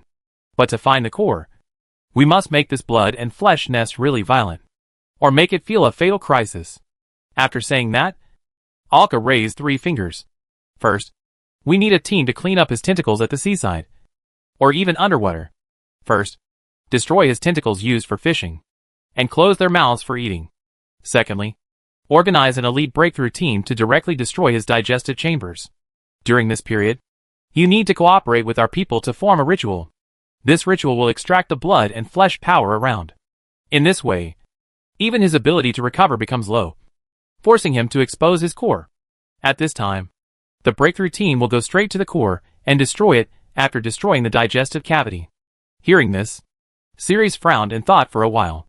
Then the most stringent requirements of the 3 teams must be the breakthrough team. They first need to destroy the digestive cavity, and then go straight to the core. According to the intelligence, it is not safe inside. The second is the ritual team, because after the ritual, it is very likely to be attacked violently by monsters. On the contrary, the existence in the ocean responsible for destroying the tentacles is the easiest, because it can be replaced by the long-range attack of the ship. No problem, then when can we prepare? Start preparing now, and then we will start to act immediately. Seeing Alka's vigorous and resolute action, Ceres nodded directly, and everyone stood up and began to discuss the existence of the people they need to be responsible for. The next day, the black curtain of the sky had just been drawn open, and the sun's rays shone directly down. The forward camp was no longer there. 3 ships of different styles and designs were already distributed in a semicircle on the other side of the black steel island. They faced the bloody coast in front of them. The various attacks on the ship were perfectly aligned, waiting for an order, and then they would launch the attack. At this time, Simon was standing alone on the deck of the Voice of Dawn, and besides him, there was not even a puppet girl. At this time, he was driving a mecha, holding a huge energy-focusing cannon made of energy-focusing weapons. With a futuristic technology style, the various long-range weapons of the Dawn Sound under him were stored and ready to be used. And even the space cannon on the top was already in place. Swish! A group of fireworks exploded over the island in the distance. The attack began. Fire! The steel ship from the Holy Machine Church occupied the center. Hit them hard. Aim at the mark given by our allies. And smash these damn tentacles into pieces. The captain of the ship roared madly. Yes! The member controlling the ship's gun roared, loading shells one by one. With bursts of gunfire, one after another, shells streaked across the sky, accurately landing on the marks on the coastline. Explosions sounded. The flesh and blood on the entire flesh and blood coast began to stir, and some tentacles even stretched out of the water. Through the gathering of flesh and blood, they continued to extend, trying to destroy the ships attacking them from a distance. However, these tentacles did not extend very long before they were broken by shells and fell into the sea. On the other side, the ships from the Secret Spell Council showed a completely different way of attack. Various spells were unfolded on the ship, and then they converged into rounds of spell discs. The planes of those magic arrays were aligned with the distant coast. The attacks they launched were all elemental missiles, but these elemental missiles had more concentrated energy and were more powerful. The attack frequency was low, but each attack could cause very serious damage. The method of the Voice of Dawn was the most peculiar. Meteors like lava fell from the sky one after another. Lightning followed. Ice blades formed by the convergence of water, and wind blades that were almost invisible. Those who didn't know would think that there were several elemental masters on the ship of the Voice of Dawn. A laser beam penetrated and cut off a long tentacle in the air. Under the water, a stream of water arrows was moving at a very fast speed. It was Poro moving quickly in the water. He quickly approached the tentacles hanging in the water, waving in the air. Storms gathered, storms formed by whirlpools, condensed into lightning, and began to wreak havoc around the coastline, very accurately bypassing the attacking vision of teammates, continuously harvesting those tentacles in the water and on the sea surface. As the action began here, Eurylius and the puppet girls around her immediately began the ceremony. On both sides of the ceremony, Anres and the members of the Spell Council had already compiled the entire ceremony to a far degree, forming a huge magic circle. Various materials were placed on top. Eurylius presided over the ceremony, looking at Eurylius's crystal dragon-like appearance. Although I've heard of it before, I didn't expect to actually see a crystal dragon presiding over the ceremony. Anres, who was writing the ritual array, couldn't help but say, because the earliest origin of the Secret Spell Council was that the pioneers found a spell book written by a crystal dragon in the ruins. So they can be considered to have a connection with the crystal dragon. A defense line has been formed around the magic circle. However, the magic circle has not yet started to work, because the entire ritual has not yet started. Once the operation starts to extract the power of flesh and blood, there will be an overwhelming number of flesh and blood puppets trying to stop it. So this is actually where the most troops are gathered. Members of the Holy Machine Church, all members of the Spell Council, as well as Jason, Julia, Lucilia, and almost all the puppet girls are here. The main assault team. The main people here are Alka, Zadaiti, Matt, Lisa, Juanlu. It consists of 4 people.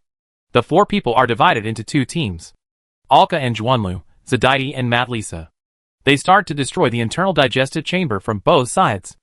After Alka lit the fireworks, the 2 teams immediately separated into 2 teams and started to move forward quickly, according to the entrance pipeline they had explored before. Alka smashed the blood and flesh membrane outside with one blow, revealing the passage inside. Together with Juanlu, they flew quickly inside on the flying mirror. Such a violent breakthrough. As soon as the two flew into the pipe, sharp tentacles emerged one after another and rushed towards them. Apparently, they already had a way to crack the simple invisibility, especially when Alka and the others were not hiding at all. Facing these tentacles, there were balls the size of heads flying around the mirror. These balls opened their huge mouths and revealed a mouthful of sharp teeth, and these tentacles would be bitten off one by one, and then quickly swallowed like noodles. As they devoured and digested, the shapes of these balls also changed. Tentacles appeared one after another on the originally round surface, and the tentacles also had small sharp teeth and mouths. This can be regarded as the unique ability of Juanlu's devouring ball. It can imitate digestion according to what it eats. It can also pass this ability to Juanlu, but Juanlu is temporarily resistant to these flesh tentacles. Suddenly, a different noise came from above his head. A tentacle flew over and hit Juanlu's shoulder. However, this blow did not even scratch Juanlu's skin. Juanlu quickly pulled it, and pulled it hard. What was pulled off was a flesh monster with strength at the 6th stage. As soon as it was pulled off, a spherical monster opened its mouth. With a mouth full of sharp steel teeth, this mouth was a little different. It bit off a gap in half of the monster's body in one bite. It could feel that the teeth were extremely sharp and extremely destructive. Obviously, this sphere was made from a single divine essence. Mixed in. There was no bleeding when the gap was bitten, but some granulations were flying, as if they were ready to be repaired. Juanlu just relied on brute force to twist the monster's head off. He threw the head directly into the mouth of a sphere. The rest of the body was immediately destroyed. Your body is getting harder and harder, Alka in front said as he watched this scene. Of course, you can't eat some materials every day for nothing. After all, those materials don't taste very good, Juanlu said with a smile. It was said long ago that the abilities brought to him by Juanlu's bloodline and his treasure configuration would become stronger as time went on. Because no matter if the ball ate or he ate himself, he could integrate part of the food into himself to permanently improve himself. Juanlu often ate various solid materials, which were used to strengthen his skin, bones, and even internal organs. If we have to talk about the hardness of his flesh, Juanlu must be the strongest in their team. Whether it is the outside or the inside, hard as steel is underestimating him. These flesh monsters that are completely fleshy are like a ball of plasticine toys in Juanlu's hands. Juanlu wins in terms of the hardness of the flesh body alone. The flesh eaten will be reassembled in Juanlu's body, strengthening him again. When the monster was torn into pieces, Alka and the others had already arrived inside. Looking at the digestive cavity inside, Alka gathered various energies in his hands. A sphere was wrapped, and then thrown in. The moment the sphere fell, the mirror that Alka and the others were riding on flipped over, and the two of them were put into the world in the mirror. Since it was just a simple world in the mirror, everything was a layer of Alka's strange structure, so they could still see the situation outside. When the energy spheres collided, they immediately exploded. The violent elemental energy began to become chaotic, and even the torn space was raging around. The entire digestive cavity was immediately torn into a bloody internal wound. The damage caused by this attack even expanded the surrounding space by a whole circle. It completely dissipated into an internal cavity. I don't know if it was because of the cut on the blood vessels. A lot of blood and pus splashed. At this time, the whole meat mountain began to shake, and some sharp wailing could be heard. Alka and the others have succeeded. Suddenly a beam of light burst out from the monster's body.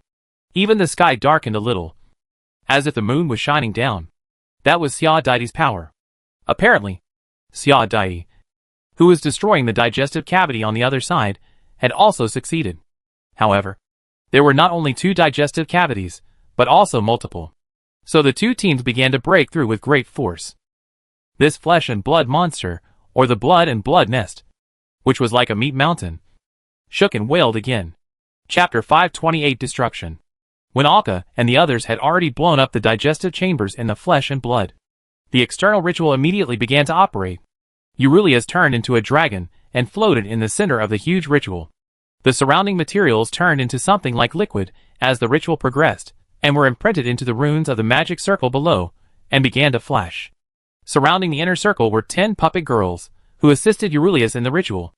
The outer circle was maintained by Anres, and the members of the spell council led by him. As the magic circle operated, the energy of flesh and blood began to be absorbed. There was a green energy ball with a hint of blood red in it on the top of the huge magic circle. It can be clearly seen that the color inside was all absorbed from the direction of the meat mountain. As the energy was absorbed, it can be clearly seen that the entire flesh and blood nest began to become urgent. A large number of flesh and blood monsters began to gather and run towards the direction of the ceremony. It was not like the staggering and slow movement before. All the strange limbs on their bodies were helping them run. Some were running or crawling, and some were even bouncing and rolling. Their bodies were similar to those of humans, and they looked abnormally deformed and twisted. A heavy song came. The heaviness in the song seemed to carry some strange power. These monsters ran quickly into the realm of music and immediately seemed to weigh 1,000 pounds. And their speed slowed down significantly. Various energy beams and light bullets formed by mana shot out. These attacks all had a very characteristic bright red color. A dark gray energy wave swept by, but it only slowed down the speed of these monsters. Forget that they have no souls. Trouble. Lucilia, who was the size of a normal human, couldn't help but say with a huge sword in her hand. That gray energy wave was the sole attack she swung with the cursed sword. However, these flesh and blood monsters in front of them did not have souls at all, so it was actually useless. There was no other way. The spell on the cursed sword lit up. Lucilia, who had transformed into a soul, immediately passed through, and the soul held the great sword, and began to wreak havoc among the group of flesh and blood monsters. One sword could cut these monsters in half. The puppet girls rushed forward, and the members of the Holy Machine Church around them also began to take up weapons. Facing their powerful strength, these flesh and blood monsters, although numerous, could not push their defense formation back even 1 meter. The entire formation operated as usual, without any interruption. As the energy gathered more and more, the flesh of the originally tall body became shriveled and gray. It was as if the body was weak. Lucilia wiped out the monsters around with another sword. Looking at the meat mountain, it seemed that I still overestimated him. He could only send these small monsters to stop us. It means that the powerful flesh monsters were either destroyed by Alka and his team, or they are still stopping Alka and his team. After all, that is the most deadly. But no matter what, only these small shrimps were sent here, which is enough to show the weakness of this flesh nest. I think you seem to have forgotten that our strength has reached the 7th stage. How many 7th stage people in the Infinite Sea can form a team like us? Hearing Jason's words, Lucilia nodded. Indeed, they are already very strong. Even large forces basically do not offend them if they can. The ritual is still running. The fatal crisis begins to emerge. The huge mouth of the meat mountain used to hunt was destroyed, and the digestive pool used to digest these flesh and blood food to replenish energy. Most of them were destroyed. The hidden ones could not recover without food, and their own energy was being sucked away. They were almost doomed. Finally, a powerful heartbeat sound appeared in the middle. As it beat, the flesh monsters around them began to swell up as if they had been injected with chicken blood, and attacked frantically. Be careful. This monster has become stronger. Then, they saw several powerful flesh monsters emerge from the flesh wall in the distance, similar to what they saw on Alka's mirror. But there were only 3 or 4 of them. Looking at these monsters rushing over, Jason smiled. Finally, there is something decent. And with the sound of the drums, the core of the meat mountain was exposed. Alka, who was waiting, saw this situation, and a dream mirror immediately appeared next to him. He fell down with Juanlu, and instantly arrived at the other side next to Xiaodaidi and the others. The target has appeared. Go. The 4 of them gathered together. Face to face, the flesh and blood in front of him, Xiaodaidi swung his fist fiercely. The whole person turned into a crashing moon. Like a fireball falling into cotton, the flesh and blood immediately began to disperse around. Alka and the others did not slow down, like a bullet, piercing forward. The inside of these flesh and blood basically did not have much toughness, just a little stronger than ordinary flesh and blood. Because of the high speed and strong power, they soon arrived at the place where the heart beats.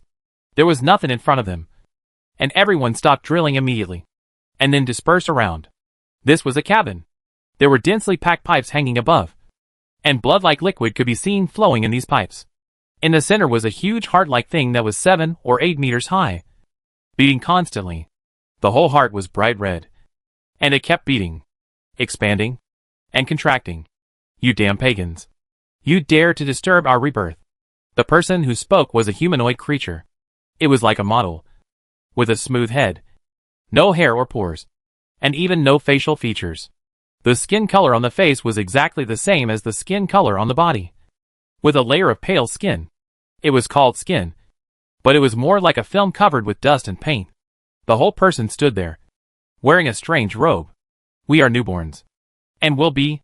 Before he finished speaking, a silver beam of light hit him directly. The impact caused by the violent force was extremely strong, and the talking humanoid creature in front of him was instantly beaten into blood foam. Then the power did not decrease, and the power penetrated and hit the heart straight.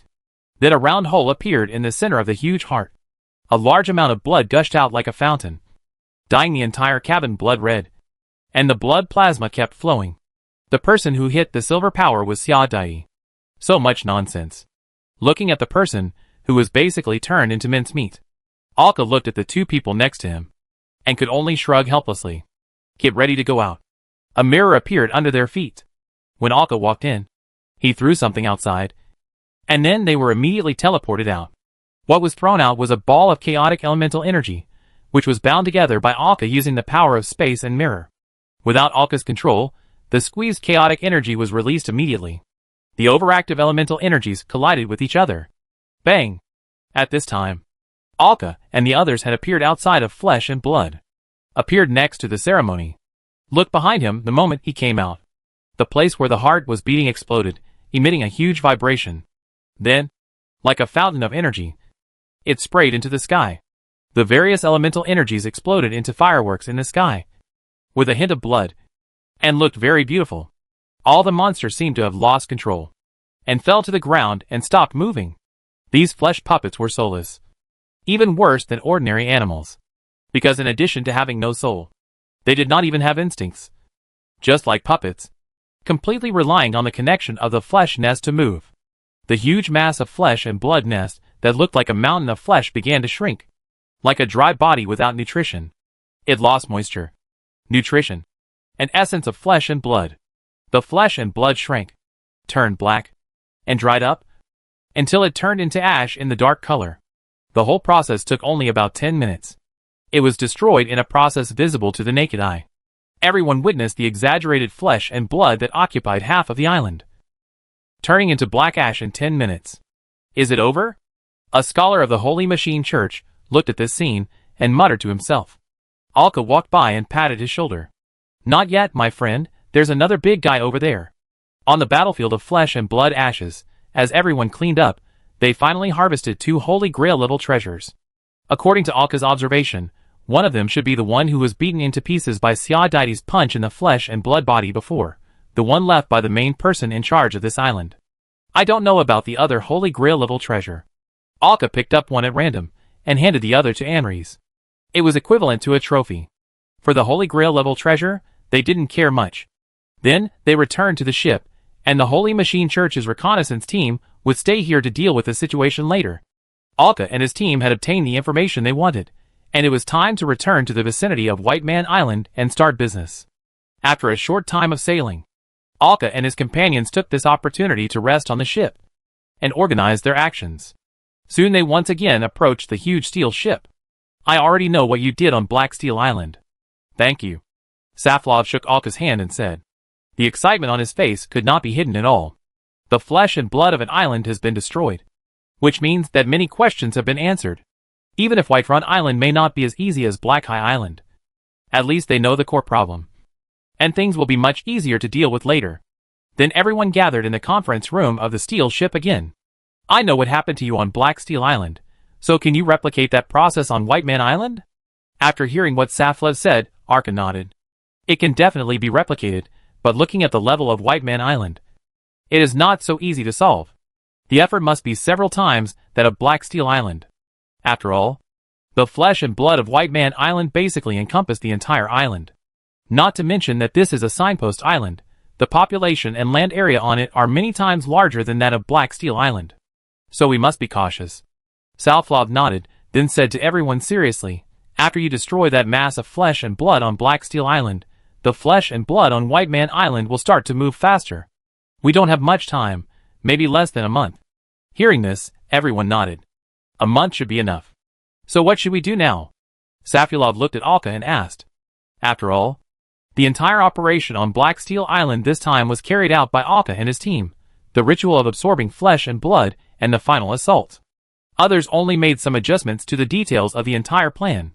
Hearing such a question, Alka did not delay and said directly, "First, we have to send enough people to scout around the island, according to the data we got on Black Steel Island. Facing the flesh and blood of Binan Island, we need to build a large ceremony, or even a large number of rituals. It is obviously unrealistic to want to perform the ceremony on the island. We can only put the ceremony on the boat. When the time comes, we must bring the boat closer, which is also a problem. Besides, the area of Binan Island here is too large. His tentacles and fishing limbs have circled the island. It is also a troublesome thing to clean these things up. And we have to conduct reconnaissance scans, try to find the digestion pools on their island. If he is not pushed to the limit, he will not beat his heart to escape or deal with this deadly danger." After listening to Alka's words, Saflov nodded. Then everyone began to discuss with each other. "Maybe we can ask the people of the Storm Church for help. They are much stronger than us in fighting under the sea. Let them help us clean up the predatory tentacles below the sea area," Henry suggested. Hearing this, Saflov frowned and thought for a while before nodding.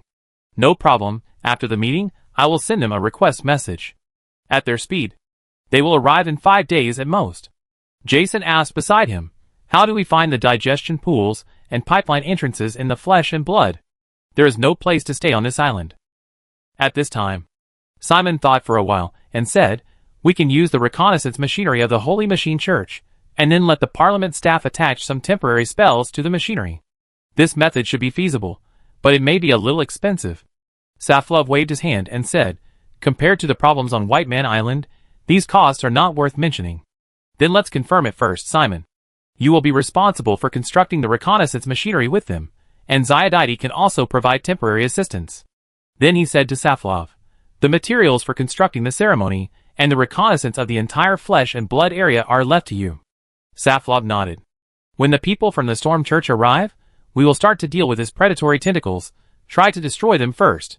Then the strong among us will form a strike team. This will be done for now. We will discuss the final course of action later." Then everyone continued to discuss some details and their respective responsibilities. The meeting ended soon. The surrounding fleets all started to get busy. The letter to the Storm Church was already on the way.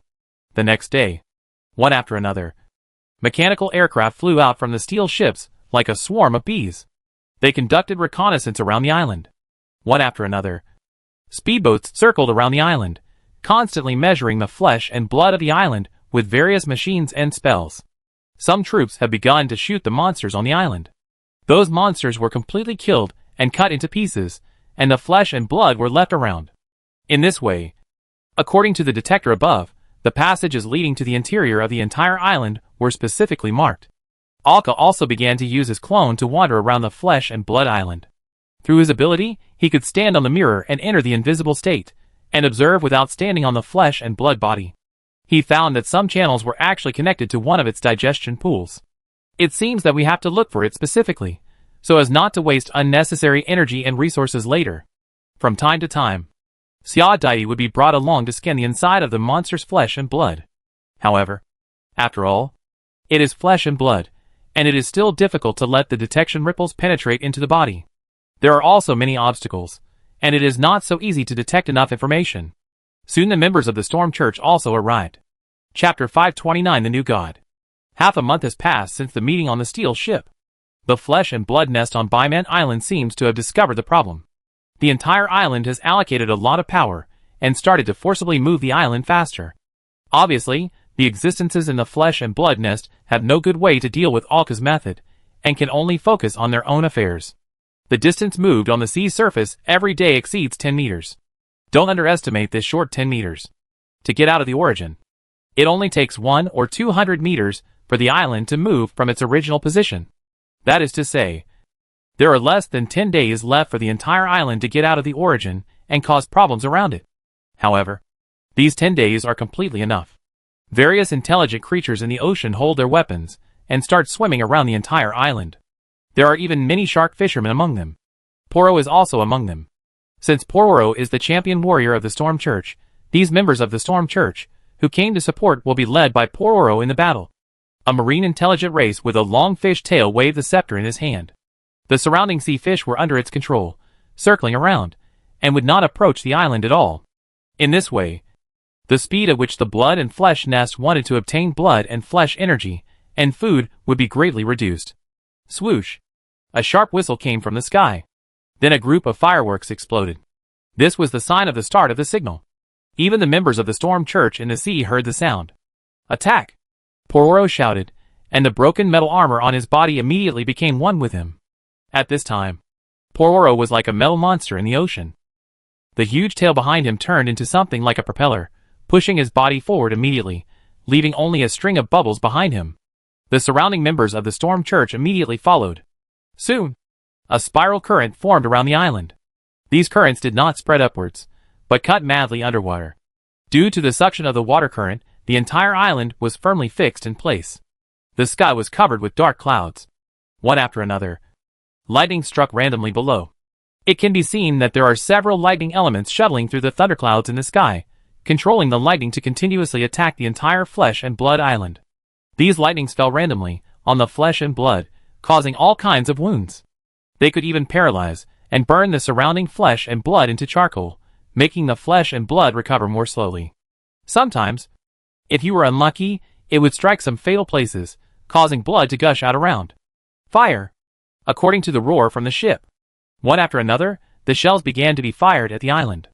These ships surrounded each other in a large circle, surrounding the entire island to the center. Almost all the ships around were transferred here, surrounding the entire island. The sound of artillery fire was heard from the sea. These sounds were transmitted into the seawater, causing the entire sea surface to begin to vibrate. Countless thick tentacles spread from the flesh and blood, moving the flying shells, and trying to attack the ships in the distance. And these tentacles that went deep into the water, before they swam over, would be cut off by the members of the Storm Church, who had been waiting underwater for a long time. Those flesh and blood monsters in the water were not worth mentioning, and they were no match for these marine creatures in the sea. Less than half an hour after the operation began, the fishing methods of the Flesh and Blood Island were strictly restricted, and even cut off and exterminated. For a while, it basically had no way to replenish energy from the seawater. There were ships one by one around, and a total of 4 ships were slowly turning around the island. There was a huge magic circle on the deck of each of these 4 ships. These 4 ships were the Iron Ship, the Voice of Dawn, the Rune Ship of the Spell Council, and the Turtle Ship brought by the Storm Church. There is a huge magic array engraved on the back of this turtle, and a ceremony is also being performed. The most interesting thing about this magic array is that there is no one to assist in this ceremony, because the magic array on the turtle shell is presided over by this huge turtle. These turtles are ancient creatures left over from ancient times. They can be regarded as the followers of the sea god.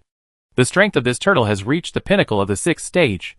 It is a huge divine creature, and its lifespan is unknown. Ancient life and knowledge, plus his own strength, he alone was more than enough to maintain this magic circle. As the ceremony progressed, green, with a hint of blood-red energy, began to separate into 4 streams and spread around the ship. Energy was absorbed crazily. This blood and flesh nest finally panicked. At the same time, explosions came from all over the monster, one pit after another, blasted from the inside. Not every digestion pool was completed by the commando team composed of Alka and others. Many of them were bombs that they had secretly placed in various ways before. Because Alka and his team discovered a fact. Flesh and blood itself only has simple intelligence, just like a very inferior AI. And those flesh and blood monsters have no souls at all, they are just puppets controlled by the flesh and blood nest. And the one controlling the flesh and blood nest should be the kind that Alka and his team saw on Black Steel Island before, a faceless monster with gray skin like stone sculptures. It should be the members of the cultists before. Their members are even rarer, and they simply don't have enough ability to check the places inside these flesh and blood bodies. Bang, bang, bang. The sound of the heartbeat came. Such a strong heartbeat. It could not help but drive the hearts of all people around the island to beat in unison. Then huge tentacles grew around the island and began to counterattack. These tentacles became longer and more powerful. However, the people around were prepared and quickly resisted the attack. With the sound of the heartbeat, the moon in the sky suddenly fell down. It fell straight to the place where the heartbeat was. As soon as it touched the flesh, a soft but dazzling light formed a huge flash point in an instant. Even the members, who were blocking the tentacles on the coastline, couldn't help but squint their eyes slightly. It was as if the sun had set. The huge moon fell down, creating a huge dent in the heart, like a meteorite hitting. The members who had been waiting for a long time in the light immediately rushed into it. After Alka and the others blew up the digester, they appeared in the sky through the mirror transmission. The lightning in the sky began to flash wildly, and kept striking at the flesh and blood. When Alka and his companions rushed into the place where the heart was, a large number of flesh and blood monsters swarmed towards them. The strength of these monsters was at the 4th or 5th stage. The flame spread, and instantly ignited all the monsters. Then Alka stretched out his hand and waved. All the monsters turned into fragments as if a mirror was smashed, making the whole space sparkle. Hidden in this group of monsters was a powerful flesh and blood monster with a body strength of about the 6th stage. The strong men brought by Alka immediately went to meet him. Under the huge heart that was as big as a building, there was a faceless man kneeling. He kept muttering something. Alka's figure appeared behind him. He grabbed the monster's head directly, and the energy and power of dreams invaded it. It still has a soul. This means it was transformed from a human. It looks like the leader. Alka did not hesitate, and the energy turned into a sharp blade to pierce the monster's interior. In the punctured gap, energy began to spread in his body. I am God, General. Alka had no intention of listening to him, and chopped off his head directly. Looking at the heart above his head, energy gathered, and threw it directly up. The huge energy was all chaotic elements wrapped in space, and then through the opposite characteristics of stillness and the virtualization of dreams, it entered the heart. Alka immediately clenched his hands to prepare for the explosion. But it did not explode. The energy that had just been thrown in disappeared. Seeing this, Alka immediately jumped back to avoid it. There was something wrong. And the heart actually dissipated. Or rather, the heart actually gathered together in an instant, like flesh and blood. A figure fell from the heart and opened his eyes. He was naked, and his appearance was like a normal human with long gray-green hair. From his physical features, it was impossible to tell his gender orientation at all. He opened his eyes and stared around. He watched the flesh monsters being slaughtered one-sidedly. He waved his hand. All the monsters seemed to be strengthened and entered a state of madness. A flesh monster was kicked by Xiaodai and smashed towards the man who appeared in the center. He slapped it casually. The monster turned into something like flesh energy and became a spear in his hand. Crack, crack. A harsh sound like the friction of a bone fracture. A pair of wings actually opened behind the man, but these wings were made entirely of bones, flesh, and fascia. The flesh spread over his body. It covered his naked body, and then turned into a flesh-like armor. The armor and flesh on his body were no longer disgusting and twisted, and the combination of them looked like perfect muscle splicing. There was a kind of twisted beauty. Ah, what a nostalgic place. I'm back by my mother's side. Why, I just don't want to die well. The monster muttered to himself. Then he looked at Alka. You are my sister's believer, very good. He looked at Alka and nodded with satisfaction. Are you willing to believe in me? Then I will forgive you for slaughtering my believers. I am more generous than my sister, and more suitable. After saying that, he smiled and stood there, with no intention of attacking at all, as if he was really waiting for Alka's answer. Although his words just now were very brief, the information was particularly explosive. According to their understanding, he uses a spear in battle, likes to use flesh and blood as armor. Isn't that the god of rebirth? The most outrageous thing is that he actually calls the Virgin Mary his sister. It seems to be true. The problem is that Alka and his friends didn't find it in those records. In other words, the one in front of them is a god. It seems that he is definitely not the real body, but some kind of clone, but the problem is that it is a clone of a god. This is a big problem. Fortunately, Alka's eyes can see through the strength of this god. You traitors? Why are you all like this? How dare you speak? Although I am just a mortal, I still love the world and don't want to be with traitorous cowards. Facing Alka's ridicule, the new god in front of him didn't mind at all, even smiling. Looks like he has a very good mentality. Really? Then there is no way. This new god must not come in his real body, but in some kind of flesh and blood body. Strength is at the 8th stage. 2 orange spots of light flickered in his body. There was no golden spot of light. What Alka cared about most was the red light that was as thin as a thread. Although this red light was very weak, it was like a thread, but it was much more conspicuous than the 2 orange spots of light. Alka had seen red spots of light. This was obviously not a red treasure. It might be the power cast by the true body of the god in the sky, or above the sky. The newborn god raised his spear. A silver ball of light flashed past, and the figure turned into a sharp blade and rushed towards the god. That was Xia Dai. However, the figure stopped immediately. She was wrapped in the power of moonlight and starlight, and was forced to stop. Her figure collapsed directly, and fell to the ground. A vine emerged from her flesh and blood, and dragged Xia Dai away with lightning speed. That was Matlice's vine. At this time, the voice of Xia Dai rang in Alka's mind. He can control flesh and blood. Can control our bodies. So this is why Xia Dai suddenly couldn't move. Hearing this, Alka frowned. Then the spear pointed at himself. Alka immediately felt his muscles become sore and weak, and fell to the ground. In the chest, Lucilia's soul came out, and immediately lifted Alka up, and threw him backwards. A vine in the air bound her, and Alka dragged her away. Lucilia raised her cursed sword and pointed it at the new god in front of her. A pure soul? The interweaving of soul and flesh. Oh! How perfect. The new god looked at Lucilia and said with a smile. The spear swung lightly. The surrounding flesh walls immediately shot out several long edges formed by flesh and blood. And they attacked Lucilia. A crack appeared in the space, and Lucilia immediately disappeared from the spot. Then an exaggerated sword blade landed on the shoulder of the god of rebirth, and chopped down at him. The god of rebirth seemed to have eyes on his back, standing still without any movement, and one of his flesh and blood wings directly covered his side, blocking the sword blade. Although the sword blade collided with the wing, the strange thing was that Lucilia's swinging movement did not stop, as if she had swung in and hit. The whole phenomenon looked extremely strange. The god of rebirth's eyes widened, and then a large amount of vines and flesh gathered behind him and attacked Lucilia.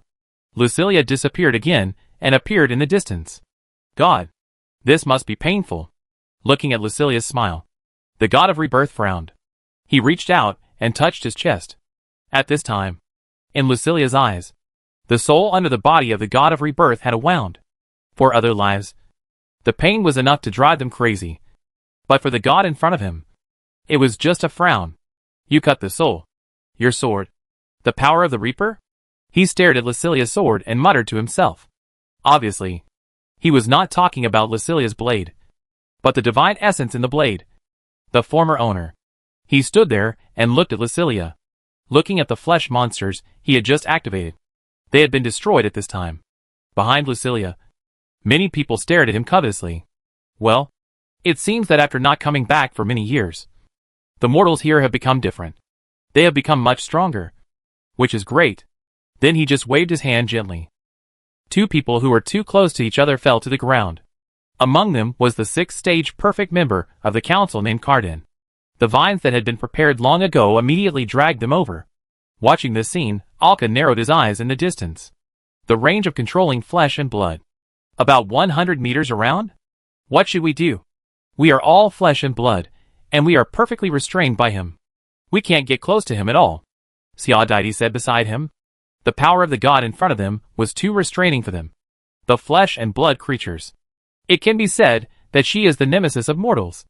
If Lucilia was not a divine creature made up of a puppet and some of Alka's technology, and now she is still in a state of soul and body fusion, otherwise they would almost be in a one-sided disadvantage.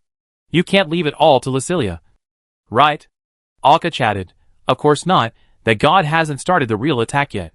His real strength, the strength of this body, is at the 8th stage. Lucilia will not be his opponent. However, although he looks peaceful, he is very arrogant and still regards us as ants. Let Lucilia fight him first. Hearing this, Xia Dai looked at Alka.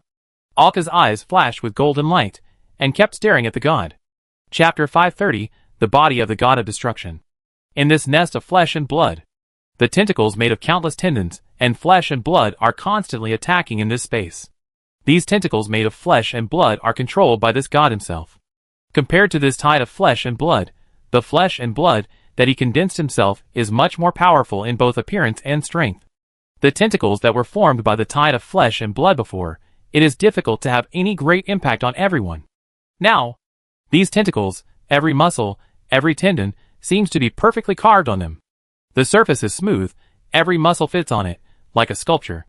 And the strong power brought by these splicings allows each tentacle to reach its limit in ejection and piercing. Lucilia waved the cursed sword in her hand, slashing or directly turning into mist to avoid attacks. Since she first used the space dagger to jump behind the newborn god and slashed him with a sword, now she can hardly get close to him. Whenever Lucilia was about to jump through space, the dense attacks made her unable to move at all. Just parrying almost consumed all her energy. It was obvious that it was impossible for Lucilia to defeat the enemy in front of her. Lucilia. Alka's voice came from behind. Hearing this voice, Lucilia swung the sword and spun around. The strong soul waves swept around. Although it could not cause any attack to these soulless flesh tentacles, the soul wave still slowed them down, and then cut off all the tentacles surrounding it. Immediately retreat to the back. A mirror appeared in front of Lucilia, blocking all the tentacles that were chasing her. Then Lucilia returned to Alka and the others. Oh! Aren't you going to fight? The new god looked at everyone and asked. Since you are desperate, I will personally send you back to the underworld. He smiled and said in a calm tone. Alka smiled. Don't worry, I will do it this time. Hearing this, the new god was not angry, nor did he say much. He just stayed where he was, as if waiting. Lucilia and the others looked at Alka. Alka said something in Lucilia's ear. Hearing this, Lucilia frowned and looked at him, then nodded. Lucilia looked at the huge curved sword in her hand. The huge blade was held by her one hand. Then Lucilia pressed Alka's chest with her left hand, and chopped down with the cursed blade in her right hand. At this time, the cursed sword had turned into a soul blade, and the blade swung. At the moment of the swing, Lucilia directly entered Alka's body. At this time, Alka's body also changed. His flesh and blood body was shaking. The soul was manifested outside, and the energy of the spirit wrapped around the body. The last string that originally connected the body to the dream was broken. Alka's soul and spirit body were disconnected from the body. The whole person's strength began to grow wildly. He didn't need to deliberately guide the power in the dream. His strength began to move closer to the dream. Inside the body, Lucilia herself became the link between the body and Alka's spirit, using his own power to connect the two together. The voice entered Alka's ears. I can only hold on for 15 minutes. After 15 minutes, your body and soul will be completely disconnected, and then you will only be in the dream. Alka nodded. Enough. Looking at Alka at this time, even the newborn god, who had always had a calm expression, couldn't help but raise his eyebrows. His expression revealed surprise. I didn't realize that. You are the king of dreams. You are really amazing. A mortal became the king of dreams, not even a creature in dreams. How did you do it? The newborn god was puzzled in his surprise. At this time, Alka, who was in a hurry, looked at him and had no time to chat with him. The mystery of the dream began to spread wildly, the bizarre colors that gushed out in an instant, and the pink mist of the dream filled the entire space. The strong electric current that came from nowhere instantly broke through the mist and fell around the newborn god. The strong electric current touched the body. This time, the new god did not dare to delay. The wings of flesh and blood behind him fluttered, and his figure began to move quickly in the mystery of this dream. The surrounding flesh walls condensed into various flesh and blood tentacles, and began to attack with him. This is the inside of the tide of flesh and blood. It is his main battlefield. At the bottom of the flesh and blood where they stood, the silver liquid formed by the mirror began to flow slowly, wrapping the entire battlefield. Alka's figure appeared behind the god of rebirth. The translucent piercing energy was formed by the condensation of elements, and it instantly pierced through the body of the god of rebirth. Before the tentacle attack came, the body was broken into a mirror, and disappeared on the spot. The god of rebirth looked at the hole in his body. The flesh and blood intertwined and gathered, repairing his body. Piercing through his body, whether it was his arms, chest or head. It did not affect his movements at all. Ting! A pleasant voice came from the mist. Coin? The god of rebirth narrowed his eyes slightly. He realized that something seemed to be wrong with him. It was very hidden. But his body and the power projected were not enough for him to find out where the sound came from, and what kind of problem he had. Looking at the dream mist that filled the surroundings, the mist completely obscured his perception. Not only his perception, but also his perception that spread through the surrounding flesh and blood was completely blocked. He seemed to be a blind man in this place, and the thing that covered him was someone else's eyes. He was at a disadvantage in an instant. The figure stopped in place. Suddenly, he turned around, and the wings behind him, the spear at his hand, and even the surrounding flesh, all gathered into a penetrating spear, which instantly pierced the figure behind him. The same attack cannot be effective twice. Behind him was Alka's figure. He suddenly appeared, and was immediately penetrated by the sudden force. Like a mirror being smashed. With a crackling sound, it shattered into pieces. But at this time, Alka's figure appeared behind the god of rebirth. Merging with the mist of the dream, a ball of translucent energy penetrated the back of the god of rebirth without knowing when. It once again punched a huge hole in his chest. When he reacted, Alka's figure had disappeared. This time, the god of rebirth could not help but frown. The big hole in his chest was quickly repaired again as the flesh and blood spread. Before he could react, Alka's figure appeared in front of him again. The flesh and blood attacks began to spread around. No longer randomly seeking targets, but large-scale direct attacks. Behind this new god, a face also appeared, and the wings behind him turned back into arms pointing to the back. The originally perfect body, like a sculpture, turned into a twisted and weird image. Alka's figure kept flashing around, and the attacks came randomly. The attacks formed by the aggregation of a large number of elements raged around, mixed with the energy of dreams, making it unpredictable. These attacks were used crazily, so dense and more, that the newborn god was already unable to resist. Hole after hole began to appear on its body, but these injuries had no meaning to it, because there was no so-called vital point in its entire body. Whether it was hit in the arm, the chest, or even the head, it was the same to him. "I've had enough fun." The newborn god frowned, and said with a somewhat annoyed look. Then the four arms slapped down. The entire tide of flesh and blood began to shake slightly, and the central chamber began to squeeze up and down. Xiaodaidi and the others outside saw this situation, and before they could react, the mirror under their feet teleported them all out, and disappeared on the spot. Alka's figure once again condensed, and appeared in front of him. The ceiling and floor of the tide of flesh and blood began to grow sharp teeth, and the interior of the entire chamber began to bite like a bloody mouth. Unless Alka gives up killing him, he will be torn to pieces by this huge mouth. The new god in front of him looked at Alka. "Is this your last resort?" Alka looked at him and asked. "Of course, not only that. This is just the beginning." The new god waved his hand, and a large number of muscle threads began to spread throughout the meat mountain. "What is that?" Outside, Sadlev stood on the huge steel ship, watching the flesh and blood on Whiterun Island changing and growing. The flesh and blood that looked like a mountain sometimes began to change from a twisted tumor-like body shape. It was as if a giant crawling on the island began to slowly stand up. The flesh and blood intertwined to form muscles and tendons, and the huge body stood up. A giant with a height of hundreds of meters, whose body shape was like that of an ancient giant, stood upright on the island. The exaggerated height made everyone on the ship look up. Some kind of emotion began to spread on the surrounding ships. The most direct pressure brought by the huge size came upon everyone, casting a shadow on everyone's mood. Some sailors on the ship could not help but scream, "God! God has come!" The sailors who did not believe in God even knelt on the deck and began to pray randomly. Fire! It was unknown who gave the order. It was also unknown which ship launched the attack first. All the ships immediately began to attack, one by one, firing cannonballs and various energies. Attack the giant in the distance. The noise outside, the changes in flesh and blood, did not affect Alka and the other person inside the giant. "Do you feel it? The fear outside, the mortals are trying to kill the gods." 5 minutes left. Lucilia's voice rang in Alka's ear. "It's over," Alka said. Then the mirror hidden in the dream and spread throughout the chamber flipped. The new god and Alka were instantly trapped in the mirror world in the dream. Feeling the changes around, looking at the surrounding environment. Reflection world? It seems that this should be the name of the mirror world in the Golden Age. Before he could react, the world of dreams began to invade the world in the mirror. Compared with the distance between dreams and reality, the distance between dreams and the mirror world can be controlled under Alka's control, making the distance between the two infinitely close. Alka's strength climbed again, almost reached the peak of the 8th stage. A crown made of crystal appeared on Alka's head. Alka looked at the god in front of him. "Now I am a god." Then the golden light flashed in his eyes. This time he saw more, and saw through deeper secrets. He stretched out his hand and pinched it. The new god was immediately imprisoned in place, unable to move. Countless huge exaggerated creatures composed of white mist gathered around.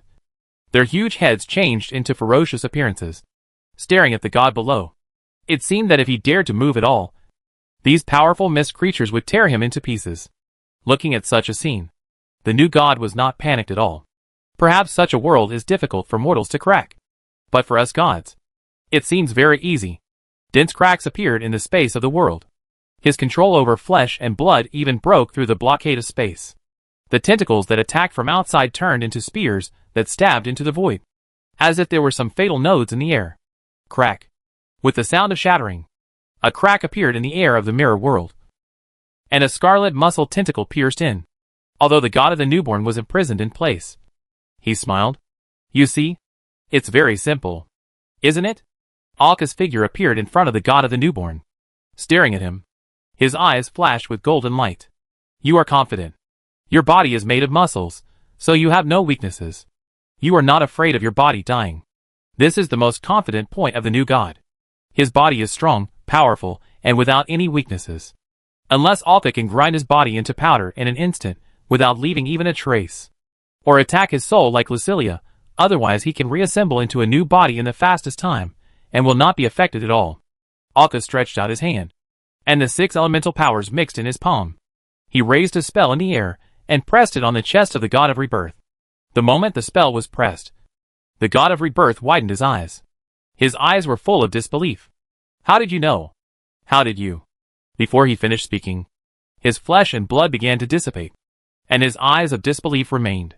But his body turned into something like dust, and disappeared on the spot. Only 2 orange balls of light were left, the divine essence that built his body, and the red light on his body had returned to the sky as the power dissipated. The world in the mirror reversed. Alka's soul-like body began to change, and the connection was restored with the help of Lucilia. The outside world.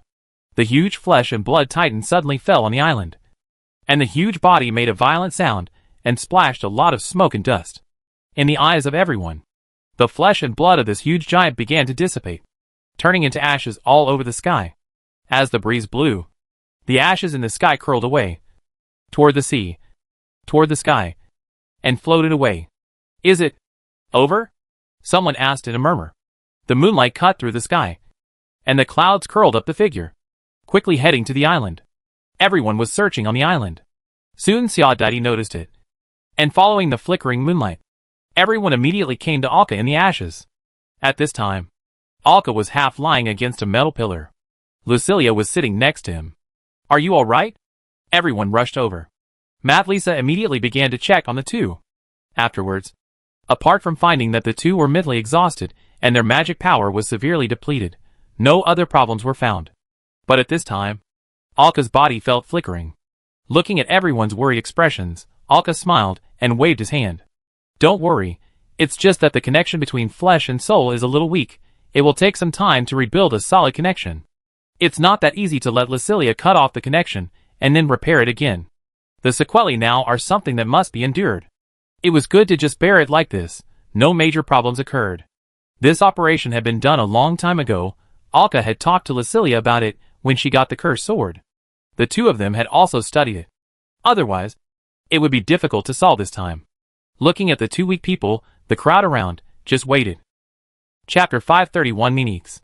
As the flesh and blood on Whiterun Island dissipated, the flesh and blood on the other islands began to grow wildly, as if they had lost control. It looked violent, becoming more dangerous, but in fact it was too weak. Just a violent attack, it directly cleared the remaining flesh and blood on other islands. The cannons roared. One by one, the cannonballs cleaned the areas where the flesh and blood remained. In this way, the crisis that spread throughout the Link Sea area was completely resolved. On Baiman Island, the few remaining buildings were cleaned up and turned into a temporary camp. A large number of ships were docked around. Various rescued materials were transported back again.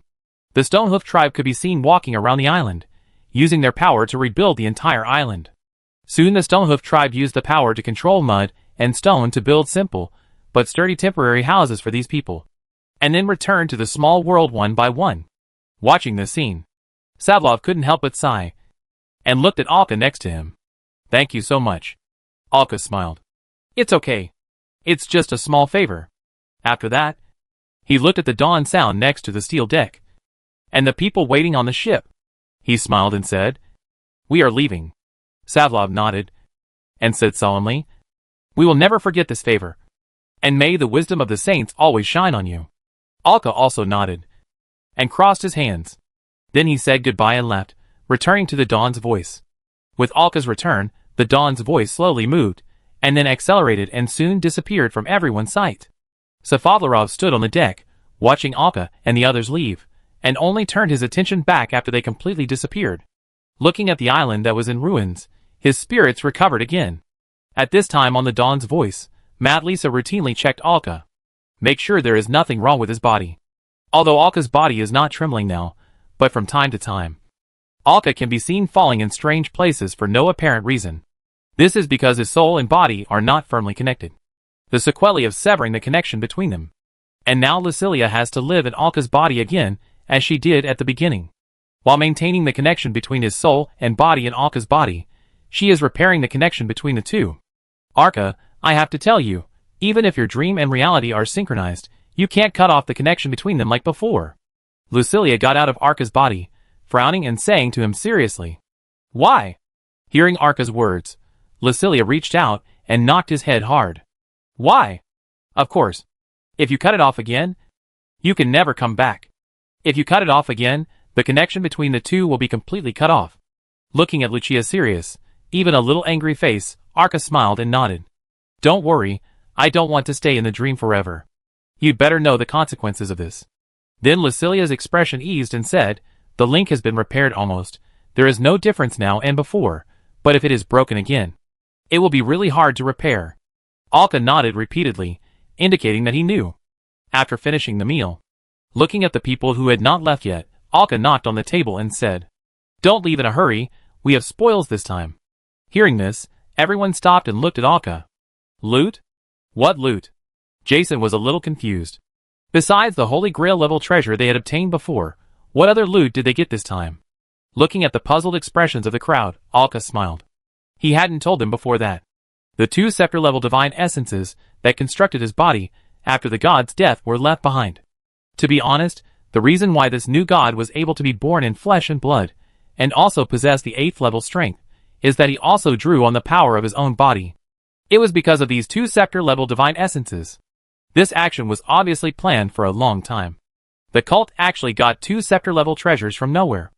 Alka guessed that these 2 treasures were used to make the first blood and flesh explosion. The whole month afterwards was actually to create the body of this god in this world. Think about it.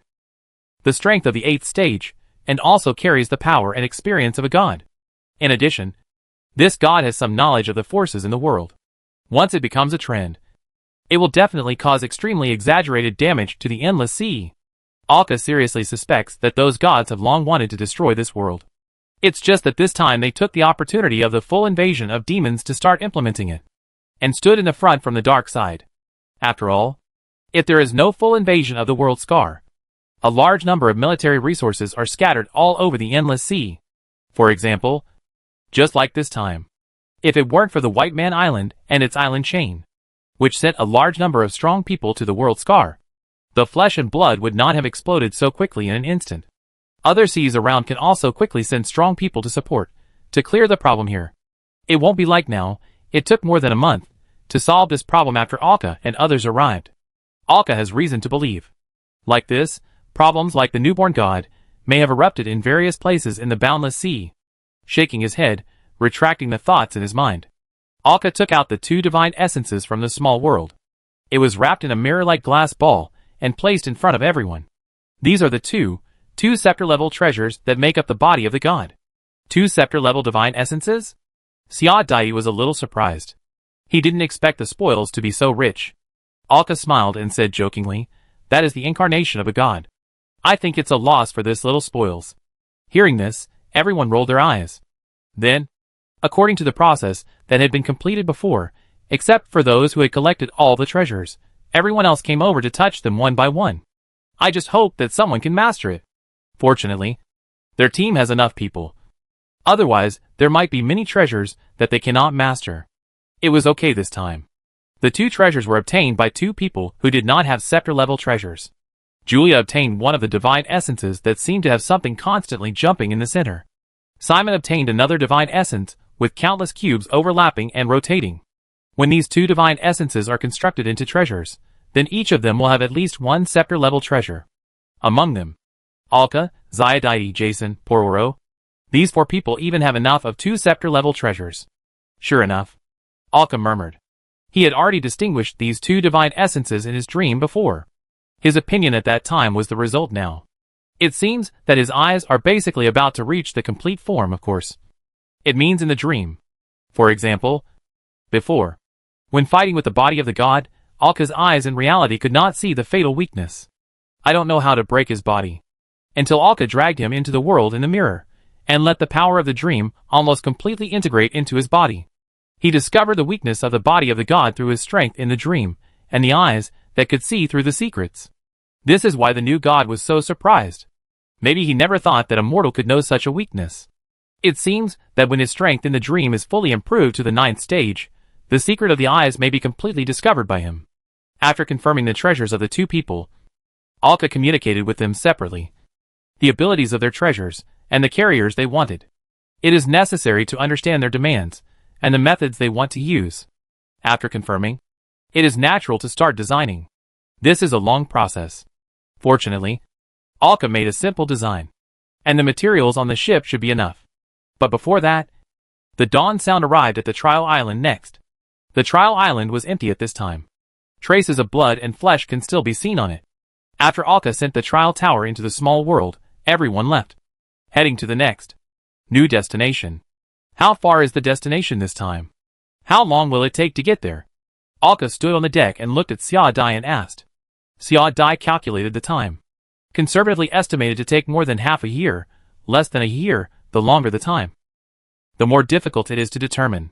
Hearing this, Alka nodded. It seems that this time the distance from them is quite far. I have already collected 5 towers. I don't know if it's fast or slow. Alka muttered to himself. It's not bad. It only took us more than 3 years. It's good to collect 5 towers, Xia Dai said beside him. Hearing this, Alka nodded. It was true. Maybe if the speed is faster, it will be faster than the 8 or 9 years they expected. At night, Alka was lying on the bed. Xia Dai and Licilia were beside him. Alka closed his eyes, but did not fall into the dream directly, because Licilia said that it would be better to avoid dreaming for the next few days. After all, the connection between his soul and body has just been repaired and stabilized. To be safe, he should wait a few days. So Alka slept in reality for the past few days. How long has it been since he did this? He almost forgot. When he fell asleep, Alka opened his eyes inexplicably, looking at the area he was in. At some point, Alka appeared in an endless golden wheat field. Standing up from the wheat field. Holy Mother? This is undoubtedly the kingdom of the Holy Mother. This endless wheat field, the fragrance of rice in the breeze, where else can it be except the kingdom of the Holy Mother? Just like that, Alka randomly found a direction and walked forward. It is useless to try to identify the direction here, you just need to walk forward, and you will naturally be able to walk to the side of the Holy Mother. After all, you can come here, which means that the Holy Mother must be looking for something. Soon. I don't know how long it took, Alka saw the manor in the distance. The color of the manor was not much different from the surrounding rice fields. Looking at this brand new building, Alka smiled. The Virgin Mary changed the house again. Of course. This is not right. Every time Alka came to this wheat field, the building would change. Sometimes it was just a small thatched house, and sometimes it looked like a farm. Alka even saw it once, like a ranch. And this time it became a manor? The laughter of children came. Before Alka walked into the wheat field, several children came out. Among them was the one who was most familiar to Alka. The girl who asked him to call her sister every time he came. Alka. You are here. Alka nodded, walked over and picked her up from the ground. By the way, he also picked up the child next to him, who seemed to be unfamiliar to him, and walked towards the manor with one child in each hand. The other child seemed to have never seen Alka before, and tilted his head and stared at him. Who is this child? Why haven't I seen her before? Alka looked at the girl and asked. She is a new sister. She was allowed to come out to play by her mother a while ago. Hearing this, Alka nodded in understanding. Alka couldn't quite understand what these children were like, but they did have souls. But there was no so-called blood relationship with the Virgin Mary. Maybe it was like some kind of rebirth? Alka didn't know either. He had never looked for the reason. It didn't make any sense. But he knew that there were always some babies inside the house, because he could hear babies crying from time to time. According to the girl, Alka was also a baby like that before. Before he grew up to be a child and could play freely, he was sent to the real world. looking at the child in her other hand. She seemed a little taciturn, staring at Alka. It seemed that because he had just grown up, his hair had not grown out yet, and he looked like a boy. He couldn't help but laugh and said, "Maybe she was lying next to me in the baby basket with me before." Hearing Alka's laughter, the girl next to him nodded and said, "Yes, she was indeed next to you before, but she was a little younger than you." "Really next to me?" Alka said with some surprise. They chatted all the way. They soon became familiar with the new child. As for the girl's name, Alka had been here for so long and didn't know it at all. He hadn't introduced Alka or asked. But it can be known that among the girls, this girl should be the oldest. Soon they arrived at the door of the manor. They could see the Virgin Mary sitting at a small stone table inside. She was smiling, watching the children around her playing around her. And this time, Alka saw a character he had never seen in this place. A woman in armor. This woman looked ordinary, plain, and her facial features had no special features. She stood beside the Virgin Mary in armor like a guard. Even though the children surrounded her, and touched and knocked on her armor, she seemed to feel nothing at all. "Who is that?" Alka couldn't help asking. She had never seen him before. "The Holy Sword Agent, that's what those people called her anyway." "Mom's guard." The girl said so. The Holy Sword Agent. Alka couldn't help thinking. He felt like he had heard this name somewhere before, and felt a sense of familiarity, but he couldn't remember it for a while. After coming to the side of the Virgin Mary, Alka squatted down and put the two children in his arms on the ground. The girl ran over and took the Virgin Mary's hand. "I brought Alka here." The Virgin Mary looked at the girl and smiled. "Pinch her face, thank you. You've worked hard." Hee hee. The girl smiled brightly and ran away with the other children. Then the Virgin Mary looked at Alka and pointed to the seat next to her. Alka nodded and sat down casually next to her. He felt that the armored woman standing there glanced at him. Alka also looked back at her. The Virgin Mary's voice sounded, "She is Minix. I wonder if you still remember her." Minix, so familiar, where have I heard it before? Hearing this name, some familiar feeling came to Alka's heart. He must have heard it somewhere. It's just that it's been too long. He couldn't remember it for a while. Looking at this woman, Alka's mind flashed. He finally remembered where he had heard this name. Minix, the agent of the Holy Sword. The saint walking in the world. Isn't this what Alka saw long ago, when he was just starting out? At that time, he was still in the sea of his homeland, and all his memories came back to him. She should be their target at that time, the former user of the Holy Sword. Alka clearly remembered that the former user of the Holy Sword was the agent Minix. It is said that she has already ascended to the kingdom of the Holy Mother. Her deeds are also recorded in the new version of the Holy Book. So it was her. I didn't expect to meet her here. Chapter 532, When I Was Young. Did you meet Olarunes? The Virgin sat on a stone bench and asked quietly. Alka nodded beside her. It seemed that the Virgin was indeed very familiar with the newborn god. Perhaps, as the newborn god said, they were siblings. Thinking of this, I only heard the Virgin talking. Olarunes. According to the normal relationship, he should be considered my brother. He and I appeared from my mother's body at the same time and place. Hearing this, Alka thought about it for a while, and thought carefully that these natural gods, such as the Virgin, must be different from the conditions of their flesh and blood birth. After all, they were born directly from the body of the world. The birth they talked about may not be the same as what Alka thought. But Alka did not ask in detail. It's a pity he is proud, so proud that he can't stand any situation where his self-esteem is destroyed. The tribulation of the 10,000 gods severely destroyed his self-esteem, and since then, we have parted ways. The Virgin Mary narrated calmly. It seems to be recalling the past. The tribulation of the 10,000 gods?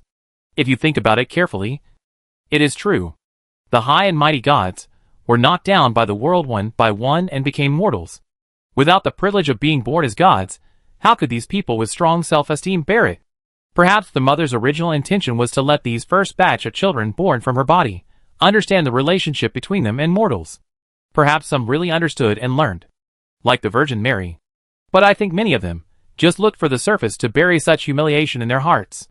After all, these gods and mortals are no different in some ways. They are all creatures with emotions. They are just born strong. Listening to the words of the Virgin Mary, Alka's mind was full of random thoughts. The gods are back, the Virgin Mary suddenly said. Hearing this, Alka interrupted his thoughts and pulled his attention back, looking at the Virgin Mary. After thinking for a while, he said, Are they here to destroy this world that has been pieced together with great difficulty? The Virgin Mary nodded without hesitation. Yes, they are here to completely destroy this world this time. Hearing this, Arca couldn't help but ask, since they were able to destroy the world before, it means that they were able to completely destroy it before. Why didn't they completely destroy it? Instead, they waited for so many years before restarting to destroy this world. This is something that Arca didn't understand. Although he didn't say it explicitly, he knew that in the previous battle between the two sides of the world guarding and the world destroying, the side that destroyed the world won the fight. That is to say, the side of the Holy Mother lost. The current appearance of the world and the records in the Great Library are clearly written. The reality is indeed like this. The side that destroyed the world won and blew the world into ruins. Logically speaking, if they were afraid of the world being repaired, they should have blown the fragments of the world destroying into slag. Or when the world is put together again, they should come back and destroy it again, instead of waiting until now. This is very strange. He didn't understand. Hearing Alka's words, the Virgin Mary looked at him and suddenly smiled and said, "Since you want to know so much, then follow me." The Virgin Mary stood up. Alka stood up and hurriedly followed her. However, the moment he stood up, the world around him changed.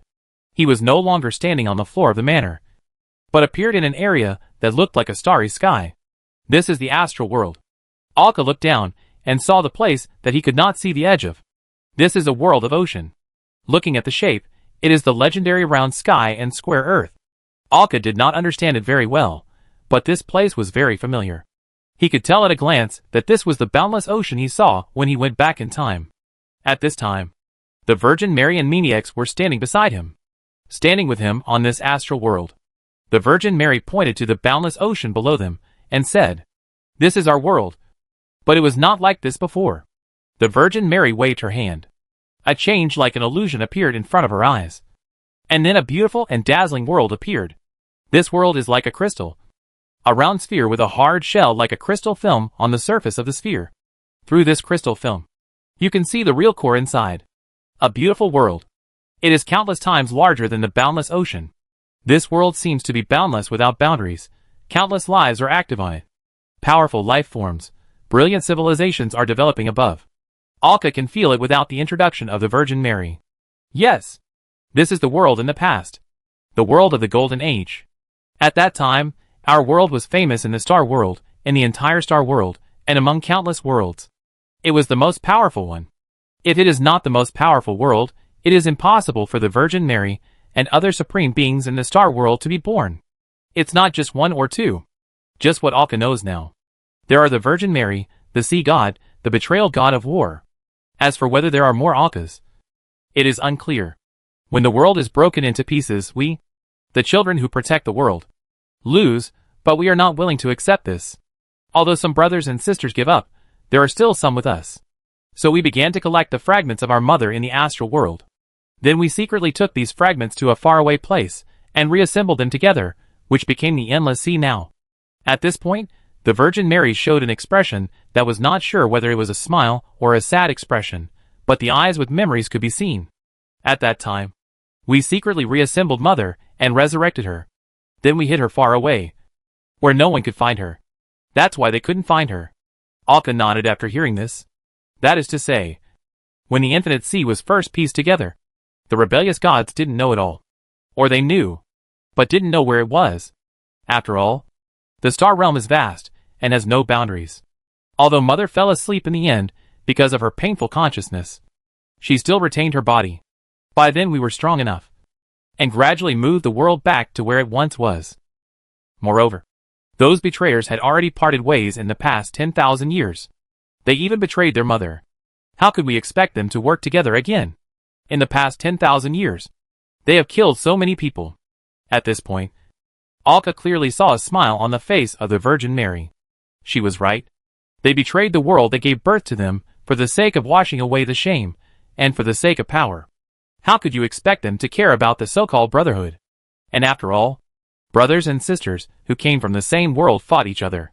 The power taken from brothers and sisters must be more suitable for themselves than the power of other worlds. Contradictions aroused, and mutual devouring was inevitable. Tens of thousands of years was also a long time for gods. The most important thing was that 2 of the 4 gods had achieved the highest level of the star world. Although there were differences between the highest levels, 2 of them were enough to protect this world.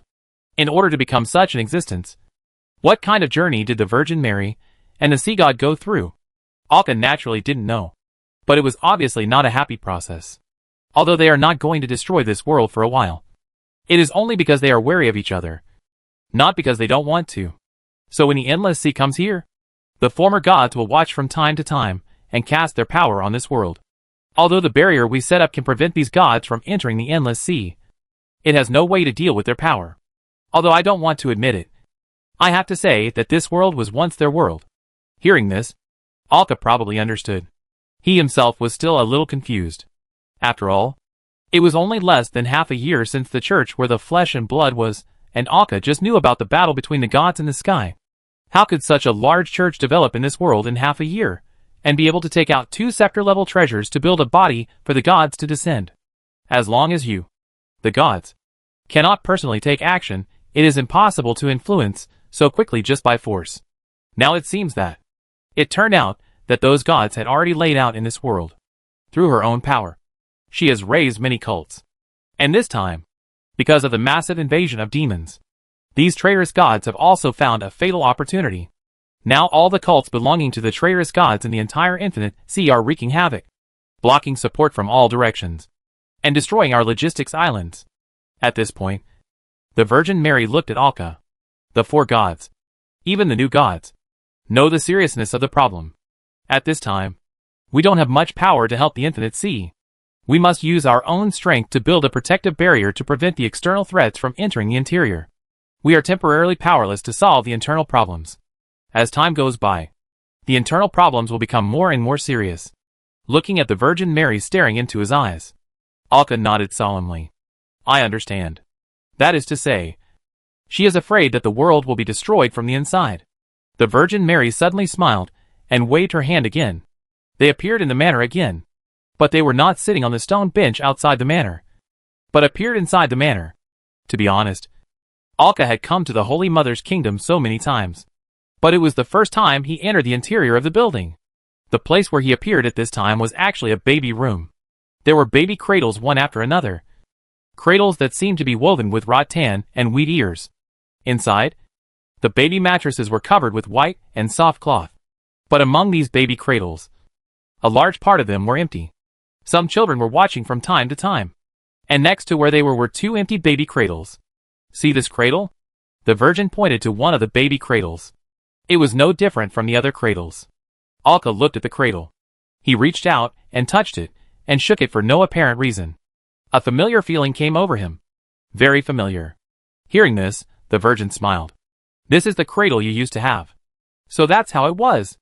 No wonder when Alka looked at the cradle, especially when he reached out to rock it, he felt a familiar feeling coming from his soul. When your mother threw you in, I was responsible for catching you. At that time, there were always some souls in the boundless sea that accidentally drifted outside the world because there was no connection. Even though the mother's consciousness was asleep at that time, she still had such an instinct. Alka had seen this situation before, and he also saw it twice by going back in time. They also knew that this situation existed. That's why they wanted to spread their reputation and use themselves as a rudder to hold back those mortal souls. When you were thrown in, and I caught you, I immediately noticed something was wrong with you. The Virgin Mary looked at Alka and smiled and said, I knew at that time that you were not the soul of our world. You just happened to appear at the edge of the world for some reason, and were mistaken by your mother as one of the souls of the world. The Virgin Mary waved her hand gently, and a baby appeared in the empty cradle. This is who you used to be. Looking at the baby in the cradle, Alka always felt strange. Looking at his own childhood? And it can't be called childhood, but his own soul. Although you are not the soul of this world, you were thrown in after all, and for this broken world, an ordinary soul from another world is not so special. But it is precisely because you don't belong to this world that you need to be placed in this cradle, so that you can integrate into the world. Speaking, the Virgin Mary suddenly sighed and said, I thought you would thrive here, but after all, I have never raised a soul from another world, so your growth is different from what I thought. You had to be released into the world when you were still a baby, and you could not be born like an ordinary person. Instead, you were allowed to carry the memories of your soul into a body that was perfectly compatible with you. Arca probably understood what he meant. That is to say, he traveled to the original body of Arca, precisely because Arca died at that time. And this body happened to be very suitable for him. And it happened to be within the jurisdiction of the Virgin Mary, because it was a home island. The Virgin Mary then cast his soul over. So he was reborn or traveled through time. So that's how it was. Although Alka had returned to his own time and reversed his time, his soul was not included in the process of reversing, in this area of the Virgin Mary's capital. After all, this is a supreme being. Normal reversing will also block out situations related to the supreme. So this is the first time he knows about his experience in the Virgin Mary's kingdom, and the more specific reasons. You are not the original existence of this world. So I never force you to do anything for this world. At this point, the Holy Mother looked at him. So, when you are willing to do something for this world, I am very happy and hope you can stick to it. Alka nodded. This is his wish. Go. The order of the 4 gods has been issued. Now is a special time. Even if those who control the trial tower are unwilling to hand it over, they must hand it over. Time is running out. As time goes by, our disadvantage will become greater and greater. Although many people are working hard, but some things are inevitable. I hope you can bring some changes to this world. Fate is unpredictable. Alka nodded. With his hands crossed, he bowed and disappeared from the spot. The Virgin Mary looked at the place where Alka disappeared, and she didn't know what she was thinking. Virgin Mary. Monique shouted beside him. Let's go now. The Virgin Mary said, and disappeared into her own kingdom of God with Monique's. Outside the world, where the Virgin Mary is, a spot of light lit up again. The rebellious gods still eyed the world covetously. They began to strengthen their power, and infect the world. And the 4 gods and the newly ascended gods also began to cooperate with their own power, trying their best to pull and offset the power of these gods. They formed a barrier to protect the world, because the original actual barrier had long disappeared. But we have to take care of the world, to protect the entire world, and to defend against other existences. And the gods are numerous and know enough about the world. Their power inevitably began to pour into the world. Controlling and influencing. Chapter 533 2 Scepters. The voice of dawn is under the sun, driving on the boundless sea. On the deck, Alka is lying on a vine-rocking chair built by the voice of dawn, rocking in the sun, feeling the warm sunshine, thinking about something. Lucilia is watching Alka from the side, turning into a shrunken doll and walking around on his body. It's really strange. How did you recover so well? Lucilia asked in a bit of surprise. While stepping on him, she kept observing him. She had just checked Alka's condition yesterday, and he needed to rest, as the connection with the body was repaired. The combination of soul and body would become unstable. Alka had indeed been in this state. How could he get better after sleeping for no apparent reason? Entering the dream at this time would only aggravate the condition. Could it be another special ability of the Dream King? Even something like this could be repaired, which was too outrageous. After all, this kind of thing belongs to the disease in reality. Lucilia didn't understand. This was somewhat different from her research on the soul. Hearing this, Alka opened his eyes, and looked at Lucilia, who was kneeling on his chest, and said with a smile, Last night, I was summoned into the kingdom of God by the Virgin Mary. After understanding some things, I got better. Maybe I helped to repair it. I found that the Virgin Mary also has certain powers in the field of souls. Hearing this, Xia Deity, who was lying next to him, turned his head and looked at him in surprise. You entered the Holy Mother's kingdom of God again? Alka nodded. He didn't care about the expressions of others on the deck. After all, they just chatted without hiding their voices, and it was easy for everyone on the ship to hear them. Don't look at me so strangely. I just went to the kingdom of God to learn about the current situation of the entire endless sea.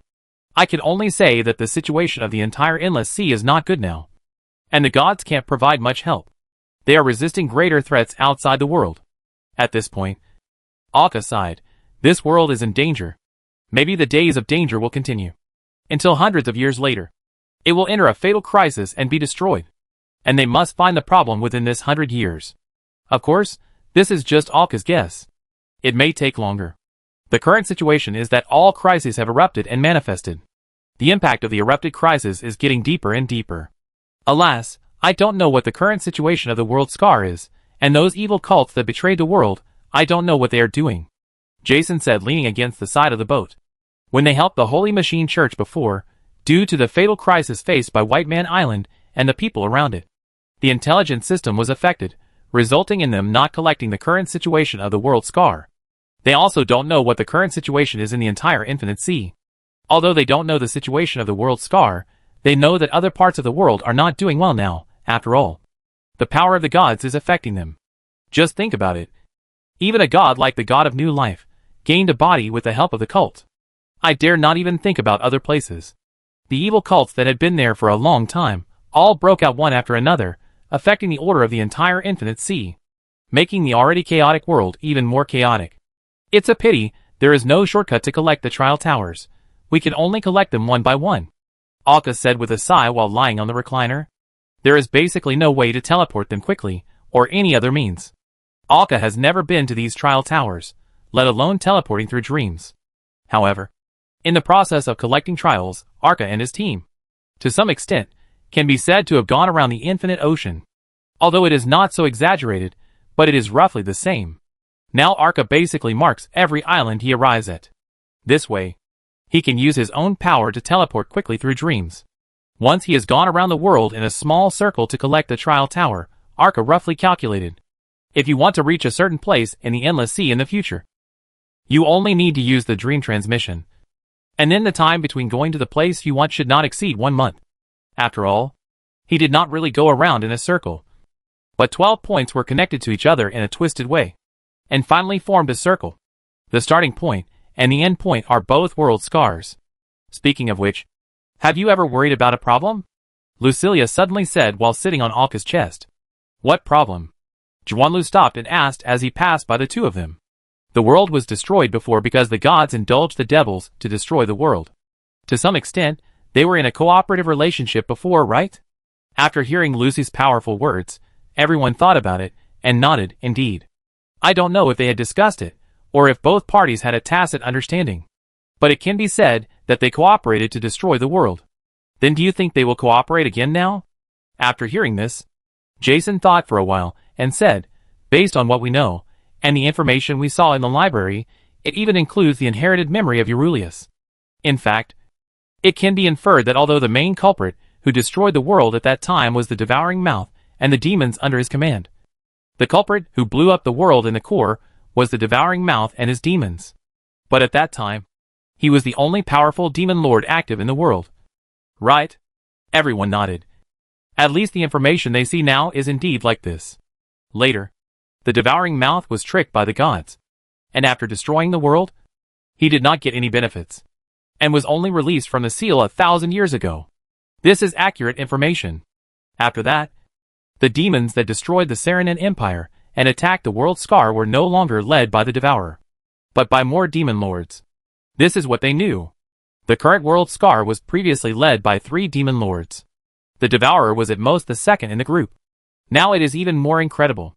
According to the information they knew before, there may be 6 demon lords this time, or even more. So the gods saw the opportunity. But correspondingly, I think the Devourer is unlikely to be willing to cooperate with these traitorous gods. He might even want to find a chance to pull down the gods who put him in such a situation. If they knew that the Devourer's mouth was harmed by the gods and fell from the position of demon lord to demon lord, they would know that the Devourer's hatred for these gods is deeper than they thought. But to be honest, he can become the demon lord. It is the gods who indulged him to destroy the world. I don't think these traitorous gods are stupid. Even if the Devourer's mouth cooperates with them, there will be a deep gap between them. In short, I am not afraid of the cooperation between the two. Even if they cooperate, they will even hold each other back. And to be honest, the demands of both sides are different. The devil wants the world to be dragged into the abyss and become part of it. The gods want the world to be completely destroyed, without even a slag left, without the possibility of reunion. Both sides have their own demands, making the bad relationship that is already difficult to cooperate even more difficult to reconcile. If the world falls into the abyss, and is controlled by the abyss, and then affects them in turn, then it will be the end. Now both sides are basically targeting the Endless Sea, but when the Endless Sea is really about to be destroyed, the two sides will definitely target each other again. So it is not so easy for the Infinite Sea to destroy. Their current predicament is not as serious as imagined, and there is still a chance for them to operate. Everyone was chatting on the deck, chatting about the current war situation in the world. Now Alka and his friends only chat about improving their strength and support. There is no way, their situation does not allow them to talk about other entertainment things. Time passed, and the dawn sound was advancing at full speed on the sea. It was unknown whether it was the invisible blessing of the four gods. During Alka's voyage, they would never encounter too many things that would affect their speed. There was always a breeze blowing forward on the sea, and no waves came in front of them. Even the speed of the dawn sound seemed to have increased inexplicably. These strange phenomena were obvious to all. They just accepted it with pleasure, because even they were a little anxious. The increase in speed has no disadvantages for them. They still have 3 months to go to the destination where the 6th trial tower is stored. And this trial tower has been firmly controlled by the church. I hope there will be no big problems this time. At least Jason, the Crowmouth, did not mention anything about this matter. At this time on the deck, under the canopy of the big tree, everyone sat around a table made of vines. On the table was a long metal box. This long metal box was the container that Alka always liked to use to store treasures. The long box represented the treasures inside. There were 2 in total. Without a doubt, these 2 treasures were the first scepter-level treasures of Julia and Simon. As the box was opened, the appearance of the 2 treasures was revealed in front of everyone. Based on the appearance of the treasures, everyone could tell which treasure belonged to whom in an instant, because the shape is so recognizable. One of the treasures is a necklace, and the pendant on the necklace is a jumping musical note. Looking at the moving musical note, it is enough to know who the necklace belongs to. Alka picked up the necklace and handed it to Julia with both hands. Julia took it steadily and looked at the beautiful musical note and couldn't help but smile. The musical note is like the ripples of the sea, and the light blue color glitters beautifully in the sun. This is a very beautiful ornament, although it cannot be called a work of art, but it is indeed beautiful enough and simple enough. Xiao stood behind her and put the necklace on Julia's neck. The shape of the necklace, its simple structure, and its beautiful color matched Julia's image perfectly, blending perfectly into her temperament. Julia took a deep breath, calmed herself down, and closed her eyes. Then her magic flowed into the necklace on her neck along her body, and the pendant like a musical note seemed to jump in the air. As the musical note jumped, some kind of visible, but seemingly invisible fluctuation began to spread around. The vibrations conveyed some kind of sound. Even though the sound seemed to have no expression, it was neither music nor words, it was just pure sound. That's right, this treasure was a very pure sound, just like the sound waves of sound. The treasure that suited her was quickly mastered by her. This silent and invisible sound disappeared.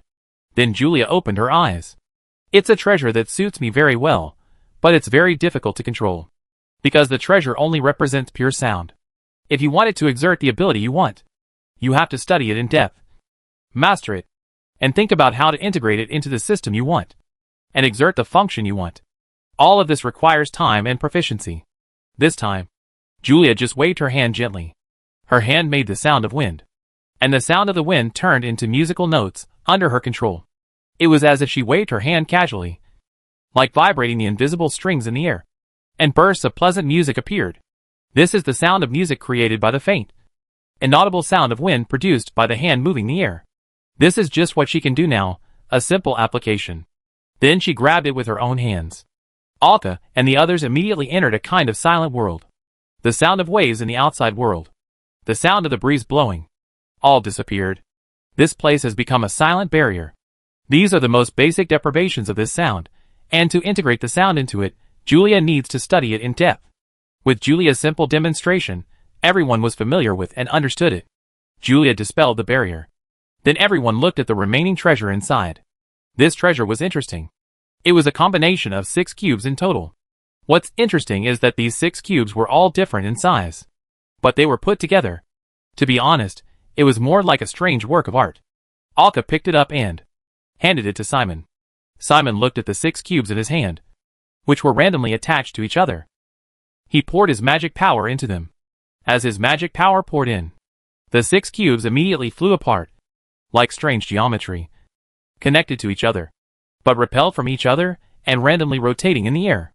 It seemed to have an unusual order, even though it was rotating chaotically. Huh? How come it has no effect on the surroundings when it is controlled? Jason asked curiously after watching for a while. After all, this is a scepter-level treasure. The fluctuations generated after mastering it will more or less bring some special effects. or have some influence on the surroundings.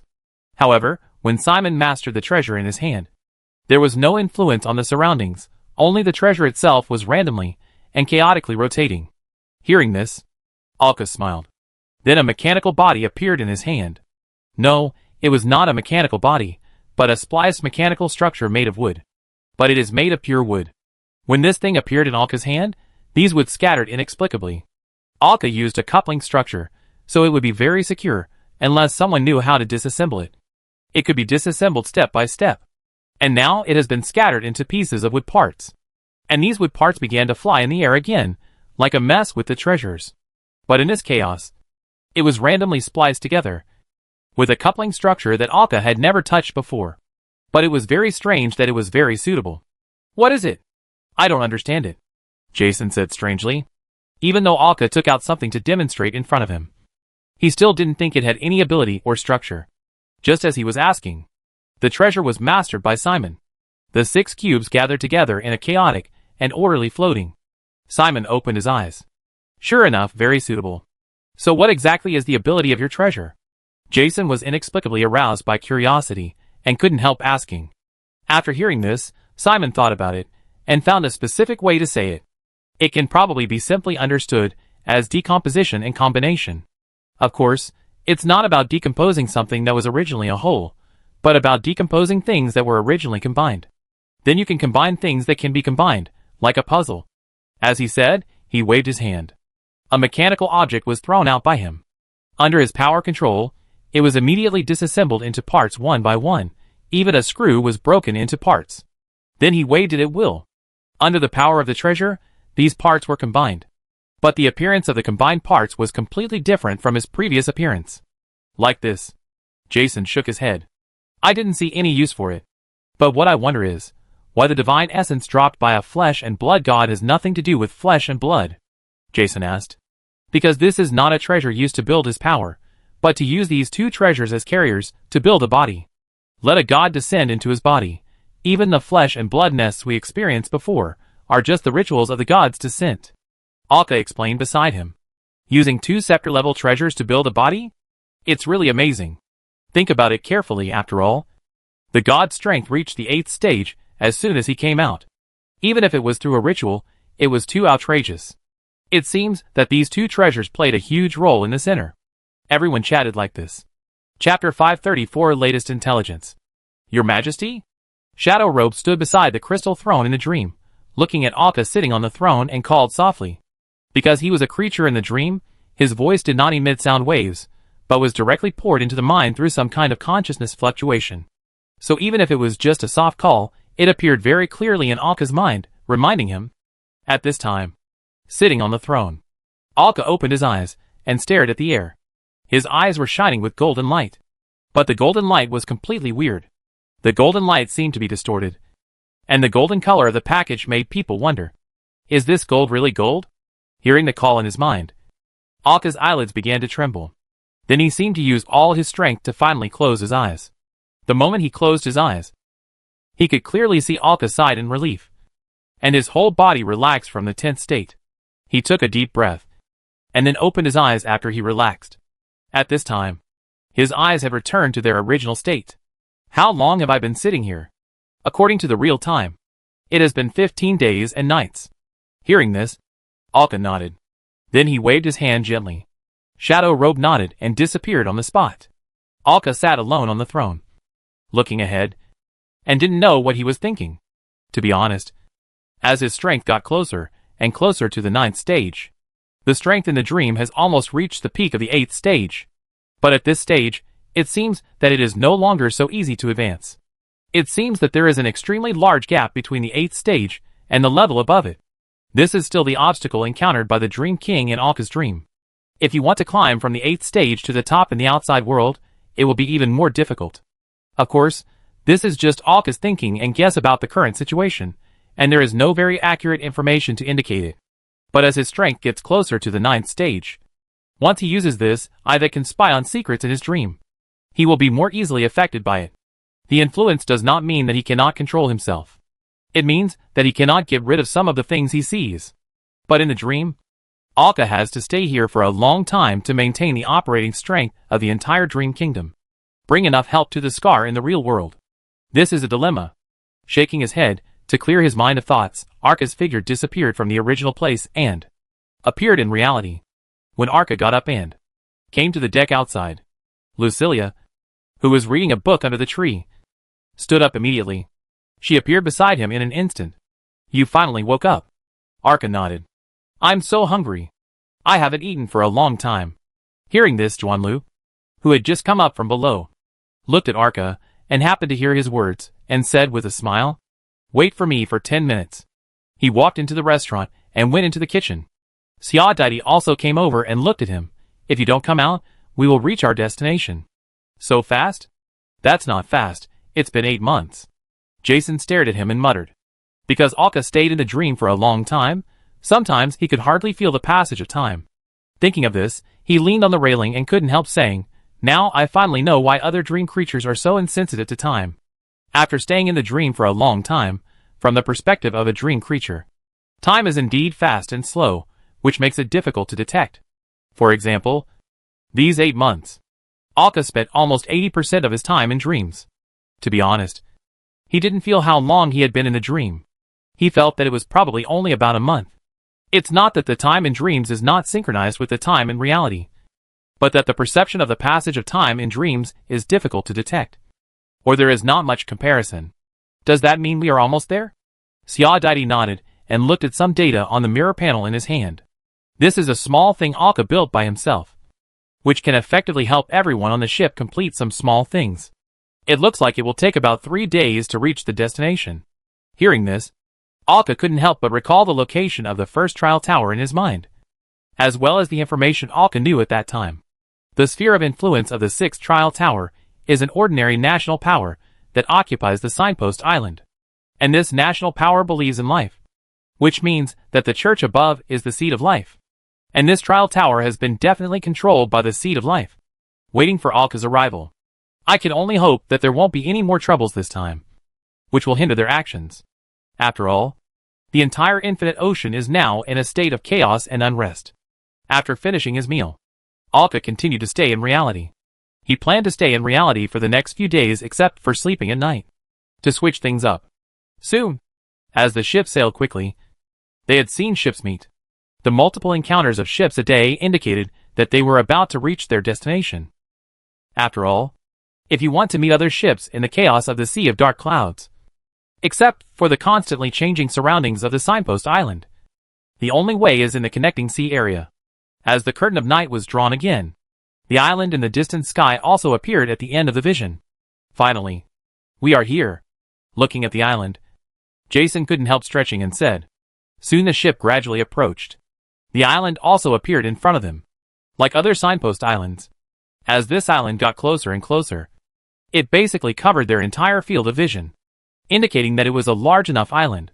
However, there is nothing special about this island. It is not much different from ordinary islands.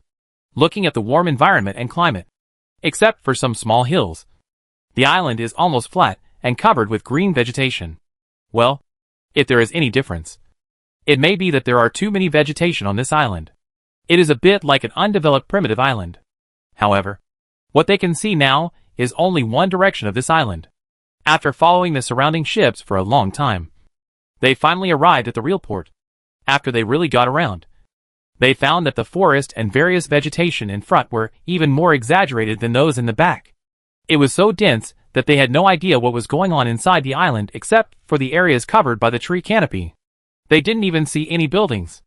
It seemed that this was really just a primitive jungle island. However, looking at the port, there were finally some man-made buildings. If the buildings made of vegetation and trees in the Bay Area were considered man-made buildings, slowly stopped at the port. Alka and the others did not get off the ship, but looked at the environment on the island. At this plain height, they finally saw how the buildings were constructed in other places besides the port. These buildings seemed to be directly grown from these trees, forming one tree house after another. Some tree houses stretched out directly like a thick branch, and were woven together by other branches and hung on the waist of a huge tree. Some simply lived inside the tree, and from the naturally grown pits on the tree hole, it could be seen that a structure similar to a window was formed. among the residents coming and going. Most of them were dressed very normally, but some had some natural elements on their clothes. For example, decorations made of flowers, plants and vines. You can even see some wild animals here, which are not afraid of humans walking around casually. It's a nice island. Get off the boat, Alka said and jumped off the boat first. Now they haven't landed on a large island for a long time, so naturally no one wants to stay on the boat. Everyone walked down, including Simon. Everyone walked together to the interior of the forest. Are you going to the Seat of Life? Julia asked beside her. Alka nodded, but smiled and said, it's okay to walk around here before going. Everyone just strolled around like this. As the strolling team gradually dispersed, they went in different directions. After all, everyone has different interests. After agreeing on a time, Alka strolled around for a while, and then he and Lucilia followed Julia to the Seat of Life. Speaking of which, there are many humans with pointy ears and green hair here, Alka said, looking at Lucilia on his shoulder. Hearing this, Lucilia looked at him and said, in the Sea of Life, pointy ears and green hair are not rare things. What's so surprising? Not to mention, this is a country that believes in life. Who knows if the people who built this country are from the Sea of Life? Through the woods, the sunlight projected from the gaps between the trees, forming golden beams of light. The road under his feet was not built by the residents here, but a strange road formed by countless tree roots. It looked very uneven, but he felt unusually stable when he walked on it. There was no bumpy feeling. It must be some strange plant. Soon, in the distance, Alka saw a large building formed by several huge trees intertwined.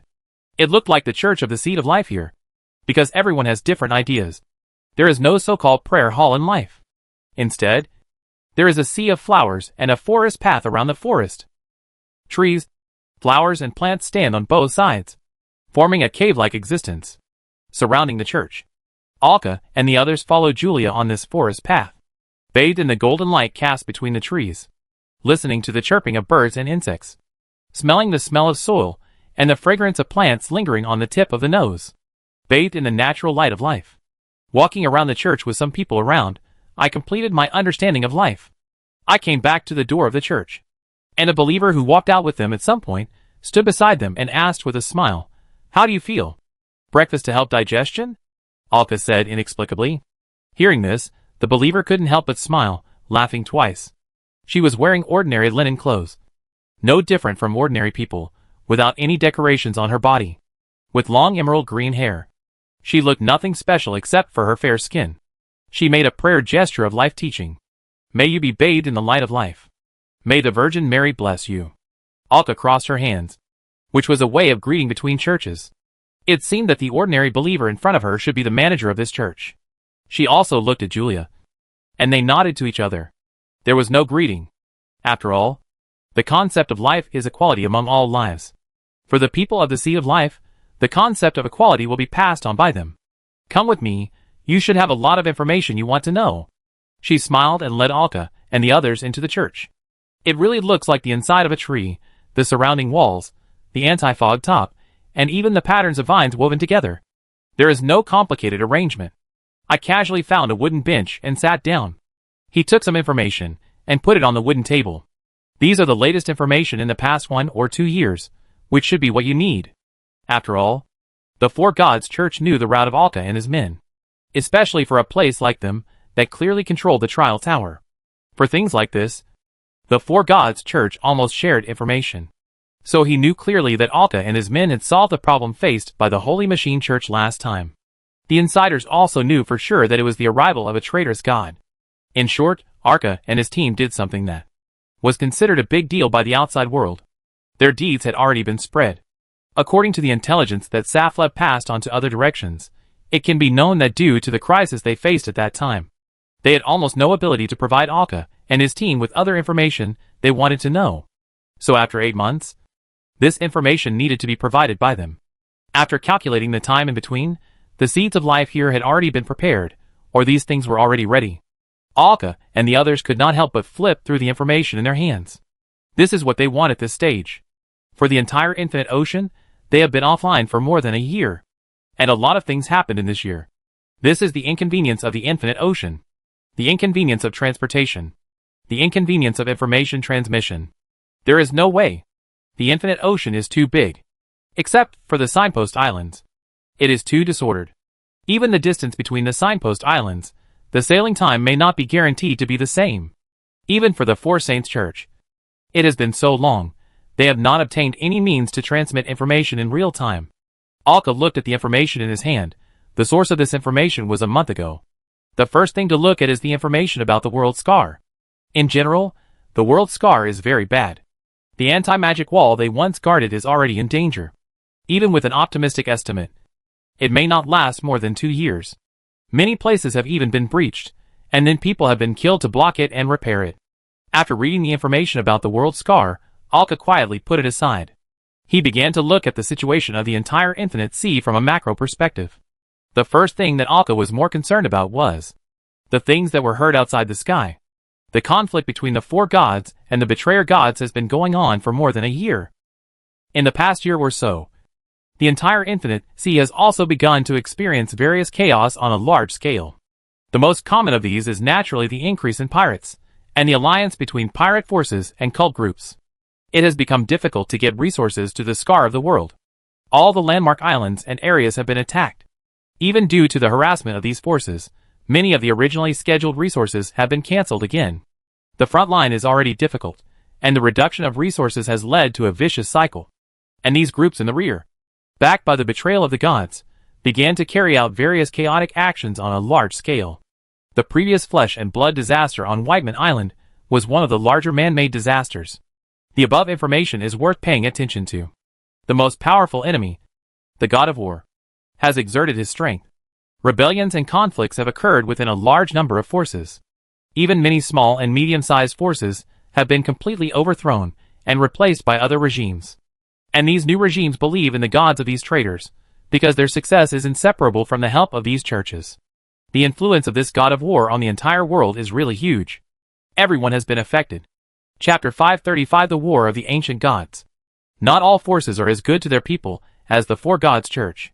The church can only influence these visions, but cannot really use its own methods to force changes. Poverty, suffering, oppression. They all exist on some islands, which is an indisputable fact. And the god of war is just like his name. He is the top god in this field. He has countless ways to provoke war, and he clearly knows how intelligent life is most likely to be provoked into large-scale wars. Knowing how to use means to turn some areas into powder kegs. Just gently throw some flames. It can be set off. And these people are most easily provoked by the gods of war. The flames of war have been burning everywhere in the endless sea. Chaos is inevitable. Many forces can't protect themselves. So what qualifications and abilities do they have to support the scars of the world? The problem is emerging. Of course, there are also actions taken by gods such as the god of rebirth. Some of them succeeded, leading to the destruction of forces and widespread chaos. Of course, most of them failed, and paid a sufficient price. Looking at this information, neither Alka nor Lucilia had a very good expression on their faces. These were tantamount to stepping on the accelerator in the process of the destruction of this world. This world is accelerating towards destruction. Before it is reborn, there is another piece of information that is not written on paper. According to the Oracle of the Four Gods, all trial islands are under the control of the nearest church. That is to say, if nothing unexpected happens, your subsequent actions will be smooth and unimpeded, allowing you to collect all the trial towers as quickly as possible.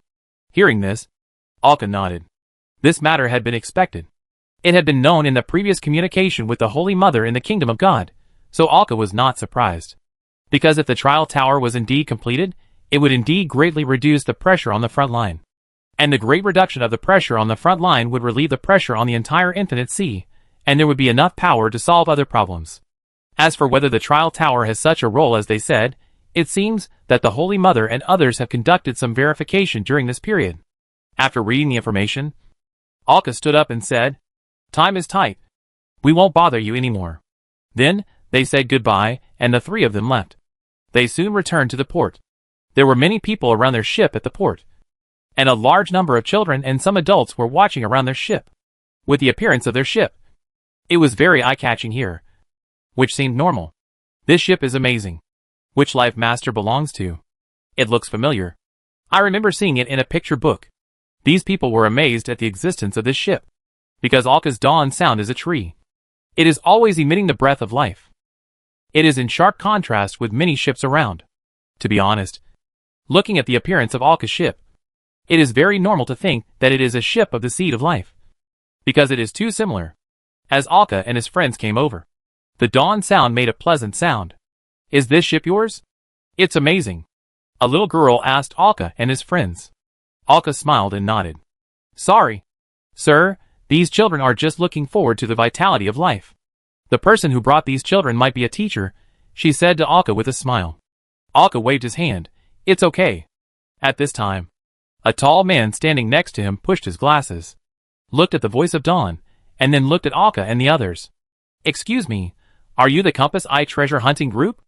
Alka didn't think of it. Someone here recognized them, and nodded with a smile. The man was just a little surprised, while the lady next to him was amazed. And then her eyes fell on Julia. She asked with a trembling voice, Excuse me, are you Master Julia? Master? Julia was a little confused. She didn't think when she got the title of Master. I have practiced your chapter of Vibrant Life, which is simply the most perfect music I have ever heard. After hearing this, Julia probably understood. Then, this slightly fanatical fan pulled Julia and kept chatting. Alka and the others didn't know much about music. Even the gentleman next to him, who seemed to be a gentleman, talked from time to time. It was obvious that he was only calm on the surface. Seeing this situation, Alka and Lucilia smiled, waved to Julia, and the two boarded the boat first. After a long time, about 3 or 4 hours, Jason and the others came back one after another. At the port below, the two fanatical fans were still talking to Julia, although Julia seemed to be very interested. Teacher, are we going back? A child nearby asked, pulling the lady's hand. Looking at the eyes of the children around, the teacher finally came to her senses, looked at Julia with a tangled look, and then apologized. She was very reluctant to leave here. Before leaving, she asked Julia to sign their music. As Julia came back, the rest of the people also returned one after another. Before the night fell, Dawn Voice left the port again, heading to the trial island, where the trial tower was located not far away. The journey was very fast. After only about 4 or 5 days, they arrived at the island where the trial tower was located. This island was still no different from the other islands where the trial tower was located that they had seen. After experiencing so many trial islands, these islands were really similar. Each island has a large area of building ruins in front. Behind the ruins is a large open space, and in the center of the open space stands the trial tower. There are so many islands, and all of them are like this without exception. Except that the appearance of the island may be a little different after the collapse, but it can be felt that there is no difference in general. The remaining building ruins. The towering black tower standing in the center of the island. There is also a plant flower boat parked next to it. And with their arrival, after confirming their identities, the members of the Seed of Life Church left by boat. The whole process was orderly. Alka came to the bottom of the trial tower. He looked at this tower that was no different from the one in his small world. He cut and moved the elemental cards under his control, and put them into his small world. At this time, in his small world, there were already 5 almost identical black towers, when Alka placed the 6th one next to it. The 6 towers had formed a semicircle, arranged in an arc. When all 6 towers existed together, Alka could keenly sense that some kind of connection had formed between them. That is to say, Alka has collected half of them, which seems to have given these towers some different functions. Just as he was wondering, a faint, blurred figure appeared in the center of the 6 towers. It was a creature that looked like an elemental body. His body was wrapped in some kind of golden energy. Or it could be said that it had already turned into this golden energy. The only decoration on the elemental form was on the hands, with a golden ring on top. He seemed to be a little surprised at his current state, and looked around. Then he looked at Alka. If I guess correctly, you should be Alka?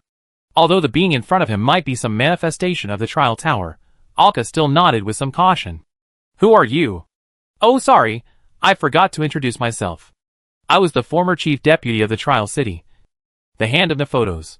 You can also call me Nephotos. My current responsibility is to manage the trial temple and control the 12 trial towers. In general, I can be regarded as the central program of the trial tower. Hearing this, Alka nodded in sudden enlightenment. He had heard his instructor say this before. This Hand of Nephotos should be considered the leader of the entire trial now. Even those instructors are now led by him. I didn't expect you to have gathered half of them so quickly. Your efficiency is really surprising. There are a total of 6 trial towers next to each other, and the links between them have new functions. Oh, I really miss it. Do you want to try this new function? Don't worry, this function will not let you down. This Nefutos seems to be very familiar with Alka.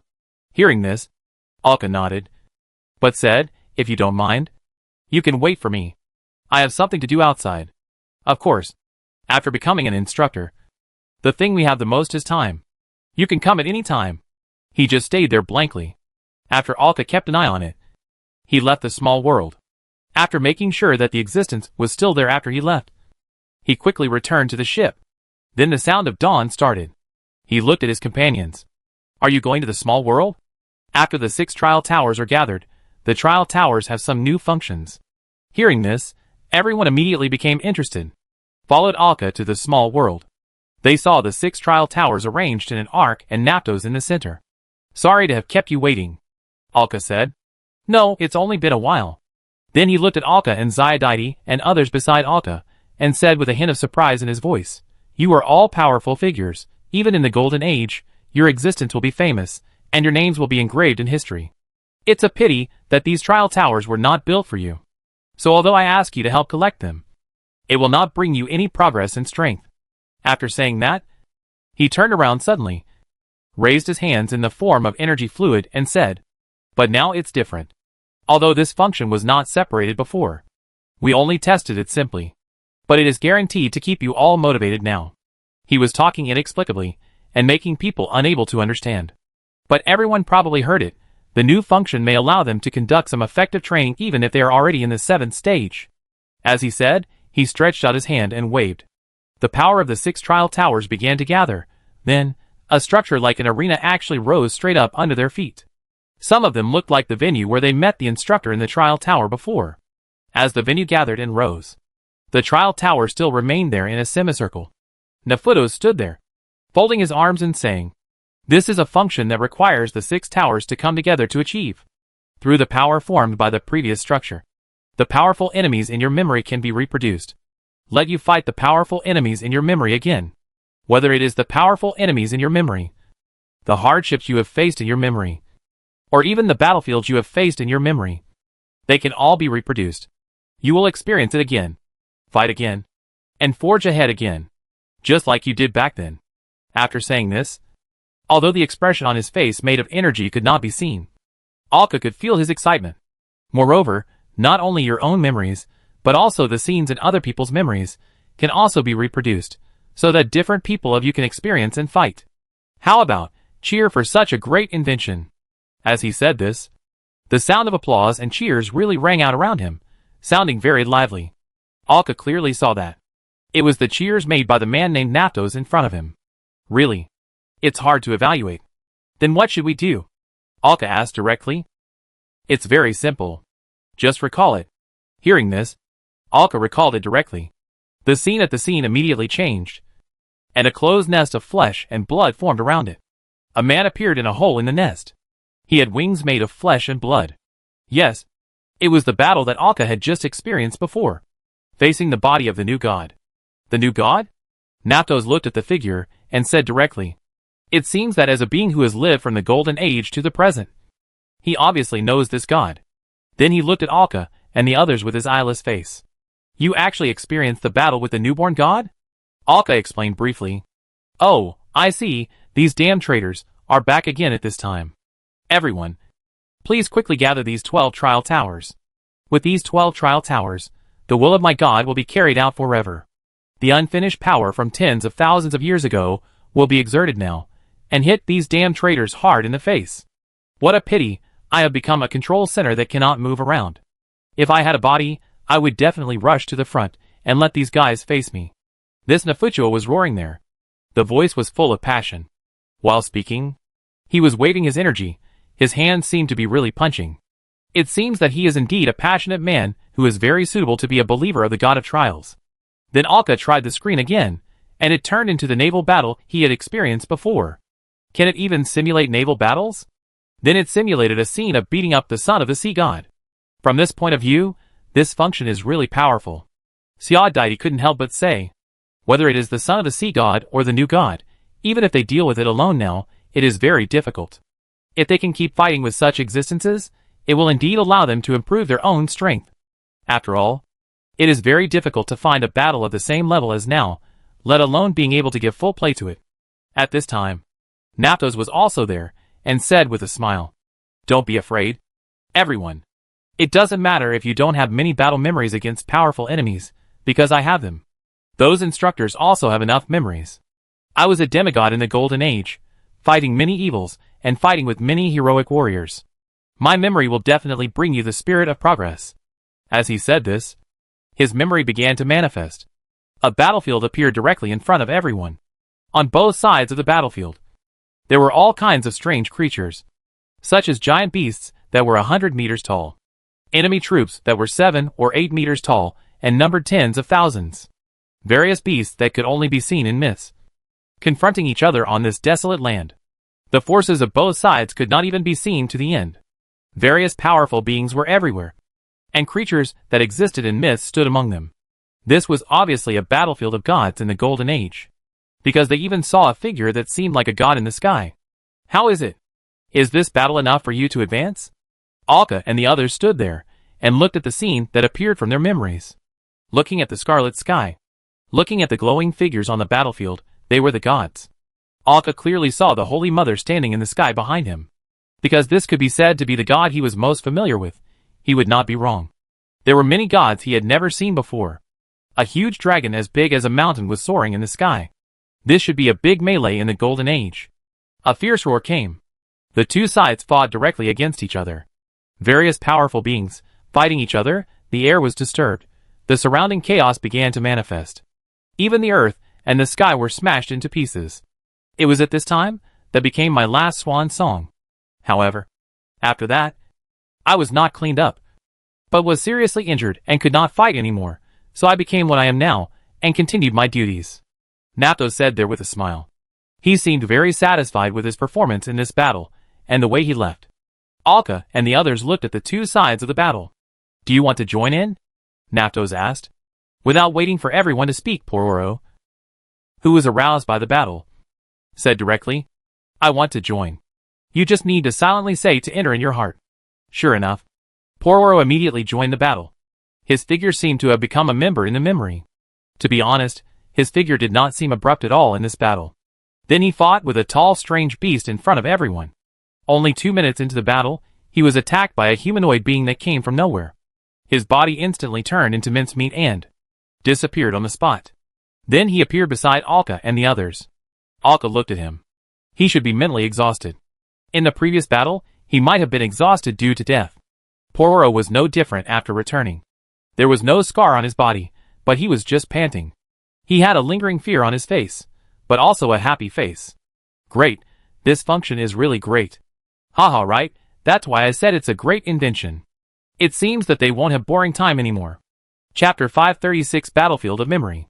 The sound of dawn sails on the boundless sea. It becomes a lonely boat on the boundless ocean. It sails slowly, drawing a white water mark. Even on the boat, it looks very quiet. On the treetop that forms the top of the boat, besides the crystal clear crystals of various colors, only the incarnation of the sound of dawn keeps jumping around and singing quietly. And under the big tree, there are some puppet girls. Interestingly, most of these puppet girls were resting, even though the sun was shining brightly. The branches and green leaves on the treetops formed parasols over the heads of these puppet girls, ensuring their comfortable sleep. And at the top of the tree, in the observation room at the top of the tree, except for Alker, there was no one outside the entire ship. Suddenly, a crack opened on the deck leading to space, and a figure walked out. It was Juanlu who came to replace Alker. At this time, there was still some murderous intent on his face, and the excitement that was difficult to eliminate. However, after he came out, he still frowned slightly and shook his head, which seemed to be his mental state. After coming out, facing the sea breeze, he took a deep breath for a long time before calming down. He tied him up with a branch and lifted him to the top of the observation room. Alka stood at the door of the observation room, looked at Juanlu and said with a smile, "How is it? I am mentally exhausted. I will take over the shift and rest for a while." Hearing this, Alka smiled and nodded. and then jumped off the boat. A crack appeared on the deck, and he fell directly into the small world. The place where he appeared in the small world was where the 6 trial towers were placed. At this time, the trial towers and a large area around them were like a virtual battlefield, under Alka's special control and operation of the world. Coupled with the cooperation of the trial towers, they formed an extremely large memory training field around the trial towers. The scene played in this field at this time was still the one they had seen before, the most tragic and the most powerful war that Naptos had ever experienced. For the time being, there is no scene in anyone's memory that can match this scene. So naturally, all their training is put on this battlefield. A battlefield where you won't lose your life is naturally the best place to hone people. At this time, there are only 6 trial towers in the battlefield. Memory training has just been opened, so at most 2 people can train in it. As soon as Alka came in, he saw the bodies of Xia Dedi and Lucilia disappear and appear outside. It means that 2 people died during training, and they need to rest for a while before continuing training. The time in between is enough for others to train for 1 round. In short, if you die in the memory training field, depending on the severity of death and mental strength, the time to recover next time varies from person to person.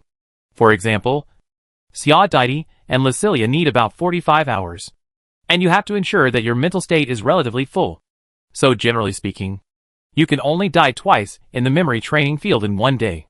This is the most balanced level, and it is also the best level they have achieved during this period. If the training scale exceeds this, the subsequent training will be greatly reduced, and the gains will not outweigh the losses. Moreover, it will also feel mental pain, and then the training will be meaningless. Alka came to the side of the 2, looked at the 2 and asked with a smile, "How long did you last this time?" "Half an hour," Xia Dedi said helplessly. Lucilia was even more helpless, and said dejectedly beside her, "I was very unlucky this time. As soon as I entered, I encountered a being that restrained me. I only lived for 5 minutes." Hearing that Lucilia only lived for 5 minutes, Alka looked at her in surprise. You should know that the holder of the highest record among them is Lucilia. Except for Alka, because of the state of Lucilia's soul, coupled with her ability, she can deal with it calmly in most situations, and it is extremely difficult to find someone who can restrain her. This also led to her living the longest in the battlefield, and she lived for more than an hour at her peak. But this time, she was so unlucky that she only lived for 5 minutes. Restrain yours? How do you restrain yours? Alka couldn't help but ask curiously. The enemy who restrained Lucilia must be a being that aimed at destroying souls. The memory scene at this moment reappeared at the time, when the 2 sides confronted each other at the beginning. Lucilia pointed at a being on the opposite side. Alka looked over. It was a character wearing a tattered green robe, holding a sickle, and stretching out his limbs like dry bones, like the image of the god of death. That's it, I don't know if it's a human or not. At this time, Naptos suddenly appeared in front of him. Looking at the being pointed at by Lucilia, he said, He is the Reaper, a believer of the god of death. He was almost a god at that time, but he was just a mortal. I remember that he seemed to have died in this battle, and he seemed to have died earlier than me, because the 6 trial towers are gathered together. Naptos seems to be able to come out from time to time, which makes him like to hang out outside and chat with everyone. I don't know if it's because he has been in the trial temple for too long. It shouldn't be the case. After all, there are so many instructors in it. Reaper? Hearing this name, Lucilia was slightly surprised, because no matter he or Alka, they had heard this name before. At that time, it was the god of rebirth. He looked at Lucilia's great sword and called it this.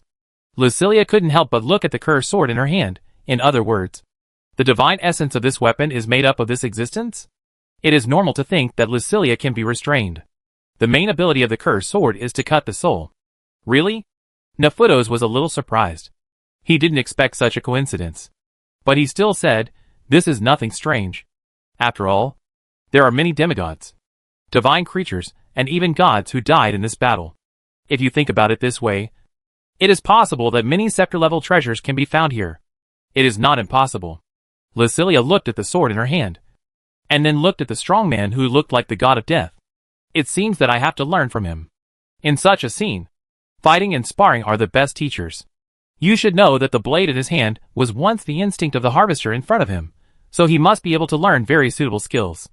Moreover, he is not a born god, but a strong man who has come to this point step by step from a mortal, and is even more worthy of learning. Oh, your companions are about to start again, Naptos said. Alka and the others looked over. The two people who entered the memory training this time were Pororo and Jason. Generally speaking, Jason and Eurylius would enter the training together. However, there were also cases where the two entered the training separately to fight. After all, it was training time now, and it was also to prepare for the scenario of fighting alone at that time. Jason, if you are not with Eurylius, you can't kill me. Pororo smiled with his sharp teeth showing. Hearing this, Jason raised his eyebrows. Not necessarily, maybe I am more powerful now. Then let's compete, see who kills more enemies, see who lives longer. Come! A voice fell. The two sides in confrontation collided with each other again. The same scene had appeared in front of them countless times. It was just that they would choose different places to confront the enemy each time, and naturally the enemies they encountered were also different. At the beginning of the battle, the two did not hide their weaknesses or hold back, and directly used their strongest strength. Because in such a battlefield, you must use your strongest strength from the beginning. This is their recent experience, otherwise you will be killed on the spot by the enemy's powerful attack in an instant. Pororo turned into an armored monster, and the tail hammer that grew out immediately became his weapon. The violent lightning wrapped in the effect of annihilation, twisted around him constantly, and the storm gathered around him. Soon, a target came to the door. This time it was a monster as big as it, and even bigger than Pororo. It was covered with a heavy shell, just like a giant dragon turtle in ancient times. Two warlike beasts appeared on the battlefield and started to practice directly.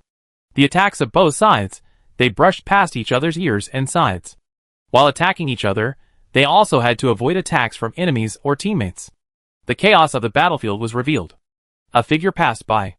Before he could see the figure clearly, the enemy in front of Pororo had his hard shell from head to back cut in half by a single blow. The enemy died directly like this. Pororo didn't even know who did it. He could only see a figure passing by. He had no choice but to abandon the corpse in front of him and look for other enemies. This is also a common situation on the battlefield. However, I don't know if it was because of bad luck this time. He was surrounded by two enemies after just 2 steps, and then his arm was cut off within 5 minutes.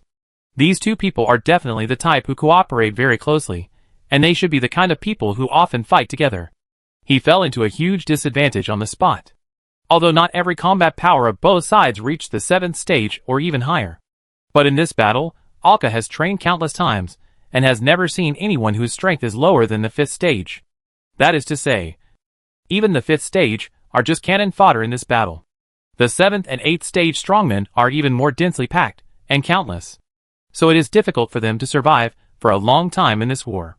It can be regarded as a glimpse of the Golden Age. Jason on the other side is even more unlucky. Without the fusion and help of Eurylius, he directly lost a big helper. He used the power of sharing to rob the enemy and seize some strength, making his body strength abnormally strong now. This is also what Alka and his team discovered. In the Golden Age, the physical strength of almost all beings was much higher than their current average strength. Although Jason relied on long-range attacks, he kept harassing and killing from a distance. But beings like this were usually the targets that the enemy paid special attention to. A huge spear fell from the sky. It fell straight down. The huge spear was even bigger than Jason's body. This time Alka saw it. The one who threw this flaming spear was a god in the sky. There was a halo like the sun behind him. The spear fell in an instant, and Jason was obviously not the main target. The moment it fell, the area several hundred meters around the point where the spear landed was immediately surrounded by blazing fire. When the fire dissipated, Jason had already turned into a corpse and ashes, and appeared outside the memory training. Apparently he was affected by the large-scale attack of the enemy god. Simon looked at the hourglass in his hand. Congratulations, you lived for 21 minutes and 31 seconds this time. Hearing this result, Jason curled his lips. After another 10 minutes, Pororo was killed by the enemy on the battlefield.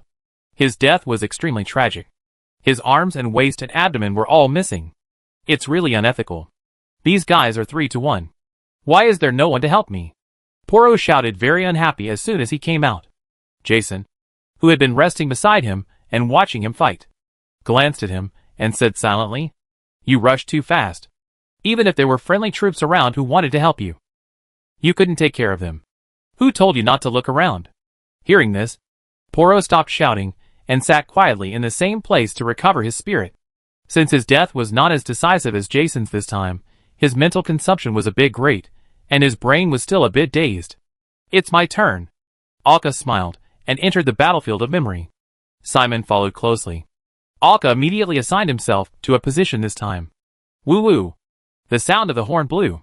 The two sides once again confronted each other with roars. Because it was a memory training, Alka came up and directly received the strength in his dream. Almost close to the 8th stage of perfection, and about to break through the 9th stage. The strength was immediately poured into the body. Suddenly, he became a relatively powerful presence on the battlefield. 6 element cards appeared around him without any concealment, rotating and fitting each other alternately. The enemy's position began to shake violently. The ground was shaken, the earth cracked, and the lava under the fire gushed out. In the sky, meteors carrying lava fell from the sky into the enemy's camp. Alka came up with a large-scale attack regardless of the results. It immediately attracted the enemy's attention. 2 powerful beings suddenly rushed to Alka, with extremely fast speed, almost instantly. More enemies were stopped by the teammates around, but Alka didn't know who these teammates were. The enemy's attack was hidden and fast, and before Alka could react, his body was shattered into pieces of broken mirrors and dissipated. Then an elemental sword was held in Alka's hand, and stabbed into the back of one of the enemies. As if suddenly appearing, Alka appeared behind the enemy. The enemy instantly disappeared again. It was also a means of quickly leaving the battlefield. Otherwise, he would not rush to Alka to kill him in an instant. But the energy of the elemental blade inserted in his back began to quickly enter the enemy's body through the wound. Not far away, the enemy exploded like a bomb. The chaotic elements became Alka's help, forming an elemental storm around him, disrupting the attacks of the surrounding enemies, and destroying the enemy's living forces. People outside were watching Alka fight. This move is really shameless, Jason couldn't help but say. Generally speaking, Alka would choose 2 ways to fight inside. One is to attack a large area directly at the beginning, attracting the enemy's strong men to kill him. Then, through his own body being a false dream incarnation, which can escape from a death skill, kill one of the enemies. This trick has been tried and tested. Unless the enemy has some means like him, otherwise, he will definitely eliminate him. Or Alka would keep a low profile, and start using dreams and mirror power to throw various elemental bombs in the enemy's camp and hide them, and then explode in one fell swoop. Alka always used various skills in this battle. He used this place as a testing ground for elements, to see which elemental attack combination could cause the greatest damage to the enemy, and deal with the most situations. Because the enemies here have enough abilities, plus Alka's eyes, it allows him to see through many enemies' flaws, understand some problems of many abilities he has never seen before, and find ways to deal with them. So in general, this battle was extremely helpful to Alka. But this time Alka seemed to have angered a certain god. He had only been arrogant for 20 minutes. A god in the shadow appeared behind him, and swallowed his head into the shadow before Alka could react at all. Afterwards, there was an operation to kill the soul, but because it was only a scene in memory, so although the operation to kill the soul was used, it had no effect on Alka, who was already dead. Alka was eliminated due to death, and appeared outside. Why is it this guy again? The familiar feeling of death made Alka touch his neck. Every time he chose the first option to start a large-scale killing, the probability of being killed by this god was about 20%. That is, he would be targeted twice out of 10 times. It seems that this god can't stand those who are very arrogant on the battlefield. And once Alka starts killing, he will become such a dazzling existence. He will take care of him alone. I have to think of a way to deal with it next time, Alka thought silently. But the opponent is a god after all. So facing such a death, Alka is not discouraged at all. Then he watched Simon fighting inside. Chapter 537, The 9 Stages of Advancing to the Dream Realm. Another trial tower entered the small world under Alka's control. This time Naptos, the controller of the trial tower, watched the whole process from the side, watching the trial tower being located next to number 6. Although these trial towers were no longer numbered, Alka still assigned them numbers according to the order in which he collected them. And the one Alka controlled now was number 7. Naptos looked at the trial tower. To be honest, it's a lot uglier now than when we first built it. Hearing this, Alka turned and looked at him. What did it look like before? Hearing this, Naptos thought for a moment and waved his hand, and the scene in the memory training ground changed. Then 12 tall towers appeared on the field. Each tower was quite far apart, but it could be seen that the 12 towers formed a circle in total. It was only then that Alka realized that the group of buildings outside the tower were actually surrounded in a circle. This circle of buildings surrounded 12 towers in the center. Then the 12 towers surrounded an open space in the center. Alka looked at the 12 towers. Each tower had a different appearance, with exquisite reliefs and paintings of different styles. It seemed to symbolize something. It's beautiful, isn't it? Now it's black, only the solid material shell inside is left. Those beautiful decorations on the outside have been shaved off. They are really barbarians. Naptos muttered unhappily beside him. Obviously, he has deep feelings for these 12 trial towers. It is said that he was in charge of building the 12 trial towers. So he spent a lot of thought, and even integrated himself into them. Alka looked at the newly landed tower and asked, will this newly added tower bring some new functions? Hearing this, Naptos shook his head. No. There is no new function. But maybe we can add one more person to the memory training ground. Really? Adding one more person is also good. After a period of sailing, Alka and his team successfully got the 7th tower. The 7th week's items were originally expected to require some means to obtain. However, as mentioned before, the 4 gods issued an order. So the church used coercive means to take back the number 7 trial tower, and the original controlling forces were unwilling to return it, and had to give it up honestly. Obviously, they had no choice but to surrender when the church was tough. So Alka's reception was relatively smooth. Except for some people who originally controlled this tower, who were very unhappy with him. At this time, they were already on the way to the 8th tower. According to the latest news, there are no unexpected situations on the island where the 8th tower is located, so they should be able to get it easily. Xia Dai, who had just finished training, stood beside Alcala and said with a smile, I hope the collection will be as smooth as these 2 times. After all, it takes us too much time just to travel. Alcala smiled and nodded and said, don't worry, with the Oracle of the 4 gods, these local churches will definitely pay more attention to these trial towers and spend more energy on them. Xia Dai nodded. She felt the same way. When Alka left the small world and arrived at the Dawn of the Voice. The Dawn of the Voice had already sailed away from the island with the trial tower and headed for the next target. Alka was on the deck, looking at the information in his hand. He began to calculate how much time it would take them to reach the target this time. He couldn't help but smile when looking at the information in his hand. It seemed that it wouldn't take much time to travel this time. The distance between the 2 trial towers was quite close. It seemed that it would not take even half a year, but about 3 or 4 months. It has been more than a year since they started training on the battlefield. If we have to say how much their strength has improved in the past year, the improvement rate is still normal. But their actual combat effectiveness is much higher than before. It has also improved their ability to deal with various situations.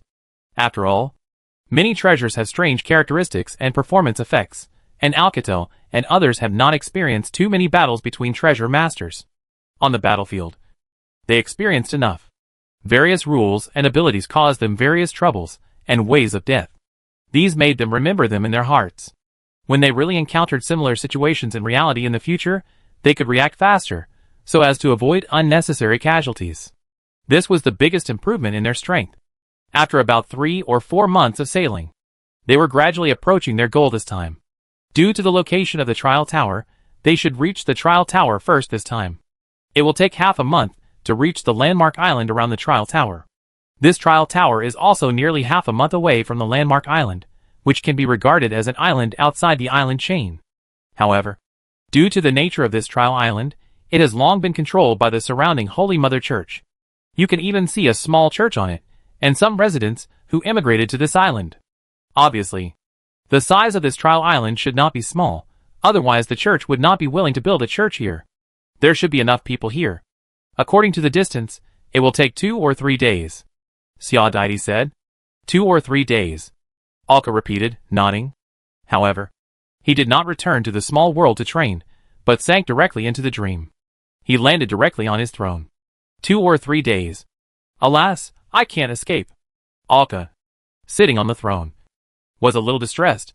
The reason was naturally that his strength in the dream was about to rise to the 9th stage. He has been in the 8th stage of perfection for a long time. He had been here in his dream a year ago. After a year of settling down, he could no longer maintain his strength. He could break through to the 9th stage almost at any time. In the past few days, his premonition was particularly strong. It was basically certain that it would be these few days. However, it happened that he arrived at the trial island again these few days. I originally wanted to collect the trial tower first, and then upgrade it. Now it seems that I can't wait. Since I can't wait, Alka was not going to wait any longer. Upgrading from the 8th stage to the 9th stage. This was a relatively important upgrade, because the dream seemed to be different from reality. Starting from the 8th stage in reality, as long as you have all the treasures, you can start the ceremony of ascending to the godhood. And in the dream, the upgrade from the 8th stage to the 9th stage, this kind of strength improvement seemed to have a different purpose. This was not something he knew, but the information he got from Shadow Robe and other Dream Kings. So Shadow Robe himself didn't know what the difference would be after the upgrade, because Shadow Robe himself was only at the 7th stage. He wasn't the Dream King either, so he didn't know much about this information. He just asked Alcado to make some preparations. Thinking of this, Alka sighed. He checked his own strength again, and it was really completely stuck on that layer of window paper, and it was about to break through and enter a new stage at any time. At this point, he could only shake his head helplessly and leave the dream, looking at Xiaodaidi, who had not left outside, and said, "Tell everyone, after arriving at the trial island. Stay on the island for a while. The promotion ceremony I need to perform in the dream may take a little time." Xiaodaidi nodded, and then said, "Do you want me to call everyone over? Are you in such a hurry?" "No, but I am a little anxious. I was thinking of putting the tower in first." As he said that, Alka took his real body directly from the real world and fell into the dream. He didn't know what changes would happen this time, how long it would take, so he had better bring his body in. In the dream, when Shadow Robe learned that Alka was about to be promoted, he began to prepare. All the powerful dream creatures surrounded Alka's throne. They were like the most rigorous guards, surrounding Alka tightly, preventing any presence from disturbing Alka's promotion ceremony. A vacuum zone appeared around the throne. Even the white mist that was being produced could not enter this area. Seeing this situation, Alka looked at Ingpao next to the throne, and Huan on the other side. "I'll leave this to you for now." After watching the two nod, Alka looked at Xian on the armrest. "You will tell them about my dream, so that they won't be too nervous." Xian nodded. Then he watched Alka close his eyes, and leaned on the throne, which began to emit a strong light. This light was like a torch, almost illuminating the entire dream world. All the powerful beings in the dream cast their eyes over it. The white mist snake that spread over a large distance opened its sleepy eyes, looking in the direction of Alka.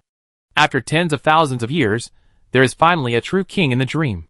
Not only the Dream King of mist-like life, but also the Dream Kings of various light and shadow life, and even black shadow life, are silently looking in the direction of Alka. They all seem to be waiting for something.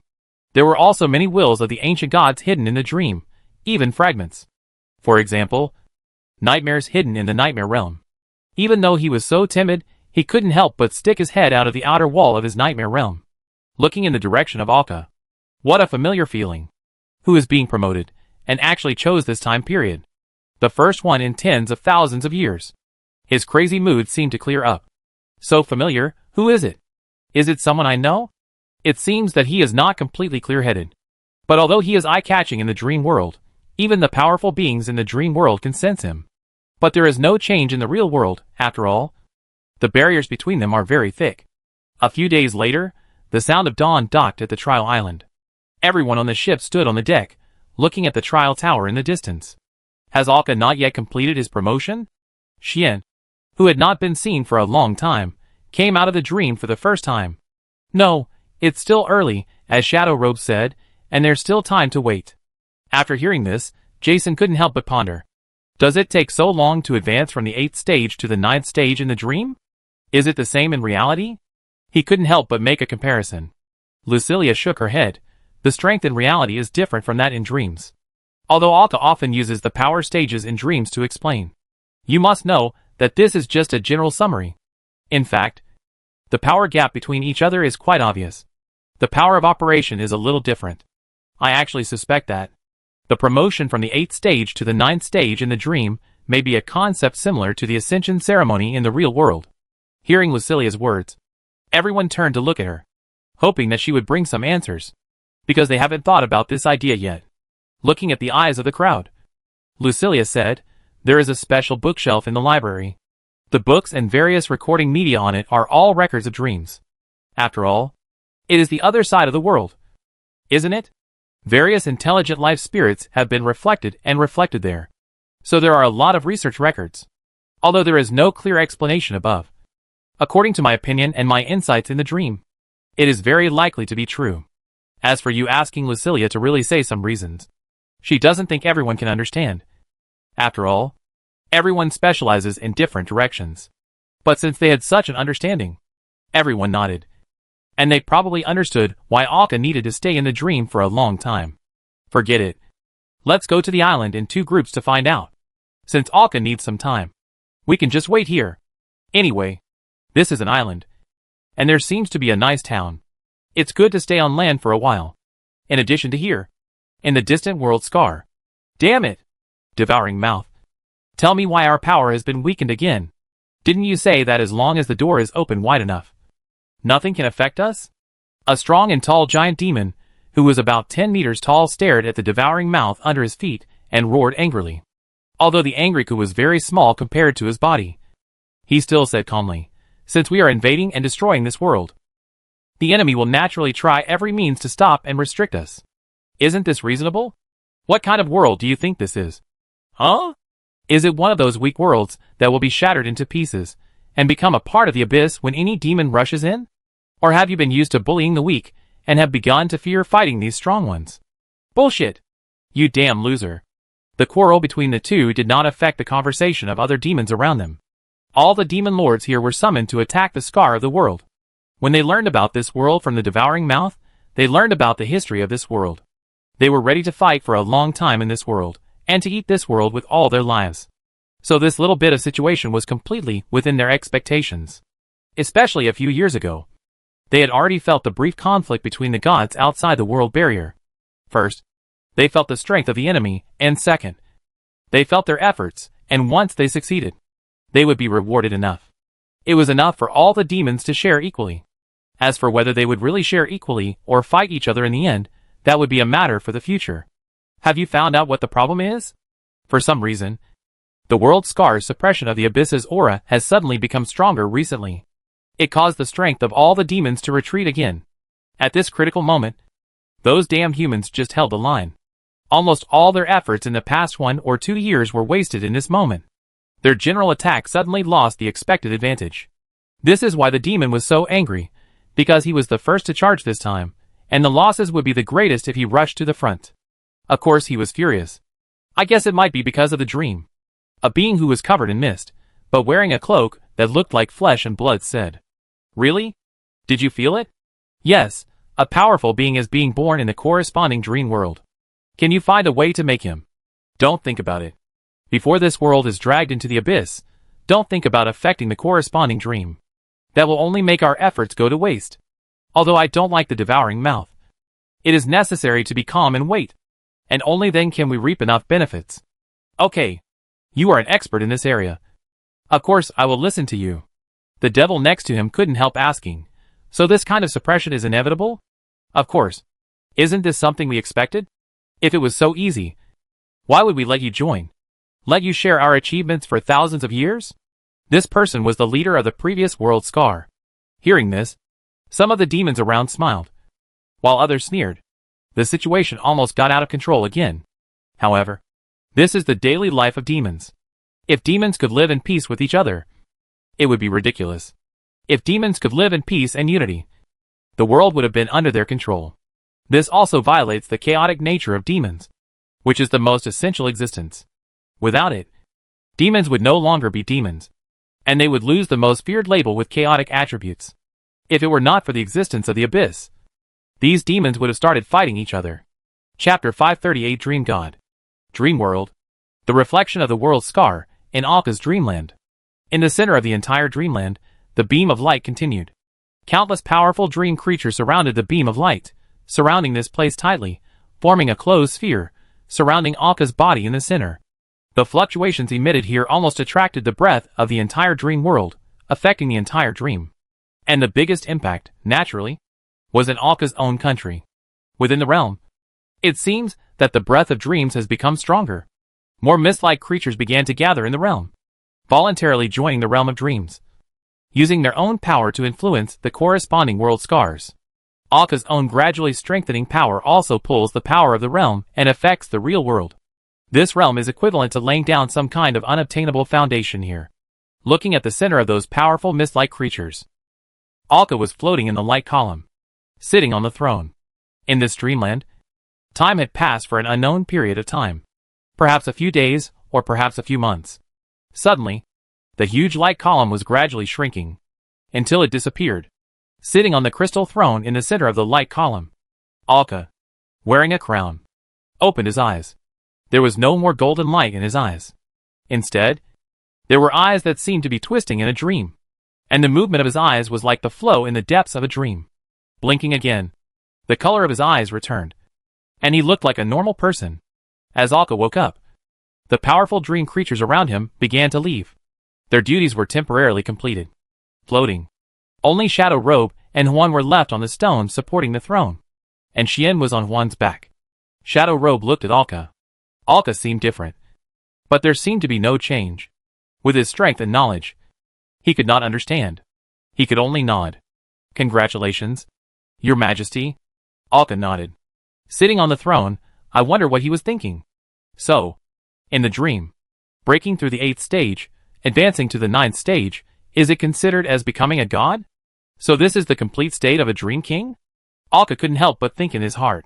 He used to think that in the dream kingdom, the existence of the dream king was like the gods in reality. Both are equal in their own worlds. But he knew in his heart that although he was powerful in the dream, he could not reach the level of the so-called god. So he still had some doubts in his heart.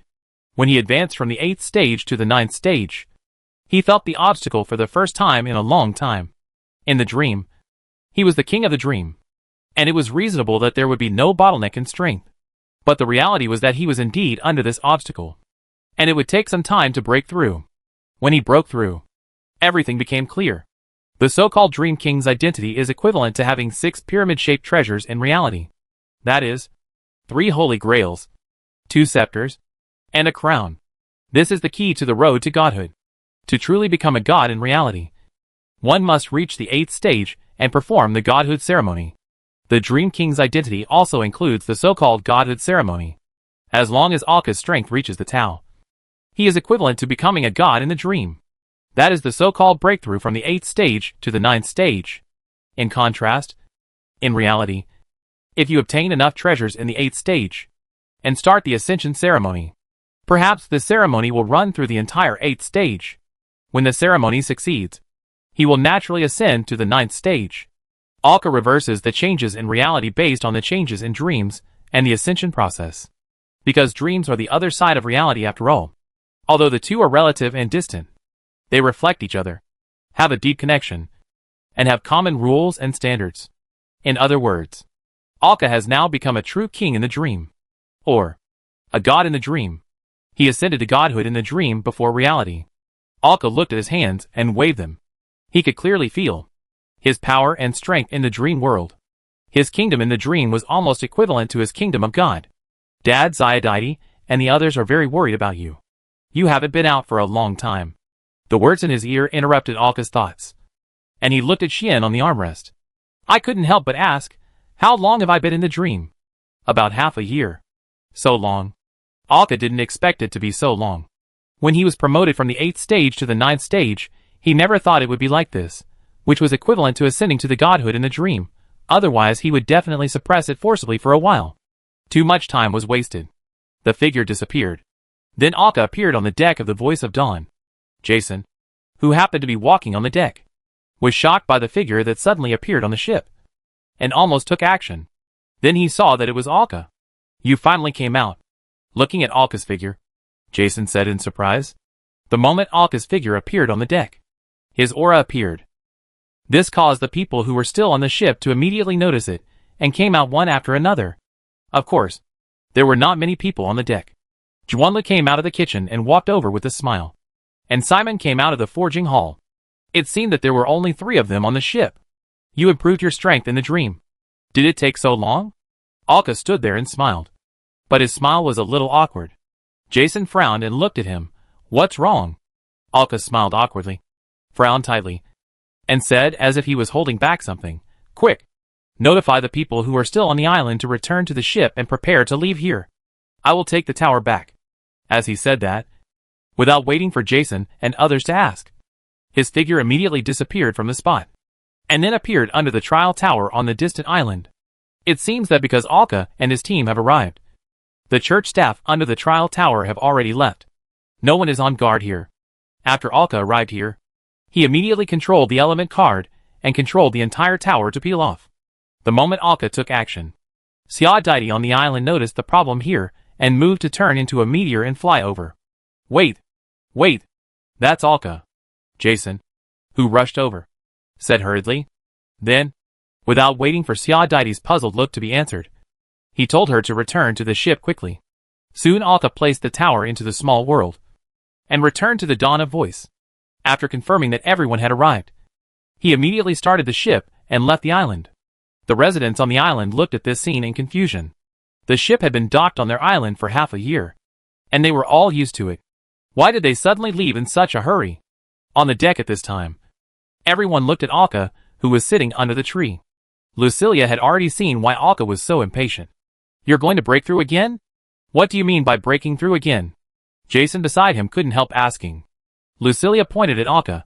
For some reason, the magic power in his real body increased too much in an instant, and he has broken through the 7th stage. That means he is about to advance to the 8th stage, and he is holding back now, otherwise he will break through immediately. Alka frowned and nodded, and couldn't even speak. He was completely suppressing it now. The moment he came out, he had never expected this to happen. Because when he was about to advance to the 9th stage in the dream, he brought his body with him. Perhaps because he suddenly became a god in the dream. Compared with his 8th stage to the 9th stage, there was a more exaggerated impact. Although dreams are different from reality, Alka is a human. The soul and the body are closely connected. How could the improvement of the soul and spirit not affect the body? In addition, his body, which has been in the dream for the past 6 months, could not have been unaffected. So he himself did not realize that his body had absorbed enough magic power in the dream, and was about to break through to the 8th stage. However, due to the loss of magic power, although the spiral in his body had been formed, there was not enough magic power to replenish it. That was why when he came out, his expression was not right. The magic power in his body was empty, and the magic power that was about to break through the demand formed a violent vortex, and he frantically wanted to absorb the magic power around him. This almost became an instinct of his body. If it weren't for Alka's spirit and soul, who had already ascended to the top of the god in the dream, and forced to control the instinct of his body, he would have absorbed the magic power around the island on the spot. The disaster he caused would definitely destroy the gathering place on the island. This is definitely something he doesn't want to see. That's why he held it back. Dawn Sound. Hurry up! Sia Deity shouted. Although Dawn Sound was already very fast, hearing this, he couldn't help but speed up again. Everyone also used their own abilities to help speed up. Alka was still holding back. Finally, the ship traveled 100 kilometers in a short time at an extremely fast speed. It was hard to imagine how this was done. Once they reached the safe distance here, Alka stopped holding back immediately. He released the forced suppression of his body.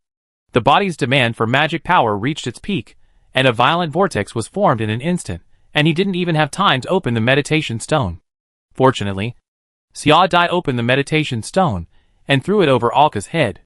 With the meditation stone, the program that Alka and his team had configured for this stone would absorb the surrounding magic power and maintain a certain order, so that it would not be too chaotic and cause greater disasters.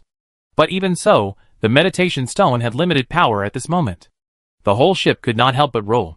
The waves under their feet were originally calm, but now they became turbulent, and they seemed to have entered the vortex of the storm in an instant. The magic power turned into a gust of wind at a speed visible to the naked eye, and formed a liquid state, swirling around and enveloping the clouds in the sky and the elements in the sea. Perhaps due to Alka's original elemental ability, 6 elements were inexplicably generated around him, and began to collide with each other, becoming more and more chaotic. The burning mist, the cold gust of wind, and the thunder and lightning in the world. These elements gathered into entities, and began to wreak havoc around. In an instant, this place entered a scene that seemed like the end of the world. This time, the sea monsters that pursued magic in the ocean did not dare to gather here. The degree of chaos made this place a weak point in the world to a certain extent. This moment attracted some existences, and cast their eyes here. After all, they always seize these opportunities accurately. Some eyes from outside the sky were interrupted. But the eyes from inside the world are difficult to stop. The devouring mouth itself is paying attention to the chaos of the whole world, and noticed this place in an instant. In the storm in the distance, a giant mouth, like a worm, appeared in the air. Perhaps it was a caution. Perhaps it was a test. The devourer's clone did not immediately drill out his head. Instead, he drilled out his head and looked around, looking for what happened here. What's going on? Why is it so chaotic here all of a sudden? He was a little confused. He hadn't done anything recently. He hadn't heard of any cult of God successfully accomplishing anything big. And if he was not mistaken, this should be the infinite sea. The most normal chaotic sea area. What's the point of using such a big hand here? Even if it is to create a weak invasion point for the abyss. This is a chaotic sea area. What's the difference between the devil invading here and not invading? Before he could see the situation here clearly, the devouring mouth saw a pair of golden eyes staring at him. When this golden pupil stared at him, he felt uncomfortable all over. It was as if the secrets of his body were seen through. He had experienced this feeling before. Before he could react, something entangled, secretly drilled into his mind, and then his head exploded. The soul fragments of the clone immediately dissipated back into the main body. The devouring mouth on the scar of the world once again received his soul. I don't know if it was because of the last time that there would be a filtering process when he accepted his soul now. When he accepted the memory of the clone. He stood there in confusion. After thinking for a long time, he still couldn't figure out anything. And at this time, the center of the chaotic storm, Xiaodai and others had given up the idea of suppressing the chaos. Because they found that they were powerless. Is it so exaggerated? Jason stood on the deck, trying his best to keep his balance, and couldn't help asking. Even the roots of the dawn sound that were deeply rooted in this space could not keep the entire ship stable. It is obvious that this time Alka's promotion is not a normal one. It may be a linkage reaction caused by Alka's strength improvement in the dream. It's definitely not this exaggerated under normal circumstances, Lucilia said beside her. Because what she just saw was not only the improvement of Alka's strength, she also saw the connection between Alka's real body and the dream, which was weaker and thinner. Although it was still stable, the chain became thinner. This means that in the past 6 months, there has been a big gap between the strength of Alka's real body and the dream. Obviously, this is not a situation that can be achieved in one stage, not to mention that Alka is now an 8-stage existence. So Alka must have improved something in his dream. And the improvement in his dream was very great. Otherwise it would not have lasted for half a year. We can only know everything after Alka completes the promotion in reality. This chaos lasted for most of the day. The moment Alka opened his eyes, the storm calmed the chaos, and the elements around him immediately dissipated and settled down. In just 3 seconds, it was as if the storm did not exist at all, and the surroundings became calm in an instant. Oh my God, is his strength so exaggerated? Jason couldn't hold back his amazement any longer, and couldn't help but say. He didn't even feel too much fluctuation in the suppression that disturbed his control. He didn't even know how Alka did it, and what kind of power he used. He calmed down the chaos around him in an instant. So what did he do in just 6 months? It wasn't just Jason. Everyone looked at Alka, who was slowly falling, standing on the deck, with puzzlement in their eyes. Chapter 539: The Origin of the Treasure Hunting System. The improvement in strength in the dream is a little different from what I thought. Facing the doubtful eyes of the crowd, Alka explained. Lucilia, who has the authority over the soul, and has an extreme understanding of the soul, looked at Alka's body, and saw through his inner soul. She said quietly beside him, based on the performance of your soul, this is not a small difference. In short, in Lucilia's eyes, Alka's soul has undergone earth-shaking changes. It's like crossing races. But the souls of all intelligent life should be the same. Alka's soul is more like God, yes, God's soul. Although Lucilia has never seen what a God soul looks like. Alka's soul glows with golden light, crystal clear, as if it were made of crystal. Such thoughts appeared in Lucilia's mind, and as such thoughts appeared, her expression gradually began to become surprised. Before everyone got Alka's answer, they became keenly aware of the exaggerated change in Lucilia's expression. From such an exaggerated change, how shocking Alka's change was. What do you know? Tell me. Jason was so curious that he kept urging her. Alka's soul, or the change in Alka in the dream, is like becoming a god. Silence. Everyone turned their heads silently, and looked at Alka again. Hee. So it's not what I thought. Is this the little change you mentioned? Xiaodaidi looked at him and asked. It's beyond my expectations. Alka was a little embarrassed. Jason came over, held Alka's shoulders, stared at him, and his expression was full of curiosity. So, what does it feel like? The feeling of becoming a god? Hearing this, Alka thought for a while and said, since I was originally the king in the dream. To be honest, I didn't feel much, and I felt no difference, except that he could exert stronger strength and have more detailed control in the dream. It seemed the same. Really? Jason was a little unconvinced, and a little regretful, because when he thought about it carefully, it seemed to be true. But Lucilia came back to her senses, looked at Alka and said, then your connection is even thinner now. The soul and spirit of the god are equipped with the body of an ordinary demigod. Hearing this, Alka nodded with a heavy heart. This is now the most difficult problem for him to solve in reality. His soul is fully capable of becoming a powerful individual on its own, and his body has become a hindrance. The godhood in the dream instantly widened the gap, making the connection between his soul and body as thin as a thread. Although this thread is very strong, it is still just a thread. This has almost become his most serious problem. So what are the consequences of this situation? Xiaodaidi asked with some concern beside him. Alka thought for a moment and said, before I get the right crown-level treasure, before I assemble the key to ascending to the gods, I may not be able to use any powerful power, let alone receive the power of dreams. Hearing this, Zhuanlu next to him thought for a moment and gave a more accurate analogy. That is to say, although your strength has increased, it is equivalent to being temporarily sealed because of these reasons. So in reality, you can't use too much powerful power. Is that what you mean? Hearing this analogy, Alka nodded. It was quite vivid. That's probably what I mean. Of course you can use it, but you have to bear the consequences of the separation of the soul and body. Because no one, or the world, could have imagined that someone could become a god in a dream, dragging a half-god body. In this case, wouldn't you just go to the dream and become a god in the dream? Why do you have to bring it to the real world? It's like there is no such thing in this world. And Alka has found a loophole. He had to find a way to fill this loophole himself. That is, to improve the level or strength of his body, at least not too far away from the strength in the dream. Otherwise, it would not match at all. But although that is what I said, I can still use the power of my real body completely. I just have to limit my use of the power in the dream a little bit now. At this point, Alka smiled, but now that it is like this, I am definitely not weaker than before. On the contrary, it has improved. Using numbers as an analogy, Alka's strength half a year ago was 1. Then the strength he should be able to exert now should be 8 or 10.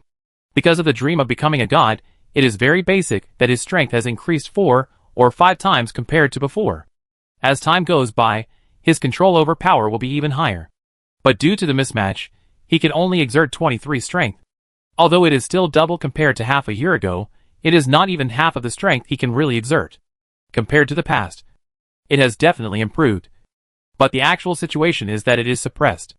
Alka waved his hand gently. Jason beside him inexplicably closed his eyes and fell asleep, and woke up suddenly after a few seconds. You dragged me into the dream? How did you do it? When the difference in strength between everyone is not big, especially as the strength increases, it is difficult for Alka to force a strong person to enter the dream. Because although he controls the dream, forcing people to fall asleep in real life is obviously not an ability that a dream god should have. Unless he has mastered a treasure.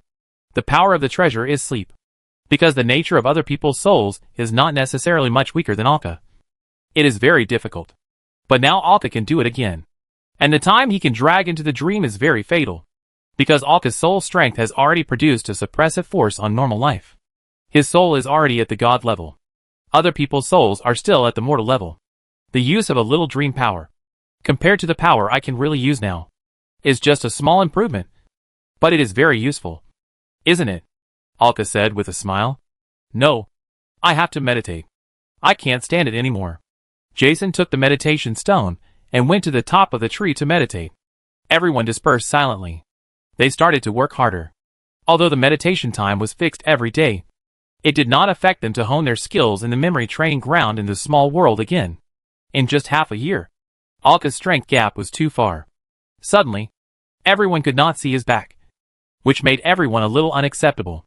They could accept that they had been chasing after Alka while looking at his back, but they could not accept that they could not even see his back, and thus lost the qualification to chase after him. Looking at the performance of the crowd, Alka smiled. Sitting under the tree and leaning against the trunk, he fell asleep silently. His consciousness sank into the dream. He landed on the throne. At this time, his eyes were shining with golden light, or rather, his eyes had turned into the color of golden crystal. He did not have the condition of normal human pupils at all. As he reached the top of the dream and became a god, he became a ninth-level existence in the dream. He was finally in the dream. He completely mastered this thing that had been in his body since the beginning. This thing changed his eyes, allowing him to see the light spots of treasures on the map, and see the hidden information represented by those light spots. He always regarded it as a golden finger, as a plug-in. Just like the idea he had long ago, when he met the man who promised to bring them away to save the world. When he began to go back in time alone and saw himself jumping out of the world for the first time. He had some doubts about the prototype of his golden finger, or the goal. Now he was sure. It was indeed the thing. A mortal god who existed in the ancient gods they once knew. The first mortal god to ascend to the top during the catastrophe of all gods. The one who returned to the throne of God at the same time as the Virgin Mary. The Virgin Mary was the first group of gods to return to the throne of God. And this one was the first mortal to ascend to the throne of God by his own strength. It was also after that a powerful being, because of his own accident, caused the secret to be leaked, which brought the beginning of the destruction of the world. The previous life of the four-part God, the God of secrets and knowledge. In the past, because of the secret, because his own divine power was too strong, he separated himself into two existences. Among them, the existence of the secret revealed fatal information. That is, how the God should completely take the authority and divinity bestowed by the mother of the world. After knowing that his secret had done something big, this God knew what the consequences of this secret would be. So he separated himself. He separated his own knowledge from the secret, and threw part of the secret out of the world, and let it roll away. Both the world and individual life need secrets that are unknown to people. And this secret that was thrown out and stripped cleanly is him. The disturbance in the void. It can only be said that this God did throw him far enough. The disturbance attached to an area of the starry sky, and it kept disturbing it until it broke through the space.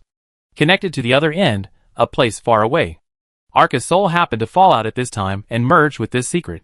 Because this thing itself is secret, after being with Arca's soul, it quickly hid itself.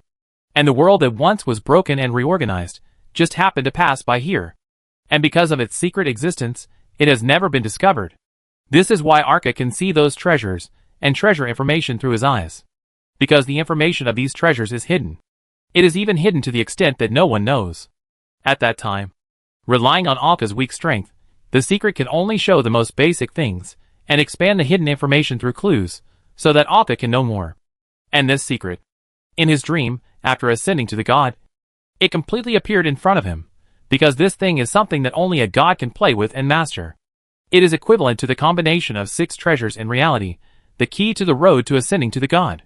But the interesting thing is, you can only master it after you become a god, which means that you cannot use it as the main body to become a god when you become a god. Through this hidden authority, he also knew more things that he should not know, not that he deliberately peeped. For example, the other knowledge that was divided out, that is, the quarter god that was already known before. But the quarter god died. But it was not a natural death, but he divided himself. Half of it became knowledge, and was given to mortals.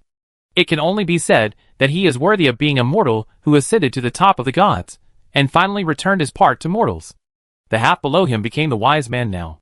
To be honest, Alka was surprised. He was surprised how powerful this god was once.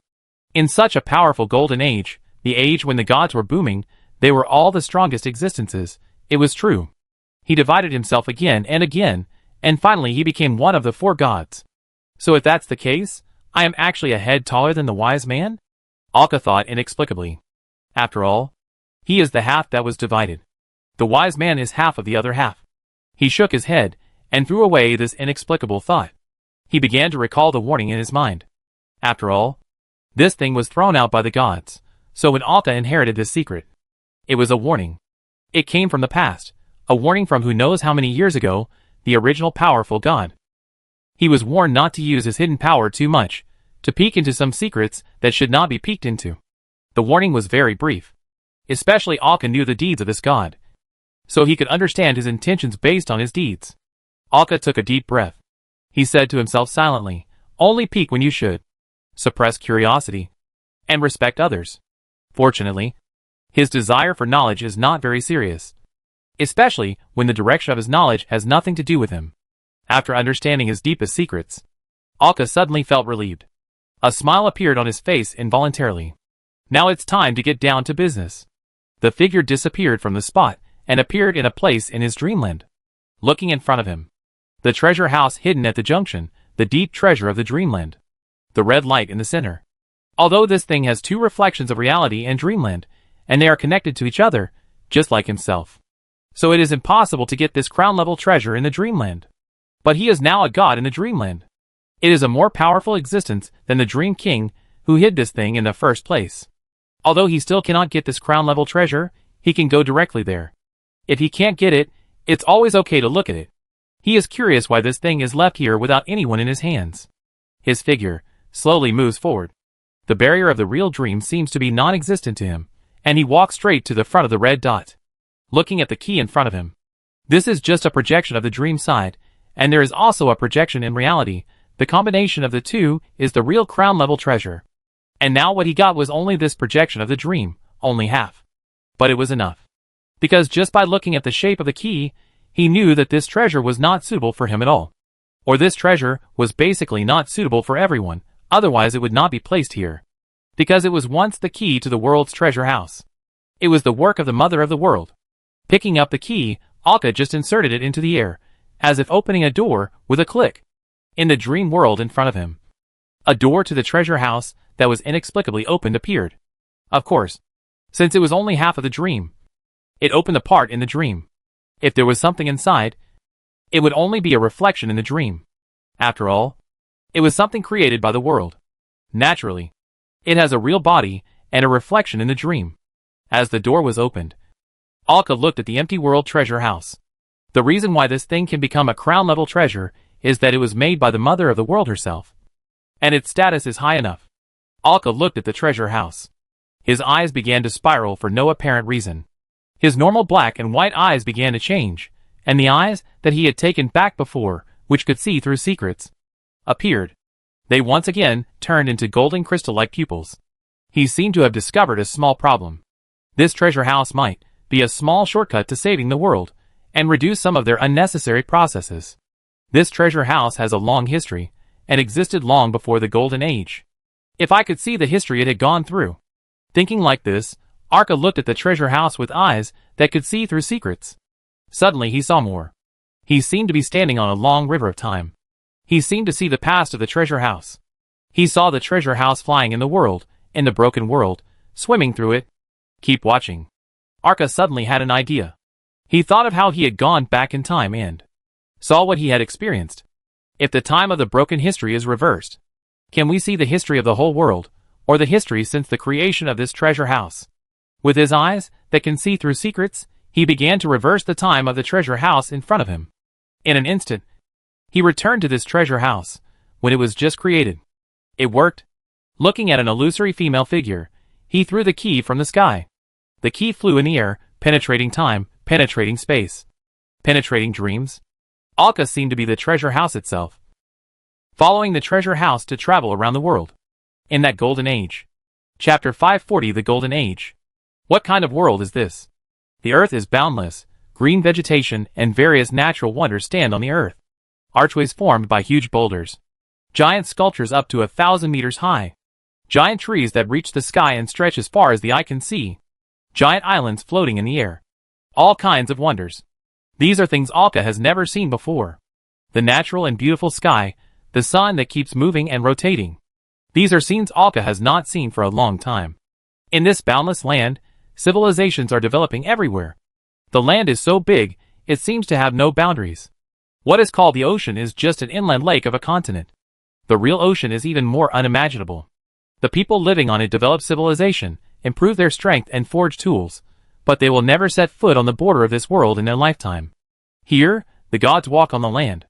The kingdom of God is built in the sky, built in the clouds, built under the sea, built on the land. These gods walked in the world, controlling their own power, changing the world. Alka looked at this dreamlike, but real world.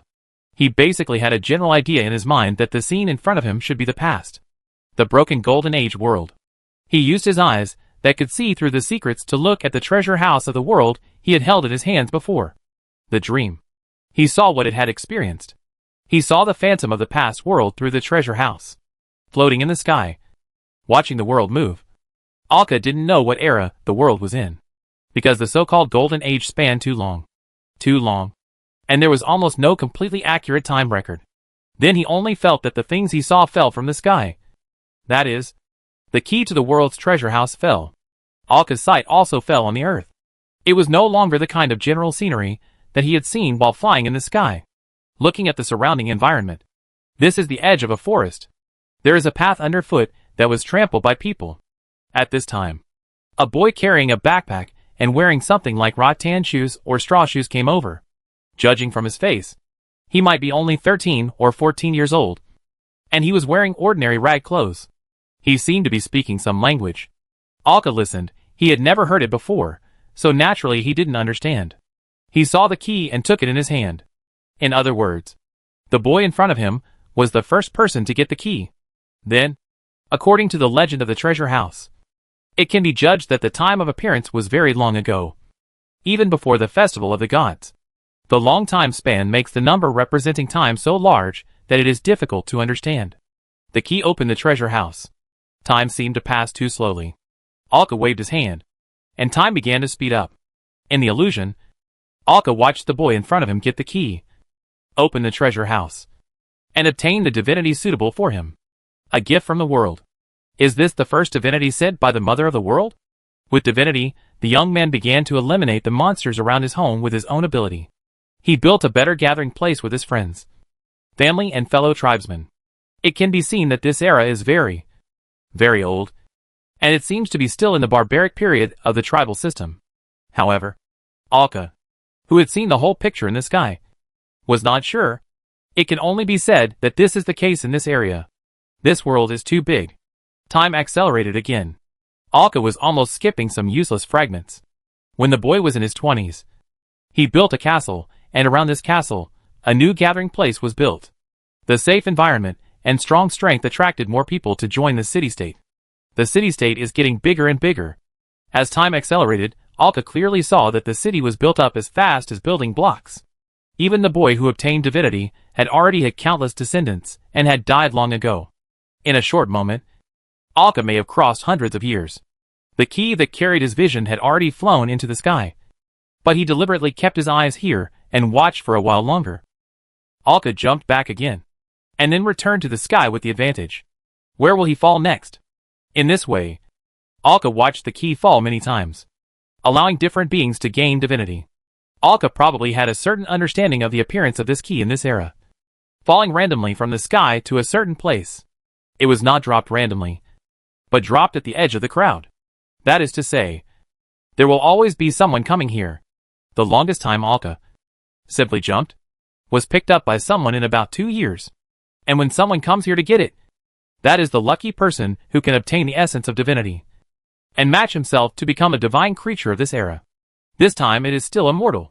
He who obtained the essence of divinity, as Alka expected, once again repeated the action of the last lucky person who obtained the divine gold. Perhaps this era is too old. There are too many wild monsters around. People who have gained divinity. They are all doing the same thing. Eliminate the monsters around, build a gathering place, but his gathering place was finally destroyed, due to a monster with the strength of a demigod. Finally saw something different.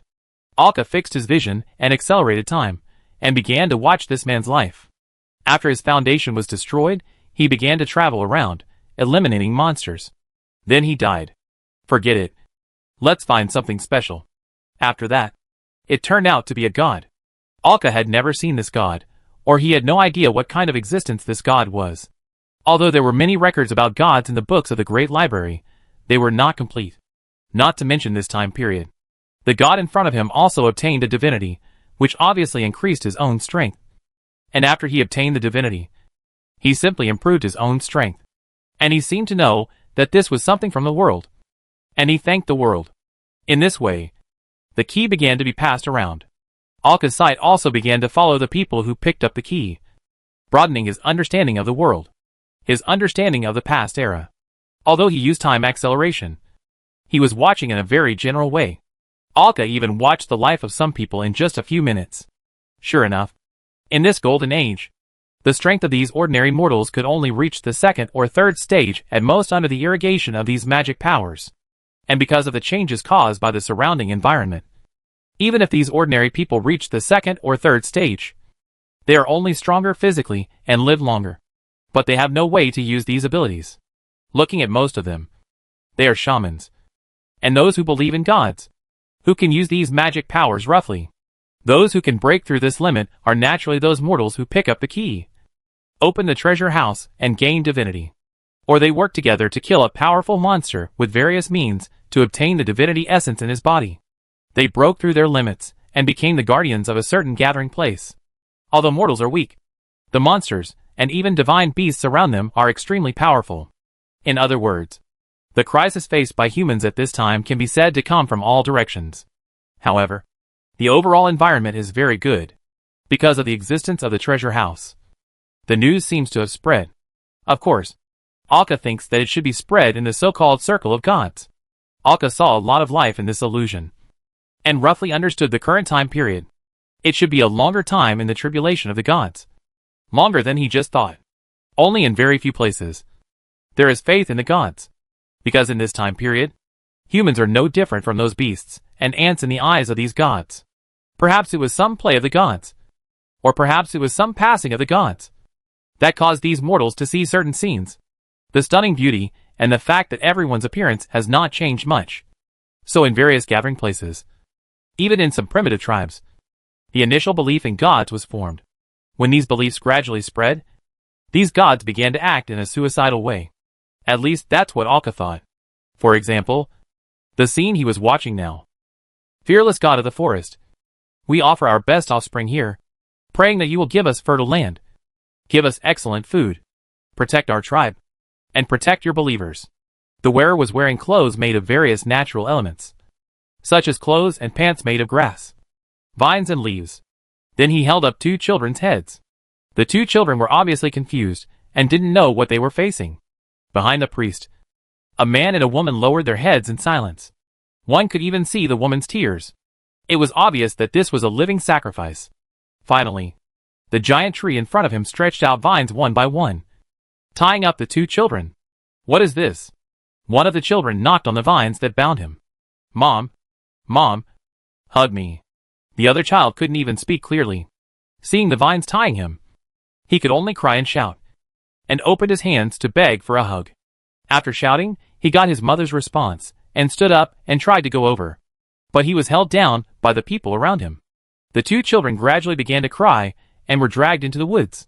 Looking at the phantom Alka, he followed it in. Watching the two children being dragged into the woods by vines, he saw the so-called god.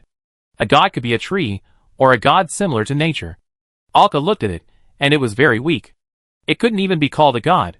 At most, he was a demigod. Because in the illusion, Alka saw that there were only two orange and one golden discs in his body. There was no way to obtain divinity in this world, so the demigod in front of him should be a natural god, or a descendant of a god. Then, watching the god's actions, Alka frowned and immediately accelerated time. Because he obviously did not regard the two children as intelligent humans, but as something like ants. This is just a reflection of history. In order not to affect his mentality, Alka can only jump over quickly. As time goes by, there are more and more such scenes. A warrior who has obtained divinity chopped off a divine beast that was doing evil around. This so-called beast is actually the son of a god. Because his child was killed, a god came and destroyed this gathering place, turned this powerful warrior into a stone sculpture, and stood on the ruins as a punishment. With the development of intelligent creatures, civilization began to emerge on the earth. Some gods discovered the civilization here. They observed the civilization as if they were observing the ant empire, and participated in it from time to time. They messed around like playing a game. Obviously, with the participation of these gods, the country did not get better. Alka couldn't help but frown at the various disgusting scenes that appeared in the hands of these gods. Just watching, he felt an inexplicable anger in his heart.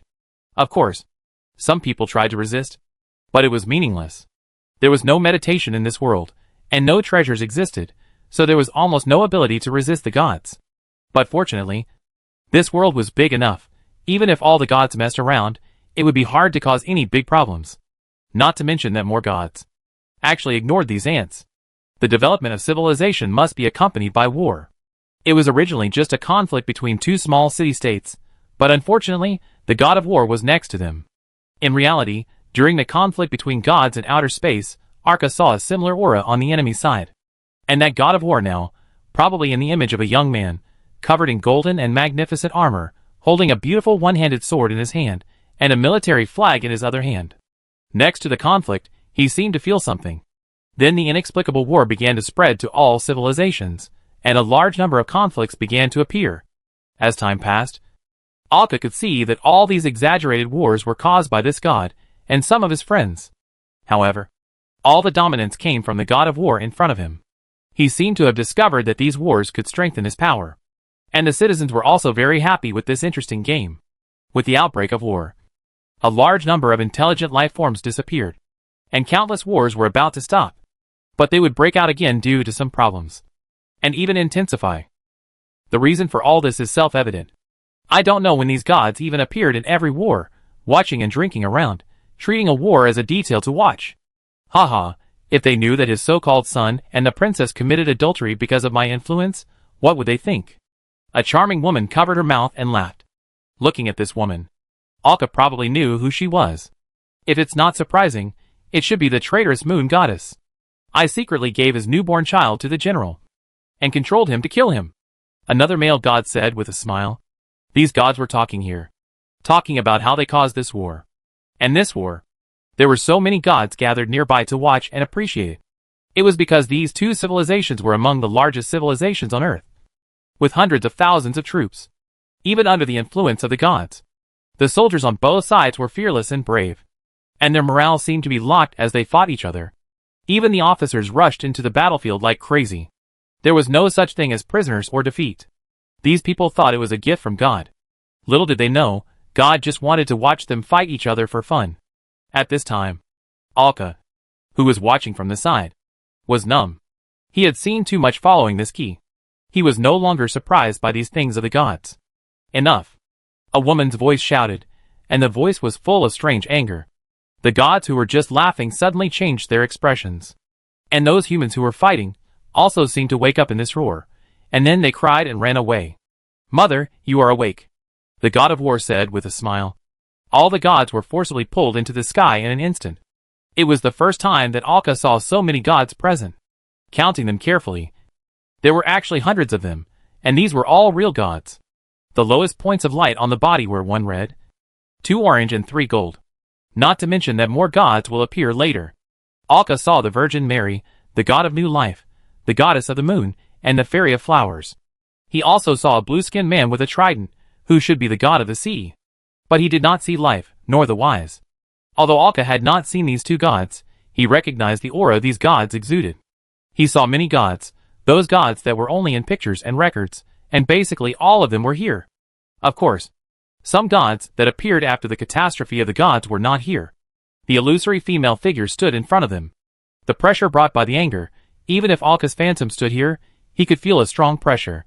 This is just an illusion of history. Why do you do this? The world asked. What? A god was a little confused. Alka had seen this god. He was the type who liked to kill humans for fun. There are also evil legends about him among humans. He is rare among all gods, and is directly classified as an evil god. It's like pouring hot water on an ant nest. Just for fun. Why do you treat those children like this? Children? Everyone, or all gods, were confused. They didn't understand who the children their mothers were talking about were. The phantom of a human appeared. These, like you, are all children I created. What? This is impossible. How can these inferior creatures be the same as us? First, there was a god who couldn't bear it anymore and said loudly. Among these gods, many were extremely proud. They thought they were the noblest creatures created by their mothers in this world, So how could these inferior creatures stand together with them? The world stood in front, looking at these noisy eldest sons. Alas! Since you can't understand, then you should be like them, maybe you can understand. Some gods reacted, and their faces immediately turned pale, and they begged for mercy. However, the world was obviously very angry, and didn't care about it at all. With a wave of his hand, one after another of the divinity flew out of these people's bodies. However, the world still left a golden light spot in the body of each of these gods, which means that it left a holy grail level divinity essence. Below, humans stared at the sky. It was clearly daytime. One after another of the flashing meteors fell from the sky. A large number of meteors turned into meteor showers, and fell all over the world. And these are the gods who were thrown down. Most of them landed around some gathering places. Alka still stood on the field, looking at the gods who were thrown down one after another crying. He actually witnessed the catastrophe of all gods through the phantom of history. He couldn't help but want to record such a scene. Record the conversations between those gods and the world. The phantom of the world stood there, and did not leave. It seemed that Alka turned his head, always felt that the world seemed to be staring at him. But the problem is that it is just an illusion. Could it be that the world can still perceive that his wisdom is a bit too outrageous in the illusion? I hope they can recognize themselves, recognize this world. Hearing the muttering of the world, Alka couldn't help but sneer. Then you think too much.